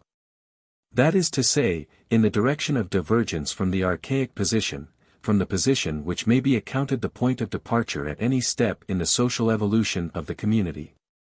Retrogression, reapproach to a standpoint to which the race has been long habituated in the past, is easier. This is especially true in case the development away from this past standpoint has not been due chiefly to a substitution of an ethnic type whose temperament is alien to the earlier standpoint. The cultural stage which lies immediately back of the present in the life history of Western civilization is what has here been called the quasi-peaceable stage. At this quasi-peaceable stage the law of status is the dominant feature in the scheme of life. There is no need of pointing out how prone the men of today are to revert to the spiritual attitude of mastery and of personal subservience which characterizes that stage. It may rather be said to be held in an uncertain abeyance by the economic exigencies of today, than to have been definitely supplanted by a habit of mind that is in full accord with these later developed exigencies. The predatory and quasi-peaceable stages of economic evolution seem to have been of long duration in life history of all the chief ethnic elements which go to make up the populations of the Western culture. The temperament and the propensities proper to those cultural stages have, therefore, attained such a persistence as to make a speedy reversion to the broad features of the corresponding psychological constitution inevitable in the case of any class or community which is removed from the action of those forces that make for a maintenance of the later developed habits of thought. It is a matter of common notoriety that when individuals, or even considerable groups of men, are segregated from a higher industrial culture and exposed to a lower cultural environment, or to an economic situation of a more primitive character, they quickly show evidence of reversion toward the spiritual features which characterize the predatory type. And it seems probable that the dolichoblond type of European man is possessed of a greater facility for such reversion to barbarism than the other ethnic elements with which that type is associated in the Western culture. Examples of such a reversion on a small scale abound in the later history of migration and colonization. Except for the fear of offending that chauvinistic patriotism which is so characteristic a feature of the predatory culture, and the presence of which is frequently the most striking mark of reversion in modern communities. The case of the American colonies might be cited as an example of such a reversion on an unusually large scale, though it was not a reversion of very large scope. The leisure class is in great measure sheltered from the stress of those economic exigencies which prevail in any modern, highly organized industrial community. The exigencies of the struggle for the means of life are less exacting for this class than for any other. And as a consequence of this privileged position we should expect to find it one of the least responsive of the classes of society to the demands which the situation makes for a further growth of institutions and a readjustment to an altered industrial situation. The leisure class is the conservative class. The exigencies of the general economic situation of the community do not freely or directly impinge upon the members of this class. They are not required under penalty of forfeiture to change their habits of life and their theoretical views of the external world to suit the demands of an altered industrial technique, since they are not in the full sense an organic part of the industrial community. Therefore these exigencies do not readily produce, in the members of this class, that degree of uneasiness with the existing order which alone can lead any body of men to give up views and methods of life that have become habitual to them. The office of the leisure class in social evolution is to retard the movement and to conserve what is obsolescent. This proposition is by no means novel, it has long been one of the commonplaces of popular opinion.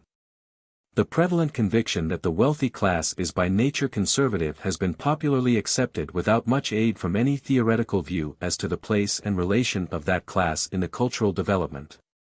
When an explanation of this class conservatism is offered, it is commonly the invidious one that the wealthy class opposes innovation because it has a vested interest, of an unworthy sort, in maintaining the present conditions. The explanation here put forward imputes no unworthy motive. The opposition of the class to changes in the cultural scheme is instinctive, and does not rest primarily on an interested calculation of material advantages. It is an instinctive revulsion at any departure from the accepted way of doing and of looking at things, a revulsion common to all men and only to be overcome by stress of circumstances.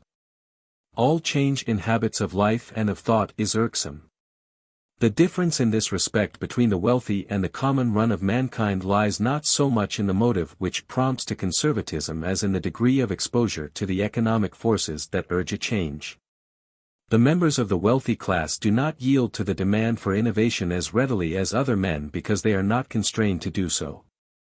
This conservatism of the wealthy class is so obvious a feature that it has even come to be recognized as a mark of respectability.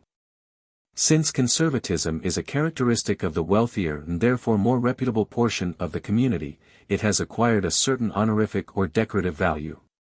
It has become prescriptive to such an extent that an adherence to conservative views is comprised as a matter of course in our notions of respectability. And it is imperatively incumbent on all who would lead a blameless life in point of social repute. Conservatism, being an upper-class characteristic, is decorous, and conversely, innovation, being a lower-class phenomenon, is vulgar.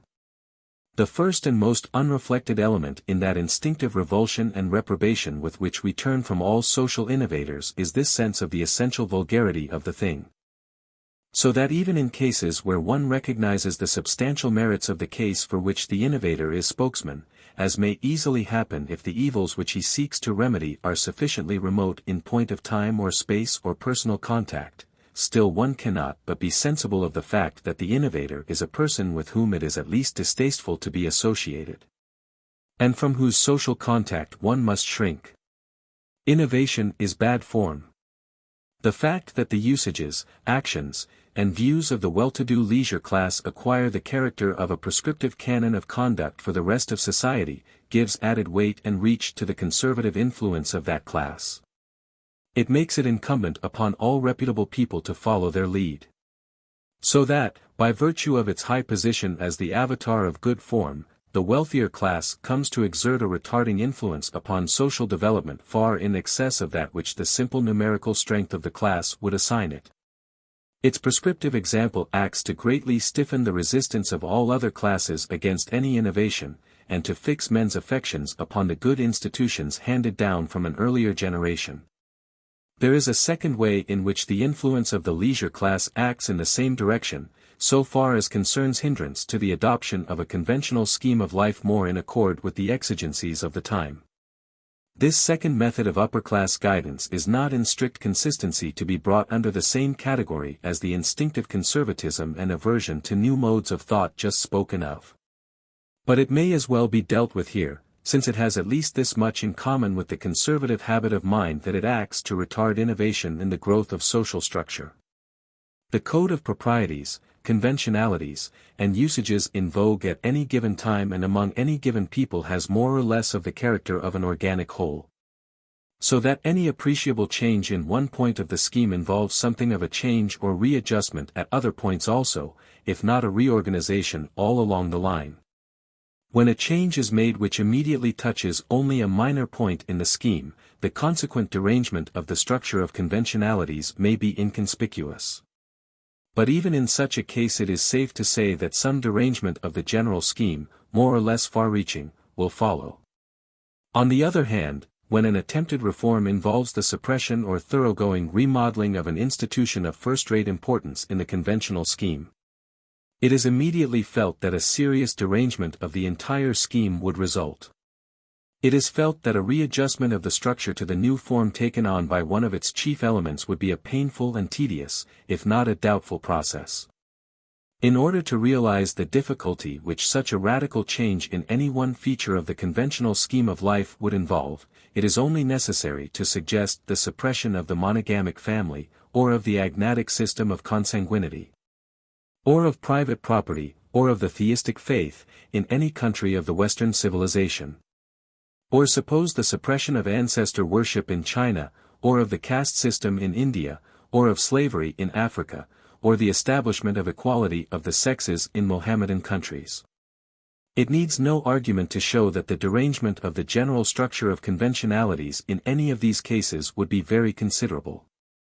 In order to effect such an innovation, a very far-reaching alteration of men's habits of thought would be involved also at other points of the scheme than the one immediately in question.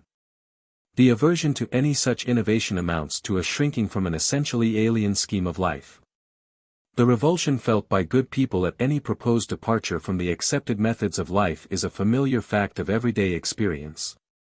It is not unusual to hear those persons who dispense salutary advice and admonition to the community express themselves forcibly upon the far-reaching pernicious effects which the community would suffer from such relatively slight changes as the disestablishment of the Anglican Church.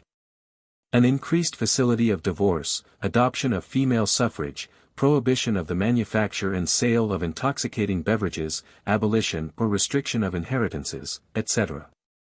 Any one of these innovations would, we are told, shake the social structure to its base, reduce society to chaos, subvert the foundations of morality, make life intolerable, confound the order of nature, etc. These various locutions are, no doubt, of the nature of hyperbole, but, at the same time, like all overstatement, they are evidence of a lively sense of the gravity of the consequences which they are intended to describe.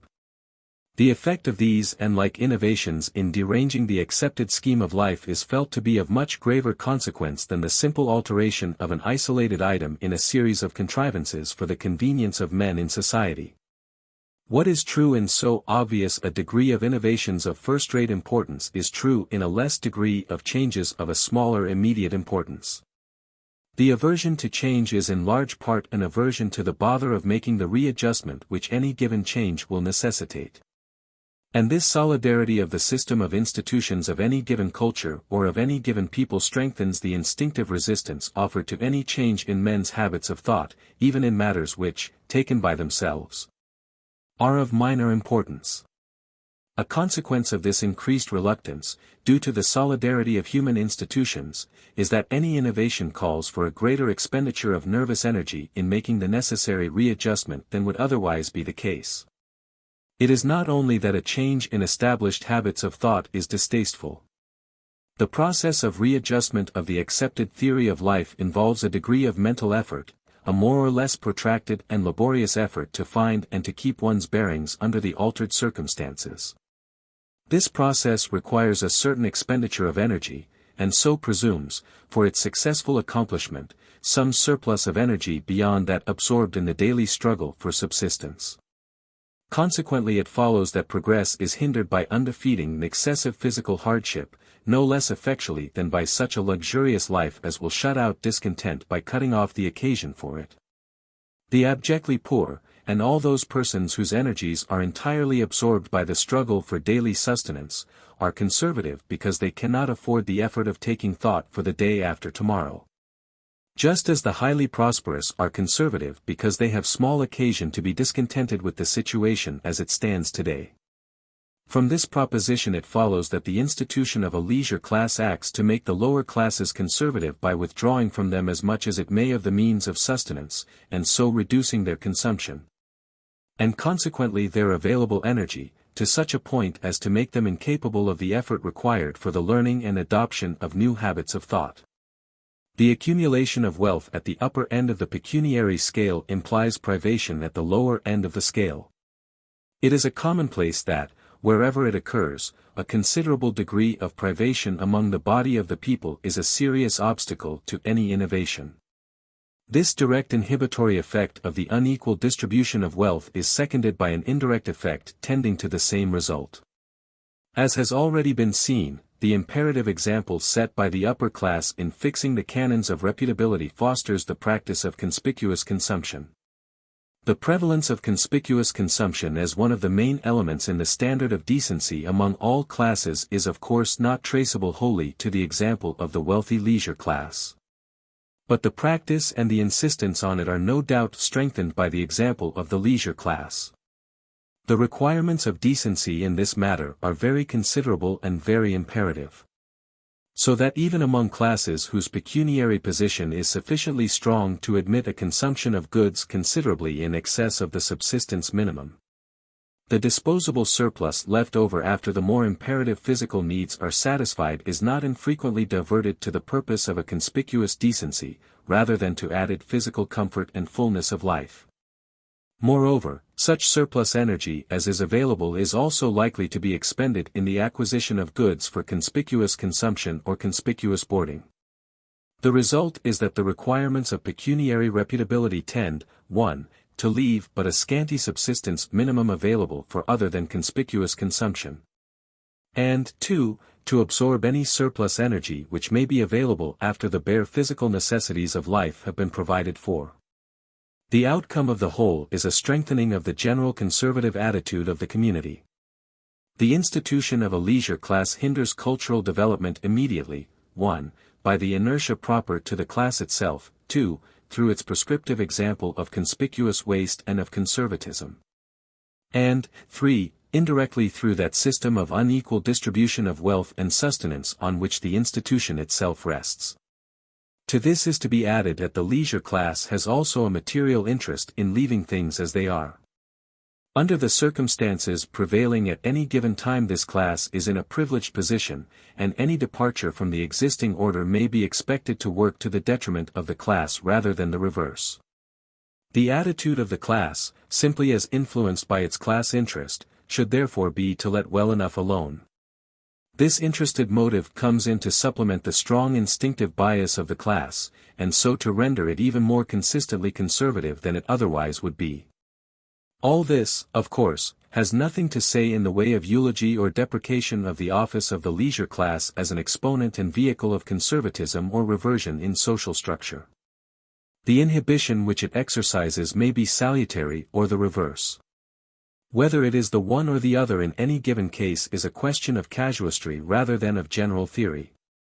There may be truth in the view, as a question of policy, so often expressed by the spokesman of the conservative element, that without some such substantial and consistent resistance to innovation as is offered by the conservative well-to-do classes, social innovation and experiment would hurry the community into untenable and intolerable situations, the only possible result of which would be discontent and disastrous reaction. All this, however, is beside the present argument. But apart from all deprecation, and aside from all question as to the indispensability of some such check on headlong innovation, the leisure class, in the nature of things, consistently acts to retard that adjustment to the environment which is called social advance or development. The characteristic attitude of the class may be summed up in the maxim, whatever is right, whereas the law of natural selection, as applied to human institutions, gives the axiom, whatever is wrong. Not that the institutions of today are wholly wrong for the purposes of the life of today, but they are, always and in the nature of things, wrong to some extent. They are the result of a more or less inadequate adjustment of the methods of living to a situation which prevailed at some point in the past development. And they are therefore wrong by something more than the interval which separates the present situation from that of the past. Right and wrong are of course here used without conveying any rejection as to what ought or ought not to be. They are applied simply from the morally colorless, evolutionary standpoint, and are intended to designate compatibility or incompatibility with the effective evolutionary process. The institution of a leisure class, by force or class interest and instinct, and by precept and prescriptive example, makes for the perpetuation of the existing maladjustment of institutions, and even favors a reversion to a somewhat more archaic scheme of life. A scheme which would be still farther out of adjustment with the exigencies of life under the existing situation even than the accredited, obsolescent scheme that has come down from the immediate past. But after all has been said on the head of conservation of the good old ways, it remains true that institutions change and develop. There is a cumulative growth of customs and habits of thought, a selective adaptation of conventions and methods of life. Something is to be said of the office of the leisure class in guiding this growth as well as in retarding it. But little can be said here of its relation to institutional growth except as it touches the institutions that are primarily and immediately of an economic character. These institutions, the economic structure, may be roughly distinguished into two classes or categories, according as they serve one or the other of two divergent purposes of economic life. To adapt the classical terminology, they are institutions of acquisition or of production, or to revert to terms already employed in a different connection in earlier chapters, they are pecuniary or industrial institutions. Or in still other terms, they are institutions serving either the invidious or the non-invidious economic interest. The former category have to do with business, the latter with industry, taking the latter word in the mechanical sense. The latter class are not often recognized as institutions, in great part because they do not immediately concern the ruling class, and are, therefore, seldom the subject of legislation or of deliberate convention. When they do receive attention they are commonly approached from the pecuniary or business side, that being the side or phase of economic life that chiefly occupies men's deliberations in our time, especially the deliberations of the upper classes. These classes have little else than a business interest in things economic, and on them at the same time it is chiefly incumbent to deliberate upon the community's affairs. The relation of the leisure, that is, propertied non-industrial, class to the economic process is a pecuniary relation, a relation of acquisition, not of production, of exploitation, not of serviceability. Indirectly their economic office may, of course, be of the utmost importance to the economic life process, and it is by no means here intended to depreciate the economic function of the propertied class or of the captains of industry. The purpose is simply to point out what is the nature of the relation of these classes to the industrial process and to economic institutions. Their office is of a parasitic character, and their interest is to divert what substance they may to their own use, and to retain whatever is under their hand. The conventions of the business world have grown up under the selective surveillance of this principle of predation or parasitism. They are conventions of ownership, derivatives, more or less remote, of the ancient predatory culture. But these pecuniary institutions do not entirely fit the situation of today, for they have grown up under a past situation differing somewhat from the present. Even for effectiveness in the pecuniary way, therefore, they are not as apt as might be. The changed industrial life requires changed methods of acquisition. And the pecuniary classes have some interest in so adapting the pecuniary institutions as to give them the best effect for acquisition of private gain that is compatible with the continuance of the industrial process out of which this gain arises. Hence there is a more or less consistent trend in the leisure class guidance of institutional growth, answering to the pecuniary ends which shape leisure class economic life. The effect of the pecuniary interest and the pecuniary habit of mind upon the growth of institutions is seen in those enactments and conventions that make for security of property, enforcement of contracts, facility of pecuniary transactions. Vested interests. Of such bearing are changes affecting bankruptcy and receiverships, limited liability, banking and currency, coalitions of laborers or employers, trusts and pools. The community's institutional furniture of this kind is of immediate consequence only to the propertied classes, and in proportion as they are propertied, that is to say, in proportion as they are to be ranked with the leisure class. But indirectly these conventions of business life are of the gravest consequence for the industrial process and for the life of the community. And in guiding the institutional growth in this respect, the pecuniary classes, therefore, serve a purpose of the most serious importance to the community, not only in the conservation of the accepted social scheme, but also in shaping the industrial process proper. The immediate end of this pecuniary institutional structure and of its amelioration is the greater facility of peaceable and orderly exploitation, but its remoter effects far outrun this immediate object. Not only does the more facile conduct of business permit industry and extra-industrial life to go on with less perturbation, but the resulting elimination of disturbances and complications calling for an exercise of astute discrimination in everyday affairs acts to make the pecuniary class itself superfluous. As fast as pecuniary transactions are reduced to routine, the captain of industry can be dispensed with. This consummation, it is needless to say, lies yet in the indefinite future. The ameliorations wrought in favor of the pecuniary interest in modern institutions tend, in another field, to substitute the soulless, joint stock corporation for the captain, and so they make also for the dispensability of the great leisure class function of ownership. Indirectly, therefore, the bent given to the growth of economic institutions by the leisure class influence is of very considerable industrial consequence. 9. The conservation of archaic traits. The institution of a leisure class has an effect not only upon social structure but also upon the individual character of the members of society. So soon as a given proclivity or a given point of view has won acceptance as an authoritative standard or norm of life, it will react upon the character of the members of the society which has accepted it as a norm. It will to some extent shape their habits of thought and will exercise a selective surveillance over the development of men's aptitudes and inclinations. This effect is wrought partly by a coercive, educational adaptation of the habits of all individuals, partly by a selective elimination of the unfit individuals and lines of descent. Such human material as does not lend itself to the methods of life imposed by the accepted scheme suffers more or less elimination as well as repression. The principles of pecuniary emulation and of industrial exemption have in this way been erected into canons of life, and have become coercive factors of some importance in the situation to which men have to adapt themselves.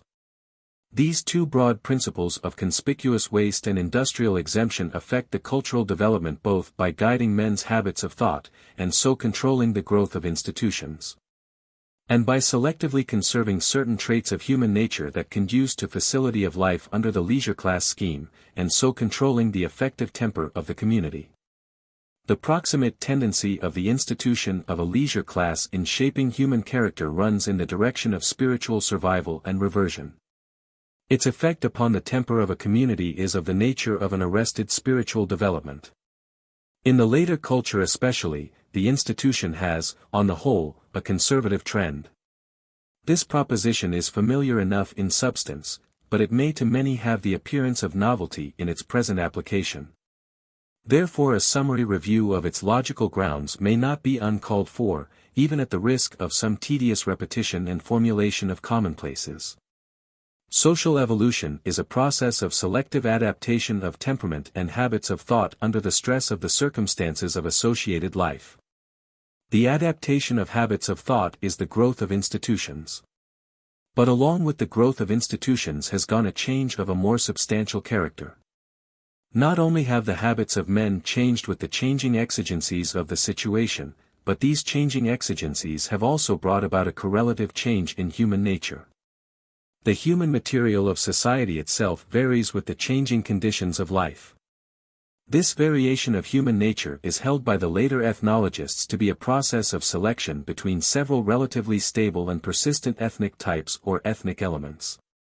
Men tend to revert or to breed true, more or less closely, to one or another of certain types of human nature that have in their main features been fixed in approximate conformity to a situation in the past which differed from the situation of today.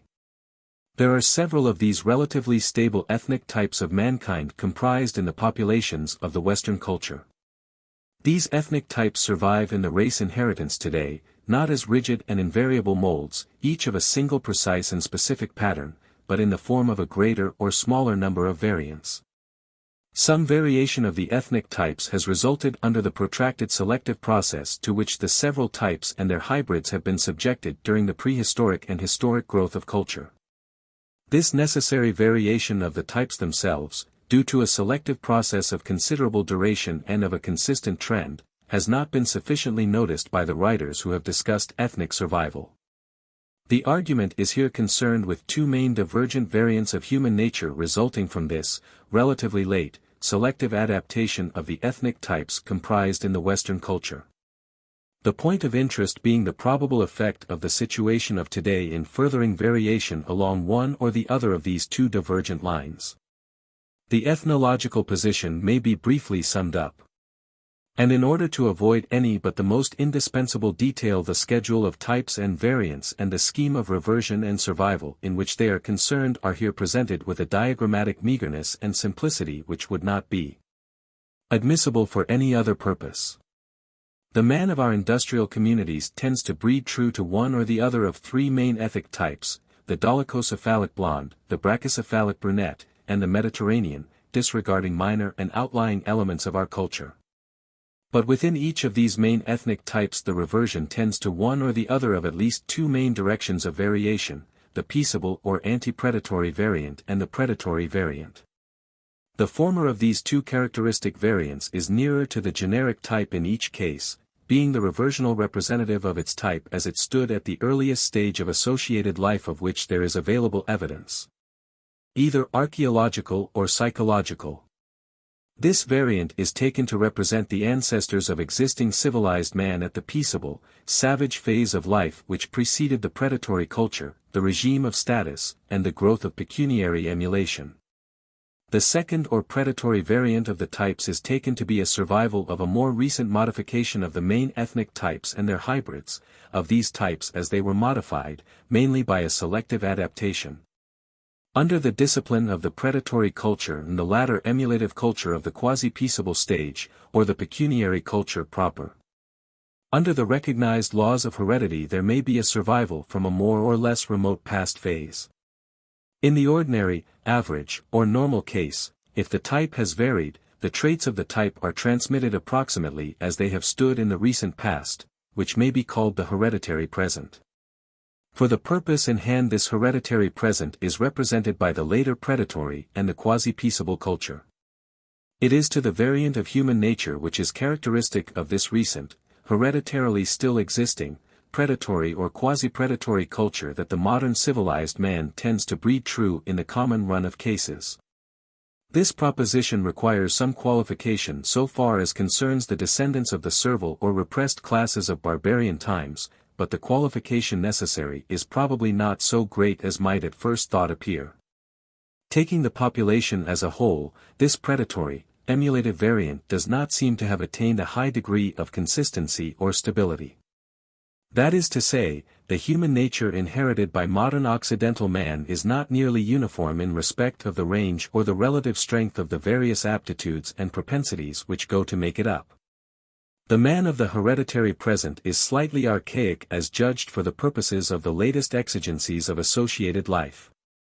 And the type to which the modern man chiefly tends to revert under the law of variation is a somewhat more archaic human nature. On the other hand, to judge by the reversional traits which show themselves in individuals that vary from the prevailing predatory style of temperament, the anti-predatory variant seems to have a greater stability and greater symmetry in the distribution or relative force of its temperamental elements. This divergence of inherited human nature, as between an earlier and a later variant of the ethnic type to which the individual tends to breed true, is traversed and obscured by a similar divergence between the 2 or 3 main ethnic types that go to make up the Occidental populations. The individuals in these communities are conceived to be, in virtually every instance, hybrids of the prevailing ethnic elements combined in the most varied proportions. With the result that they tend to take back to one or the other of the component ethnic types. These ethnic types differ in temperament in a way somewhat similar to the difference between the predatory and the anti-predatory variants of the types. The dolicho-blonde type showing more of the characteristics of the predatory temperament, or at least more of the violent disposition, than the brachycephalic brunette type, and especially more than the Mediterranean. When the growth of institutions or of the affective sentiment of a given community shows a divergence from the predatory human nature, therefore, it is impossible to say with certainty that such a divergence indicates a reversion to the anti-predatory variant. It may be due to an increasing dominance of the one or the other of the lower ethnic elements in the population. Still, although the evidence is not as conclusive as might be desired, there are indications that the variations in the affective temperament of modern communities is not altogether due to a selection between stable ethnic types. It seems to be to some appreciable extent a selection between the predatory and the peaceable variants of the several types. This conception of contemporary human evolution is not indispensable to the discussion. The general conclusions reached by the use of these concepts of selective adaptation would remain substantially true if the earlier, Darwinian and Spencerian, terms and concepts were substituted. Under the circumstances, some latitude may be admissible in the use of terms. The word type is used loosely, to denote variations of temperament which the ethnologists would perhaps recognize only as trivial variants of the type rather than as distinct ethnic types. Wherever a closer discrimination seems essential to the argument, the effort to make such a closer discrimination will be evident from the context. The ethnic types of today, then, are variants of the primitive racial types. They have suffered some alteration, and have attained some degree of fixity in their altered form, under the discipline of the barbarian culture. The man of the hereditary present is the barbarian variant, servile or aristocratic, of the ethnic elements that constitute him. But this barbarian variant has not attained the highest degree of homogeneity or of stability. The barbarian culture, the predatory and quasi-peaceable cultural stages, though of great absolute duration, has been neither protracted enough nor invariable enough in character to give an extreme fixity of type. Variations from the barbarian human nature occur with some frequency, and these cases of variation are becoming more noticeable today, because the conditions of modern life no longer act consistently to repress departures from the barbarian normal. The predatory temperament does not lead itself to all the purposes of modern life, and more especially not to modern industry. Departures from the human nature of the hereditary present are most frequently of the nature of reversions to an earlier variant of the type. This earlier variant is represented by the temperament which characterizes the primitive phase of peaceable savagery. The circumstances of life and the ends of effort that prevailed before the advent of the barbarian culture, shaped human nature and fixed it as regards certain fundamental traits. And it is to these ancient, generic features that modern men are prone to take back in case of variation from the human nature of the hereditary present. The conditions under which men lived in the most primitive stages of associated life that can properly be called human, seem to have been of a peaceful kind. And the character, the temperament and spiritual attitude of men under these early conditions or environment and institutions seems to have been of a peaceful and unaggressive, not to say an indolent, cast. For the immediate purpose this peaceable cultural stage may be taken to mark the initial phase of social development. So far as concerns the present argument, the dominant spiritual feature of this presumptive initial phase of culture seems to have been an unreflecting, unformulated sense of group solidarity, largely expressing itself in a complacent, but by no means strenuous, sympathy with all facility of human life, and an uneasy revulsion against apprehended inhibition or futility of life. Through its ubiquitous presence in the habits of thought of the anti-predatory savage man, this pervading but uneager sense of the generically useful seems to have exercised an appreciable constraining force upon his life and upon the manner of his habitual contact with other members of the group. The traces of this initial, undifferentiated peaceable phase of culture seem faint and doubtful if we look merely to such categorical evidence of its existence as is afforded by usages and views in vogue within the historical present, whether in civilized or in rude communities. But less dubious evidence of its existence is to be found in psychological survivals, in the way of persistent and pervading traits of human character. These traits survive perhaps in an especial degree among those ethic elements which were crowded into the background during the predatory culture. Traits that were suited to the earlier habits of life then became relatively useless in the individual struggle for existence. And those elements of the population, or those ethnic groups, which were by temperament less fitted to the predatory life were repressed and pushed into the background. On the transition to the predatory culture the character of the struggle for existence changed in some degree from a struggle of the group against a non-human environment to a struggle against a human environment. This change was accompanied by an increasing antagonism and consciousness of antagonism between the individual members of the group. The conditions of success within the group, as well as the conditions of the survival of the group, changed in some measure. And the dominant spiritual attitude for the group gradually changed, and brought a different range of aptitudes and propensities into the position of legitimate dominance in the accepted scheme of life. Among these archaic traits that are to be regarded as survivals from the peaceable cultural phase, are that instinct of race solidarity which we call conscience, including the sense of truthfulness and equity, and the instinct of workmanship, in its naive, non-invidious expression. Under the guidance of the later biological and psychological science, human nature will have to be restated in terms of habit, and in the restatement, this, in outline, appears to be the only assignable place and ground of these traits. These habits of life are of too pervading a character to be ascribed to the influence of a late or brief discipline. The ease with which they are temporarily overborne by the special exigencies of recent and modern life argues that these habits are the surviving effects of a discipline of extremely ancient date, from the teachings of which men have frequently been constrained to depart in detail under the altered circumstances of a later time, and the almost ubiquitous fashion in which they assert themselves whenever the pressure of special exigencies is relieved, argues that the process by which the traits were fixed and incorporated into the spiritual makeup of the type must have lasted for a relatively very long time and without serious intermission. The point is not seriously affected by any question as to whether it was a process of habituation in the old-fashioned sense of the word or a process of selective adaptation of the race. The character and exigencies of life, under that regime of status and of individual and class antithesis which covers the entire interval from the beginning of predatory culture to the present. Argue that the traits of temperament here under discussion could scarcely have arisen and acquired fixity during that interval. It is entirely probable that these traits have come down from an earlier method of life, and have survived through the interval of predatory and quasi-peaceable culture in a condition of incipient, or at least imminent, desuetude. Rather than that they have been brought out and fixed by this later culture. They appear to be hereditary characteristics of the race, and to have persisted in spite of the altered requirements of success under the predatory and the later pecuniary stages of culture. They seem to have persisted by force of the tenacity of transmission that belongs to an hereditary trait that is present in some degree in every member of the species, and which therefore rests on a broad basis of race continuity. Such a generic feature is not readily eliminated, even under a process of selection so severe and protracted as that to which the traits here under discussion were subjected during the predatory and quasi-peaceable stages. These peaceable traits are in great part alien to the methods and the animus of barbarian life.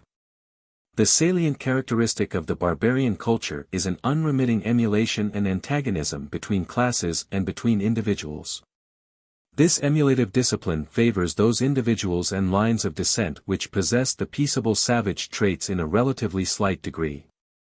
It therefore tends to eliminate these traits, and it has apparently weakened them, in an appreciable degree, in the populations that have been subject to it. Even where the extreme penalty for nonconformity to the barbarian type of temperament is not paid, there results at least a more or less consistent repression of the nonconforming individuals and lines of descent. Where life is largely a struggle between individuals within the group, the possession of the ancient peaceable traits in a marked degree would hamper an individual in the struggle for life. Under any known phase of culture, other or later than the presumptive initial phase here spoken of, the gifts of good nature, equity, and indiscriminate sympathy do not appreciably further the life of the individual. Their possession may serve to protect the individual from hard usage at the hands of a majority that insists on a modicum of these ingredients in their ideal of a normal man. But apart from their indirect and negative effect in this way, the individual fares better under the regime of competition in proportion as he has less of these gifts. Freedom from scruple, from sympathy, honesty and regard for life, may, within fairly wide limits, be said to further the success of the individual in the pecuniary culture. The highly successful men of all times have commonly been of this type. Except those whose success has not been scored in terms of either wealth or power. It is only within narrow limits, and then only in a Pecunian sense, that honesty is the best policy. As seen from the point of view of life under modern civilized conditions in an enlightened community of the Western culture, the primitive, anti-predatory savage, whose character it has been attempted to trace in outline above, was not a great success. Even for the purposes of that hypothetical culture to which his type of human nature owes what stability it has, even for the ends of the peaceable savage group, this primitive man has quite as many and as conspicuous economic failings as he has economic virtues, as should be plain to any one whose sense of the case is not biased by leniency born of a fellow feeling. At his best he is a clever, good-for-nothing fellow. The shortcomings of this presumptively primitive type of character are weakness, inefficiency, lack of initiative and ingenuity, and a yielding and indolent amiability, together with a lively but inconsequential animistic sense. Along with these traits go certain others which have some value for the collective life process, in the sense that they further the facility of life in the group. These traits are truthfulness, peaceableness, goodwill, and a non-emulative, non-invidious interest in men and things. With the advent of the predatory stage of life there comes a change in the requirements of the successful human character. Men's habits of life are required to adapt themselves to new exigencies under a new scheme of human relations. The same unfolding of energy, which had previously found expression in the traits of savage life recited above, is now required to find expression along a new line of action, in a new group of habitual responses to altered stimuli. The methods which, as counted in terms of facility of life, answered measurably under the earlier conditions, are no longer adequate under the new conditions. The earlier situation was characterized by a relative absence of antagonism or differentiation of interests, the later situation by an emulation constantly increasing in relative absence of antagonism or differentiation of interests.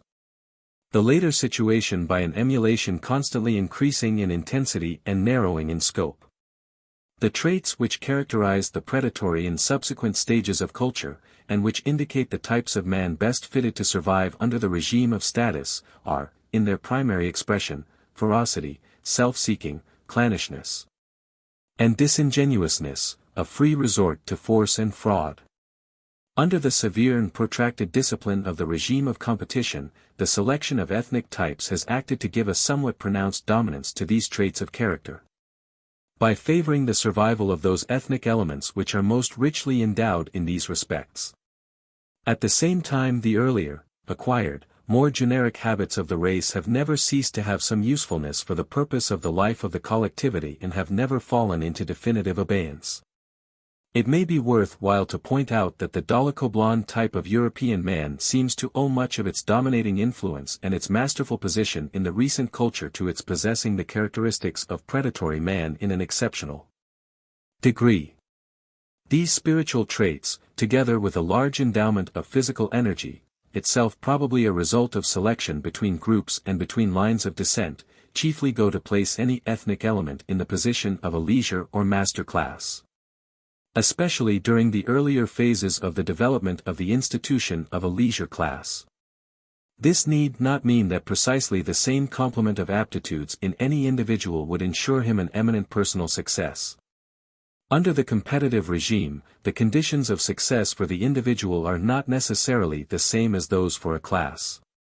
The success of a class or party presumes a strong element of clannishness, or loyalty to a chief, or adherence to a tenet.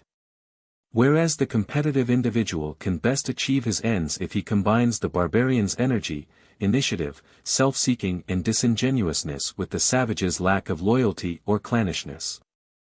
It may be remarked by the way, that the men who have scored a brilliant, Napoleonic, success on the basis of an impartial self-seeking and absence of scruple, have not uncommonly shown more of the physical characteristics of the brachycephalic brunette than of the dolicho blonde.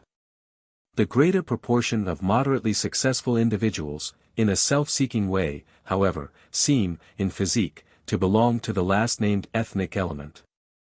The temperament induced by the predatory habit of life makes for the survival and fullness of life of the individual under a regime of emulation. At the same time it makes for the survival and success of the group if the group's life as a collectivity is also predominantly a life of hostile competition with other groups. But the evolution of economic life in the industrially more mature communities has now begun to take such a turn that the interest of the community no longer coincides with the emulative interests of the individual. In their corporate capacity, these advanced industrial communities are ceasing to be competitors for the means of life or for the right to live, except in so far as the predatory propensities of their ruling classes keep up the tradition of war and rapine. These communities are no longer hostile to one another by force of circumstances, other than the circumstances of tradition and temperament. Their material interests, apart, possibly, from the interests of the collective good fame, are not only no longer incompatible, but the success of any one of the communities unquestionably furthers the fullness of life of any other community in the group, for the present and for an incalculable time to come. No one of them any longer has any material interest in getting the better of any other. The same is not true in the same degree as regards individuals and their relations to one another. The collective interests of any modern community center in industrial efficiency.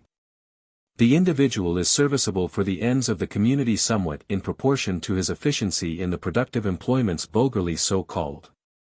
This collective interest is best served by honesty, diligence, peacefulness, goodwill, an absence of self-seeking, and an habitual recognition and apprehension of causal sequence.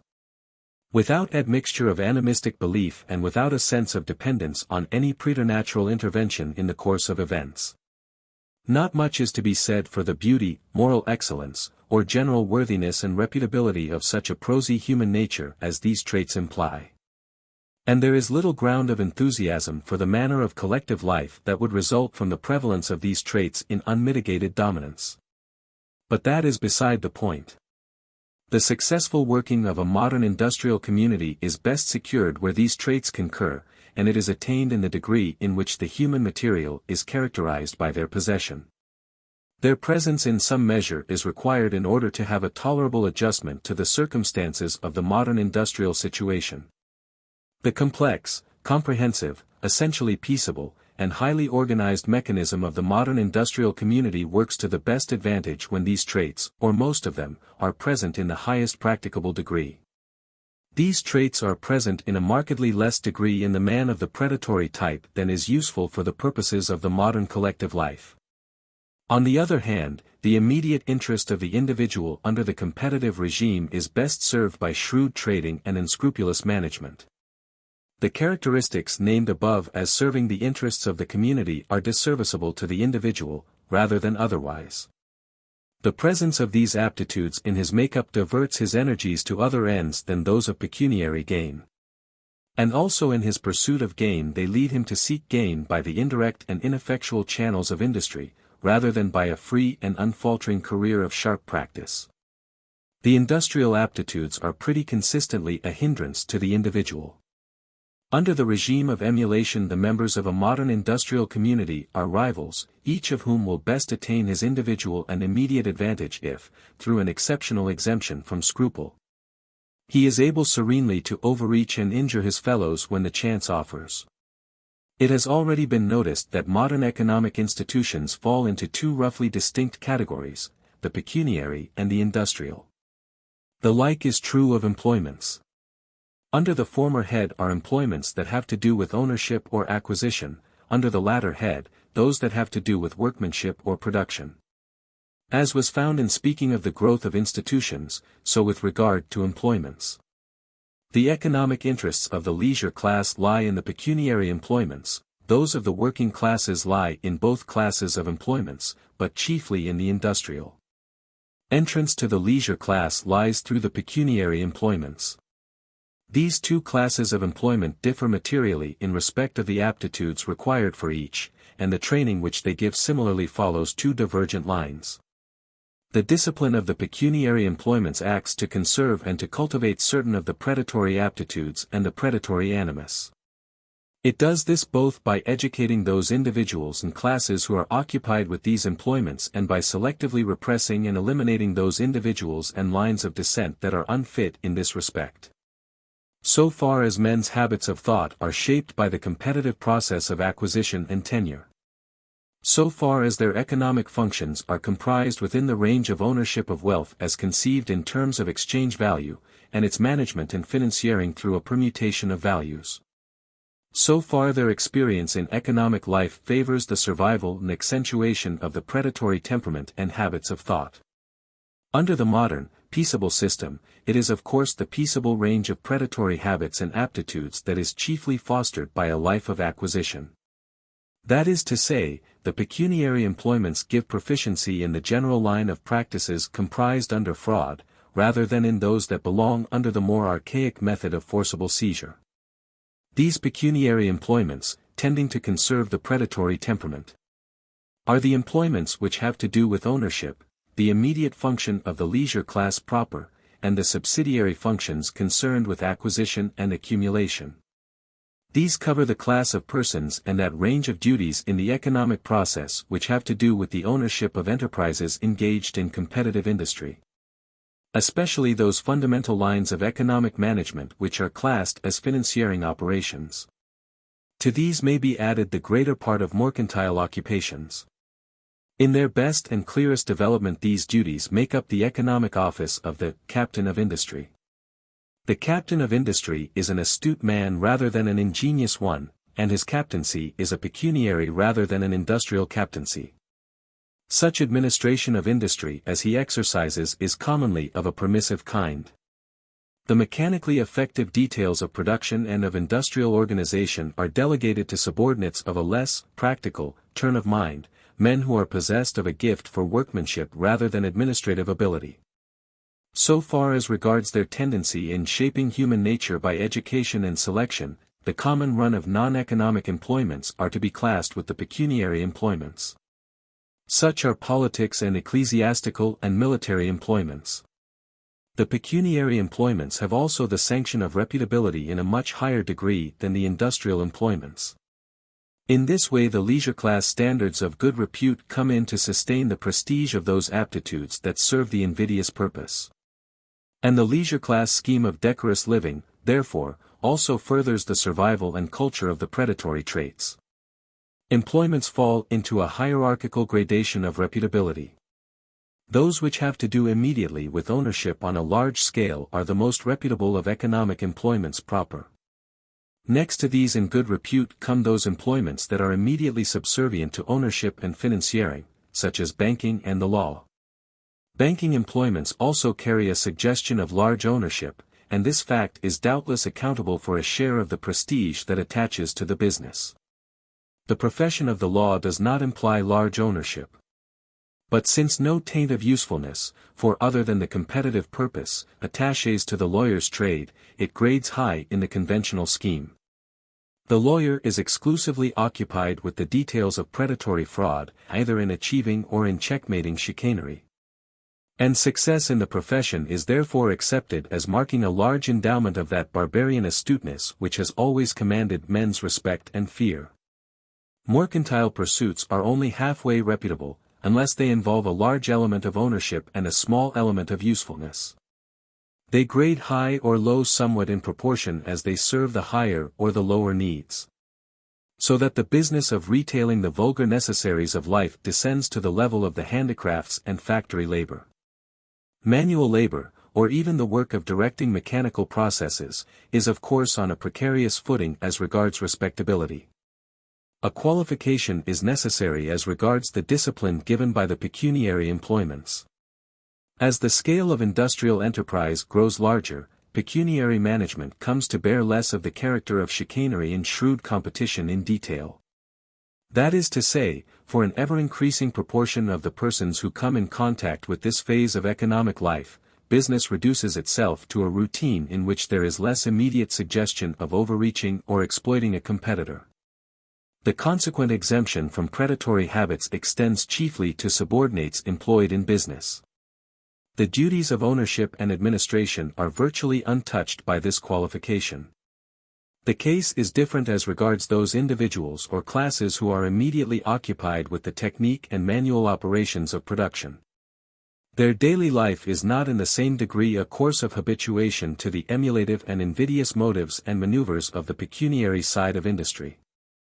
They are consistently held to the apprehension and coordination of mechanical facts and sequences, and to their appreciation and utilization for the purposes of human life.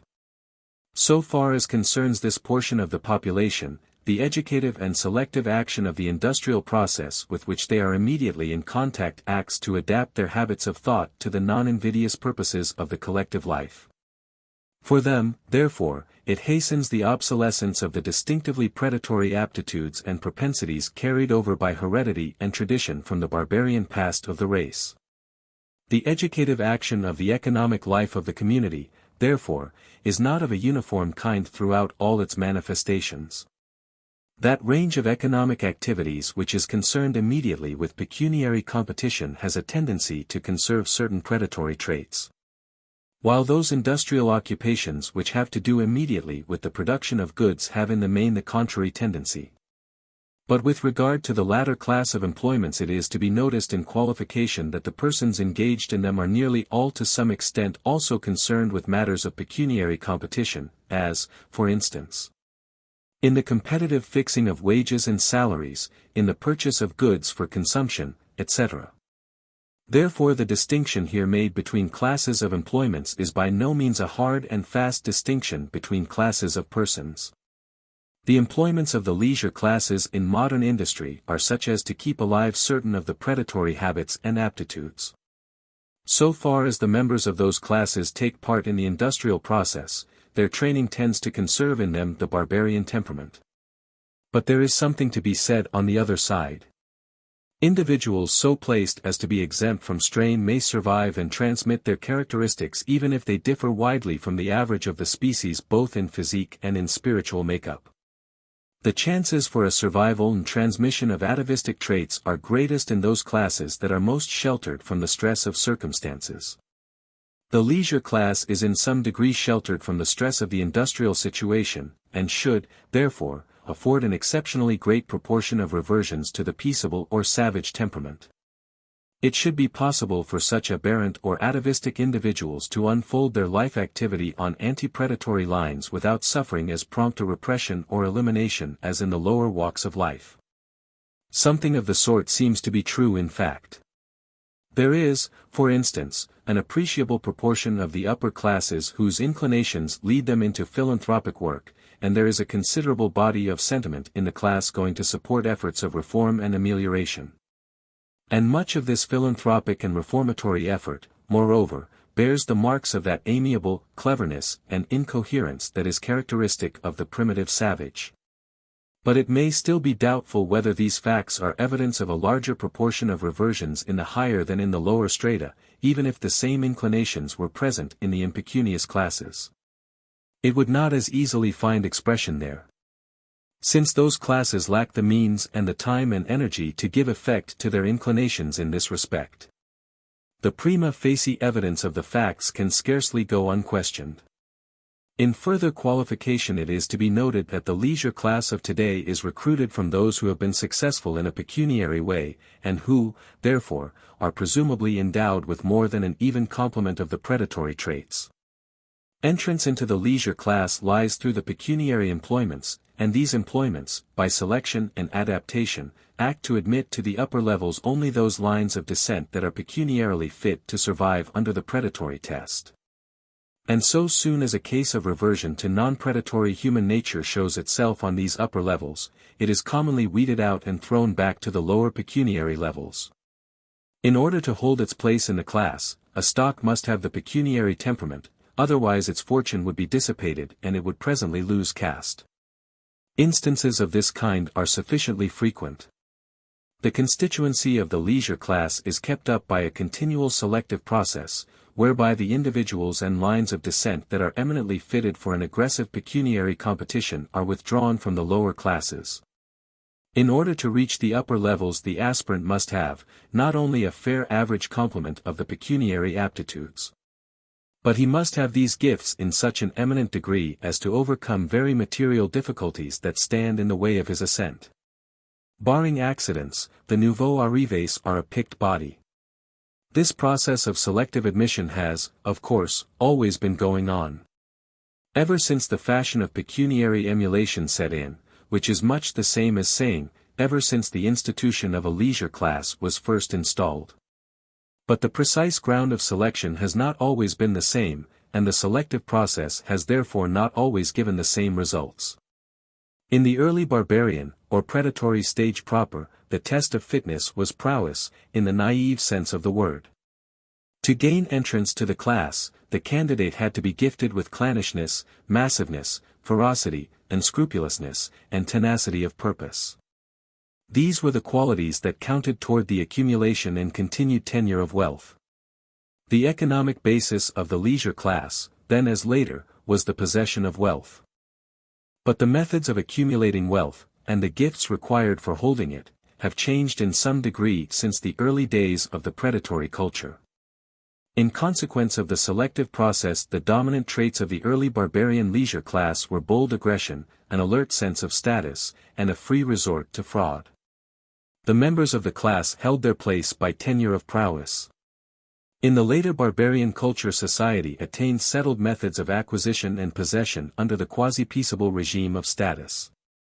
Simple aggression and unrestrained violence in great measure gave place to shrewd practice and chicanery, as the best approved method of accumulating wealth. A different range of aptitudes and propensities would then be conserved in the leisure class. Masterful aggression, and the correlative massiveness, together with a ruthlessly consistent sense of status, would still count among the most splendid traits of the class. These have remained in our traditions as the typical, aristocratic virtues. But with these were associated an increasing complement of the less obtrusive pecuniary virtues, such as providence, prudence, and chicanery. As time has gone on, and the modern peaceable stage of pecuniary culture has been approached, the last-named range of aptitudes and habits has gained in relative effectiveness for pecuniary ends. And they have counted for relatively more in the selective process under which admission is gained and place is held in the leisure class. The ground of selection has changed, until the aptitudes which now qualify for admission to the class are the pecuniary aptitudes only. What remains of the predatory barbarian traits is the tenacity of purpose or consistency of aim which distinguished the successful predatory barbarian from the peaceable savage whom he supplanted.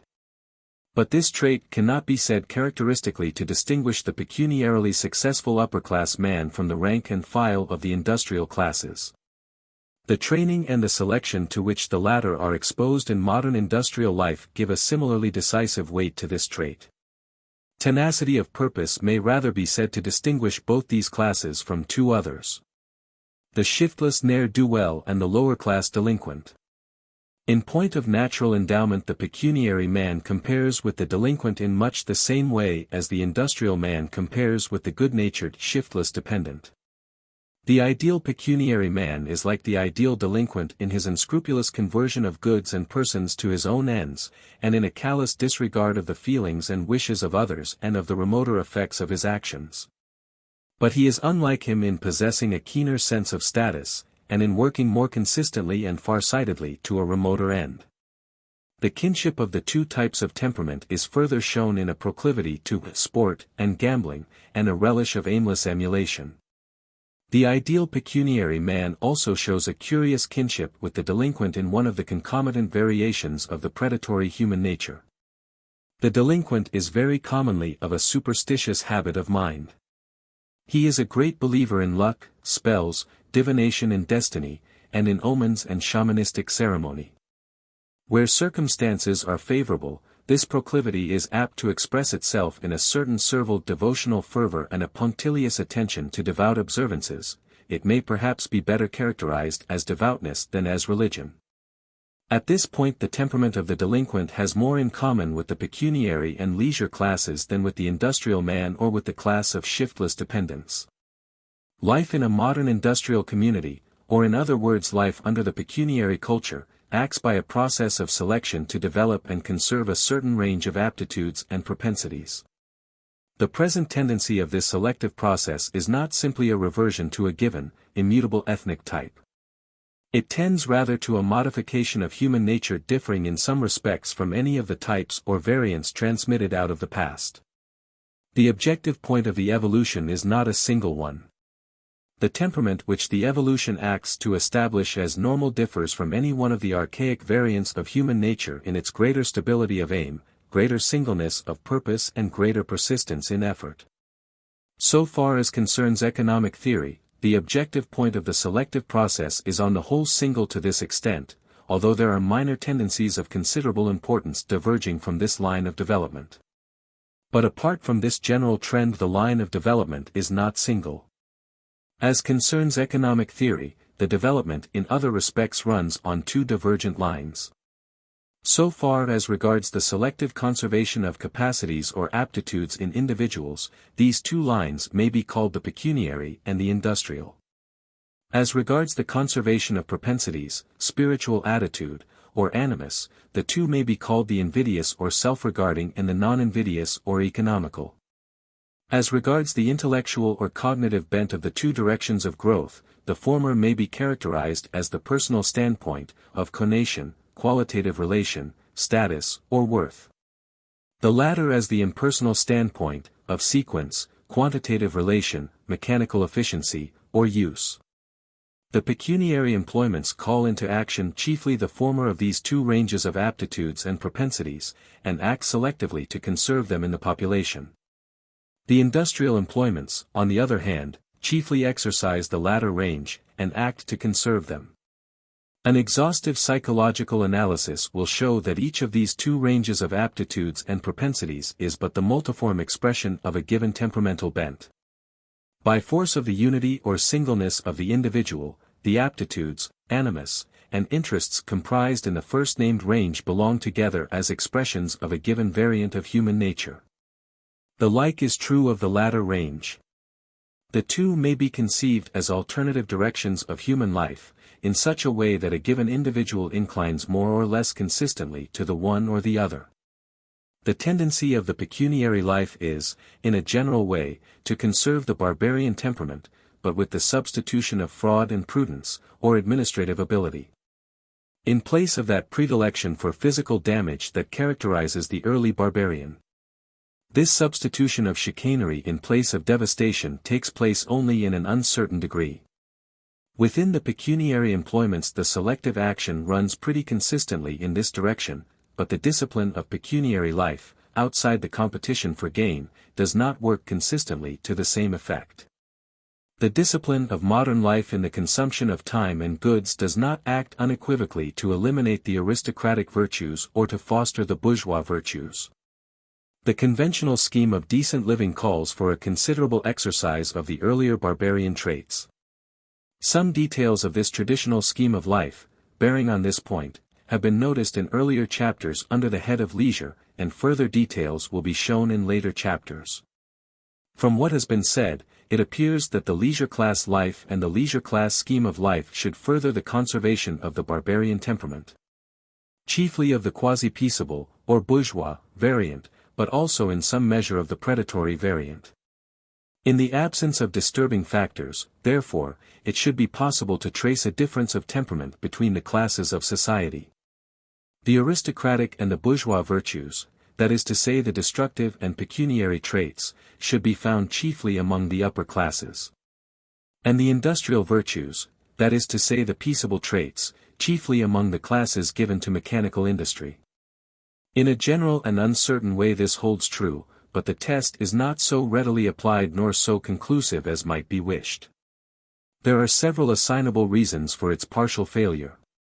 All classes are in a measure engaged in the pecuniary struggle, and in all classes the possession of the pecuniary traits counts towards the success and survival of the individual. Wherever the pecuniary culture prevails, the selective process by which men's habits of thought are shaped, and by which the survival of rival lines of descent is decided, proceeds proximately on the basis of fitness for acquisition. Consequently, if it were not for the fact that pecuniary efficiency is on the whole incompatible with industrial efficiency, the selective action of all occupations would tend to the unmitigated dominance of the pecuniary temperament. The result would be the installation of what has been known as the economic man, as the normal and definitive type of human nature. But the economic man, whose only interest is the self-regarding one and whose only human trait is prudence, is useless for the purposes of modern industry. The modern industry requires an impersonal, non-invidious interest in the work in hand. Without this the elaborate processes of industry would be impossible, and would, indeed, never have been conceived. This interest in work differentiates the workman from the criminal on the one hand, and from the captain of industry on the other. Since work must be done in order to the continued life of the community, there results a qualified selection favoring the spiritual aptitude for work, within a certain range of occupations. This much, however, is to be conceded, that even within the industrial occupations the selective elimination of the pecuniary traits is an uncertain process. And that there is consequently an appreciable survival of the barbarian temperament even within these occupations. On this account there is at present no broad distinction in this respect between the leisure class character and the character of the common run of the population. The whole question as to a class distinction in respect to spiritual makeup is also obscured by the presence, in all classes of society, of acquired habits of life that closely simulate inherited traits and at the same time act to develop in the entire body of the population the traits which they simulate. These acquired habits, or assumed traits of character, are most commonly of an aristocratic caste. The prescriptive position of the leisure class as the exemplar of reputability has imposed many features of the leisure class theory of life upon the lower classes. With the result that there goes on, always and throughout society, a more or less persistent cultivation of these aristocratic traits. On this ground also these traits have a better chance of survival among the body of the people than would be the case if it were not for the precept and example of the leisure class. As one channel, and an important one, through which this transfusion of aristocratic views of life, and consequently more or less archaic traits of character goes on, may be mentioned the class of domestic servants. These have their notions of what is good and beautiful shaped by contact with the master class and carry the preconceptions so acquired back among their low-born equals. And so disseminate the higher ideals abroad through the community without the loss of time which this dissemination might otherwise suffer. The saying, like master, like man, has a greater significance than is commonly appreciated for the rapid popular acceptance of many elements of upper-class culture. There is also a further range of facts that go to lessen class differences as regards the survival of the pecuniary virtues. The pecuniary struggle produces an underfed class, of large proportions. This underfeeding consists in a deficiency of the necessaries of life or of the necessaries of a decent expenditure. In either case the result is a closely enforced struggle for the means with which to meet the daily needs. Whether it be the physical or the higher needs.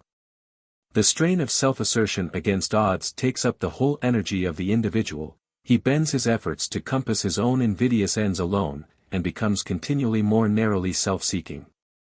The industrial traits in this way tend to obsolescence through disuse. Indirectly, therefore, by imposing a scheme of pecuniary decency and by withdrawing as much as may be of the means of life from the lower classes, the institution of a leisure class acts to conserve the pecuniary traits in the body of the population. The result is an assimilation of the lower classes to the type of human nature that belongs primarily to the upper classes only. It appears, therefore, that there is no wide difference in temperament between the upper and the lower classes. But it appears also that the absence of such a difference is in good part due to the prescriptive example of the leisure class and to the popular acceptance of those broad principles of conspicuous waste and pecuniary emulation on which the institution of a leisure class rests. The institution acts to lower the industrial efficiency of the community and retard the adaptation of human nature to the exigencies of modern industrial life. It affects the prevalent or effective human nature in a conservative direction, 1. By direct transmission of archaic traits, through inheritance within the class and wherever the leisure class blood is transfused outside the class. And 2. By conserving and fortifying the traditions of the archaic regime, and so making the chances of survival of barbarian traits greater also outside the range of transfusion of leisure class blood. But little if anything has been done towards collecting or digesting data that are of special significance for the question of survival or elimination of traits in the modern populations. Little of a tangible character can therefore be offered in support of the view here taken, beyond a discursive review of such everyday facts as lie ready to hand. Such a recital can scarcely avoid being commonplace and tedious, but for all that it seems necessary to the completeness of the argument, even in the meager outline in which it is here attempted. A degree of indulgence may therefore fairly be bespoken for the succeeding chapters, which offer a fragmentary recital of this kind. X. Modern survivals of prowess. The leisure class lives by the industrial community rather than in it. Its relations to industry are of a pecuniary rather than an industrial kind. Admission to the class is gained by exercise of the pecuniary aptitudes for acquisition rather than for serviceability. There is, therefore, a continued selective sifting of the human material that makes up the leisure class, and this selection proceeds on the ground of fitness for pecuniary pursuits. But the scheme of life of the class is in large part a heritage from the past, and embodies much of the habits and ideals of the earlier barbarian period. This archaic, barbarian scheme of life imposes itself also on the lower orders, with more or less mitigation. In its turn the scheme of life, of conventions, acts selectively and by education to shape the human material, and its action runs chiefly in the direction of conserving traits, habits, and ideals that belong to the early barbarian age, the age of prowess and predatory life. The most immediate and unequivocal expression of that archaic human nature which characterizes man in the predatory stage is the fighting propensity proper. In cases where the predatory activity is a collective one, this propensity is frequently called the martial spirit, or, latterly, patriotism. It needs no insistence to find assent to the proposition that in the countries of civilized Europe the hereditary leisure class is endowed with this martial spirit in a higher degree than the middle classes. Indeed, the leisure class claims the distinction as a matter of pride, and no doubt with some grounds. War is honorable, and warlike prowess is eminently honorific in the eyes of the generality of men. And this admiration of warlike prowess is itself the best voucher of a predatory temperament in the admirer of war. The enthusiasm for war, and the predatory temper of which it is the index, prevail in the largest measure among the upper classes, especially among the hereditary leisure class. Moreover, the ostensible serious occupation of the upper class is that of government, which, in point of origin and developmental content, is also a predatory occupation. The only class which could at all dispute with the hereditary leisure class the honor of an habitual bellicose frame of mind is that of the lower class delinquents. In ordinary times, the large body of the industrial classes is relatively apathetic touching warlike interests. When unexcited, this body of the common people, which makes up the effective force of the industrial community, is rather averse to any other than a defensive fight. Indeed, it responds a little tardily even to a provocation which makes for an attitude of defense. In the more civilized communities, or rather in the communities which have reached an advanced industrial development, the spirit of warlike aggression may be said to be obsolescent among the common people. This does not say that there is not an appreciable number of individuals among the industrial classes in whom the martial spirit asserts itself obtrusively. Nor does it say that the body of the people may not be fired with martial ardor for a time under the stimulus of some special provocation, such as is seen in operation today in more than one of the countries of Europe, and for the time in America. But except for such seasons of temporary exaltation, and except for those individuals who are endowed with an archaic temperament of the predatory type, together with the similarly endowed body of individuals among the higher and the lowest classes, the inertness of the mass of any modern civilized community in this respect is probably so great as would make war impracticable, except against actual invasion. The habits and aptitudes of the common run of men make for an unfolding of activity in other, less picturesque directions than that of war.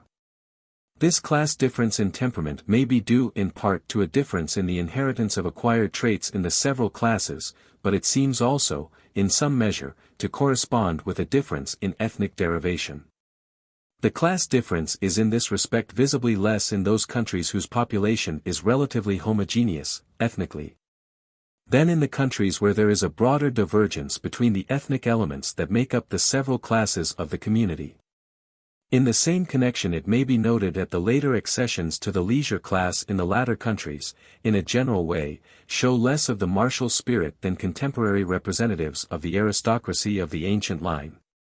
These nouveaux arrivés have recently emerged from the commonplace body of the population and owe their emergence into the leisure class to the exercise of traits and propensities which are not to be classed as prowess in the ancient sense.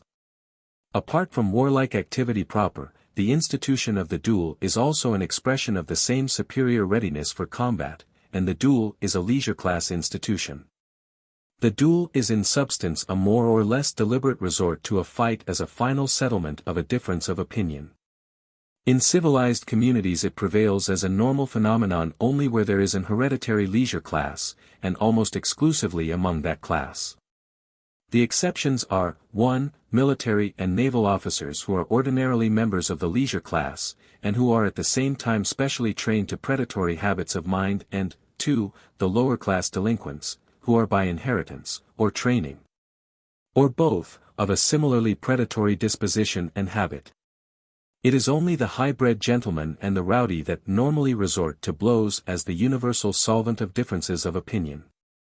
The plain man will ordinarily fight only when excessive momentary irritation or alcoholic exaltation act to inhibit the more complex habits of response to the stimuli that make for provocation.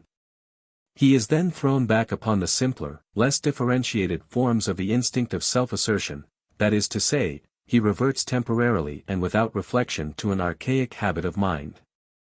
This institution of the duel as a mode of finally settling disputes and serious questions of precedence shades off into the obligatory, unprovoked private fight, as a social obligation due to one's good repute. As a leisure class usage of this kind we have, particularly, that bizarre survival of bellicose chivalry, the German student duel. In the lower or spurious leisure class of the delinquents there is in all countries a similar, though less formal, social obligation incumbent on the rowdy to assert his manhood in unprovoked combat with his fellows. And spreading through all grades of society, a similar usage prevails among the boys of the community. The boy usually knows to nicety, from day to day, how he and his associates grade in respect of relative fighting capacity. And in the community of boys there is ordinarily no secure basis of reputability for anyone who, by exception, will not or cannot fight on invitation. All this applies especially to boys above a certain somewhat vague limit of maturity.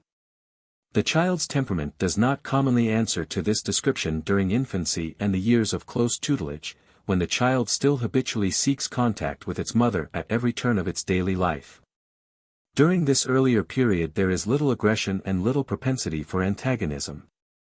The transition from this peaceable temper to the predacious, and in extreme cases malignant, mischievousness of the boy is a gradual one, and it is accomplished with more completeness, covering a larger range of the individual's aptitudes. In some cases than in others. In the earlier stage of his growth, the child, whether boy or girl, shows less of initiative and aggressive self-assertion and less of an inclination to isolate himself and his interests from the domestic group in which he lives. And he shows more of sensitiveness to rebuke, bashfulness, timidity, and the need of friendly human contact. In the common run of cases this early temperament passes, by a gradual but somewhat rapid obsolescence of the infantile features, into the temperament of the boy proper. Though there are also cases where the predacious features of boy life do not emerge at all, or at the most emerge in but a slight and obscure degree. In girls the transition to the predacious stage is seldom accomplished with the same degree of completeness as in boys, and in a relatively large proportion of cases it is scarcely undergone at all.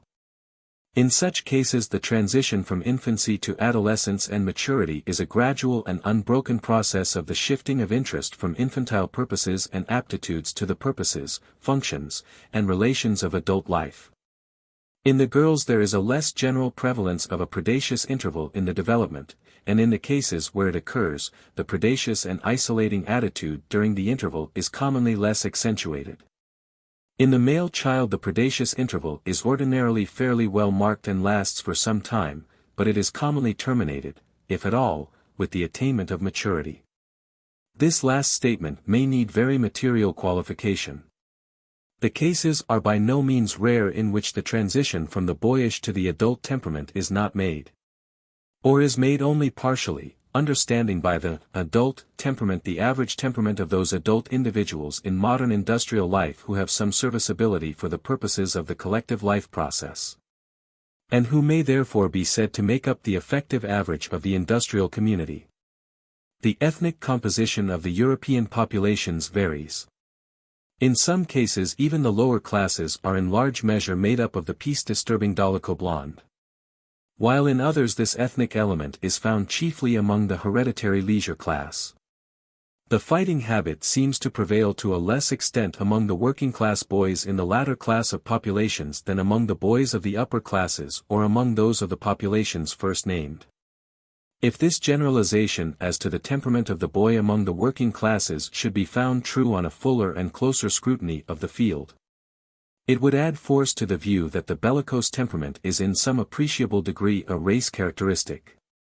It appears to enter more largely into the makeup of the dominant, upper-class ethnic type, the dolicho blonde, of the European countries than into the subservient, lower-class types of man which are conceived to constitute the body of the population of the same communities. The case of the boy may seem not to bear seriously on the question of the relative endowment of prowess with which the several classes of society are gifted. But it is at least of some value as going to show that this fighting impulse belongs to a more archaic temperament than that possessed by the average adult man of the industrious classes. In this, as in many other features of child life, the child reproduces, temporarily and in miniature, some of the earlier phases of the development of adult man. Under this interpretation, the boy's predilection for exploit and for isolation of his own interest is to be taken as a transient reversion to the human nature that is normal to the early barbarian culture, the predatory culture proper. In this respect, as in much else, the leisure class and the delinquent class character shows a persistence into adult life of traits that are normal to childhood and youth, and that are likewise normal or habitual to the earlier stages of culture. Unless the difference is traceable entirely to a fundamental difference between persistent ethnic types, the traits that distinguish the swaggering delinquent and the punctilious gentleman of leisure from the common crowd are, in some measure, marks of an arrested spiritual development. They mark an immature phase, as compared with the stage of development attained by the average of the adults in the modern industrial community. And it will appear presently that the puerile spiritual makeup of these representatives of the upper and the lowest social strata shows itself also in the presence of other archaic traits than this proclivity to ferocious exploit and isolation. As if to leave no doubt about the essential immaturity of the fighting temperament, we have, bridging the interval between legitimate boyhood and adult manhood, the aimless and playful, but more or less systematic and elaborate disturbances of the peace in vogue among schoolboys of a slightly higher age.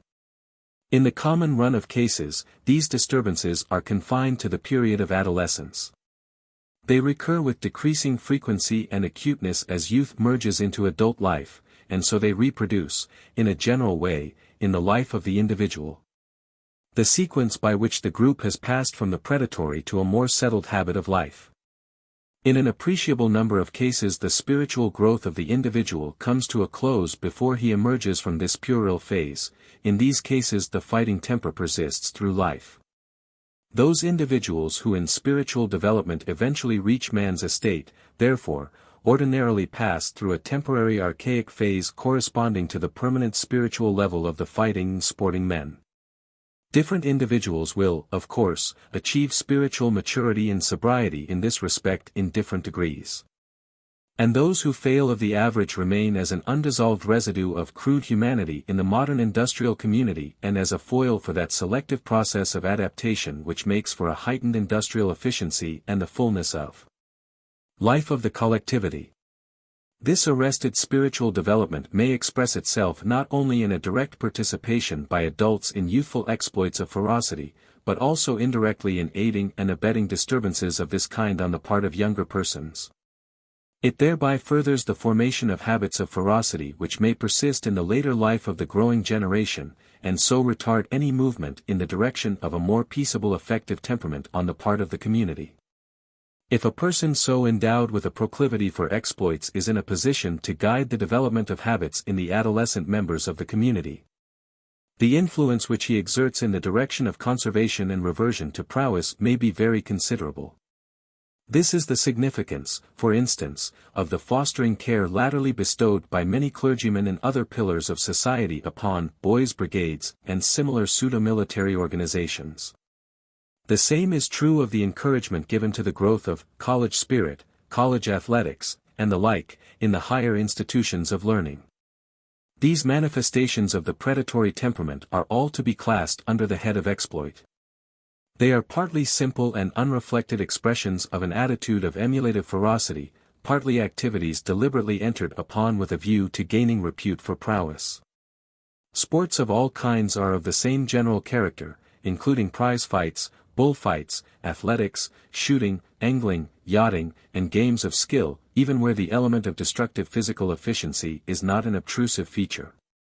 Sports shade off from the basis of hostile combat, through skill, to cunning and chicanery, without its being possible to draw a line at any point.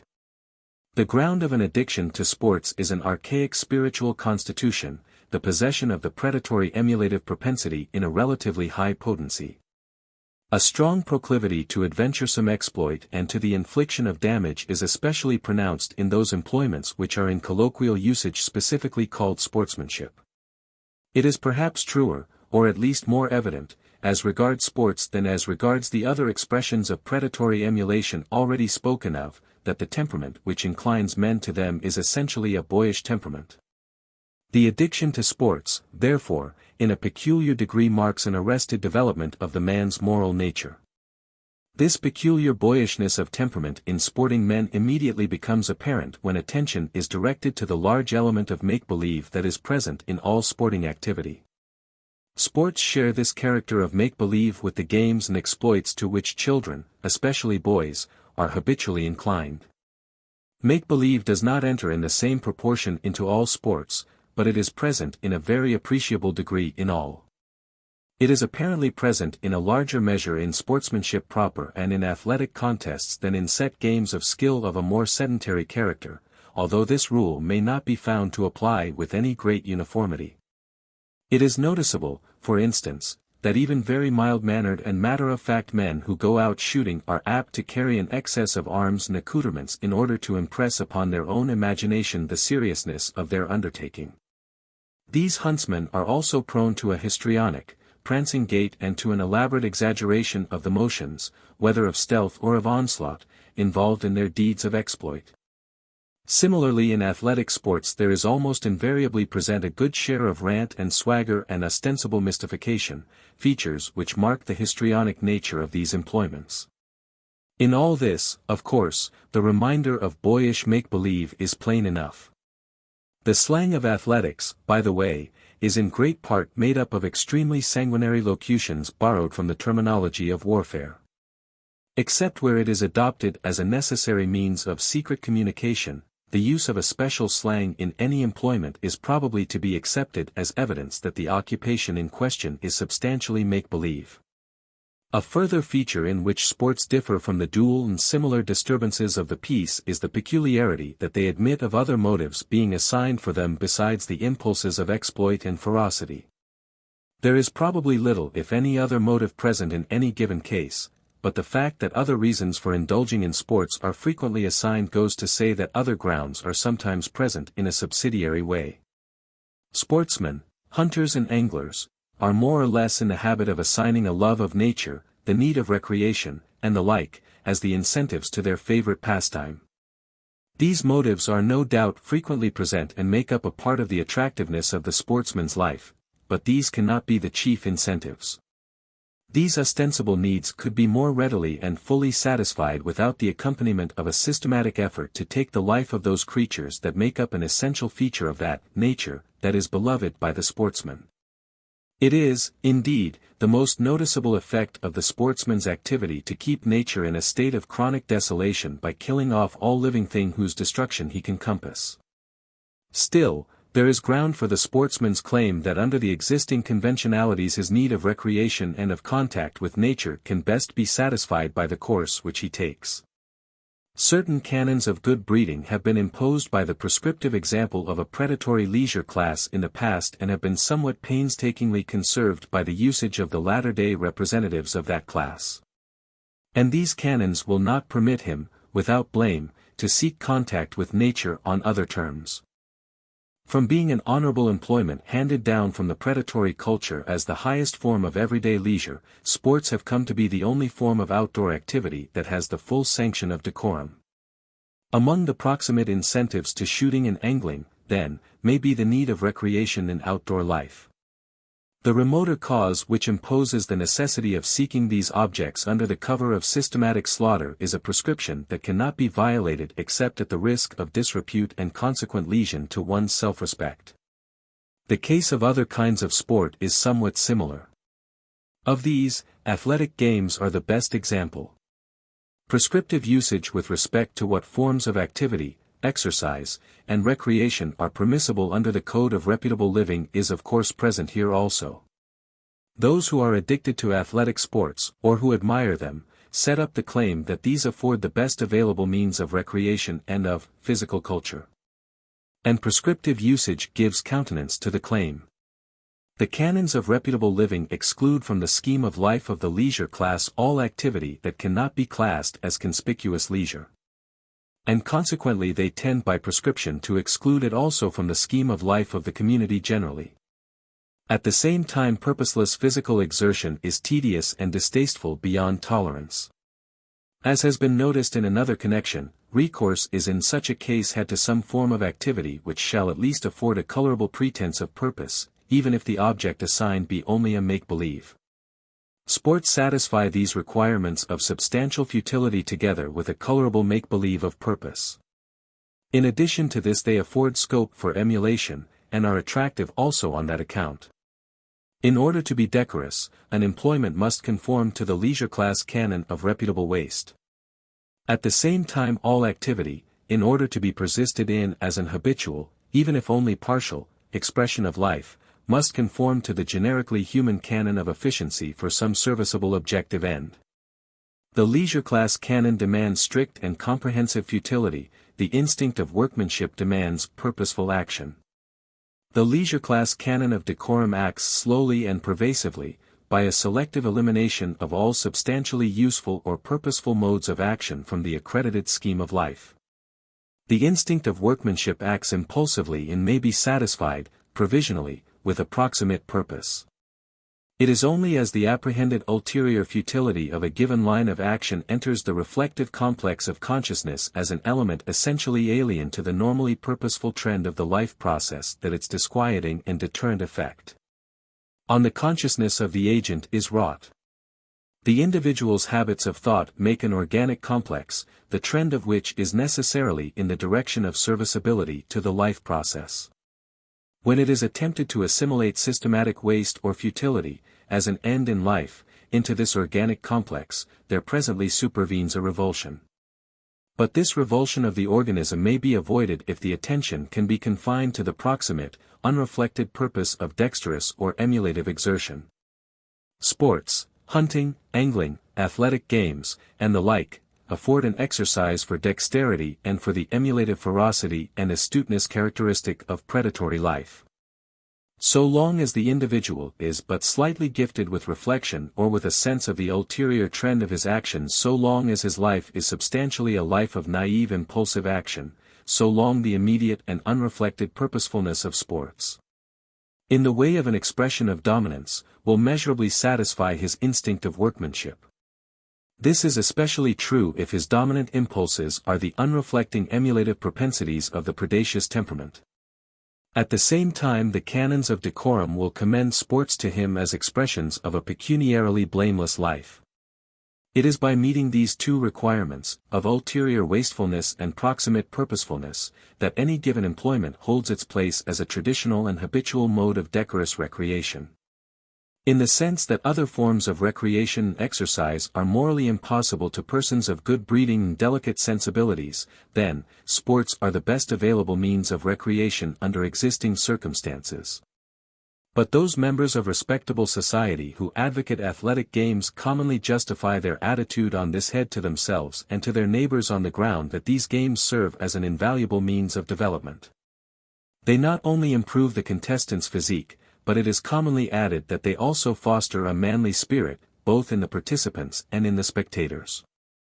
Football is the particular game which will probably first occur to anyone in this community when the question of the serviceability of athletic games is raised. As this form of athletic contest is at present uppermost in the mind of those who plead for or against games as a means of physical or moral salvation. This typical athletic sport may, therefore, serve to illustrate the bearing of athletics upon the development of the contestant's character and physique. It has been said, not inaptly, that the relation of football to physical culture is much the same as that of the bullfight to agriculture. Serviceability for these illusory institutions requires sedulous training or breeding. The material used, whether brute or human, is subjected to careful selection and discipline, in order to secure and accentuate certain aptitudes and propensities which are characteristic of the ferine state, and which tend to obsolescence under domestication. This does not mean that the result in either case is an all-around and consistent rehabilitation of the ferine or barbarian habit of mind and body. The result is rather a one-sided return to barbarism or to the fero natura, a rehabilitation and accentuation of those ferine traits which make for damage and desolation, without a corresponding development of the traits which would serve the individual's self-preservation and fullness of life in a ferine environment. The culture bestowed in football gives a product of exotic ferocity and cunning.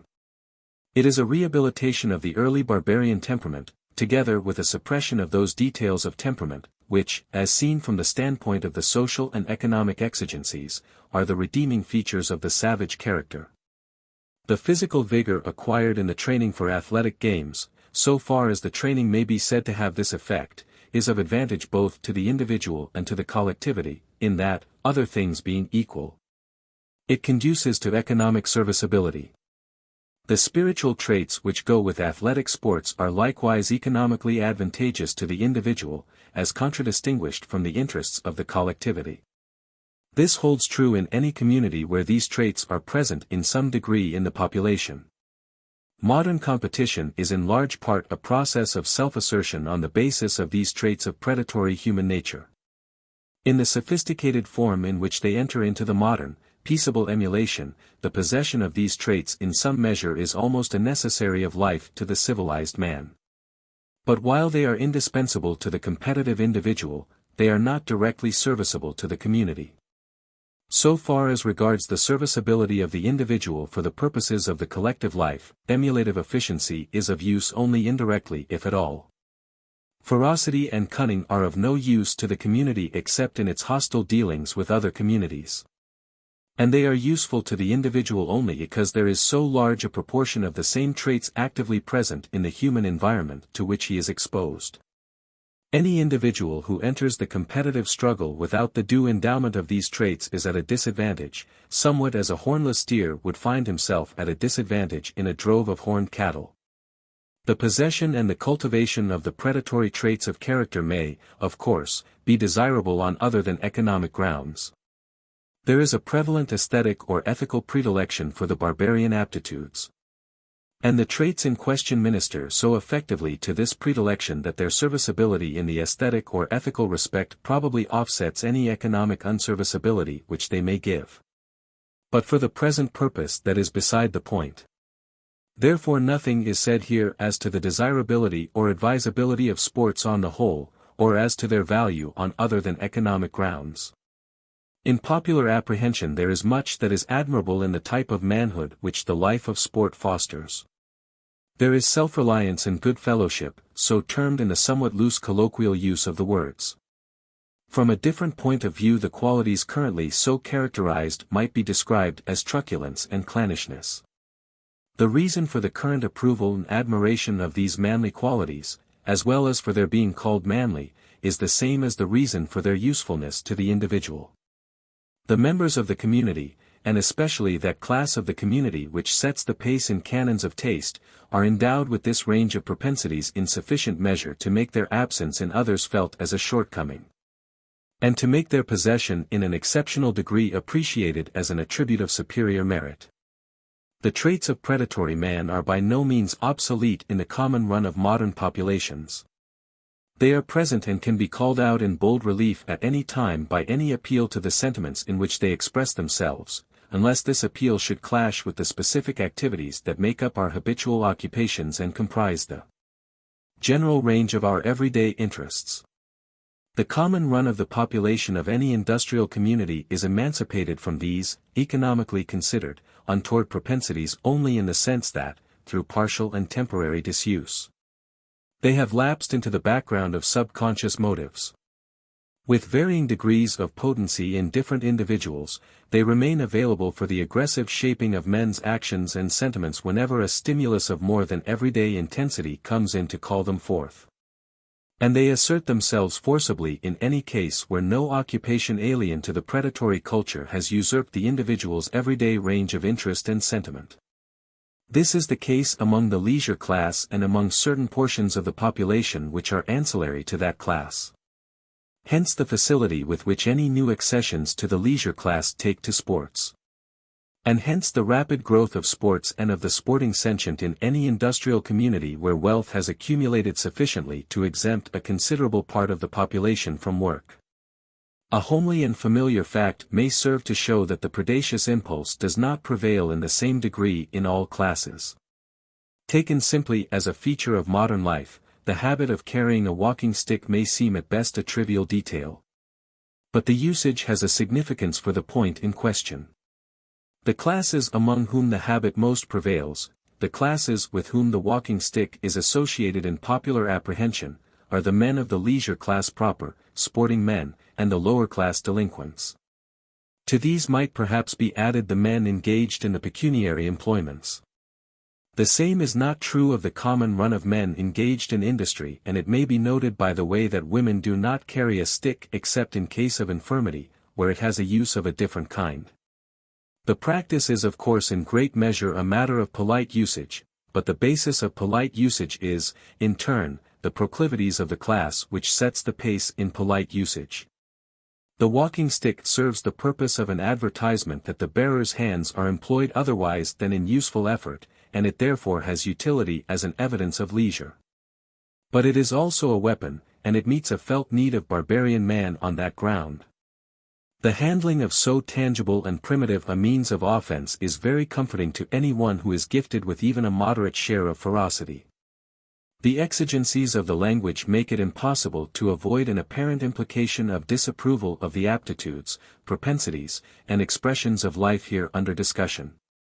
It is, however, not intended to imply anything in the way of deprecation or commendation of any one of these phases of human character or of the life process. The various elements of the prevalent human nature are taken up from the point of view of economic theory, and the traits discussed are gauged and graded with regard to their immediate economic bearing on the facility of the collective life process. That is to say, these phenomena are here apprehended from the economic point of view and are valued with respect to their direct action in furtherance or hindrance of a more perfect adjustment of the human collectivity to the environment and to the institutional structure required by the economic situation of the collectivity for the present and for the immediate future. For these purposes the traits handed down from the predatory culture are less serviceable than might be.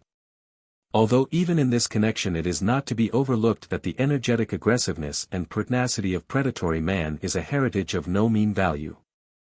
The economic value, with some regard also to the social value in the narrower sense, of these aptitudes and propensities is attempted to be passed upon without reflecting on their value as seen from another point of view.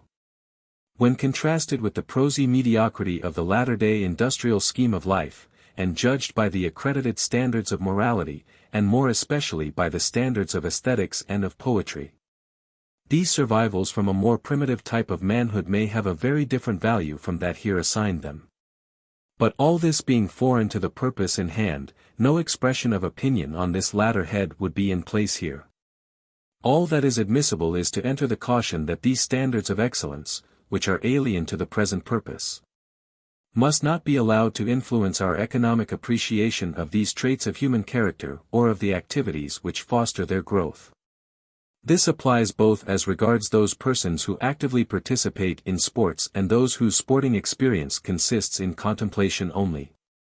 What is here said of the sporting propensity is likewise pertinent to sundry reflections presently to be made in this connection on what would colloquially be known as the religious life. The last paragraph incidentally touches upon the fact that everyday speech can scarcely be employed in discussing this class of aptitudes and activities without implying deprecation or apology. The fact is significant as showing the habitual attitude of the dispassionate common man toward the propensities which express themselves in sports and in exploit generally. And this is perhaps as convenient a place as any to discuss that undertone of deprecation which runs through all the voluminous discourse in defense or in laudation of athletic sports, as well as of other activities of a predominantly predatory character. The same apologetic frame of mind is at least beginning to be observable in the spokesmen of most other institutions handed down from the barbarian phase of life.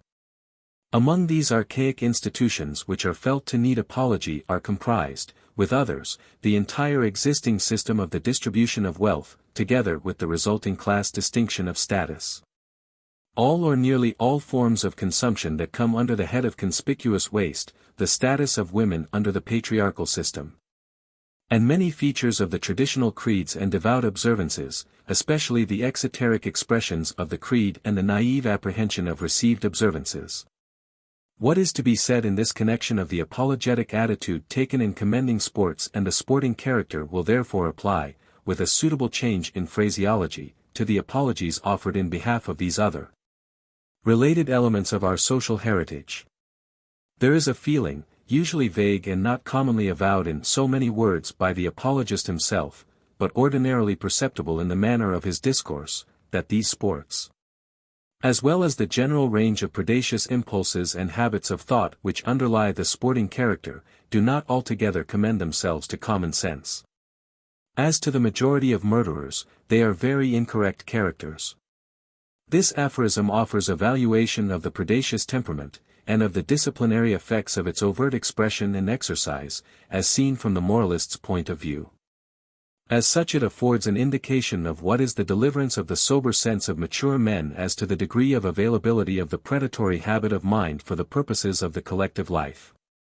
It is felt that the presumption is against any activity which involves habituation to the predatory attitude, and that the burden of proof lies with those who speak for the rehabilitation of the predacious temper and for the practices which strengthen it.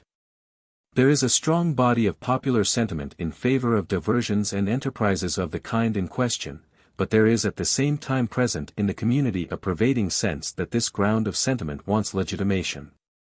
The required legitimation is ordinarily sought by showing that although sports are substantially of a predatory, socially disintegrating effect, although their proximate effect runs in the direction of reversion to propensities that are industrially disserviceable, yet indirectly and remotely, by some not readily comprehensible process of polar induction, or counter-irritation perhaps, sports are conceived to foster a habit of mind that is serviceable for the social or industrial purpose.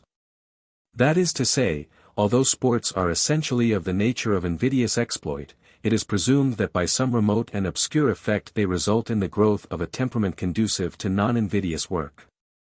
It is commonly attempted to show all this empirically, or it is rather assumed that this is the empirical generalization which must be obvious to anyone who cares to see it. In conducting the proof of this thesis the treacherous ground of inference from cause to effect is somewhat shrewdly avoided, except so far as to show that the manly virtues spoken of above are fostered by sports. But since it is these manly virtues that are, economically, in need of legitimation, the chain of proof breaks off where it should begin. In the most general economic terms, these apologies are an effort to show that, in spite of the logic of the thing, sports do in fact further what may broadly be called workmanship. So long as he has not succeeded in persuading himself or others that this is their effect, the thoughtful apologist for sports will not rest content, and commonly, it is to be admitted, he does not rest content.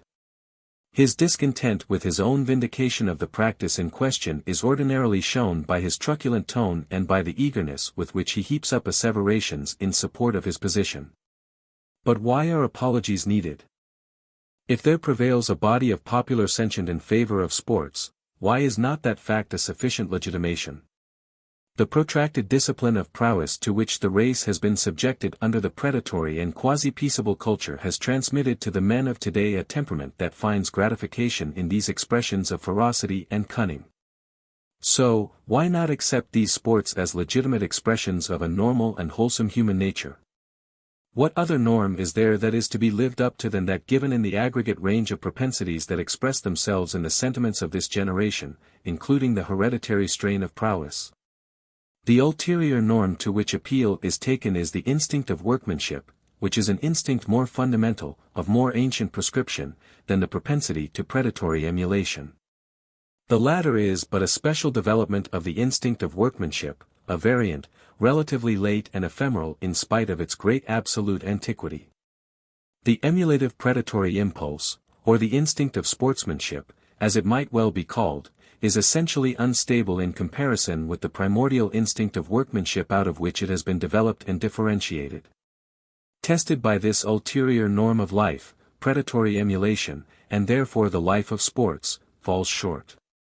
The manner and the measure in which the institution of a leisure class conduces to the conservation of sports and invidious exploit can of course not be succinctly stated. From the evidence already recited it appears that, in sentient and inclinations, the leisure class is more favorable to a warlike attitude and animus than the industrial classes. Something similar seems to be true as regards sports. But it is chiefly in its indirect effects, though the canons of decorous living, that the institution has its influence on the prevalent sentiment with respect to the sporting life. This indirect effect goes almost unequivocally in the direction of furthering a survival of the predatory temperament and habits.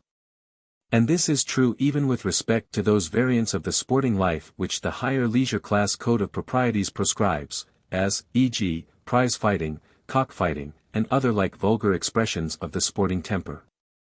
Whatever the latest authenticated schedule of detail proprieties may say, the accredited canons of decency sanctioned by the institution say without equivocation that emulation and waste are good and their opposites are disreputable.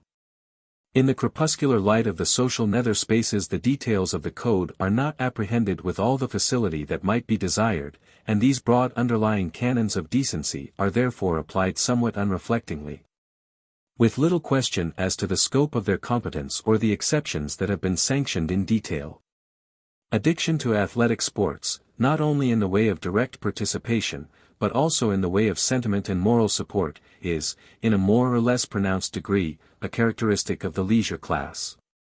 And it is a trait which that class shares with the lower class delinquents, and with such atavistic elements throughout the body of the community as are endowed with a dominant predacious trend.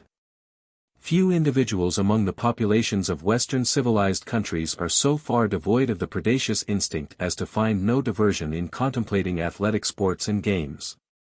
But with the common run of individuals among the industrial classes, the inclination to sports does not assert itself to the extent of constituting what may fairly be called a sporting habit. With these classes, sports are an occasional diversion rather than a serious feature of life. This common body of the people can therefore not be said to cultivate the sporting propensity. Although it is not obsolete in the average of them, or even in any appreciable number of individuals, yet the predilection for sports in the commonplace industrial classes is of the nature of a reminiscence. More or less diverting as an occasional interest, rather than a vital and permanent interest that counts as a dominant factor in shaping the organic complex of habits of thought into which it enters. As it manifests itself in the sporting life of today, this propensity may not appear to be an economic factor of grave consequence. Taken simply by itself, it does not count for a great deal in its direct effects on the industrial efficiency or the consumption of any given individual. But the prevalence and the growth of the type of human nature of which this propensity is a characteristic feature is a matter of some consequence. It affects the economic life of the collectivity both as regards the rate of economic development and as regards the character of the results attained by the development. For better or worse, the fact that the popular habits of thought are in any degree dominated by this type of character cannot but greatly affect the scope, direction, standards, and ideals of the collective economic life, as well as the degree of adjustment of the collective life to the environment. Something to a like effect is to be said of other traits that go to make up the barbarian character. For the purposes of economic theory, these further barbarian traits may be taken as concomitant variations of that predacious temper of which prowess is an expression. In great measure they are not primarily of an economic character, nor do they have much direct economic bearing. They serve to indicate the stage of economic evolution to which the individual possessed of them is adapted. They are of importance, therefore, as extraneous tests of the degree of adaptation of the character in which they are comprised to the economic exigencies of today. But they are also to some extent important as being aptitudes which themselves go to increase or diminish the economic serviceability of the individual. As it finds expression in the life of the barbarian, prowess manifests itself in two main directions, force and fraud. In varying degrees these two forms of expression are similarly present in modern warfare, in the pecuniary occupations, and in sports and games. Both lines of aptitudes are cultivated and strengthened by the life of sport as well as by the more serious forms of emulative life. Strategy or cunning is an element invariably present in games, as also in warlike pursuits and in the chase. In all of these employments strategy tends to develop into finesse and chicanery. Chicanery, falsehood, browbeating, hold a well-secured place in the method of procedure of any athletic contest and in games generally. The habitual employment of an umpire, and the minute technical regulations governing the limits and details of permissible fraud and strategic advantage, sufficiently attest the fact that fraudulent practices and attempts to overreach one's opponents are not adventitious features of the game. In the nature of the case, habituation to sports should conduce to a fuller development of the aptitude for fraud. And the prevalence in the community of that predatory temperament which inclines men to sports connotes a prevalence of sharp practice and callous disregard of the interests of others, individually and collectively. Resort to fraud, in any guise and under any legitimation of law or custom, is an expression of a narrowly self-regarding habit of mind. It is needless to dwell at any length on the economic value of this feature of the sporting character. In this connection it is to be noted that the most obvious characteristic of the physiognomy affected by athletic and other sporting men is that of an extreme astuteness. The gifts and exploits of Ulysses are scarcely second to those of Achilles, either in their substantial furtherance of the game or in the éclat which they give the astute sporting man among his associates. The pantomime of astuteness is commonly the first step in that assimilation to the professional sporting man which a youth undergoes after matriculation in any reputable school, of the secondary or the higher education, as the case may be. And the physiognomy of astuteness, as a decorative feature, never ceases to receive the thoughtful attention of men whose serious interest lies in athletic games, races, or other contests of a similar emulative nature. As a further indication of their spiritual kinship, it may be pointed out that the members of the lower delinquent class usually show this physiognomy of astuteness in a marked degree. And that they very commonly show the same histrionic exaggeration of it that is often seen in the young candidate for athletic honors. This, by the way, is the most legible mark of what is vulgarly called toughness in youthful aspirants for a bad name. The astute man, it may be remarked, is of no economic value to the community, unless it be for the purpose of sharp practice in dealings with other communities. His functioning is not a furtherance of the generic life process. At its best, in its direct economic bearing, it is a conversion of the economic substance of the collectivity to a growth alien to the collective life process, very much after the analogy of what in medicine would be called a benign tumor, with some tendency to transgress the uncertain line that divides the benign from the malign growths. The two barbarian traits, ferocity and astuteness, go to make up the predacious temper or spiritual attitude. They are the expressions of a narrowly self-regarding habit of mind. Both are highly serviceable for individual expediency in a life looking to invidious success. Both also have a high aesthetic value. Both are fostered by the pecuniary culture. But both alike are of no use for the purposes of the collective life. 11. The belief in luck. The gambling propensity is another subsidiary trait of the barbarian temperament. It is a concomitant variation of character of almost universal prevalence among sporting men and among men given to warlike and emulative activities generally. This trait also has a direct economic value. It is recognized to be a hindrance to the highest industrial efficiency of the aggregate in any community where it prevails in an appreciable degree. The gambling proclivity is doubtfully to be classed as a feature belonging exclusively to the predatory type of human nature. The chief factor in the gambling habit is the belief in luck. And this belief is apparently traceable, at least in its elements, to a stage in human evolution antedating the predatory culture. It may well have been under the predatory culture that the belief in luck was developed into the form in which it is present, as the chief element of the gambling proclivity, in the sporting temperament. It probably owes the specific form under which it occurs in the modern culture to the predatory discipline. But the belief in luck is in substance a habit of more ancient date than the predatory culture. It is one form of the artistic apprehension of things. The belief seems to be a trait carried over in substance from an earlier phase into the barbarian culture, and transmuted and transmitted through that culture to a later stage of human development under a specific form imposed by the predatory discipline.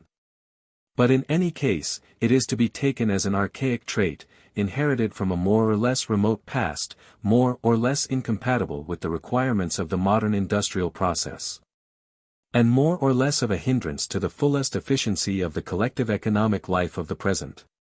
While the belief in luck is the basis of the gambling habit, it is not the only element that enters into the habit of betting. Betting on the issue of contests of strength and skill proceeds on a further motive, without which the belief in luck would scarcely come in as a prominent feature of sporting life.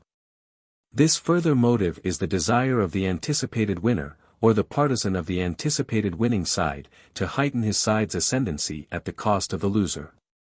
Not only does the stronger side score a more signal victory, and the losing side suffer a more painful and humiliating defeat, in proportion as the pecuniary gain and loss in the wager is large. Although this alone is a consideration of material weight. But the wager is commonly laid also with a view, not avowed in words nor even recognized in set terms in petto, to enhancing the chances of success for the contestant on which it is laid. It is felt that substance and solicitude expended to this end cannot go for naught in the issue. There is here a special manifestation of the instinct of workmanship, backed by an even more manifest sense that the animistic congruity of things must decide for a victorious outcome for the side in whose behalf the propensity inherent in events has been propitiated and fortified by so much of conative and kinetic urging. This incentive to the wager expresses itself freely under the form of backing one's favorite in any contest, and it is unmistakably a predatory feature. It is as ancillary to the predacious impulse proper that the belief in luck expresses itself in a wager. So that it may be set down that in so far as the belief in luck comes to expression in the form of laying a wager, it is to be accounted an integral element of the predatory type of character. The belief is, in its elements, an archaic habit which belongs substantially to early, undifferentiated human nature.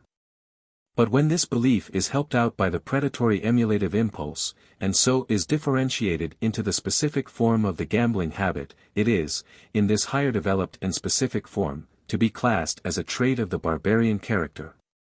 The belief in luck is a sense of fortuitous necessity in the sequence of phenomena.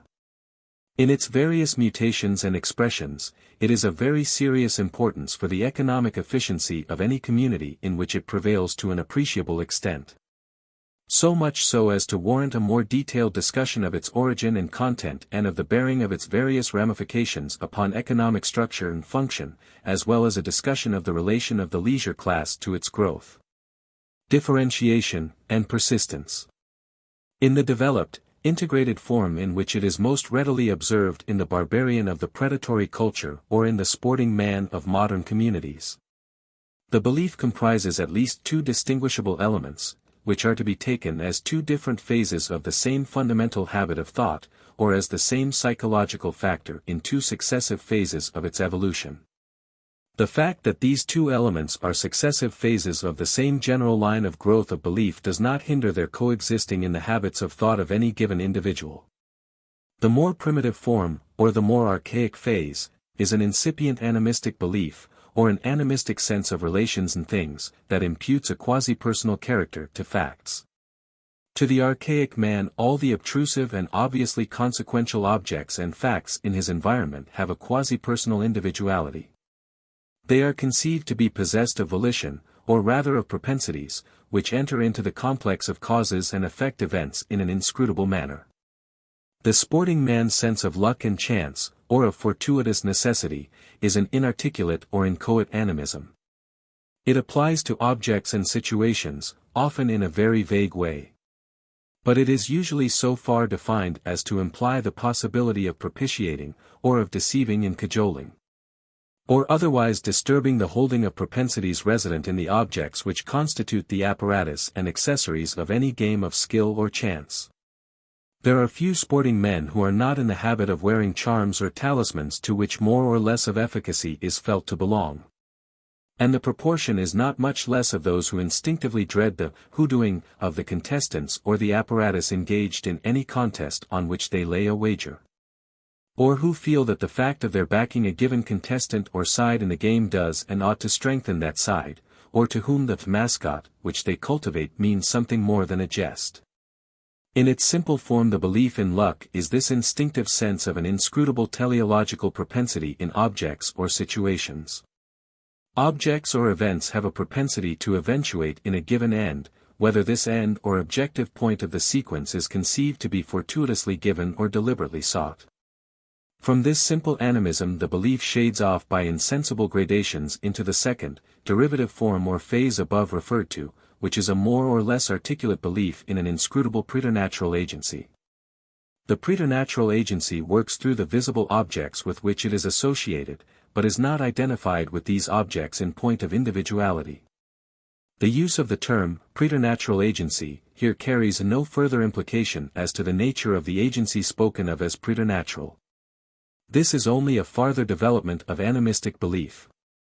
The preternatural agency is not necessarily conceived to be a personal agent in the full sense, but it is an agency which partakes of the attributes of personality to the extent of somewhat arbitrarily influencing the outcome of any enterprise, and especially of any contest.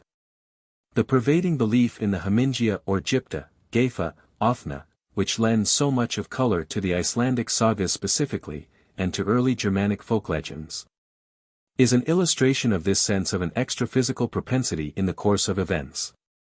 In this expression or form of the belief the propensity is scarcely personified, although to a varying extent an individuality is imputed to it. And this individuated propensity is sometimes conceived to yield to circumstances, commonly to circumstances of a spiritual or preternatural character. A well-known and striking exemplification of the belief, in a fairly advanced stage of differentiation and involving an anthropomorphic personification of the preternatural agent appealed to, is afforded by the wager of battle. Here the preternatural agent was conceived to act on request as umpire, and to shape the outcome of the contest in accordance with some stipulated ground of decision, such as the equity or legality of the respective contestants' claims. The like sense of an inscrutable but spiritually necessary tendency in events is still traceable as an obscure element in current popular belief, as shown, for instance, by the well-accredited maxim, "Thrice is he armed who knows his quarrel just." A maxim which retains much of its significance for the average unreflecting person even in the civilized communities of today. The modern reminiscence of the belief in the Hamingia, or in the guidance of an unseen hand, which is traceable in the acceptance of this maxim is faint and perhaps uncertain. And it seems in any case to be blended with other psychological moments that are not clearly of an animistic character. For the purpose in hand it is unnecessary to look more closely into the psychological process or the ethnological line of descent by which the later of these two animistic apprehensions of propensity is derived from the earlier. This question may be of the gravest importance to folk psychology or to the theory of the evolution of creeds and cults. The same is true of the more fundamental question whether the two are related at all as successive phases in a sequence of development. Reference is here made to the existence of these questions only to remark that the interest of the present discussion does not lie in that direction. So far as concerns economic theory, these two elements or phases of the belief in luck, or in an extra-causal trend or propensity in things, are of substantially the same character. They have an economic significance as habits of thought which affect the individual's habitual view of the facts and sequences with which he comes in contact, and which thereby affect the individual's serviceability for the industrial purpose. Therefore, apart from all question of the beauty, worth, or beneficence of any animistic belief, there is place for a discussion of their economic bearing on the serviceability of the individual as an economic factor, and especially as an industrial agent. It has already been noted in an earlier connection, that in order to have the highest serviceability in the complex industrial processes of today, the individual must be endowed with the aptitude and the habit of readily apprehending and relating facts in terms of causal sequence. Both as a whole and in its details, the industrial process is a process of quantitative causation. The intelligence demanded of the workman, as well as of the director of an industrial process, is little else than a degree of facility in the apprehension of and adaptation to a quantitatively determined causal sequence. This facility of apprehension and adaptation is what is lacking in stupid workmen, and the growth of this facility is the end sought in their education, so far as their education aims to enhance their industrial efficiency. In so far as the individual's inherited aptitudes or his training incline him to account for facts and sequences in other terms than those of causation or matter of fact, they lower his productive efficiency or industrial usefulness. This lowering of efficiency through a penchant for animistic methods of apprehending facts is especially apparent when taken in the mass when a given population with an animistic turn is viewed as a whole. The economic drawbacks of animism are more patent and its consequences are more far-reaching under the modern system of large industry than under any other. In the modern industrial communities, industry is, to a constantly increasing extent, being organized in a comprehensive system of organs and functions mutually conditioning one another. And therefore freedom from all bias in the causal apprehension of phenomena grows constantly more requisite to efficiency on the part of the men concerned in industry. Under a system of handicraft, an advantage in dexterity, diligence, muscular force, or endurance may, in a very large measure, offset such a bias in the habits of thought of the workman. Similarly in agricultural industry of the traditional kind, which closely resembles handicraft in the nature of the demands made upon the workman. In both, the workman is himself the prime mover chiefly depended upon, and the natural forces engaged are in large part apprehended as inscrutable and fortuitous agencies, whose working lies beyond the workman's control or discretion. In popular apprehension there is in these forms of industry relatively little of the industrial process left to the fateful swing of a comprehensive mechanical sequence which must be comprehended in terms of causation and to which the operations of industry and the movements of the workman must be adapted. As industrial methods develop, the virtues of the handicraftsman count for less and less as an offset to scanty intelligence or a halting acceptance of the sequence of cause and effect. The industrial organization assumes more and more of the character of a mechanism, in which it is man's office to discriminate and select what natural forces shall work out their effects in his service.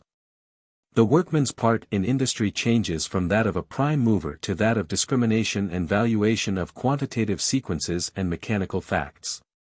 The faculty of a ready apprehension and unbiased appreciation of causes in his environment grows in relative economic importance, and any element in the complex of his habits of thought which intrudes a bias at variance with this ready appreciation of matter-of-fact sequence gains proportionately in importance as a disturbing element acting to lower his industrial usefulness. Through its cumulative effect upon the habitual attitude of the population. Even a slight or inconspicuous bias towards accounting for everyday facts by recourse to other ground than that of quantitative causation may work an appreciable lowering of the collective industrial efficiency of a community. The animistic habit of mind may occur in the early, undifferentiated form of an inchoate animistic belief, or in the later and more highly integrated phase in which there is an anthropomorphic personification of the propensity imputed to facts. The industrial value of such a lively animistic sense, or of such recourse to a preternatural agency or the guidance of an unseen hand, is of course very much the same in either case. As affects the industrial serviceability of the individual, the effect is of the same kind in either case. But the extent to which this habit of thought dominates or shapes the complex of his habits of thought varies with the degree of immediacy, urgency, or exclusiveness with which the individual habitually applies the animistic or anthropomorphic formula in dealing with the facts of his environment. The animistic habit acts in all cases to blur the appreciation of causal sequence. But the earlier, less reflected, less defined animistic sense of propensity may be expected to affect the intellectual processes of the individual in a more pervasive way than the higher forms of anthropomorphism. Where the animistic habit is present in a naive form, its scope and range of application are not defined or limited. It will therefore palpably affect his thinking at every turn of the person's life, wherever he has to do with the material means of life. In the later, mature development of animism, after it has been defined through the process of anthropomorphic elaboration, when its application has been limited in a somewhat consistent fashion to the remote and the invisible, it comes about that an increasing range of everyday facts are provisionally accounted for without recourse to the preternatural agency in which a cultivated animism expresses itself. A highly integrated, personified preternatural agency is not a convenient means of handling the trivial occurrences of life, and a habit is therefore easily fallen into of accounting for many trivial or vulgar phenomena in terms of sequence. The provisional explanation so arrived at is by neglect allowed to stand as definitive, for trivial purposes, until special provocation or perplexity recalls the individual to his allegiance. But when special exigencies arise, that is to say, when there is peculiar need of a full and free recourse to the law of cause and effect, then the individual commonly has recourse to the preternatural agency as a universal solvent. If he is possessed of an anthropomorphic belief, the extracausal propensity or agent has a very high utility as a recourse in perplexity, but its utility is altogether of a non-economic kind. It is especially a refuge and a fund of comfort where it has attained a degree of consistency and specialization that belongs to an anthropomorphic divinity. It has much to commend it even on other grounds than that of affording the perplexed individual a means of escape from the difficulty of accounting for phenomena in terms of causal sequence. It would scarcely be in place here to dwell on the obvious and well-accepted merits of an anthropomorphic divinity, as seen from the point of view of the aesthetic, moral, or spiritual interest. Or even as seen from the less remote standpoint of political, military, or social policy. The question here concerns the less picturesque and less urgent economic value of the belief in such a preternatural agency, taken as a habit of thought which affects the industrial serviceability of the believer. And even within this narrow, economic range, the inquiry is perforce confined to the immediate bearing of this habit of thought upon the believer's workmanlike serviceability, rather than extended to include its remoter economic effects. These remoter effects are very difficult to trace. The inquiry into them is so encumbered with current preconceptions as to the degree in which life is enhanced by spiritual contact with such a divinity, that any attempt to inquire into their economic value must for the present be fruitless. The immediate, direct effect of the animistic habit of thought upon the general frame of mind of the believer goes in the direction of lowering his affective intelligence in the respect in which intelligence is of a special consequence for modern industry. The effect follows, in varying degree, whether the preternatural agent or propensity believed in is of a higher or a lower caste. This holds true of the barbarians and the sporting man's sense of luck and propensity, and likewise of the somewhat higher developed belief in an anthropomorphic divinity, such as is commonly possessed by the same class. It must be taken to hold true also, though with what relative degree of cogency is not easy to say, of the more adequately developed anthropomorphic cults, such as appeal to the devout civilized man. The industrial disability entailed by a popular adherence to one of the higher anthropomorphic cults may be relatively slight, but it is not to be overlooked. And even these high-class cults of the Western culture do not represent the last dissolving phase of this human sense of extra-causal propensity. Beyond these the same animistic sense shows itself also in such attenuations of anthropomorphism as the 18th century appeal to an order of nature and natural rights, and in their modern representative. The ostensibly post-Darwinian concept of a meliorative trend in the process of evolution. This animistic explanation of phenomena is a form of the fallacy which the logicians knew by the name of ignava ratio. For the purposes of industry or of science it counts as a blunder in the apprehension and valuation of facts. Apart from its direct industrial consequences, the animistic habit has a certain significance for economic theory on other grounds. 1. It is a fairly reliable indication of the presence, and to some extent even of the degree of potency, of certain other archaic traits that accompany it and that are of substantial economic consequence.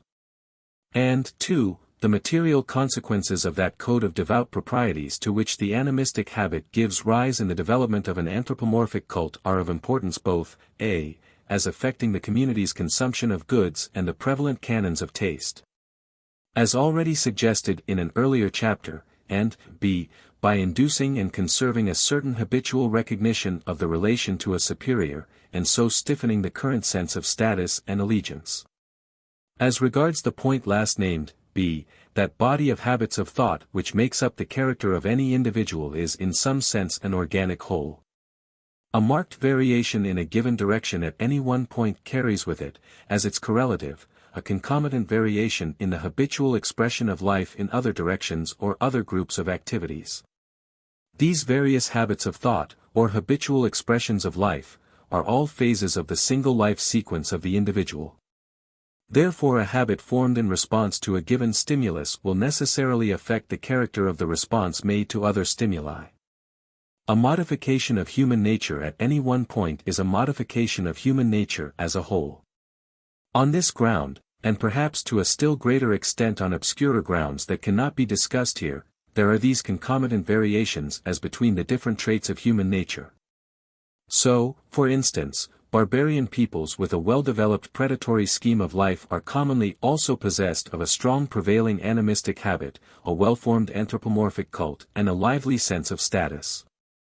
On the other hand, anthropomorphism and the realizing sense of an animistic propensity in material are less obtrusively present in the life of the peoples at the cultural stages which precede and which follow the barbarian culture. The sense of status is also feebler, on the whole, in peaceable communities. It is to be remarked that a lively, but slightly specialized, animistic belief is to be found in most if not all peoples living in the anti-predatory, savage stage of culture. The primitive savage takes his animism less seriously than the barbarian or the degenerate savage. With him it eventuates in fantastic myth-making, rather than in coercive superstition.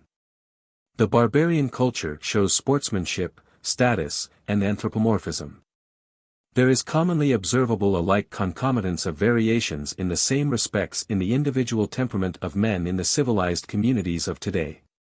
Those modern representatives of the predaceous barbarian temper that make up the sporting element are commonly believers in luck, at least they have a strong sense of an animistic propensity in things, by force of which they are given to gambling.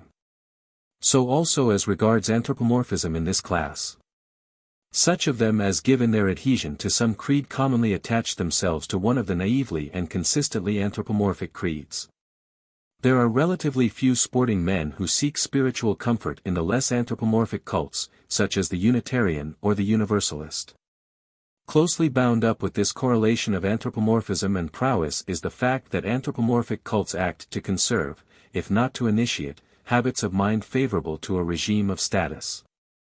As regards this point, it is quite impossible to say where the disciplinary effect of the cult ends and where the evidence of a concomitance of variations in inherited traits begins. In their finest development, the predatory temperament, the sense of status, and the anthropomorphic cult altogether belong to the barbarian culture. And something of a mutual causal relation subsists between the three phenomena as they come into sight in communities on that cultural level.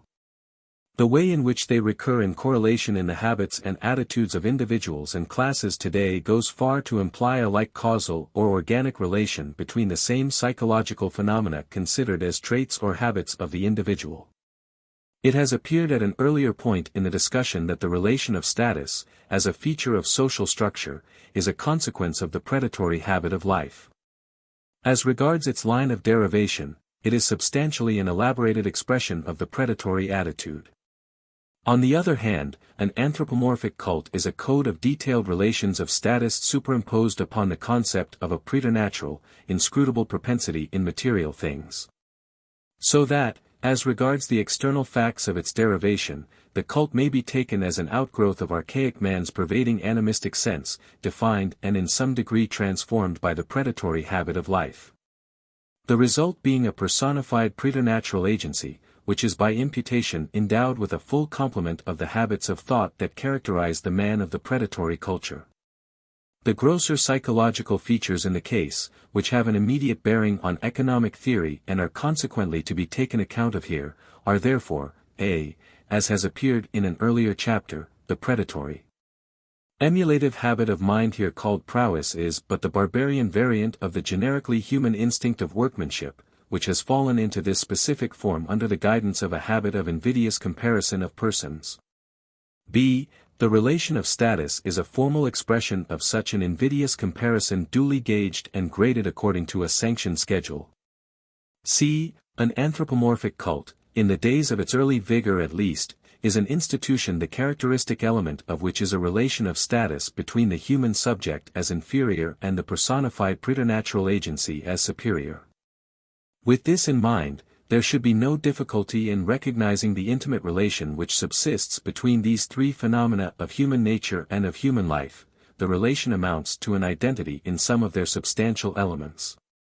On the one hand, the system of status and the predatory habit of life are an expression of the instinct of workmanship as it takes form under a custom of invidious comparison. On the other hand, the anthropomorphic cult and the habit of devout observances are an expression of men's animistic sense of a propensity in material things.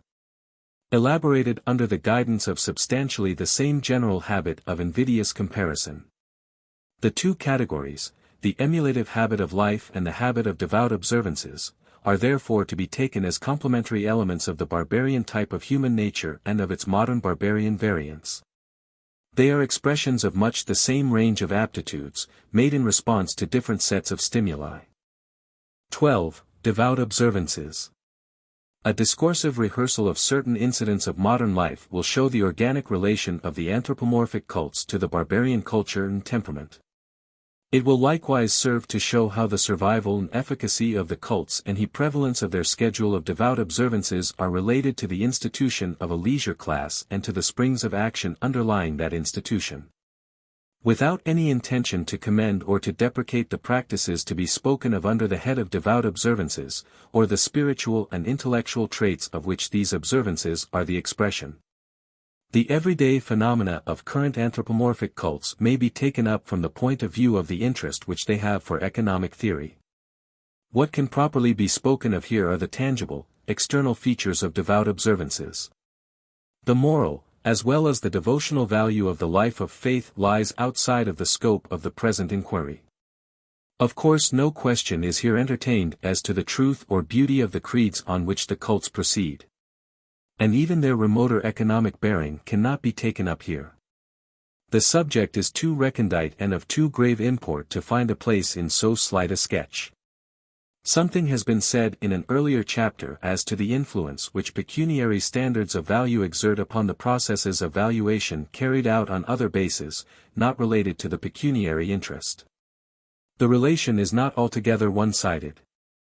The economic standards or canons of valuation are in their turn influenced by extra-economic standards of value. Our judgments of the economic bearing of facts are to some extent shaped by the dominant presence of these weightier interests. There is a point of view, indeed, from which the economic interest is of weight only as being ancillary to these higher, non-economic interests. For the present purpose, therefore, some thought must be taken to isolate the economic interest or the economic hearing of these phenomena of anthropomorphic cults. It takes some effort to divest oneself of the more serious point of view, and to reach an economic appreciation of these facts, with as little as may be of the bias due to higher interests extraneous to economic theory. In the discussion of the sporting temperament, it has appeared that the sense of an animistic propensity in material things and events is what affords the spiritual basis of the sporting man's gambling habit. For the economic purpose, this sense of propensity is substantially the same psychological element as expresses itself, under a variety of forms, in animistic beliefs and anthropomorphic creeds. So far as concerns those tangible psychological features with which economic theory has to deal, the gambling spirit which pervades the sporting element shades off by insensible gradations into that frame of mind which finds gratification in devout observances. As seen from the point of view of economic theory, the sporting character shades off into the character of a religious devotee. Where the betting man's animistic sense is helped out by a somewhat consistent tradition, it has developed into a more or less articulate belief in a preternatural or hyperphysical agency, with something of an anthropomorphic content. And where this is the case, there is commonly a perceptible inclination to make terms with the preternatural agency by some approved method of approach and conciliation. This element of propitiation and cajoling has much in common with the crasser forms of worship, if not in historical derivation, at least in actual psychological content. It obviously shades off in unbroken continuity into what is recognized as superstitious practice and belief, and so asserts its claim to kinship with the grosser anthropomorphic cults. The sporting or gambling temperament, then, comprises some of the substantial psychological elements that go to make a believer in creeds and an observer of devout forms. The chief point of coincidence being the belief in an inscrutable propensity or a preternatural interposition in the sequence of events. For the purpose of the gambling practice, the belief in preternatural agency may be, and ordinarily is, less closely formulated, especially as regards the habits of thought and the scheme of life imputed to the preternatural agent.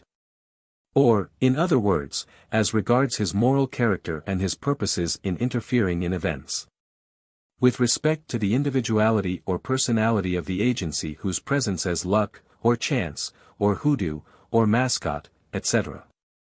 he feels and sometimes dreads and endeavors to evade, the sporting man's views are also less specific, less integrated and differentiated. The basis of his gambling activity is, in great measure, simply an instinctive sense of the presence of a pervasive extraphysical and arbitrary force or propensity in things or situations, which is scarcely recognized as a personal agent. The betting man is not infrequently both a believer in luck, in this naive sense, and at the same time a pretty staunch adherent of some form of accepted creed. He is especially prone to accept so much of the creed as concerts the inscrutable power and the arbitrary habits of the divinity which has won his confidence. In such a case he is possessed of two, or sometimes more than two, distinguishable phases of animism. Indeed, the complete series of successive phases of animistic belief is to be found unbroken in the spiritual furniture of any sporting community. Such a chain of animistic conceptions will comprise the most elementary form of an instinctive sense of luck and chance and fortuitous necessity at one end of the series. Together with the perfectly developed anthropomorphic divinity at the other end, with all intervening stages of integration. Coupled with these beliefs in preternatural agency goes an instinctive shaping of conduct to conform with the surmised requirements of the lucky chance on the one hand, and a more or less devout submission to the inscrutable decrees of the divinity on the other hand. There is a relationship in this respect between the sporting temperament and the temperament of the delinquent classes, and the two are related to the temperament which inclines to an anthropomorphic cult. Both the delinquent and the sporting man are on the average more apt to be adherents of some accredited creed, and are also rather more inclined to devout observances, than the general average of the community. It is also noticeable that unbelieving members of these classes show more of a proclivity to become proselytes to some accredited faith than the average of unbelievers. This fact of observation is avowed by the spokesman of sports, especially in apologizing for the more naively predatory athletic sports. Indeed, it is somewhat insistently claimed as a meritorious feature of sporting life that the habitual participants in athletic games are in some degree peculiarly given to devout practices.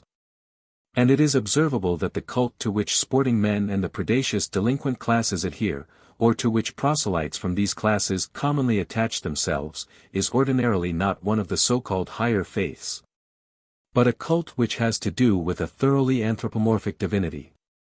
Archaic, predatory human nature is not satisfied with abstruse conceptions of a dissolving personality that shades off into the concept of quantitative causal sequence, such as the speculative. Esoteric creeds of Christendom impute to the first cause, universal intelligence, world soul, or spiritual aspect. As an instance of a cult of the character which the habits of mind of the athlete and the delinquent require, may be cited that branch of the church militant known as the Salvation Army. This is to some extent recruited from the lower-class delinquents, and it appears to comprise also, among its officers especially, a larger proportion of men with a sporting record than the proportion of such men in the aggregate population of the community. College athletics afford a case in point. It is contended by exponents of the devout element in college life, and there seems to be no ground for disputing the claim, that the desirable athletic material afforded by any student body in this country is at the same time predominantly religious. Or that it is at least given to devout observances to a greater degree than the average of those students whose interest in athletics and other college sports is less.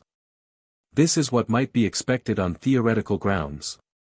It may be remarked, by the way, that from one point of view this is felt to reflect credit on the college sporting life, on athletic games, and on those persons who occupy themselves with these matters. It happens not frequently that college sporting men devote themselves to religious propaganda, either as a vocation or as a by-occupation. And it is observable that when this happens they are likely to become propagandists of some one of the more anthropomorphic cults. In their teaching they are apt to insist chiefly on the personal relation of status which subsists between an anthropomorphic divinity and the human subject. This intimate relation between athletics and devout observance among college men is a fact of sufficient notoriety, but it has a special feature to which attention has not been called, although it is obvious enough. The religious zeal which pervades much of the college sporting element is especially prone to express itself in an unquestioning devoutness and a naive and complacent submission to an inscrutable providence. It therefore by preference seeks affiliation with some one of those lay religious organizations which occupy themselves with the spread of the exoteric forms of faith, as, e.g., the Young Men's Christian Association or the Young People's Society for Christian Endeavor. These lay bodies are organized to further practical religion, and as if to enforce the argument and firmly establish the close relationship between the sporting temperament and the archaic devoutness. These lay religious bodies commonly devote some appreciable portion of their energies to the furtherance of athletic contests and similar games of chance and skill. It might even be said that sports of this kind are apprehended to have some efficacy as a means of grace. They are apparently useful as a means of proselyting, and as a means of sustaining the devout attitude in converts once made. That is to say, the games which give exercise to the animistic sense and to the emulative propensity help to form and to conserve that habit of mind to which the more exoteric cults are congenial. Hence, in the hands of the lay organizations, these sporting activities come to do duty as a novitiate or a means of induction into that fuller unfolding of the life of spiritual status which is the privilege of the full communicant along. That the exercise of the emulative and lower animistic proclivities are substantially useful for the devout purpose seems to be placed beyond question by the fact that the priesthood of many denominations is following the lead of the lay organizations in this respect. Those ecclesiastical organizations especially which stand nearest the lay organizations in their insistence on practical religion have gone some way towards adopting these or analogous practices in connection with the traditional devout observances. So there are boys' brigades and other organizations, under clerical sanction, acting to develop the emulative proclivity and the sense of status in the youthful members of the congregation. These pseudo-military organizations tend to elaborate and accentuate the proclivity to emulation and invidious comparison, and so strengthen the native facility for discerning and approving the relation of personal mastery and subservience. And a believer is eminently a person who knows how to obey and accept chastisement with good grace. But the habits of thought which these practices foster and conserve make up but one half of the substance of the anthropomorphic cults. The other, complementary element of devout life, the animistic habit of mind, is recruited and conserved by a second range of practices organized under clerical sanction. These are the class of gambling practices of which the church bazaar or raffle may be taken as the type. As indicating the degree of legitimacy of these practices in connection with devout observances proper, it is to be remarked that these raffles, and the like trivial opportunities for gambling, seem to appeal with more effect to the common run of the members of religious organizations than they do to persons of a less devout habit of mind. All this seems to argue, on the one hand, that the same temperament inclines people to sports as inclines them to the anthropomorphic cults, and on the other hand that the habituation to sports, perhaps especially to athletic sports, acts to develop the propensities which find satisfaction in devout observances. Conversely, it also appears that habituation to these observances favors the growth of a proclivity for athletic sports and for all games that give play to the habit of invidious comparison and of the appeal to luck. Substantially the same range of propensities finds expression in both these directions of the spiritual life. That barbarian human nature in which the predatory instinct and the animistic standpoint predominate is normally prone to both. The predatory habit of mind involves an accentuated sense of personal dignity and of the relative standing of individuals. The social structure in which the predatory habit has been the dominant factor in the shaping of institutions is a structure based on status. The pervading norm in the predatory community's scheme of life is the relation of superior and inferior, noble and base, dominant and subservient persons and classes, master and slave. The anthropomorphic cults have come down from that stage of industrial development and have been shaped by the same scheme of economic differentiation, a differentiation into consumer and producer, and they are pervaded by the same dominant principle of mastery and subservience. The cults impute to their divinity the habits of thought answering to the stage of economic differentiation at which the cults took shape. The anthropomorphic divinity is conceived to be punctilious in all questions of precedence and is prone to an assertion of mastery and an arbitrary exercise of power, an habitual resort to force as the final arbiter. In the later and maturer formulations of the anthropomorphic creed this imputed habit of dominance on the part of a divinity of awful presence and inscrutable power is chastened into the fatherhood of God. The spiritual attitude and the aptitudes imputed to the preternatural agent are still such as belong under the regime of status, but they now assume the patriarchal caste characteristic of the quasi-peaceable stage of culture. Still it is to be noted that even in this advanced phase of the cult the observances in which devoutness finds expression consistently aim to propitiate the divinity by extolling his greatness and glory and by professing subservience and fealty. The act of propitiation or of worship is designed to appeal to a sense of status imputed to the inscrutable power that is thus approached. The propitiatory formulas most in vogue are still such as carry or imply an invidious comparison.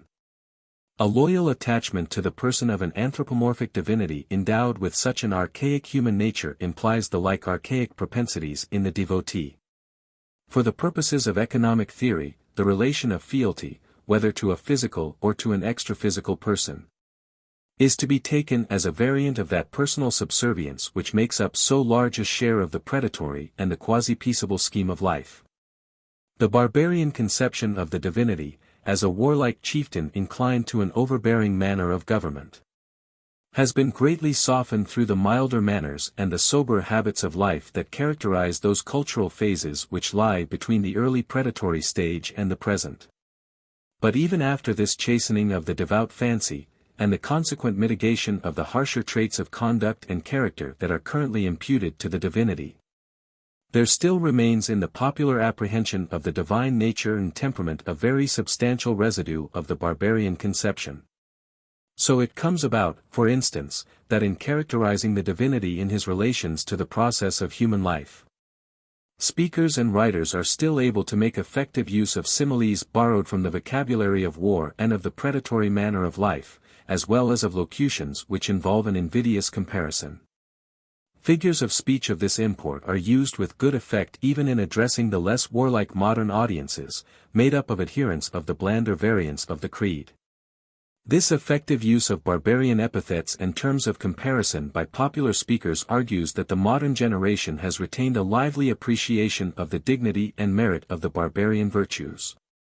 And it argues also that there is a degree of congruity between the devout attitude and the predatory habit of mind. It is only on second thought, if at all, that the devout fancy of modern worshippers revolts at the imputation of ferocious and vengeful emotions and actions to the object of their adoration. It is a matter of common observation that sanguinary epithets applied to the divinity have a high aesthetic and honorific value in the popular apprehension. That is to say, suggestions which these epithets carry are very acceptable to our unreflecting apprehension. Mine eyes have seen the glory of the coming of the Lord. He is trampling out the vintage where the grapes of wrath are stored. He hath loosed the fateful lightning of his terrible swift sword. His truth is marching on. The guiding habits of thought of a devout person move on the plane of an archaic scheme of life which has outlived much of its usefulness for the economic exigencies of the collective life of today. In so far as the economic organization fits the exigencies of the collective life of today, it has outlived the regime of status, and has no use and no place for a relation of personal subserviency. So far as concerns the economic efficiency of the community, the sentiment of personal fealty, and the general habit of mind of which that sentiment is an expression, are survivals which cumber the ground and hinder an adequate adjustment of human institutions to the existing situation. The habit of mind which best lends itself to the purposes of a peaceable, industrial community, is that matter-of-fact temper which recognizes the value of material facts simply as opaque items in the mechanical sequence. It is that frame of mind which does not instinctively impute an animistic propensity to things, nor resort to preternatural intervention as an explanation of perplexing phenomena, nor depend on an unseen hand to shape the course of events to human use. To meet the requirements of the highest economic efficiency under modern conditions, the world process must habitually be apprehended in terms of quantitative, dispassionate force and sequence. As seen from the point of view of the later economic exigencies, devoutness is, perhaps in all cases, to be looked upon as a survival from an earlier phase of associated life, a mark of arrested spiritual development. Of course it remains true that in a community where the economic structure is still substantially a system of status, where the attitude of the average of persons in the community is consequently shaped by and adapted to the relation of personal dominance and personal subservience. Or where for any other reason, of tradition or of inherited aptitude, the population as a whole is strongly inclined to devout observances. There a devout habit of mind in any individual, not in excess of the average of the community, must be taken simply as a detail of the prevalent habit of life. In this light, a devout individual in a devout community cannot be called a case of reversion, since he is abreast of the average of the community.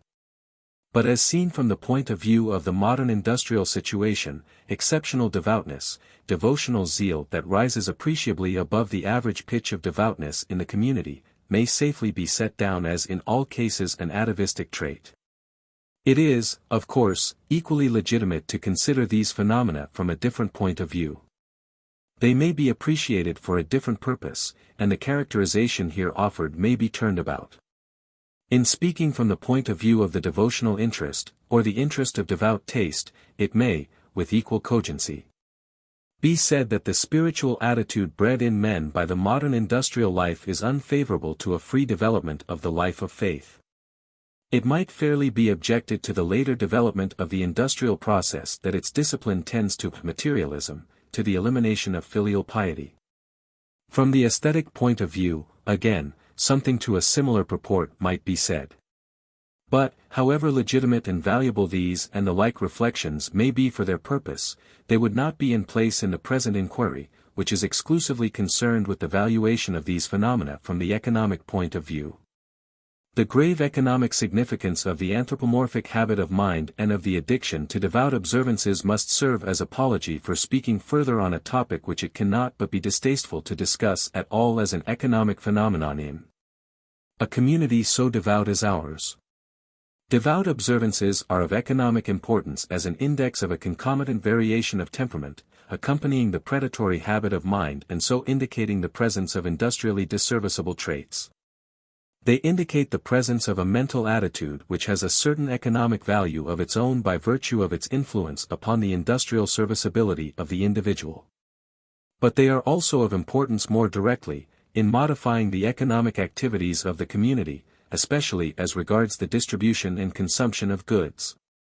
The most obvious economic bearing of these observances is seen in the devout consumption of goods and services. The consumption of ceremonial paraphernalia required by any cult, in the way of shrines, temples, churches, vestments, sacrifices, sacraments, holiday attire, etc., serves no immediate material end. All this material apparatus may, therefore, without implying deprecation, be broadly characterized as items of conspicuous waste. The like is true in a general way of the personal service consumed under this head, such as priestly education, priestly service, pilgrimages, fasts, holidays, household devotions, and the like. At the same time the observances in the execution of which this consumption takes place serve to extend and protract the vogue of those habits of thought on which an anthropomorphic cult rests. That is to say, they further the habits of thought characteristic of the regime of status. They are in so far an obstruction to the most effective organization of industry under modern circumstances, and are, in the first instance, antagonistic to the development of economic institutions in the direction required by the situation of today. For the present purpose, the indirect as well as the direct effects of this consumption are of the nature of a curtailment of the community's economic efficiency. In economic theory, then, and considered in its proximate consequences, the consumption of goods and effort in the service of an anthropomorphic divinity means a lowering of the vitality of the community. What may be the remoter, indirect, moral effects of this class of consumption does not admit of a succinct answer, and it is a question which cannot be taken up here. It will be to the point, however, to note the general economic character of devout consumption, in comparison with consumption for other purposes. An indication of the range of motives and purposes from which devout consumption of goods proceeds will help toward an appreciation of the value both of this consumption itself and of the general habit of mind to which it is congenial. There is a striking parallelism, if not rather a substantial identity of motive. Between the consumption which goes to the service of an anthropomorphic divinity and that which goes to the service of a gentleman of leisure chieftain or patriarch, in the upper class of society during the barbarian culture. Both in the case of the chieftain and in that of the divinity there are expensive edifices set apart for the behoof of the person served. These edifices, as well as the properties which supplement them in the service, must not be common in kind or grade, they always show a large element of conspicuous waste. It may also be noted that the devout edifices are invariably of an archaic cast in their structure and fittings. So also the servants, both of the chieftain and of the divinity, must appear in the presence clothed in garments of a special, ornate character.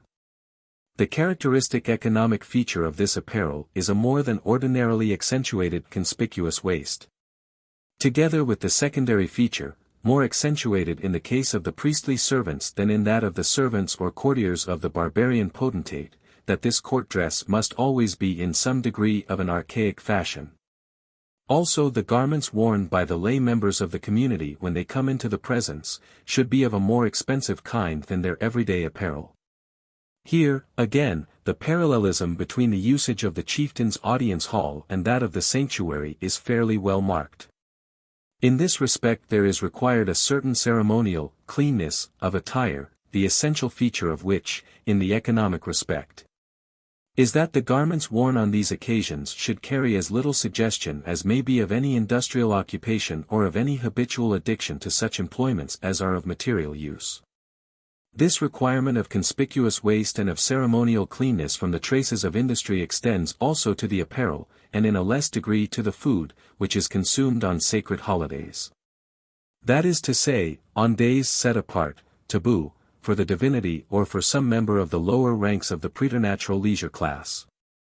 In economic theory, sacred holidays are obviously to be construed as a season of vicarious leisure performed for the divinity or saint in whose name the taboo is imposed and to whose good repute the abstention from useful effort on these days is conceived to inure. The characteristic feature of all such seasons of devout vicarious leisure is a more or less rigid taboo on all activity that is of human use. In the case of fast days the conspicuous abstention from gainful occupations and from all pursuits that, materially, further human life is further accentuated by compulsory abstinence from such consumption as would conduce to the comfort or the fullness of life of the consumer.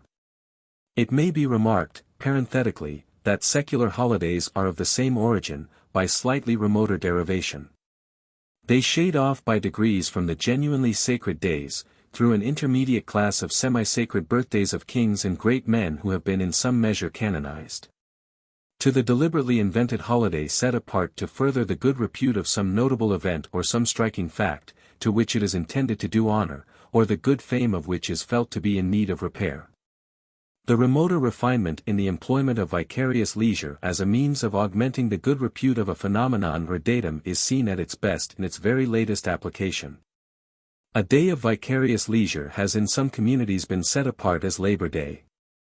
This observance is designed to augment the prestige of the fact of labor, by the archaic, predatory method of a compulsory abstention from useful effort. To this datum of labor in general is imputed the good repute attributable to the pecuniary strength put in evidence by abstaining from labor. Sacred holidays, and holidays generally, are of the nature of a tribute levied on the body of the people. The tribute is paid in vicarious leisure, and the honorific effect which emerges is imputed to the person or the fact for whose good repute the holiday has been instituted. Such a tithe of vicarious leisure is a perquisite of all members of the preternatural leisure class and is indispensable to their good fame. Un saint qui on any chom pas is indeed a saint fallen on evil days. Besides this tithe of vicarious leisure levied on the laity, there are also special classes of persons, the various grades of priests and hierodoles, whose time is wholly set apart for a similar service. It is not only incumbent on the priestly class to abstain from vulgar labor, especially so far as it is lucrative or is apprehended to contribute to the temporal well-being of mankind. The taboo in the case of the priestly class goes farther and adds a refinement in the form of an injunction against their seeking worldly gain even where it may be had without debasing application to industry. It is felt to be unworthy of the servant of the divinity, or rather unworthy the dignity of the divinity whose servant he is, that he should seek material gain or take thought for temporal matters. Of all contemptible things a man who pretends to be a priest of God and is a priest to his own comforts and ambitions is the most contemptible. There is a line of discrimination, which a cultivated taste in matters of devout observance finds little difficulty in drawing. Between such actions and conduct as conduce to the fullness of human life and such as conduce to the good fame of the anthropomorphic divinity.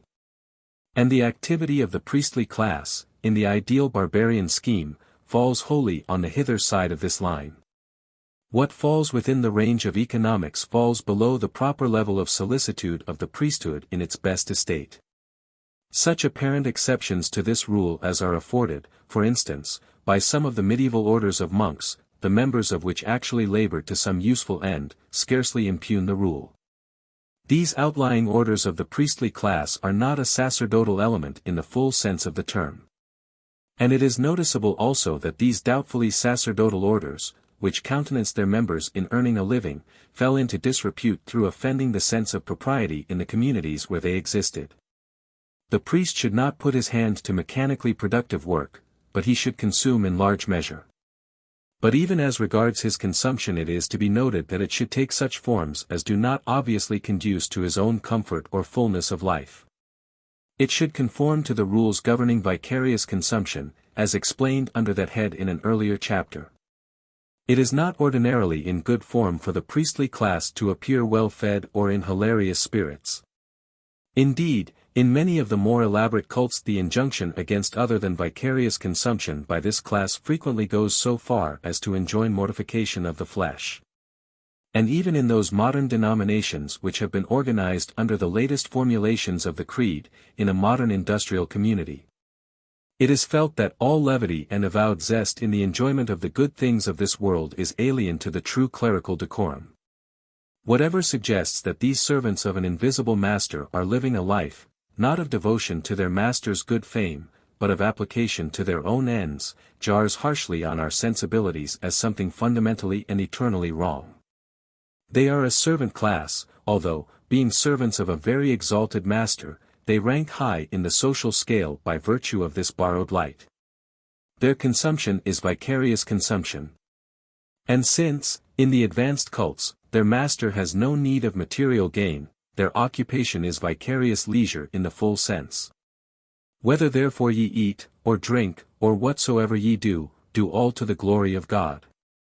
It may be added that so far as the laity is assimilated to the priesthood in the respect that they are conceived to be servants of the divinity, so far this imputed vicarious character attaches also to the layman's life. The range of application of this corollary is somewhat wide. It applies especially to such movements for the reform or rehabilitation of the religious life as are of an austere, pietistic, ascetic cast, where the human subject is conceived to hold his life by a direct servile tenure from his spiritual sovereign. That is to say, where the institution of the priesthood lapses, or where there is an exceptionally lively sense of the immediate and masterful presence of the divinity in the affairs of life. There the layman is conceived to stand in an immediate servile relation to the divinity, and his life is construed to be a performance of vicarious leisure directed to the enhancement of his master's repute. In such cases of reversion there is a return to the unmediated relation of subservience, as the dominant fact of the devout attitude. The emphasis is thereby thrown on austere and discomforting vicarious leisure, to the neglect of conspicuous consumption as a means of grace. A doubt will present itself as to the full legitimacy of this characterization of the sacerdotal scheme of life, on the ground that a considerable proportion of the modern priesthood departs from the scheme in many details. The scheme does not hold good for the clergy of those denominations which have in some measure diverged from the old established schedule of beliefs or observances. These take thought, at least ostensibly or permissively, for the temporal welfare of the laity, as well as for their own. Their manner of life, not only in the privacy of their own household, but often even before the public, does not differ in an extreme degree from that of secular-minded persons, either in its ostensible austerity or in the archaism of its apparatus. This is truest for those denominations that have wandered the farthest. To this objection it is to be said that we have here to do not with a discrepancy in the theory of sacerdotal life, but with an imperfect conformity to the scheme on the part of this body of clergy. They are but a partial and imperfect representative of the priesthood, and must not be taken as exhibiting the sacerdotal scheme of life in an authentic and competent manner. The clergy of the sects and denominations might be characterized as a half-caste priesthood, or a priesthood in process of becoming or of reconstitution. Such a priesthood may be expected to show the characteristics of the sacerdotal office only as blended and obscured with alien motives and traditions. Due to the disturbing presence of other factors than those of animism and status in the purposes of the organizations to which this non-conforming fraction of the priesthood belongs. Appeal may be taken direct to the taste of any person with a discriminating and cultivated sense of the sacerdotal proprieties, or to the prevalent sense of what constitutes clerical decorum in any community at all accustomed to think or to pass criticism on what a clergyman may or may not do without blame. Even in the most extremely secularized denominations, there is some sense of a distinction that should be observed between the sacerdotal and the lay scheme of life. There is no person of sensibility but feels that where the members of this denominational or sectarian clergy depart from traditional usage, in the direction of a less austere or less archaic demeanor and apparel, they are departing from the ideal of priestly decorum. There is probably no community and no sect within the range of the Western culture in which the bounds of permissible indulgence are not drawn appreciably closer for the incumbent of the priestly office than for the common layman. If the priest's own sense of sacerdotal propriety does not effectually impose a limit, the prevalent sense of the proprieties on the part of the community will commonly assert itself so obtrusively as to lead to his conformity or his retirement from office. Few, if any, members of any body of clergy, it may be added, would avowedly seek an increase of salary for gain's sake, and if such avowal were openly made by a clergyman, it would be found obnoxious to the sense of propriety among his congregation. It may also be noted in this connection that no one but the scoffers and the very obtuse are not instinctively grieved inwardly at a jest from the pulpit, and that there are none whose respect for their pastor does not suffer through any mark of levity on his part in any conjuncture of life, except it be levity of a palpably histrionic kind, a constrained unbending of dignity. The diction proper to the sanctuary and to the priestly office should also carry little if any suggestion of effective everyday life, and should not draw upon the vocabulary of modern trade or industry. Likewise, one's sense of the proprieties is readily offended by too detailed and intimate a handling of industrial and other purely human questions at the hands of the clergy. There is a certain level of generality below which a cultivated sense of the proprieties in homiletical discourse will not permit a well-bred clergyman to decline in his discussion of temporal interests.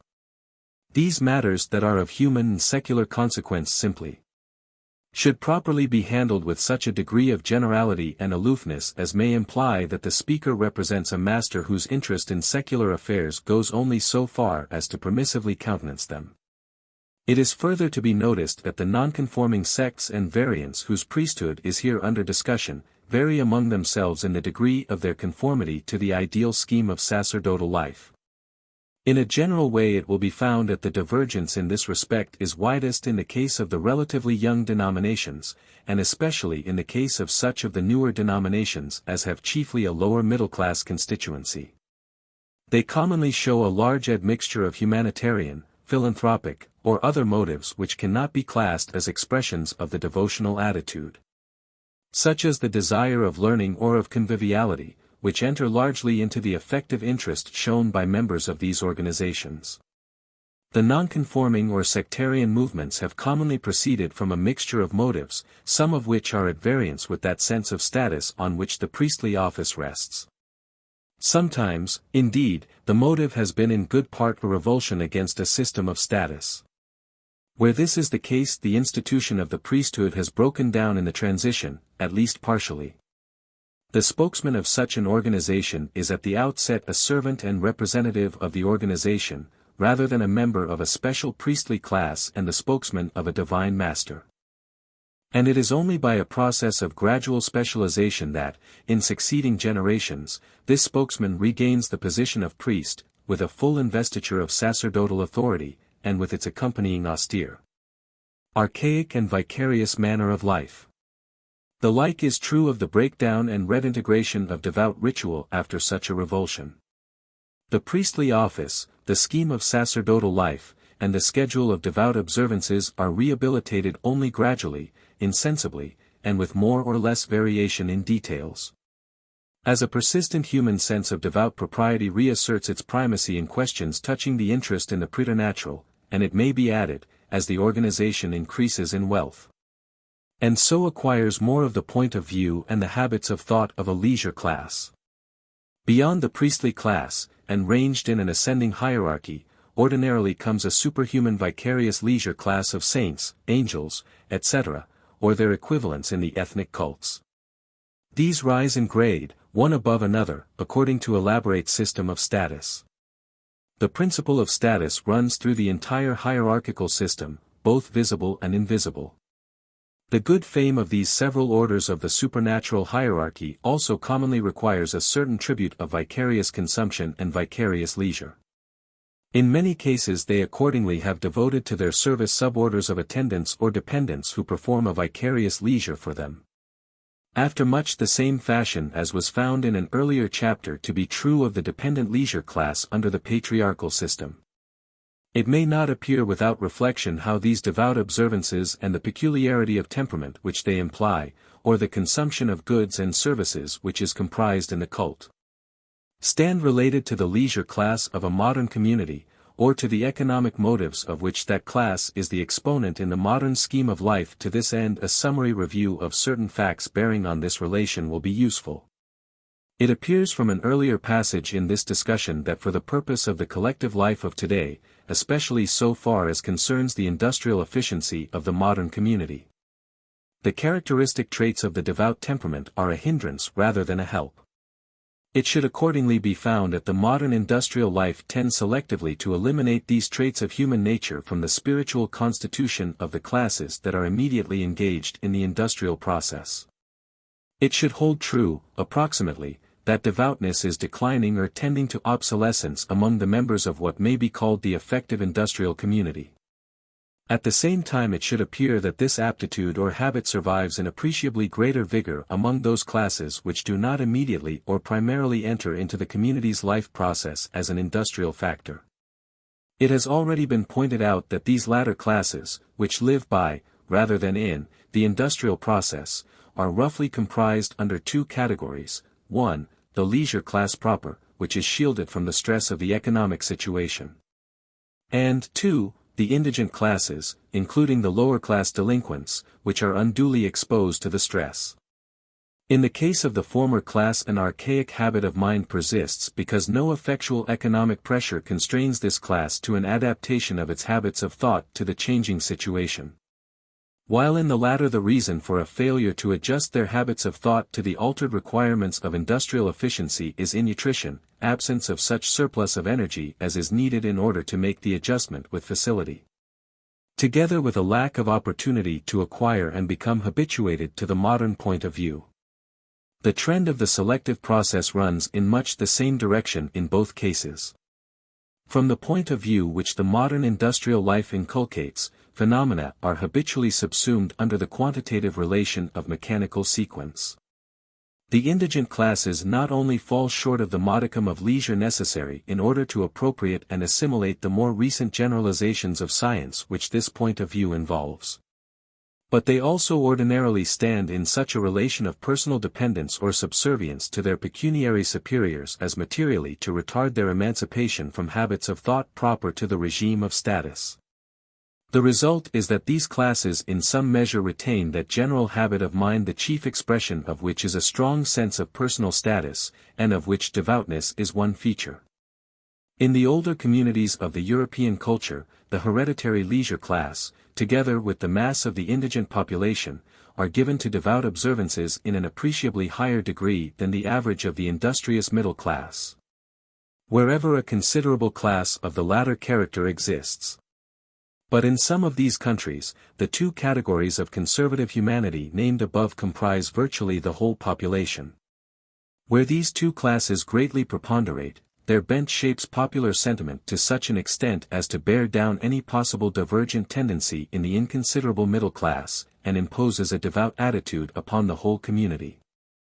This must, of course, not be construed to say that such communities or such classes as are exceptionally prone to devout observances tend to conform in any exceptional degree to the specifications of any code of morals that we may be accustomed to associate with this or that confession of faith. A large measure of the devout habit of mind need not carry with it a strict observance of the injunctions of the Decalogue or of the common law.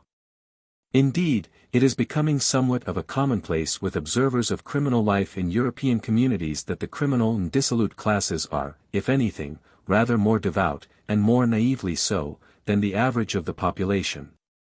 It is among those who constitute the pecuniary middle class and the body of law-abiding citizens that a relative exemption from the devotional attitude is to be looked for. Those who best appreciate the merits of the higher creeds and observances would object to all this and say that the devoutness of the low-class delinquents is a spurious, or at the best a superstitious devoutness. And the point is no doubt well taken and goes directly and cogently to the purpose intended. But for the purpose of the present inquiry these extra-economic, extra-psychological distinctions must perforce be neglected, however valid and however decisive they may be for the purpose for which they are made. What has actually taken place with regard to class emancipation from the habit of devout observance is shown by the latter-day complaint of the clergy, that the churches are losing the sympathy of the artisan classes, and are losing their hold upon them. At the same time it is currently believed that the middle class, commonly so called, is also falling away in the cordiality of its support of the Church, especially so far as regards the adult male portion of that class. These are currently recognized phenomena, and it might seem that a simple reference to these facts should sufficiently substantiate the general position outlined. Such an appeal to the general phenomena of popular church attendance and church membership may be sufficiently convincing for the proposition here advanced. But it will still be to the purpose to trace in some detail the course of events and the particular forces which have wrought this change in the spiritual attitude of the more advanced industrial communities of today. It will serve to illustrate the manner in which economic causes work towards a secularization of men's habits of thought. In this respect the American community should afford an exceptionally convincing illustration, since this community has been the least trammeled by external circumstances of any equally important industrial aggregate. After making due allowance for exceptions and sporadic departures from the normal, the situation here at the present time may be summarized quite briefly. As a general rule the classes that are low in economic efficiency, or in intelligence, or both, are peculiarly devout, as, for instance, the Negro population of the South, much of the lower-class foreign population, much of the rural population. Especially in those sections which are backward in education, in the stage of development of their industry, or in respect of their industrial contact with the rest of the community. So also such fragments as we possess of a specialized or hereditary indigent class, or of a segregated criminal or dissolute class. Although among these latter the devout habit of mind is apt to take the form of a naive animistic belief in luck and in the efficacy of shamanistic practices perhaps more frequently than it takes the form of a formal adherence to any accredited creed. The artisan class, on the other hand, is notoriously falling away from the accredited anthropomorphic creeds and from all devout observances. This class is in an especial degree exposed to the characteristic intellectual and spiritual stress of modern organized industry, which requires a constant recognition of the undisguised phenomena of impersonal matter-of-fact sequence and an unreserved conformity to the law of cause and effect. This class is at the same time not underfed nor overworked to such an extent as to leave no margin of energy for the work of adaptation. The case of the lower or doubtful leisure class in America, the middle class commonly so called, is somewhat peculiar. It differs in respect of its devotional life from its European counterpart, but it differs in degree and method rather than in substance. The churches still have the pecuniary support of this class. Although the creeds to which the class adheres with the greatest facility are relatively poor in anthropomorphic content. At the same time, the effective middle-class congregation tends, in many cases, more or less remotely perhaps, to become a congregation of women and minors. There is an appreciable lack of devotional fervor among the adult males of the middle class, although to a considerable extent there survives among them a certain complacent, reputable assent to the outlines of the accredited creed under which they were born. Their everyday life is carried on in a more or less close contact with the industrial process. This peculiar sexual differentiation, which tends to delegate devout observances to the women and their children, is due, at least in part, to the fact that the middle-class women are in great measure a vicarious, leisure class. The same is true in a less degree of the women of the lower, artisan classes. They live under a regime of status handed down from an earlier stage of industrial development, and thereby they preserve a frame of mind and habits of thought which incline them to an archaic view of things generally. At the same time they stand in no such direct organic relation to the industrial process at large as would tend strongly to break down those habits of thought which, for the modern industrial purpose, are obsolete. That is to say, the peculiar devoutness of women is a particular expression of that conservatism which the women of civilized communities owe, in great measure, to their economic position. For the modern man the patriarchal relation of status is by no means the dominant feature of life. But for the women on the other hand, and for the upper middle class women especially, confined as they are by prescription and by economic circumstances to their domestic sphere, this relation is the most real and most formative factor of life. Hence a habit of mind favorable to devout observances and to the interpretation of the facts of life generally in terms of personal status. The logic, and the logical processes, of her everyday domestic life are carried over into the realm of the supernatural, and the woman finds herself at home and content in a range of ideas which to the man are in great measure alien and imbecile. Still the men of this class are also not devoid of piety, although it is commonly not piety of an aggressive or exuberant kind. The men of the upper middle class commonly take a more complacent attitude towards devout observances than the men of the artisan class. This may perhaps be explained in part by saying that what is true of the women of the class is true to a less extent also of the men. They are to an appreciable extent a sheltered class. And the patriarchal relation of status which still persists in their conjugal life and in their habitual use of servants, may also act to conserve an archaic habit of mind and may exercise a retarding influence upon the process of secularization which their habits of thought are undergoing. The relations of the American middle-class man to the economic community, however, are usually pretty close and exacting. Although it may be remarked, by the way and in qualification, that their economic activity frequently also partakes in some degree of the patriarchal or quasi-predatory character. The occupations which are in good repute among this class and which have most to do with shaping the class habits of thought, are the pecuniary occupations which have been spoken of in a similar connection in an earlier chapter. There is a good deal of the relation of arbitrary command and submission, and not a little of shrewd practice, remotely akin to predatory fraud. All this belongs on the plane of life of the predatory barbarian, to whom a devotional attitude is habitual. And in addition to this, the devout observances also commend themselves to this class on the ground of reputability. But this latter incentive to piety deserves treatment by itself and will be spoken of presently.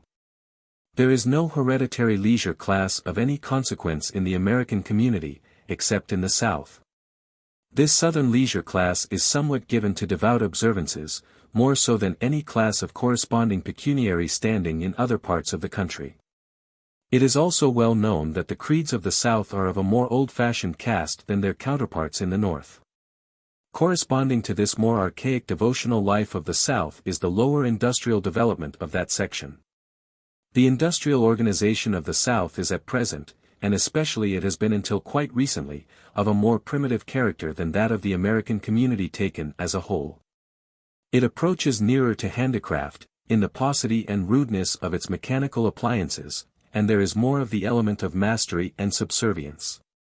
It may also be noted that, owing to the peculiar economic circumstances of this section, the greater devoutness of the Southern population, both white and black, is correlated with a scheme of life which in many ways recalls the barbarian stages of industrial development.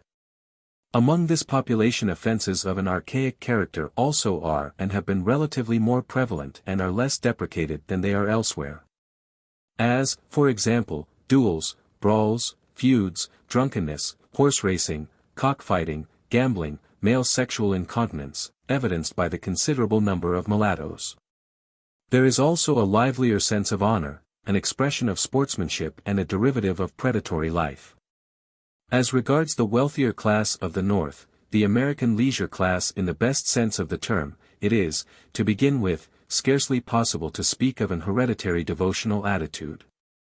This class is of too recent growth to be possessed of a well-formed transmitted habit in this respect, or even of a special homegrown tradition. Still, it may be noted in passing that there is a perceptible tendency among this class to give in at least a nominal, and apparently something of a real, adherence to some one of the accredited creeds. Also, weddings, funerals, and the like honorific events among this class are pretty uniformly solemnized with some especial degree of religious circumstance. It is impossible to say how far this adherence to a creed is a bona fide reversion to a devout habit of mind, and how far it is to be classed as a case of protective mimicry assumed for the purpose of an outward assimilation to canons of reputability borrowed from foreign ideals. Something of a substantial devotional propensity seems to be present, to judge especially by the somewhat peculiar degree of ritualistic observance which is in process of development in the upper-class cults. There is a tendency perceptible among the upper-class worshippers to affiliate themselves with those cults which lay relatively great stress on ceremonial and on the spectacular accessories of worship. And in the churches in which an upper-class membership predominates, there is at the same time a tendency to accentuate the ritualistic, at the cost of the intellectual features in the service and in the apparatus of the devout observances. This holds true even where the church in question belongs to a denomination with a relatively slight general development of ritual and paraphernalia.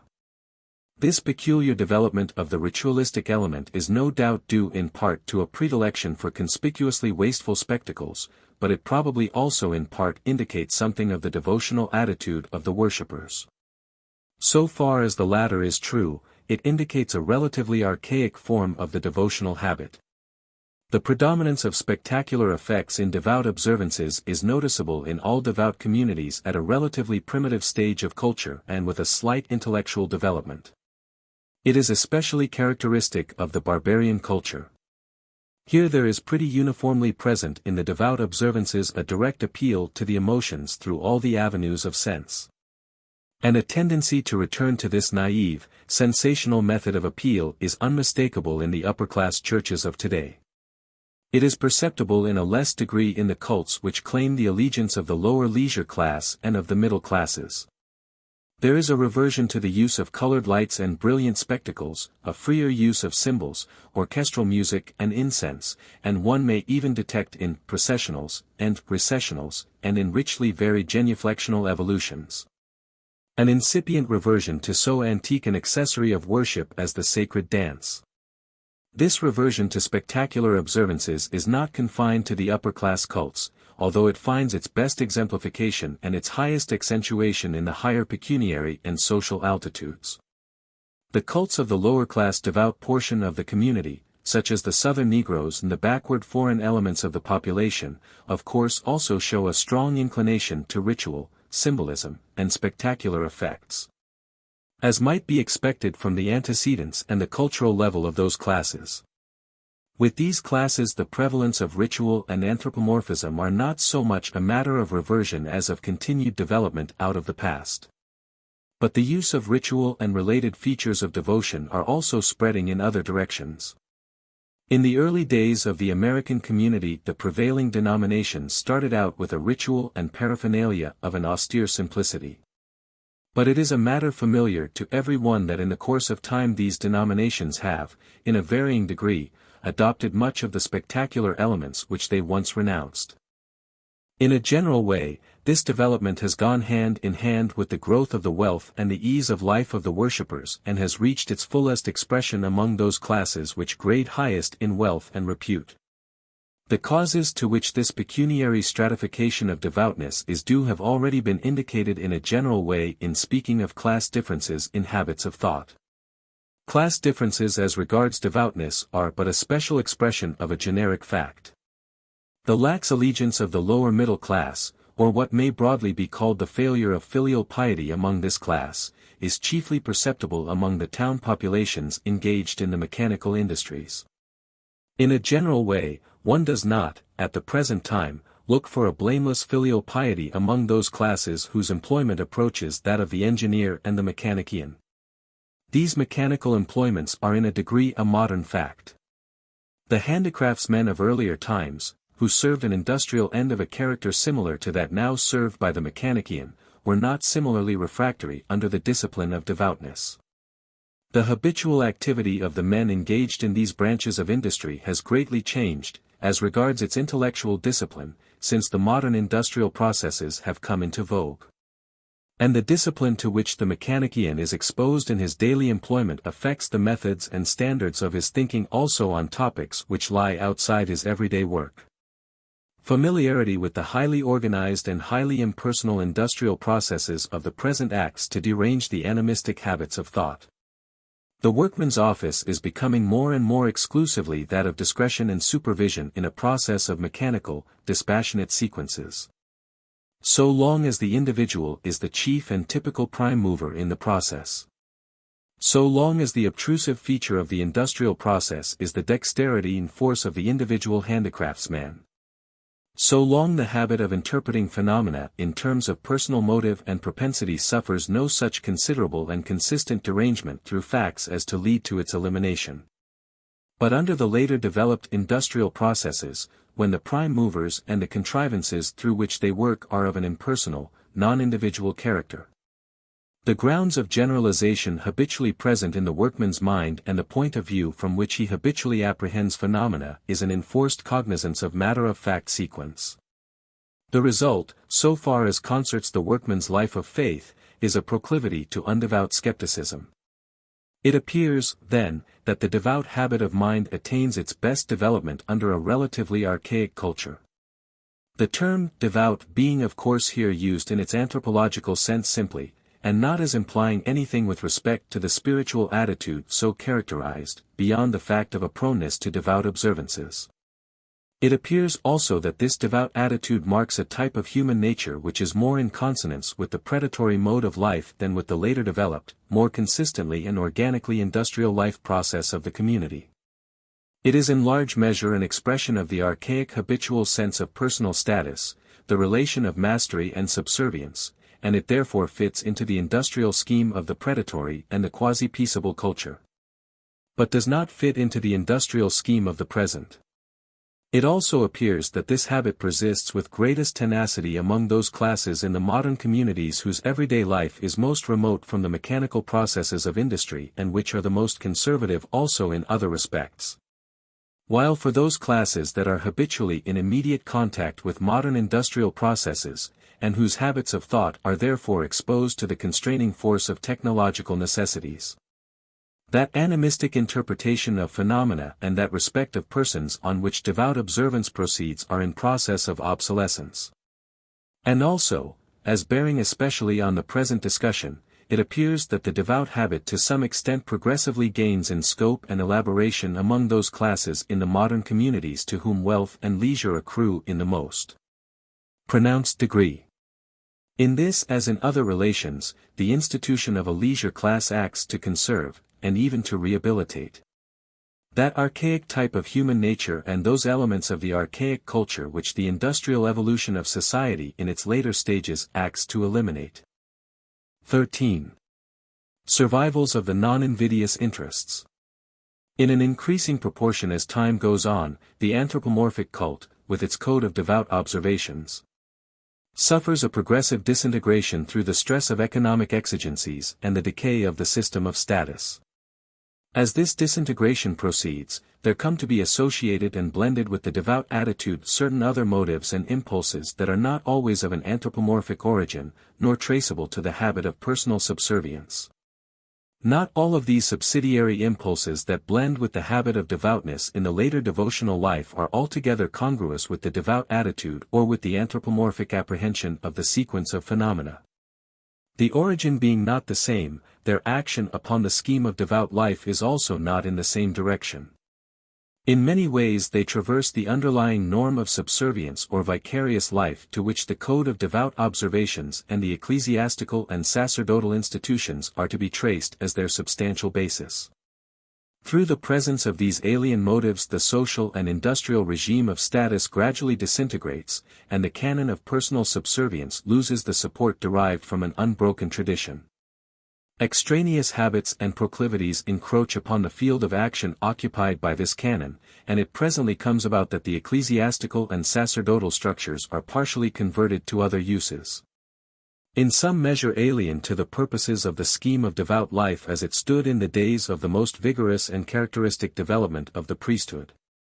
Among these alien motives which affect the devout scheme in its later growth, may be mentioned the motives of charity and of social good fellowship, or conviviality. Or, in more general terms, the various expressions of the sense of human solidarity and sympathy. It may be added that these extraneous uses of the ecclesiastical structure contribute materially to its survival in name and form even among people who may be ready to give up the substance of it. A still more characteristic and more pervasive alien element in the motives which have gone to formally uphold the scheme of devout life is that non-reverent sense of aesthetic congruity with the environment, which is left as a residue of the latter-day act of worship after elimination of its anthropomorphic content. This has done good service for the maintenance of the sacerdotal institution through blending with the motive of subservience. This sense of impulse of aesthetic congruity is not primarily of an economic character, but it has a considerable indirect effect in shaping the habit of mind of the individual for economic purposes in the later stages of industrial development. Its most perceptible effect in this regard goes in the direction of mitigating the somewhat pronounced self-regarding bias that has been transmitted by tradition from the earlier, more competent phases of the regime of status. The economic bearing of this impulse is therefore seen to transverse that of the devout attitude. The former goes to qualify, if not eliminate, the self-regarding bias, through sublation of the antithesis or antagonism of self and not self. While the latter, being an expression of the sense of personal subservience and mastery, goes to accentuate this antithesis and to insist upon the divergence between the self-regarding interest and the interests of the generically human life process. This non-invidious residue of the religious life, the sense of communion with the environment, or with the generic life process, as well as the impulse of charity or of sociability, act in a pervasive way to shape men's habits of thought for the economic purpose. But the action of all this class of proclivities is somewhat vague, and their effects are difficult to trace in detail. So much seems clear, however, as that the action of this entire class of motives or aptitudes tends in a direction contrary to the underlying principles of the institution of the leisure class as already formulated. The basis of that institution, as well as of the anthropomorphic cults associated with it in the cultural development, is the habit of invidious comparison, and this habit is incongruous with the exercise of the aptitudes now in question.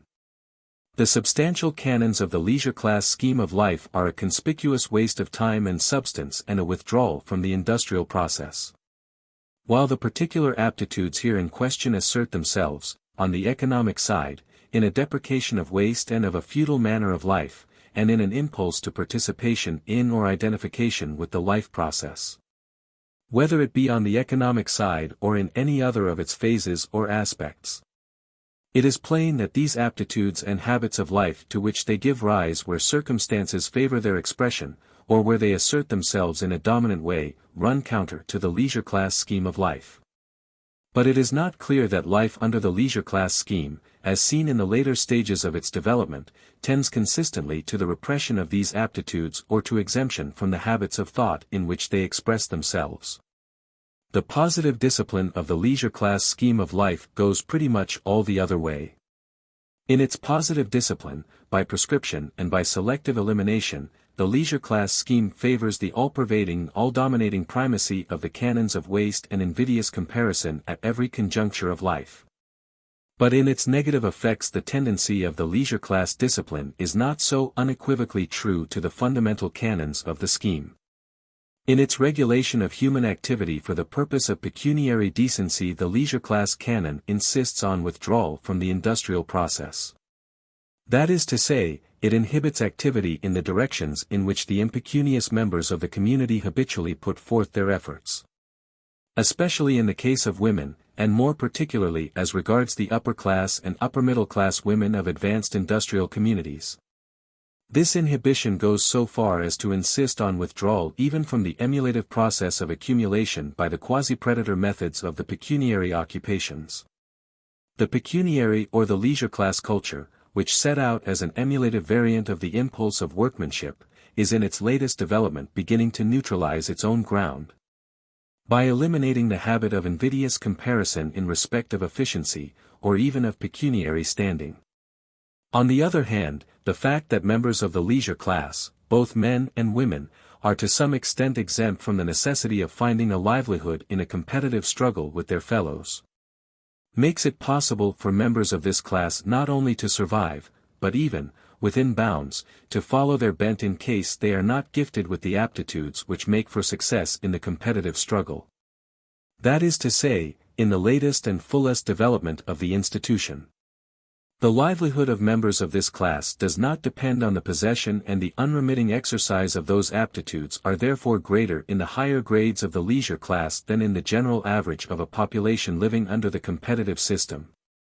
In an earlier chapter, in discussing the conditions of survival of archaic traits, it has appeared that the peculiar position of the leisure class affords exceptionally favorable chances for the survival of traits which characterize the type of human nature proper to an earlier and obsolete cultural stage.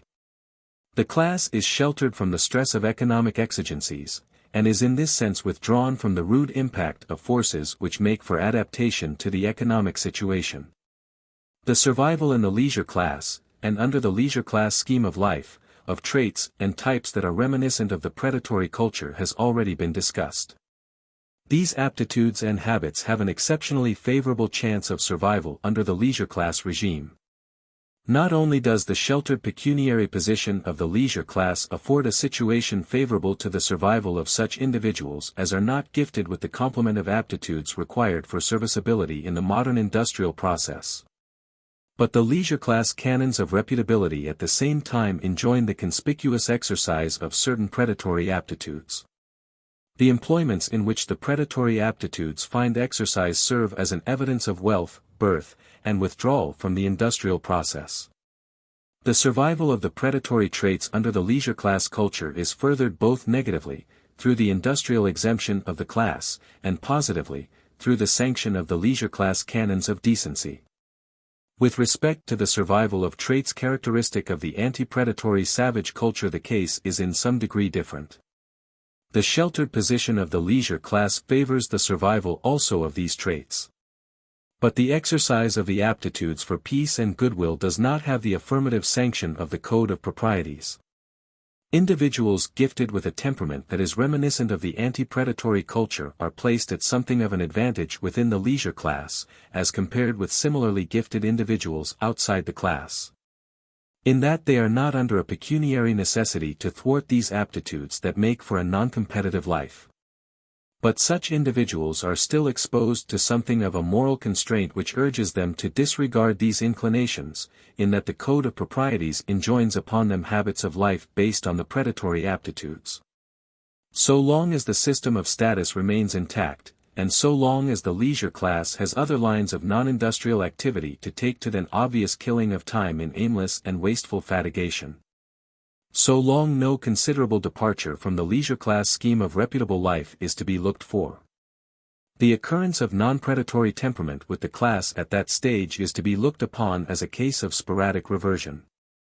But the reputable non-industrial outlets for the human propensity to action presently fail, through the advance of economic development, the disappearance of large game, the decline of war, the obsolescence of proprietary government, and the decay of the priestly office. When this happens, the situation begins to change. Human life must seek expression in one direction if it may not in another, and if the predatory outlet fails, relief is sought elsewhere.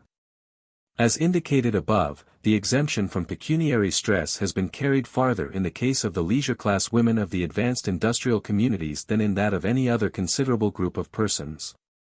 The women may therefore be expected to show a more pronounced reversion to a non-invidious temperament than the men.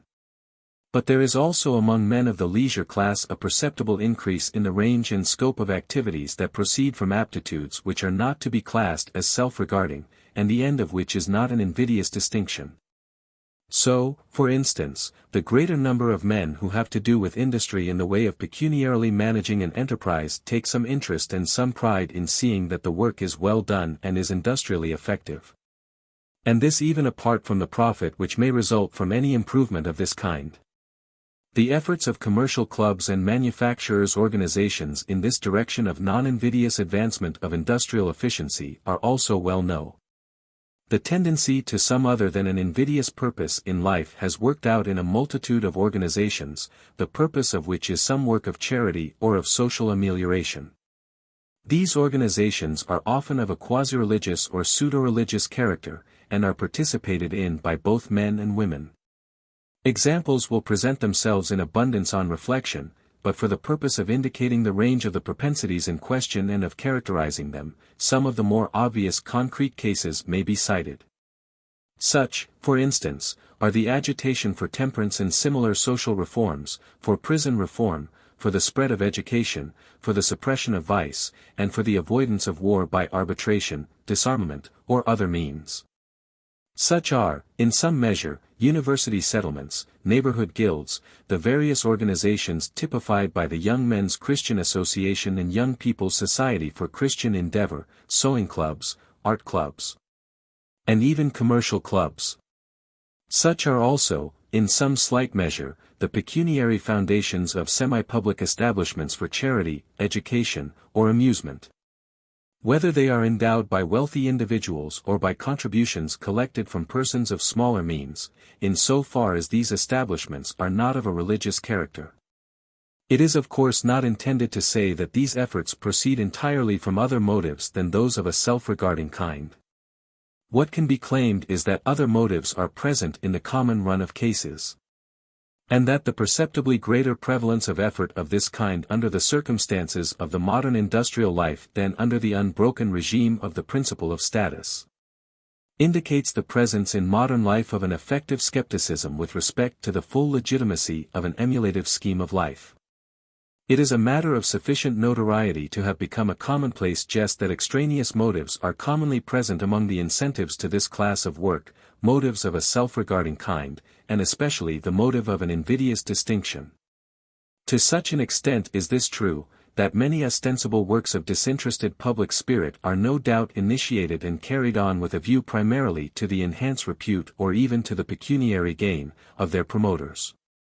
In the case of some considerable groups of organizations or establishments of this kind, the invidious motive is apparently the dominant motive both with the initiators of the work and with their supporters. This last remark would hold true especially with respect to such works as lend distinction to their doer through large and conspicuous expenditure, as, for example, the foundation of a university or of a public library or museum. But it is also, and perhaps equally, true of the more commonplace work of participation in such organizations. These serve to authenticate the pecuniary reputability of their members, as well as gratefully to keep them in mind of their superior status by pointing the contrast between themselves and the lower-lying humanity in whom the work of amelioration is to be wrought. As, for example, the university settlement, which now has some vogue. But after all allowances and deductions have been made, there is left some remainder of motives of a non-emulative kind. The fact itself that distinction or a decent good fame is sought by this method is evidence of a prevalent sense of the legitimacy, and of the presumptive effectual presence, of a non-emulative, non-invidious interest, as a consistent factor in the habits of thought of modern communities. In all this latter-day range of leisure-class activities that proceed on the basis of a non-invidious and non-religious interest, it is to be noted that the women participate more actively and more persistently than the men, except, of course, in the case of such works as require a large expenditure of means. The dependent pecuniary position of the women disables them for work requiring large expenditure. As regards the general range of ameliorative work, the members of the priesthood or clergy of the less naively devout sects, or the secularized denominations, are associated with the class of women. This is as the theory would have it. In other economic relations, also, this clergy stands in a somewhat equivocal position between the class of women and that of the men engaged in economic pursuits. By tradition and by the prevalent sense of the proprieties, both the clergy and the women of the well-to-do classes are placed in the position of a vicarious leisure class. With both classes, the characteristic relation which goes to form the habits of thought of the class is a relation of subservience, that is to say, an economic relation conceived in personal terms. In both classes there is consequently perceptible a special proneness to construe phenomena in terms of personal relation rather than of causal sequence. Both classes are so inhibited by the canons of decency from the ceremonially unclean processes of the lucrative or productive occupations as to make participation in the industrial life process of today a moral impossibility for them. The result of this ceremonial exclusion from productive effort of the vulgar sort is to draft a relatively large share of the energies of the modern feminine and priestly classes into the service of other interests than the self-regarding one. The code leaves no alternative direction in which the impulse to purposeful action may find expression. The effect of a consistent inhibition on industrially useful activity in the case of the leisure class women shows itself in a restless assertion of the impulse to workmanship in other directions than that of business activity. As has been noticed already, the everyday life of the well-to-do women and the clergy contains a larger element of status than that of the average of the men, especially than that of the men engaged in the modern industrial occupations proper. Hence the devout attitude survives in a better state of preservation among these classes than among the common run of men in the modern communities. Hence an appreciable share of the energy which seeks expression in a non-lucrative employment among these members of the vicarious leisure classes may be expected to eventuate in devout observances and works of piety. Hence, in part, the excess of the devout proclivity in women, spoken of in the last chapter. But it is more to the present point to note the effect of this proclivity in shaping the action and coloring the purposes of the non-lucrative movements and organizations here under discussion. Where this devout coloring is present, it lowers the immediate efficiency of the organizations for any economic end to which their efforts may be directed. Many organizations, charitable and ameliorative, divide their attention between the devotional and the secular well-being of the people whose interests they aim to further. It can scarcely be doubted that if they were to give an equally serious attention and effort undividedly to the secular interests of these people, the immediate economic value of their work should be appreciably higher than it is. It might of course similarly be said, if this were the place to say it, that the immediate efficiency of these works of amelioration for the devout might be greater if it were not hampered with the secular motives and aims which are usually present. Some deduction is to be made from the economic value of this class of non-invidious enterprise, on account of the intrusion of the devotional interest. But there are also deductions to be made on account of the presence of other alien motives which more or less broadly traverse the economic trend of this non-emulative expression of the instinct of workmanship. To such an extent is this seen to be true on a closer scrutiny, that, when all is told, it may even appear that this general class of enterprises is of an altogether dubious economic value, as measured in terms of the fullness or facility of life of the individuals or classes to whose amelioration the enterprise is directed. For instance, many of the efforts now in reputable vogue for the amelioration of the indigent population of large cities are of the nature, in great part, of a mission of culture. It is by this means sought to accelerate the rate of speed at which given elements of the upper-class culture find acceptance in the everyday scheme of life of the lower classes. The solicitude of settlements, for example, is in part directed to enhance the industrial efficiency of the poor and to teach them the more adequate utilization of the means at hand. But it is also no less consistently directed to the inculcation, by precept and example, of certain punctilios of upper-class propriety in manners and customs. The economic substance of these proprieties will commonly be found on scrutiny to be a conspicuous waste of time and goods.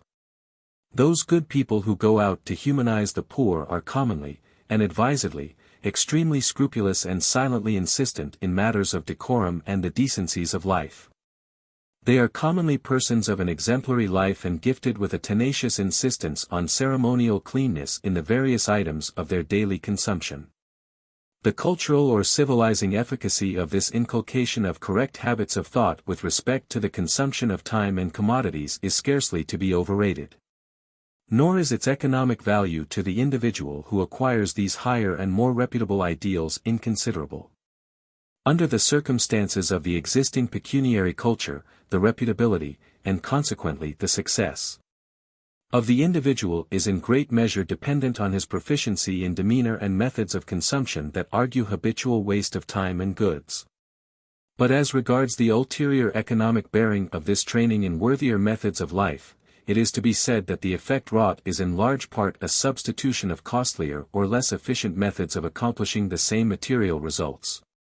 In relations where the material result is the fact of substantial economic value, the propaganda of culture is in great part an inculcation of new tastes, or rather of a new schedule of proprieties, which have been adapted to the upper-class scheme of life under the guidance of the leisure-class formulation of the principles of status and pecuniary decency.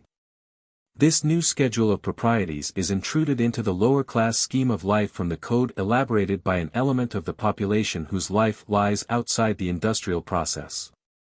And this intrusive schedule can scarcely be expected to fit the exigencies of life for these lower classes more adequately than the schedule already in vogue among them, and especially not more adequately than the schedule which they are themselves working out under the stress of modern industrial life.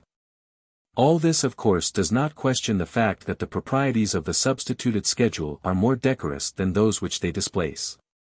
The doubt which presents itself is simply a doubt as to the economic expediency of this work of regeneration, that is to say, the economic expediency in that immediate and material bearing in which the effects of the change can be ascertained with some degree of confidence, and as viewed from the standpoint not of the individual but of the facility of life of the collectivity.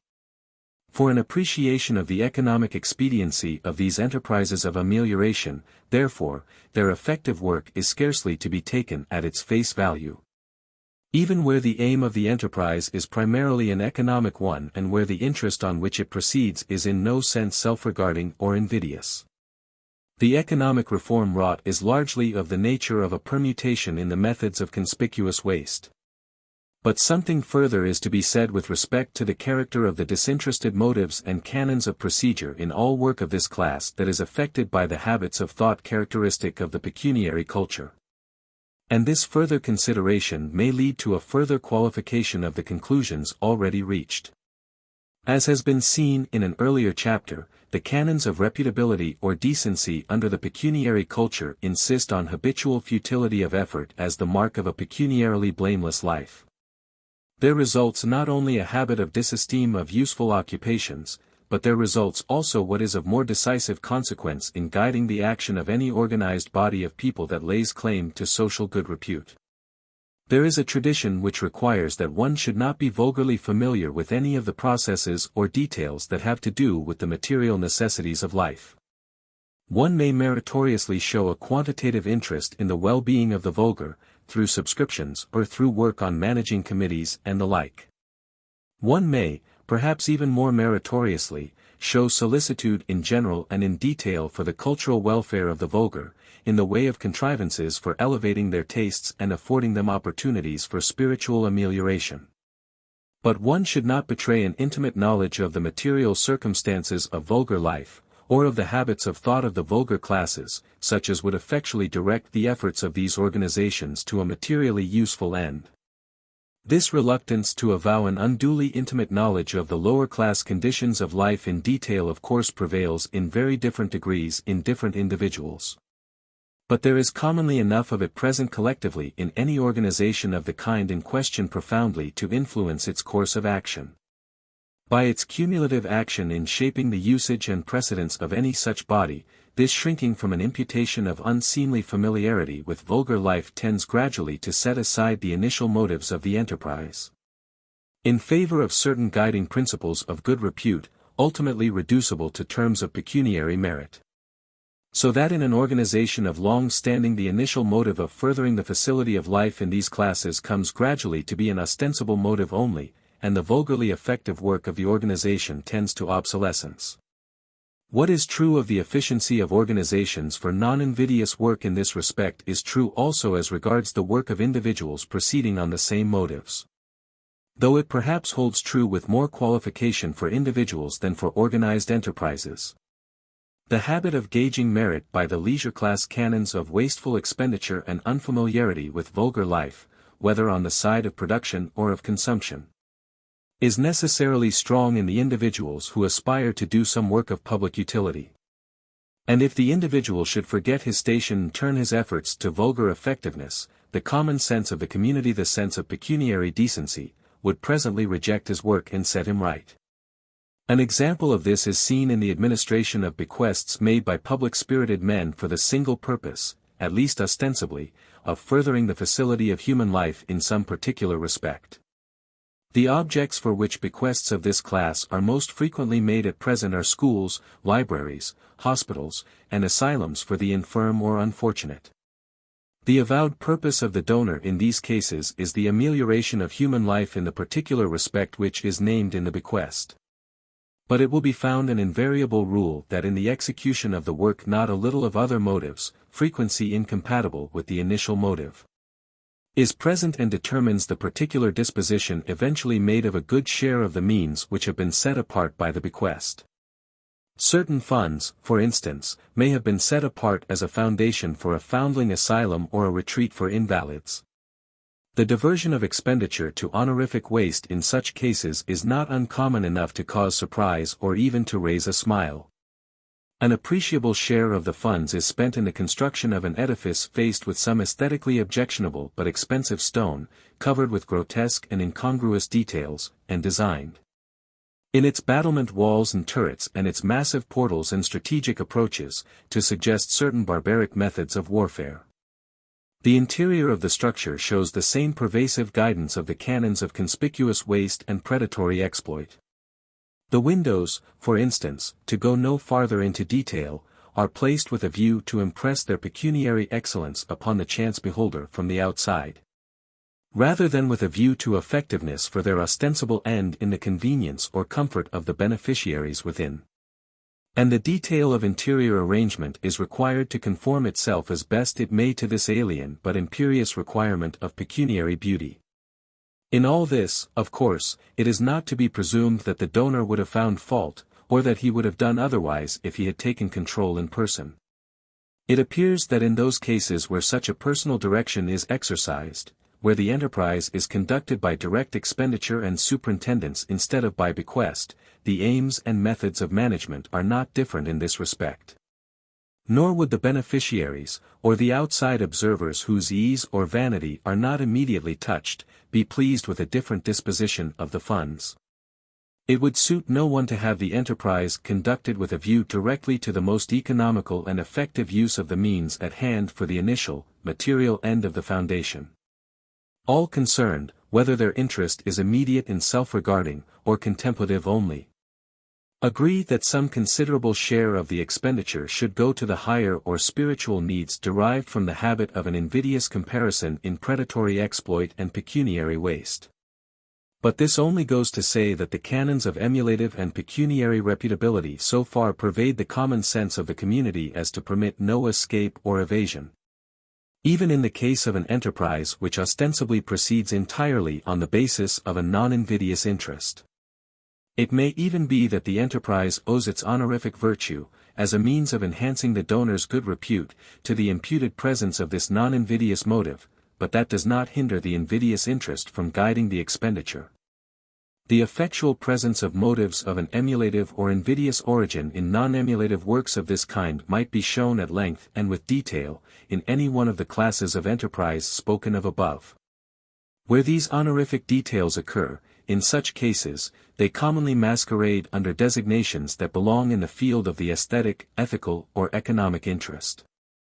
These special motives, derived from the standards and canons of the pecuniary culture, act surreptitiously to divert effort of a non-invidious kind from effective service.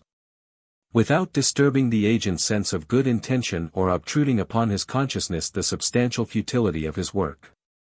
Their effect might be traced through the entire range of that schedule of non-invidious, meliorative enterprise that is so considerable a feature, and especially so conspicuous a feature, in the overt scheme of life of the well-to-do.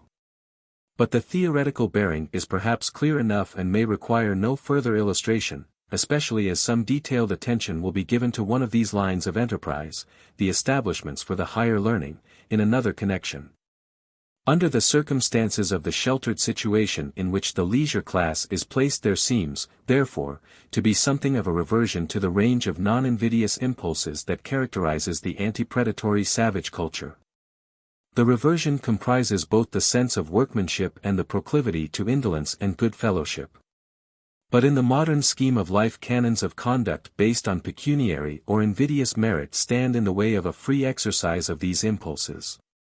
And the dominant presence of these canons of conduct goes far to divert such efforts as are made on the basis of the non-invidious interest to the service of that invidious interest on which the pecuniary culture rests. The canons of pecuniary decency are reducible for the present purpose to the principles of waste, futility, and ferocity. The requirements of decency are imperiously present in meliorative enterprise as in other lines of conduct, and exercise a selective surveillance over the details of conduct and management in any enterprise. By guiding and adapting the method in detail, these canons of decency go far to make all non-invidious aspiration or effort nugatory. The pervasive, impersonal, uneager principle of futility is at hand from day to day and works obstructively to hinder the effectual expression of so much of the surviving anti-predatory aptitudes as is to be classed under the instinct of workmanship. But its presence does not preclude the transmission of those aptitudes or the continued recurrence of an impulse to find expression for them. In the later and farther development of the pecuniary culture, the requirement of withdrawal from the industrial process in order to avoid social odium is carried so far as to comprise abstention from the emulative employments.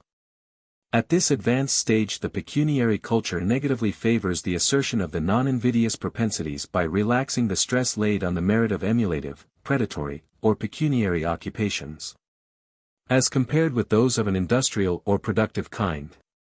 As was noticed above, the requirement of such withdrawal from all employment that is of human use applies more rigorously to the upper-class women than to any other class, unless the priesthood of certain cults might be cited as an exception, perhaps more apparent than real, to this rule. The reason for the more extreme insistence on a feudal life for this class of women than for the men of the same pecuniary and social grade lies in their being not only an upper-grade leisure class but also at the same time a vicarious leisure class.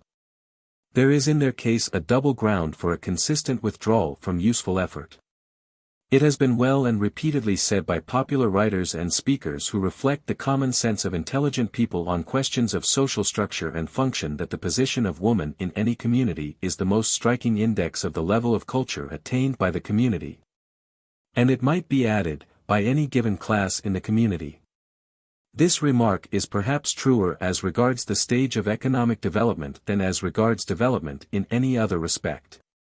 At the same time, the position assigned to the woman in the accepted scheme of life, in any community or under any culture, is in a very great degree an expression of traditions which have been shaped by the circumstances of an earlier phase of development, and which have been but partially adapted to the existing economic circumstances, or to the existing exigencies of temperament and habits of mind by which the women living under this modern economic situation are actuated.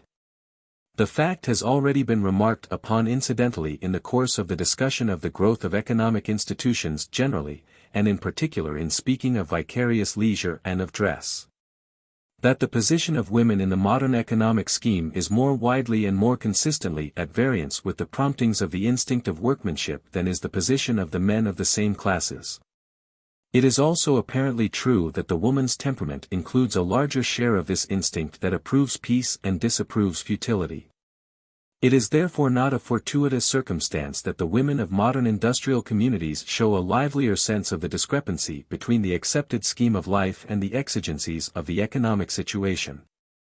The several phases of the woman question have brought out in intelligible form the extent to which the life of women in modern society, and in the polite circles especially, is regulated by a body of common sense formulated under the economic circumstances of an earlier phase of development. It is still felt that woman's life, in its civil, economic, and social bearing, is essentially and normally a vicarious life, the merit or demerit of which is, in the nature of things, to be imputed to some other individual who stands in some relation of ownership or tutelage to the woman. So, for instance, any action on the part of a woman which traverses an injunction of the accepted schedule of proprieties is felt to reflect immediately upon the honor of the man whose woman she is. There may of course be some sense of incongruity in the mind of any one passing an opinion of this kind on the woman's frailty or perversity. But the common-sense judgment of the community in such matters is, after all, delivered without much hesitation, and few men would question the legitimacy of their sense of an outraged tutelage in any case that might arise. On the other hand, relatively little discredit attaches to a woman through the evil deeds of the man with whom her life is associated. The good and beautiful scheme of life, then, that is to say the scheme to which we are habituated, assigns to the woman a sphere ancillary to the activity of the man. And it is felt that any departure from the traditions of her assigned round of duties is unwomanly. If the question is as to civil rights or the suffrage, our common sense in the matter, that is to say the logical deliverance of our general scheme of life upon the point in question, says that the woman should be represented in the body politic and before the law, not immediately in her own person, but through the mediation of the head of the household to which she belongs. It is unfeminine in her to aspire to a self-directing, self-centered life. And our common sense tells us that her direct participation in the affairs of the community, civil or industrial, is a menace to that social order which expresses our habits of thought as they have been formed under the guidance of the traditions of the pecuniary culture. All this fume and froth of emancipating woman from the slavery of man, and so on, is, to use the chaste and expressive language of Elizabeth Cady Stanton inversely, utter rot. The social relations of the sexes are fixed by nature. Our entire civilization, that is whatever is good in it, is based on the home. The home is the household with a male head. This view, but commonly expressed even more chastely, is the prevailing view of the woman's status, not only among the common run of the men of civilized communities, but among the women as well. Women have a very alert sense of what the scheme of proprieties requires, and while it is true that many of them are ill at ease under the details which the code imposes, there are few who do not recognize that the existing moral order, of necessity and by the divine right of prescription, places the woman in a position ancillary to the man. In the last analysis, according to her own sense of what is good and beautiful, the woman's life is, and in theory must be, an expression of the man's life at the second remove. But in spite of this pervading sense of what is the good and natural place for the woman, there is also perceptible an incipient development of sentiment to the effect that this whole arrangement of tutelage and vicarious life and imputation of merit and demerit is somehow a mistake. Or, at least, that even if it may be a natural growth and a good arrangement in its time and place, and in spite of its patent aesthetic value, still it does not adequately serve the more everyday ends of life in a modern industrial community. Even that large and substantial body of well-bred, upper and middle-class women to whose dispassionate, matronly sense of the traditional proprieties this relation of status commends itself as fundamentally and eternally right, even these, whose attitude is conservative, commonly find some slight discrepancy in detail between things as they are and things as they should be in this respect. But that less manageable body of modern women who, by force of youth, education, or temperament, are in some degree out of touch with the traditions of status received from the barbarian culture, and in whom there is, perhaps, an undue reversion to the impulse of self-expression and workmanship, these are touched with a sense of grievance too vivid to leave them at rest. In this New Woman movement, as these blind and incoherent efforts to rehabilitate the woman's pre-glacial standing have been named, there are at least two elements discernible, both of which are of an economic character. These two elements or motives are expressed by the double watchword, emancipation, and work. Each of these words is recognized to stand for something in the way of a widespread sense of grievance. The prevalence of the sentiment is recognized even by people who do not see that there is any real ground for a grievance in the situation as it stands today. It is among the women of the well-to-do classes, in the communities which are farthest advanced in industrial development, that this sense of a grievance to be redressed is most alive and finds most frequent expression. That is to say, in other words, there is a demand, more or less serious, for emancipation from all relation of status, tutelage, or vicarious life. And the revulsion asserts itself especially among the class of women upon whom the scheme of life handed down from the regime of status imposes with least litigation a vicarious life. And in those communities whose economic development has departed farthest from the circumstances to which this traditional scheme is adapted. The demand comes from that portion of womankind which is excluded by the canons of good repute from all effectual work, and which is closely reserved for a life of leisure and conspicuous consumption. More than one critic of this New Woman movement has misapprehended its motive. The case of the American New Woman has lately been summed up with some warmth by a popular observer of social phenomena. She is petted by her husband, the most devoted and hardworking of husbands in the world. She is the superior of her husband in education, and in almost every respect. She is surrounded by the most numerous and delicate attentions. Yet she is not satisfied. The Anglo-Saxon New Woman is the most ridiculous production of modern times, and destined to be the most ghastly failure of the century. Apart from the deprecation, perhaps well placed, which is contained in this presentment, it adds nothing but obscurity to the woman question. The grievance of the New Woman is made up of those things which this typical characterization of the movement urges as reasons why she should be content. She is petted, and is permitted, or even required, to consume largely and conspicuously, vicariously for her husband or other natural guardian.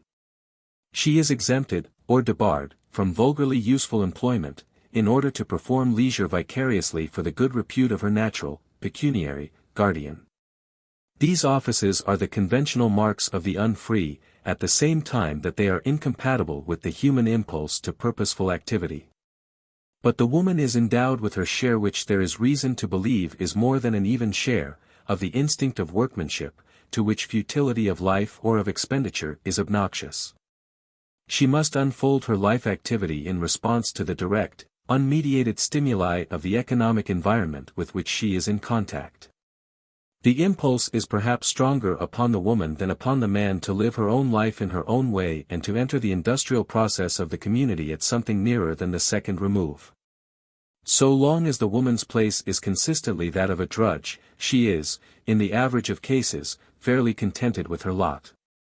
She not only has something tangible and purposeful to do, but she has also no time or thought to spare for a rebellious assertion of such human propensity to self-direction as she has inherited.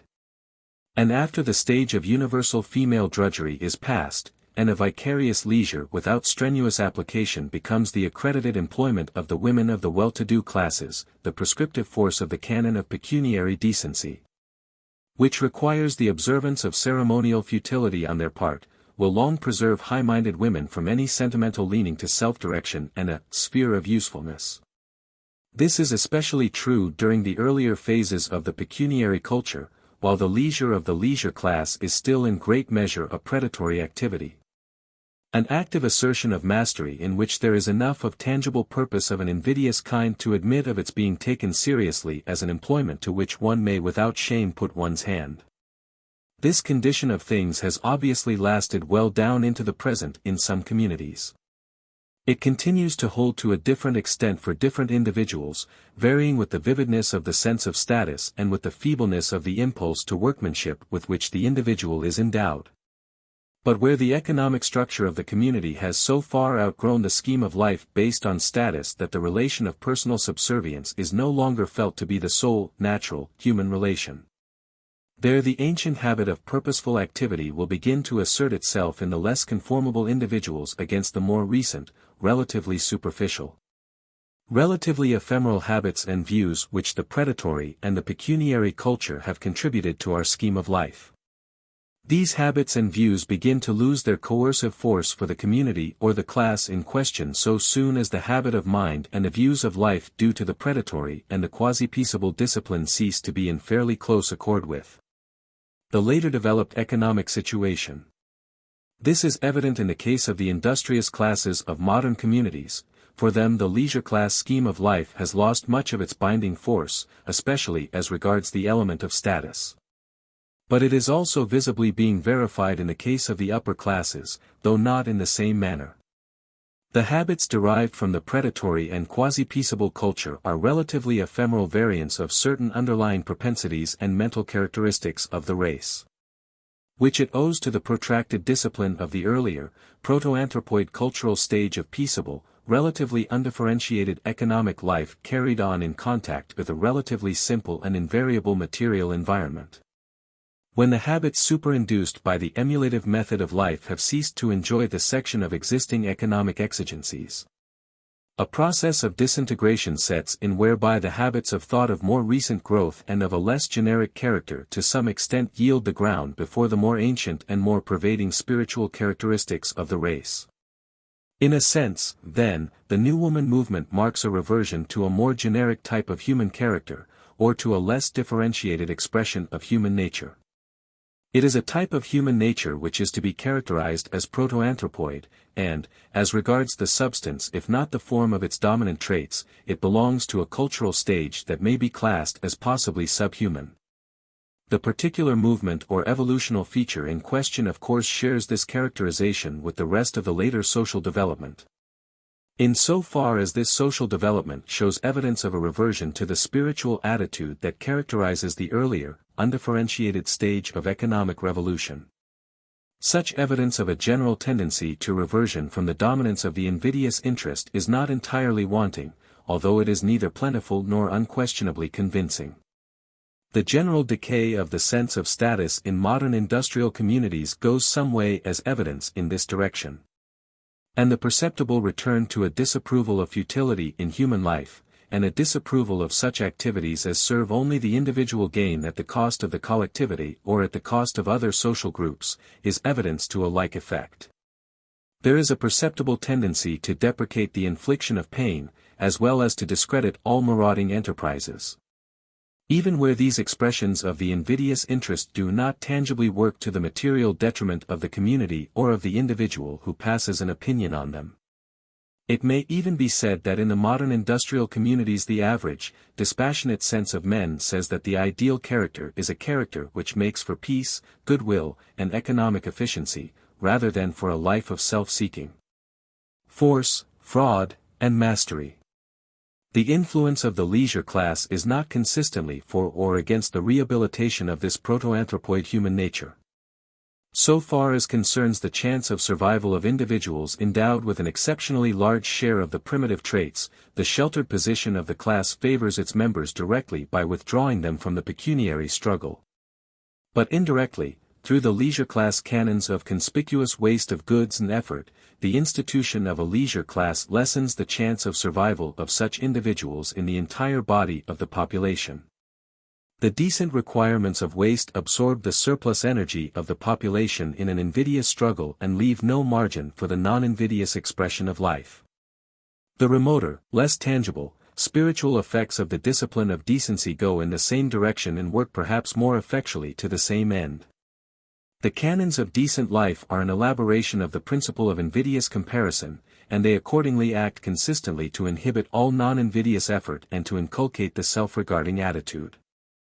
14. The higher learning as an expression of the pecuniary culture.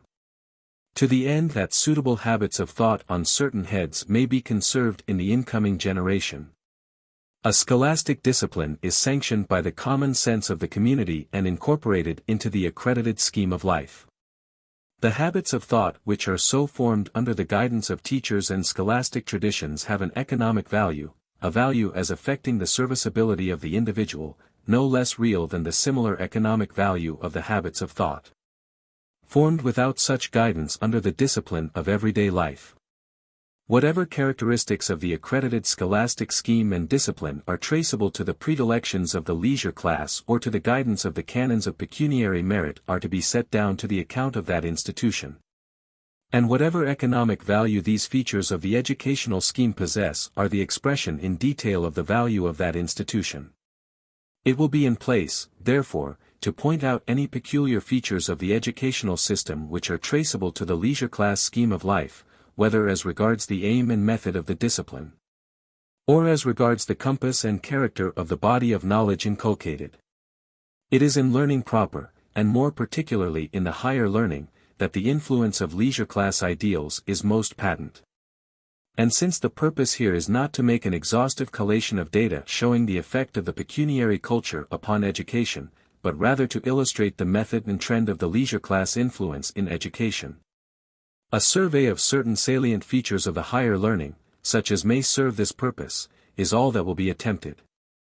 In point of derivation and early development, learning is somewhat closely related to the devotional function of the community, particularly to the body of observances in which the service rendered the supernatural leisure class expresses itself.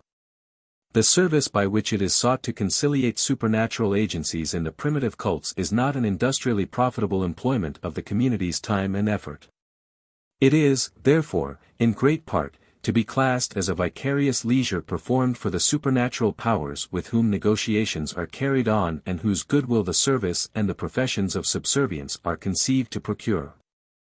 In great part, the early learning consisted in an acquisition of knowledge and facility in the service of a supernatural agent. It was therefore closely analogous in character to the training required for the domestic service of a temporal master. To a great extent, the knowledge acquired under the priestly teachers of the primitive community was knowledge of ritual and ceremonial.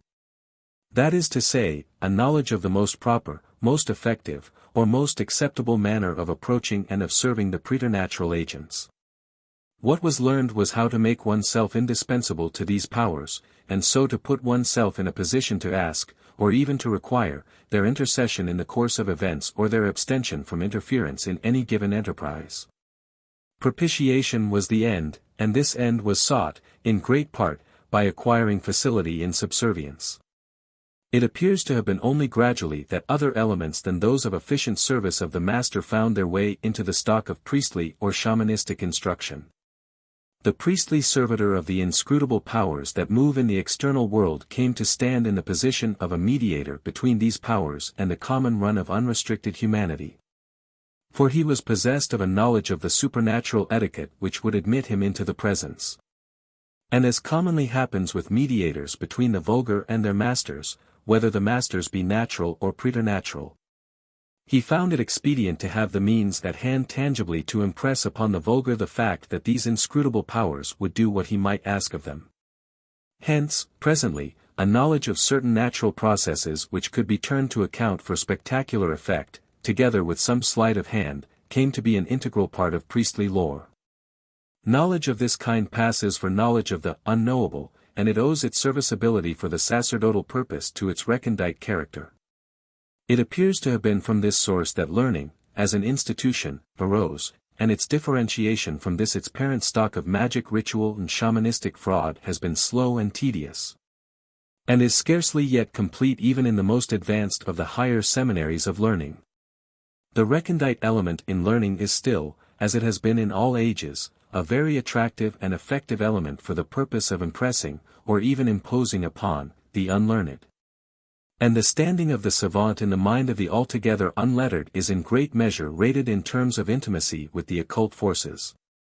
So, for instance, as a typical case, even so late as the middle of this century, the Norwegian peasants have instinctively formulated their sense of the superior erudition of such doctors of divinity as Luther, Melanchthon, Petter Dass. And even so late a scholar in divinity as Grundtvig, in terms of the black art.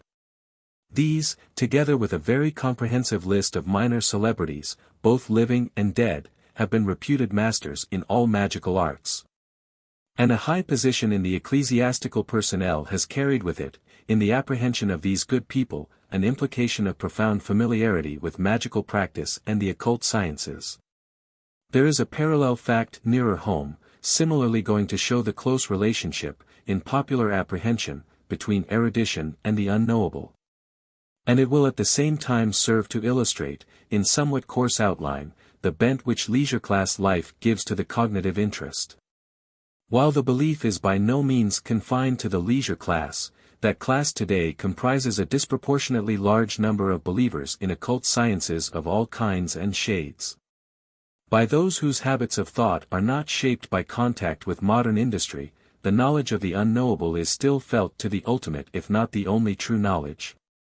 Learning, then, set out by being in some sense a byproduct of the priestly vicarious leisure class, and, at least until a recent date, the higher learning has since remained in some sense a byproduct or byoccupation of the priestly classes.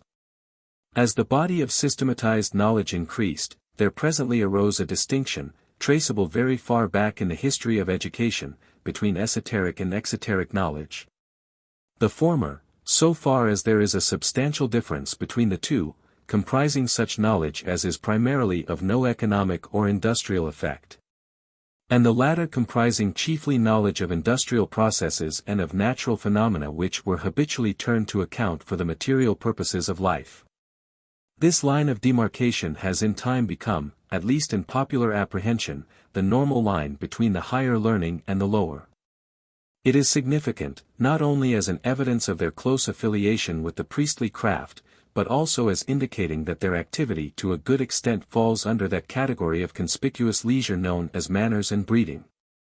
That the learned class in all primitive communities are great sticklers for form, precedent, gradations of rank, ritual, ceremonial vestments, and learned paraphernalia generally.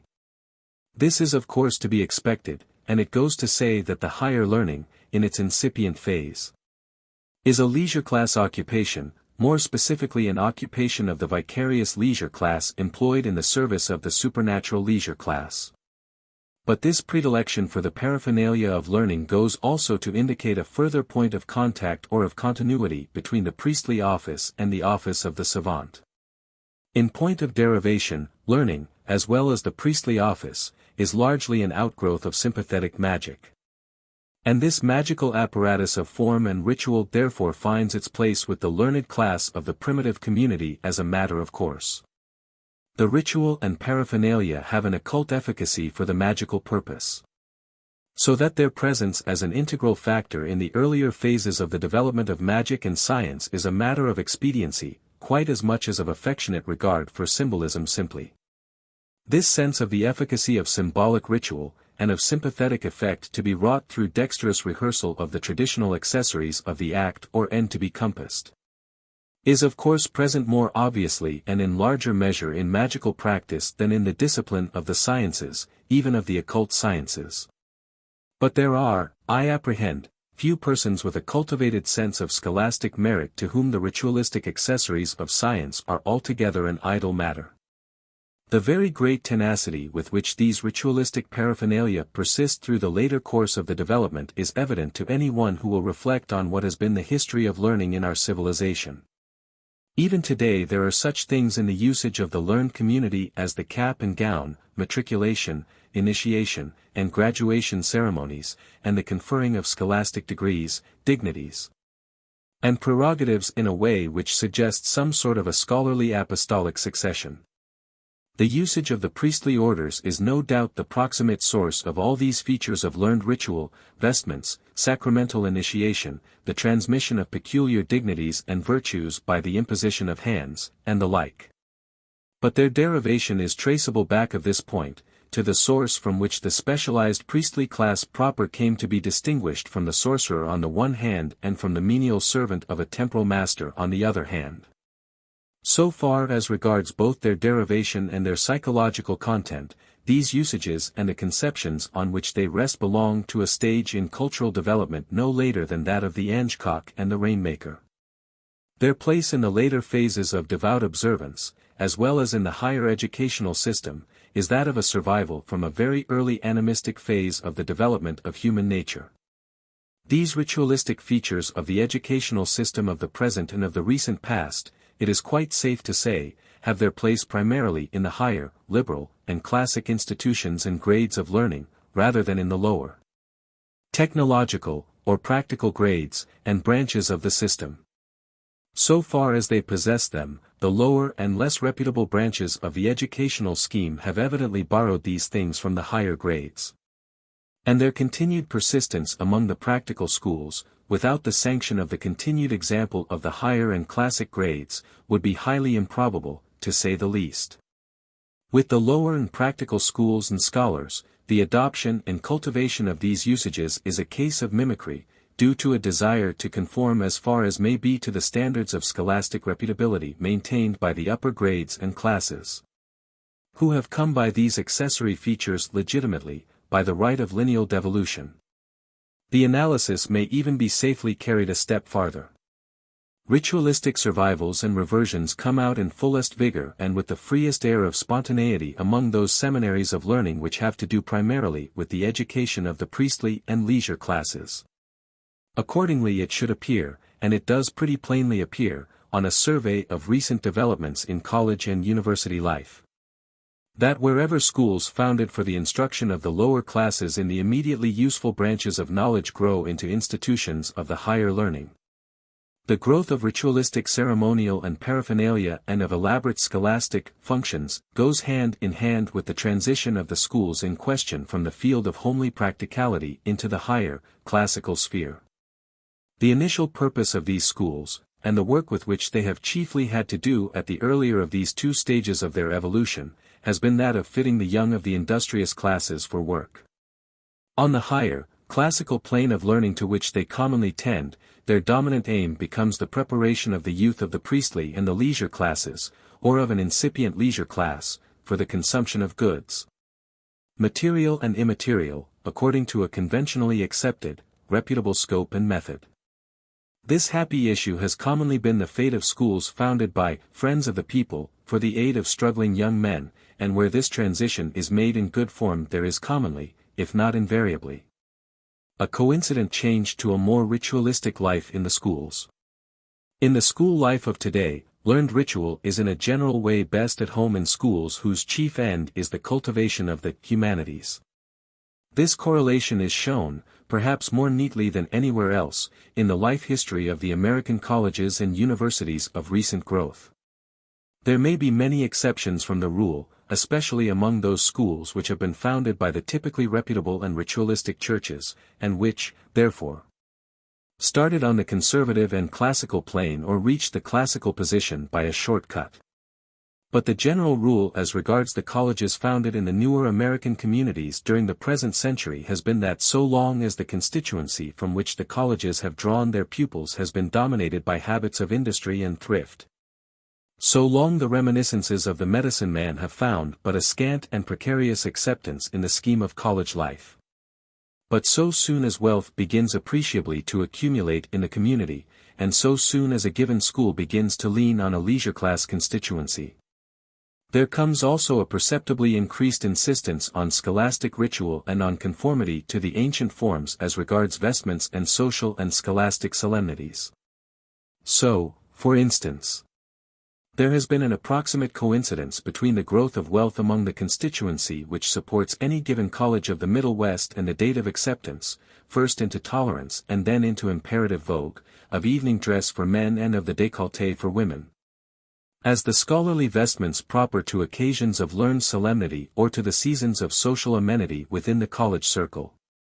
Apart from the mechanical difficulty of so large a task, it would scarcely be a difficult matter to trace this correlation. The like is true of the vogue of the cap and gown. Cap and gown have been adopted as learned insignia by many colleges of this section within the last few years. And it is safe to say that this could scarcely have occurred at a much earlier date, or until there had grown up a leisure class sentiment of sufficient volume in the community to support a strong movement of reversion towards an archaic view as to the legitimate end of education. This particular item of learned ritual, it may be noted, would not only commend itself to the leisure class sense of the fitness of things, as appealing to the archaic propensity for spectacular effect and the predilection for antique symbolism, but it at the same time fits into the leisure class scheme of life as involving a notable element of conspicuous waste. The precise date at which the reversion to cap and gown took place, as well as the fact that it affected so large a number of schools at about the same time, seems to have been due in some measure to a wave of atavistic sense of conformity and reputability that passed over the community at that period. It may not be entirely beside the point to note that in point of time this curious reversion seems to coincide with the culmination of a certain vogue of atavistic sentiment and tradition in other directions also. The wave of reversion seems to have received its initial impulse in the psychologically disintegrating effects of the Civil War. Habituation to war entails a body of predatory habits of thought, whereby clannishness in some measure replaces the sense of solidarity, and a sense of invidious distinction supplants the impulse to equitable, everyday serviceability. As an outcome of the cumulative action of these factors, the generation which follows a season of war is apt to witness a rehabilitation of the element of status, both in its social life and in its scheme of devout observances and other symbolic or ceremonial forms.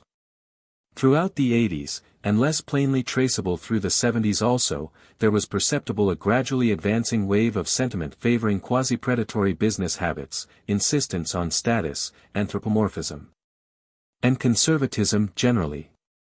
The more direct and unmediated of these expressions of the barbarian temperament, such as the recrudescence of outlawry and the spectacular quasi-predatory careers of fraud run by certain captains of industry, came to a head earlier and were appreciably on the decline by the close of the 70s.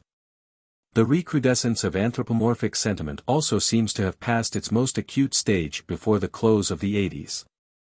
But the learned ritual and paraphernalia here spoken of are a still remoter and more recondite expression of the barbarian animistic sense. And these, therefore, gained vogue and elaboration more slowly and reached their most effective development at a still later date. There is reason to believe that the culmination is now already past. Except for the new impetus given by a new war experience, and except for the support which the growth of a wealthy class affords to all ritual, and especially to whatever ceremonial is wasteful and pointedly suggests gradations of status, it is probable that the late improvements and augmentation of scholastic insignia and ceremonial would gradually decline. But while it may be true that the cap and gown, and the more strenuous observance of scholastic proprieties which came with them, were floated in on this post-bellum tidal wave of reversion to barbarism, it is also no doubt true that such a ritualistic reversion could not have been effected in the college scheme of life until the accumulation of wealth in the hands of a propertied class had gone far enough to afford the requisite pecuniary ground for a movement which should bring the colleges of the country up to the leisure class requirements in the higher learning. The adoption of the cap and gown is one of the striking atavistic features of modern college life, and at the same time it marks the fact that these colleges have definitely become leisure class establishments, either in actual achievement or in aspiration.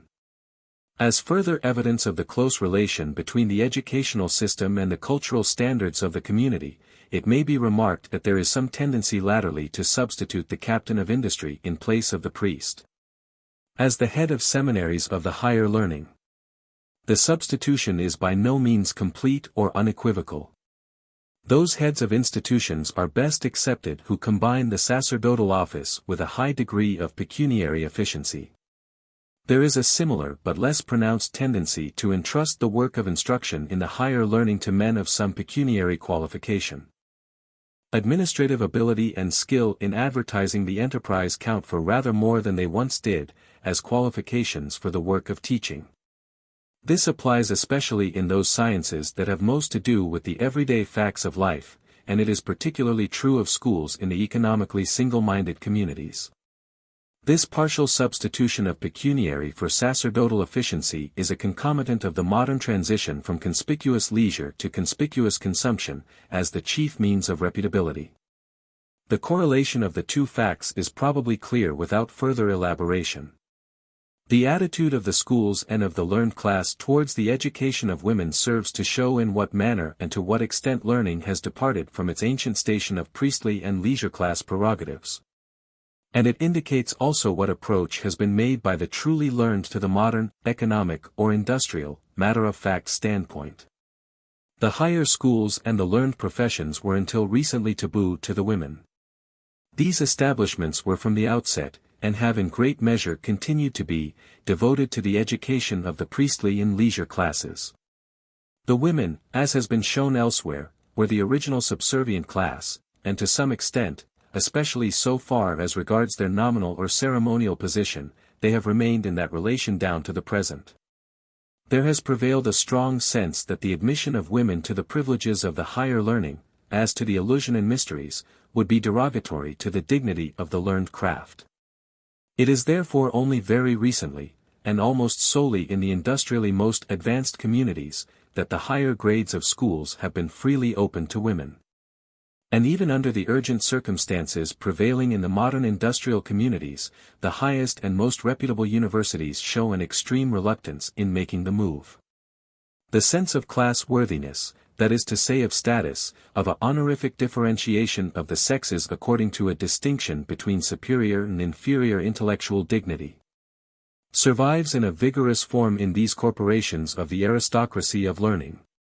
It is felt that the woman should, in all propriety, acquire only such knowledge as may be classed under one or the other of two heads: 1. Such knowledge as conduces immediately to a better performance of domestic service, the domestic sphere. 2. Such accomplishments and dexterity, quasi-scholarly and quasi-artistic, as plainly come in under the head of a performance of vicarious leisure. Knowledge is felt to be unfeminine if it is knowledge which expresses the unfolding of the learner's own life, the acquisition of which proceeds on the learner's own cognitive interest, without prompting from the canons of propriety, and without reference back to a master whose comfort or good repute is to be enhanced by the employment or the exhibition of it. So, also, all knowledge which is useful as evidence of leisure, other than vicarious leisure, is scarcely feminine. For an appreciation of the relation which these higher seminaries of learning bear to the economic life of the community, the phenomena which have been reviewed are of importance rather as indications of a general attitude than as being in themselves facts of first-rate economic consequence. They go to show what is the instinctive attitude and animus of the learned class towards the life process of an industrial community. They serve as an exponent of the stage of development, for the industrial purpose, attained by the higher learning and by the learned class. And so they afford an indication as to what may fairly be looked for from this class at points where the learning and the life of the class bear more immediately upon the economic life and efficiency of the community, and upon the adjustment of its scheme of life to the requirements of the time. What these ritualistic survivals go to indicate is a prevalence of conservatism, if not of reactionary sentiment, especially among the higher schools where the conventional learning is cultivated. To these indications of a conservative attitude is to be added another characteristic which goes in the same direction, but which is a symptom of graver consequence than this playful inclination to trivialities of form and ritual. By far the greater number of American colleges and universities, for instance, are affiliated to some religious denomination and are somewhat given to devout observances. Their putative familiarity with scientific methods and the scientific point of view should presumably exempt the faculties of these schools from animistic habits of thought. But there is still a considerable proportion of them who profess an attachment to the anthropomorphic beliefs and observances of an earlier culture. These professions of devotional zeal are, no doubt, to a good extent expedient and perfunctory, both on the part of the schools in their corporate capacity, and on the part of the individual members of the corps of instructors. But it cannot be doubted that there is after all a very appreciable element of anthropomorphic sentiment present in the higher schools. So far as this is the case, it must be set down as the expression of an archaic, animistic habit of mind. This habit of mind must necessarily assert itself to some extent in the instruction offered, and to this extent its influence in shaping the habits of thought of the student makes for conservatism and reversion. It acts to hinder his development in the direction of matter-of-fact knowledge, such as best serves the ends of industry. The college sports, which have so great a vogue in the reputable seminaries of learning today, tend in a similar direction. And, indeed, sports have much in common with the devout attitude of the colleges, both as regards their psychological basis and as regards their disciplinary effect. But this expression of the barbarian temperament is to be credited primarily to the body of students, rather than to the temper of the schools as such. Except in so far as the colleges or the college officials, as sometimes happens, actively countenance and foster the growth of sports. The like is true of college fraternities as of college sports, but with a difference.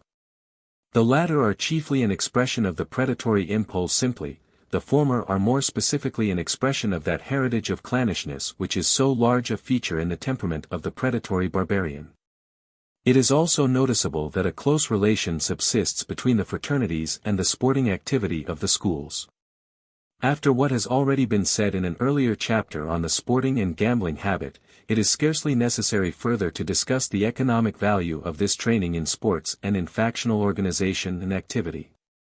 But all these features of the scheme of life of the learned class, and of the establishments dedicated to the conservation of the higher learning, are in a great measure incidental only. They are scarcely to be accounted organic elements of the professed work of research and instruction for the ostensible pursuit of which the schools exists. But these symptomatic indications go to establish a presumption as to the character of the work performed, as seen from the economic point of view, and as to the bent which the serious work carried on under their auspices gives to the youth who resort to the schools. The presumption raised by the considerations already offered is that in their work also, as well as in their ceremonial, the higher schools may be expected to take a conservative position. But this presumption must be checked by a comparison of the economic character of the work actually performed, and by something of a survey of the learning whose conservation is entrusted to the higher schools. On this head, it is well known that the accredited seminaries of learning have, until a recent date, held a conservative position. They have taken an attitude of depreciation towards all innovations. As a general rule, a new point of view or a new formulation of knowledge have been countenanced and taken up within the schools only after these new things have made their way outside of the schools. As exceptions from this rule are chiefly to be mentioned innovations of an inconspicuous kind and departures which do not bear in any tangible way upon the conventional point of view or upon the conventional scheme of life. As, for instance, details of fact in the mathematico-physical sciences, and new readings and interpretations of the classics, especially such as have a philological or literary bearing only. Except within the domain of the humanities, in the narrow sense, and except so far as the traditional point of view of the humanities has been left intact by the innovators. It has generally held true that the accredited learned class and the seminaries of the higher learning have looked askance at all innovation. New views, new departures in scientific theory, especially in new departures which touch the theory of human relations at any point, have found a place in the scheme of the university tardily and by a reluctant tolerance, rather than by a cordial welcome. And the men who have occupied themselves with such efforts to widen the scope of human knowledge have not commonly been well received by their learned contemporaries. The higher schools have not commonly given their countenance to a serious advance in the methods or the content of knowledge until the innovations have outlived their youth and much of their usefulness, after they have become commonplaces of the intellectual furniture of a new generation which has grown up under, and has had its habits of thought shaped by, the new, extrascholastic body of knowledge and the new standpoint. This is true of the recent past. How far it may be true of the immediate present it would be hazardous to say, for it is impossible to see present-day facts in such perspective as to get a fair conception of their relative proportions. So far, nothing has been said of the Maecenas function of the well-to-do, which is habitually dwelt on at some length by writers and speakers who treat of the development of culture and of social structure. This leisure class function is not without an important bearing on the higher and on the spread of knowledge and culture. The manner and the degree in which the class furthers learning through patronage of this kind is sufficiently familiar. It has been frequently presented in affectionate and effective terms by spokesmen whose familiarity with the topic fits them to bring home to their hearers the profound significance of this cultural factor. These spokesmen, however, have presented the matter from the point of view of the cultural interest, or of the interest of reputability, rather than from that of the economic interest. As apprehended from the economic point of view, and valued for the purpose of industrial serviceability, this function of the well-to-do, as well as the intellectual attitude of members of the well-to-do class, merits some attention and will bear illustration. By way of characterization of the Maecenas relation, it is to be noted that, considered externally, as an economic or industrial relation simply, it is a relation of status. The scholar under the patronage performs the duties of a learned life vicariously for his patron, to whom a certain repute inures after the manner of the good repute imputed to a master for whom any form of vicarious leisure is performed. It is also to be noted that, in point of historical fact, the furtherance of learning or the maintenance of scholarly activity through the Maecenas relation has most commonly been a furtherance of proficiency in classical lore or in the humanities. The knowledge tends to lower rather than to heighten the industrial efficiency of the community. Further, as regards the direct participation of the members of the leisure class in the furtherance of knowledge, the canons of reputable living act to throw such intellectual interest as seeks expression among the class on the side of classical and formal erudition, rather than on the side of the sciences that bear some relation to the community's industrial life. The most frequent excursions into other than classical fields of knowledge on the part of members of the leisure class are made into the discipline of law and the political, and more especially the administrative, sciences. These so-called sciences are substantially bodies of maxims of expediency for guidance in the leisure class office of government, as conducted on a proprietary basis. The interest with which this discipline is approached is therefore not commonly the intellectual or cognitive interest simply. It is largely the practical interest of the exigencies of that relation of mastery in which the members of the class are placed. In point of derivation, the office of government is a predatory function, pertaining integrally to the archaic leisure class scheme of life. It is an exercise of control and coercion over the population from which the class draws its sustenance. This discipline, as well as the incidents of practice which give it its content, therefore has some attraction for the class apart from all questions of cognition.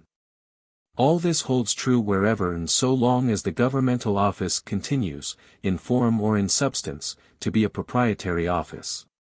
And it holds true beyond that limit. In so far as the tradition of the more archaic phase of governmental evolution has lasted on into the later life of those modern communities for whom proprietary government by a leisure class is now beginning to pass away. For that field of learning within which the cognitive or intellectual interest is dominant, the sciences properly so called, the case is somewhat different, not only as regards the attitude of the leisure class, but as regards the whole drift of the pecuniary culture.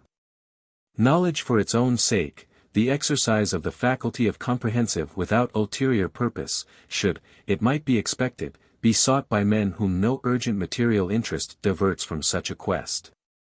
The sheltered industrial position of the leisure class should give free play to the cognitive interest in members of this class, and we should consequently have, as many writers confidently find that we do have, a very large proportion of scholars, scientists, savants derived from this class and deriving their incentive to scientific investigation and speculation from the discipline of a life of leisure.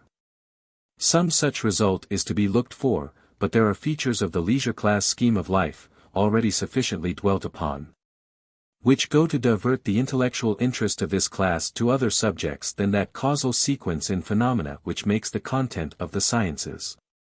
The habits of thought which characterize the life of the class run on the personal relation of dominance, and on the derivative, invidious concepts of honor, worth, merit, character, and the like. The casual sequence which makes up the subject matter of science is not visible from this point of view. Neither does good repute attach to knowledge of facts that are vulgarly useful. Hence it should appear probable that the interest of the invidious comparison with respect to pecuniary or other honorific merit should occupy the attention of the leisure class, to the neglect of the cognitive interest. Where this latter interest asserts itself, it should commonly be diverted to fields of speculation or investigation which are reputable and futile, rather than to the quest of scientific knowledge. Such indeed has been the history of priestly and leisure class learning so long as no considerable body of systematized knowledge had been intruded into the scholastic discipline from an extra-scholastic source. But since the relation of mastery and subservience is ceasing to be the dominant and formative factor in the community's life process, other features of the life process and other points of view are forcing themselves upon the scholars. The true-bred gentleman of leisure should, and does, see the world from the point of view of the personal relation, and the cognitive interest, so far as it asserts itself in him, should seek to systematize phenomena on this basis. Such indeed is the case with the gentlemen of the old school, in whom the leisure class ideals have suffered no disintegration. And such is the attitude of his latter-day descendant, in so far as he has fallen heir to the full complement of upper-class virtues. But the ways of heredity are devious, and not every gentleman's son is to the manor born. Especially is the transmission of the habits of thought which characterize the predatory master somewhat precarious in the case of a line of descent in which but one or two of the latest steps have lain within the leisure class discipline. The chances of occurrence of a strong congenital or acquired bent towards the exercise of the cognitive aptitudes are apparently best in those members of the leisure class who are of lower class or middle class antecedents, that is to say, those who have inherited the complement of aptitudes proper to the industrious classes, and who owe their place in the leisure class to the possession of qualities which count for more today than they did in the times when the leisure class scheme of life took shape. But even outside the range of these later accessions to the leisure class there are an appreciable number of individuals in whom the invidious interest is not sufficiently dominant to shape their theoretical views, and in whom the proclivity to theory is sufficiently strong to lead them into the scientific quest. The higher learning owes the intrusion of the sciences in part to these aberrant scions of the leisure class, who have come under the dominant influence of the latter-day tradition of impersonal relation and who have inherited a complement of human aptitudes differing in certain salient features from the temperament which is characteristic of the regime of status.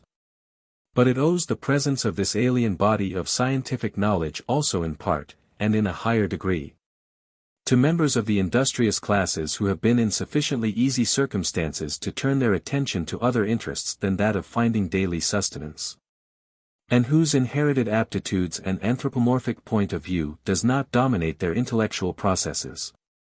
As between these two groups, which approximately comprise the effective force of scientific progress, it is the latter that has contributed the most. And with respect to both it seems to be true that they are not so much the source as the vehicle, or at the most they are the instrument of commutation, by which the habits of thought enforced upon the community, through contact with its environment under the exigencies of modern associated life and the mechanical industries, are turned to account for theoretical knowledge. Science, in the sense of an articulate recognition of causal sequence in phenomena, whether physical or social, has been a feature of the Western culture only since the industrial process in the Western communities has come to be substantially a process of mechanical contrivances in which man's office is that of discrimination and valuation of material forces. Science has flourished somewhat in the same degree as the industrial life of the community has conformed to this pattern, and somewhat in the same degree as the industrial interest has dominated the community's life.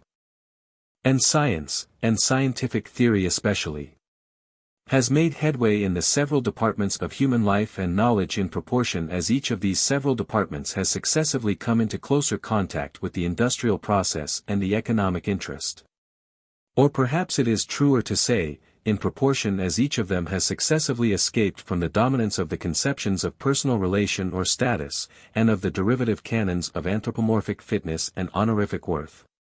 It is only as the exigencies of modern industrial life have enforced the recognition of causal sequence in the practical contact of mankind with their environment, that men have come to systematize the phenomena of this environment and the facts of their own contact with it in terms of causal sequence. So that while the higher learning in its best development, as the perfect flower of scholasticism and classicism, was a byproduct of the priestly office and the life of leisure, so modern science may be said to be a byproduct of the industrial process. Through these groups of men, then, investigators, savants, scientists, inventors, speculators, most of whom have done their most telling work outside the shelter of the schools, the habits of thought enforced by the modern industrial life have found coherent expression and elaboration as a body of theoretical science having to do with the causal sequence of phenomena. And from this extrascholastic field of scientific speculation, changes of method and purpose have from time to time been intruded into the scholastic discipline. In this connection it is to be remarked that there is a very perceptible difference of substance and purpose between the instruction offered in the primary and secondary schools, on the one hand, and in the higher seminaries of learning, on the other hand.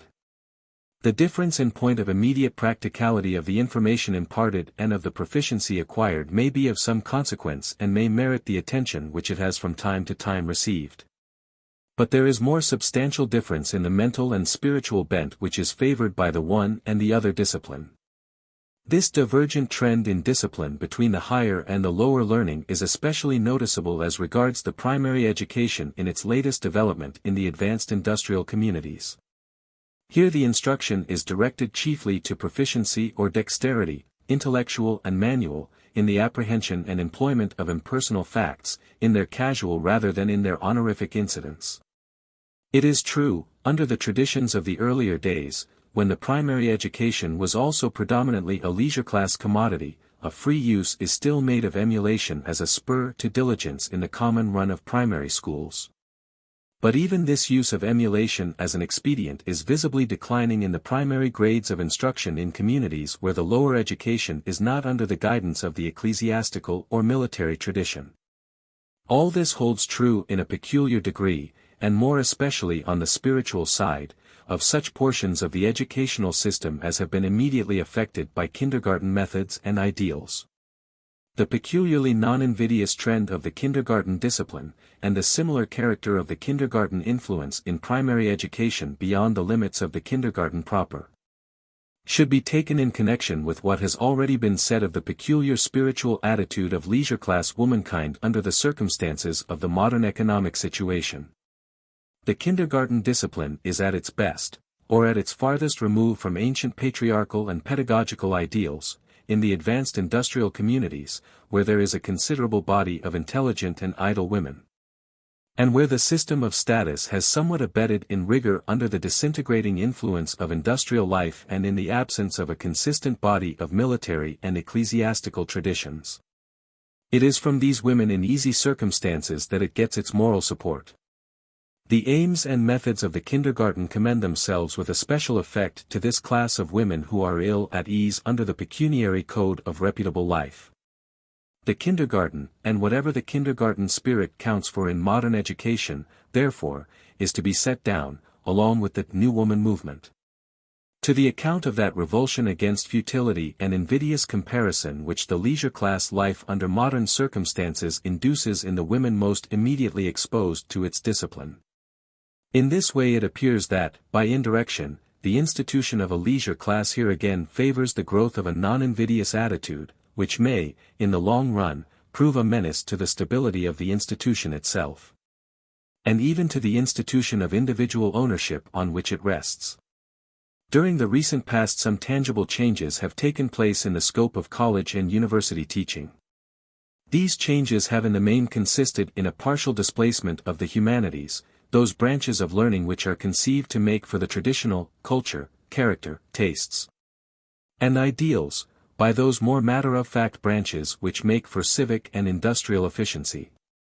To put the same thing in other words, those branches of knowledge which make for efficiency, ultimately productive efficiency, have gradually been gaining ground against those branches which make for a heightened consumption or a lowered industrial efficiency and for a type of character suited to the regime of status. In this adaptation of the scheme of instruction the higher schools have commonly been found on the conservative side. Each step which they have taken in advance has been to some extent of the nature of a concession. The sciences have been intruded into the scholar's discipline from without, not to say from below. It is noticeable that the humanities which have so reluctantly yielded ground to the sciences are pretty uniformly adapted to shape the character of the student in accordance with a traditional self-centered scheme of consumption. A scheme of contemplation and enjoyment of the true, the beautiful, and the good, according to a conventional standard of propriety and excellence, the salient feature of which is leisure, odium cum dignitate.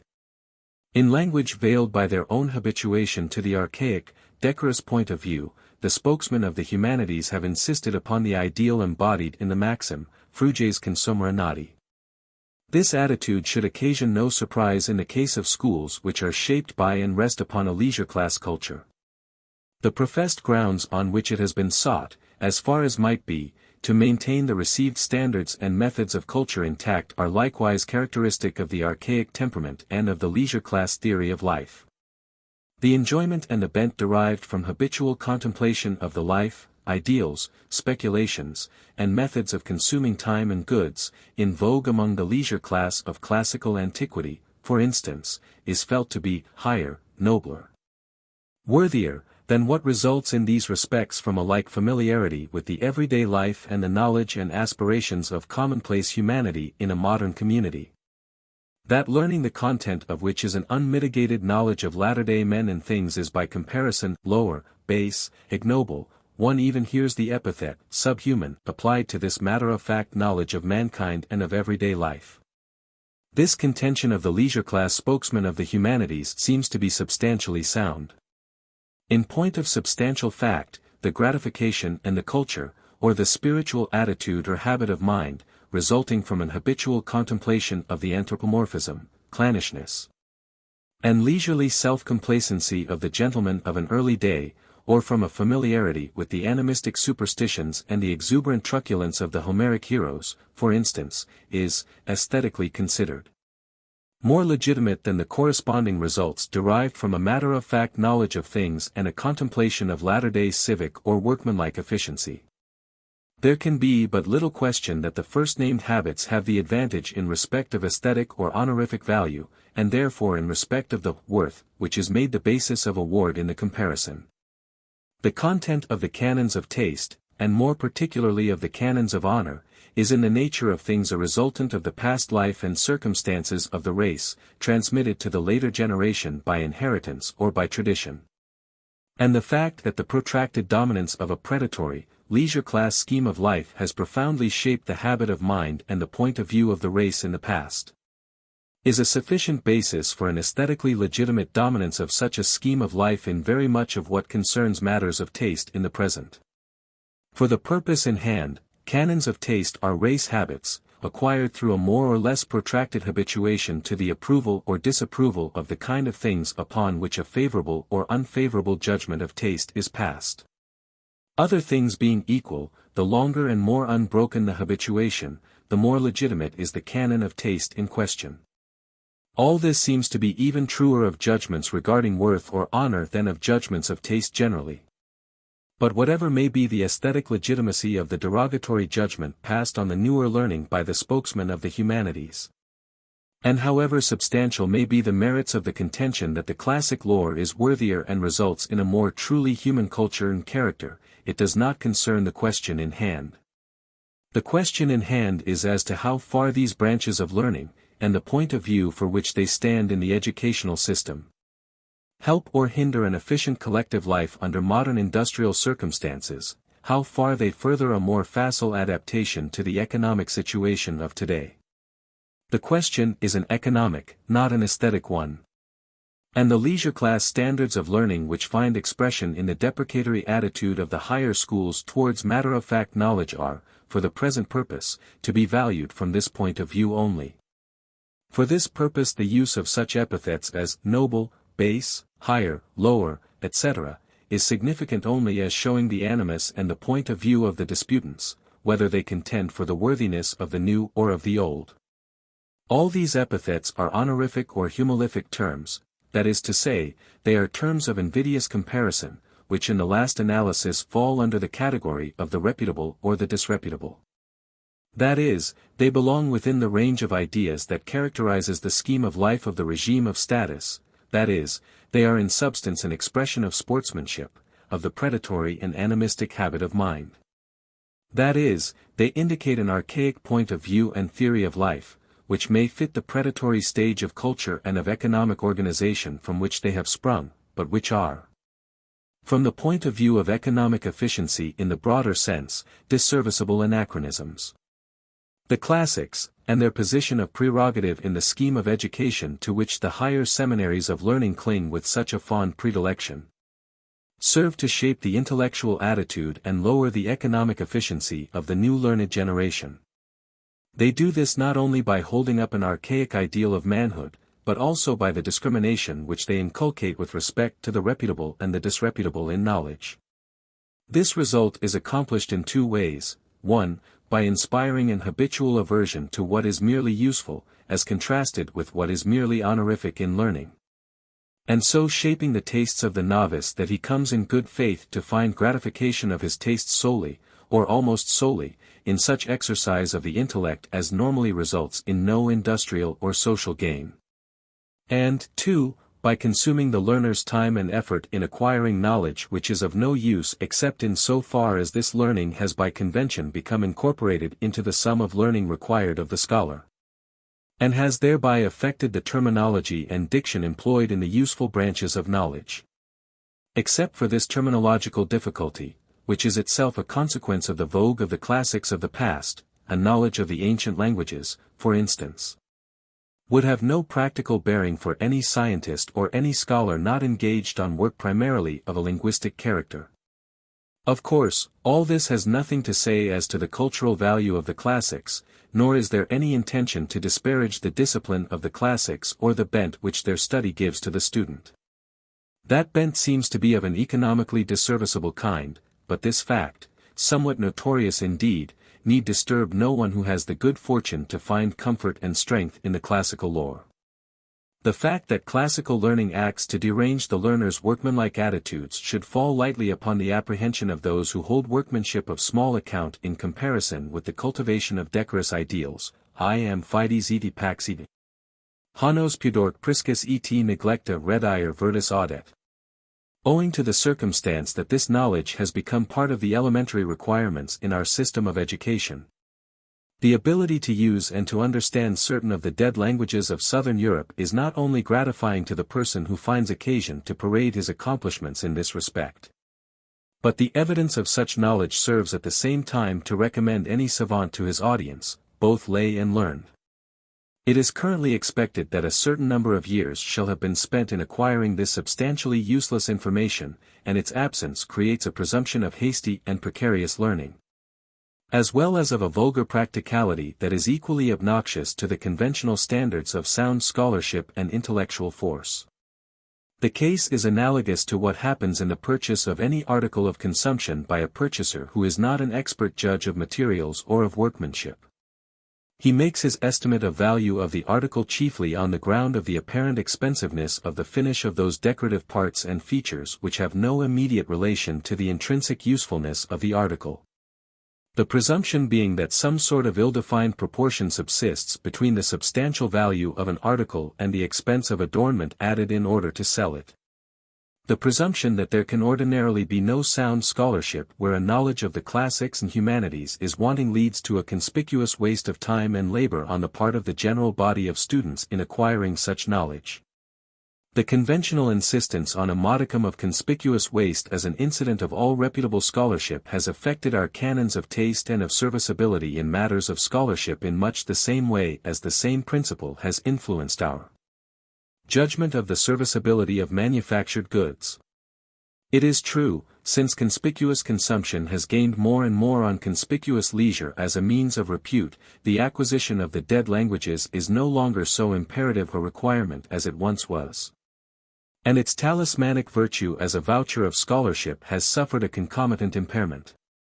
But while this is true, it is also true that the classics have scarcely lost in absolute value as a voucher of scholastic respectability, since for this purpose it is only necessary that the scholar should be able to put in evidence some learning which is conventionally recognized as evidence of wasted time. And the classics lend themselves with great facility to this use.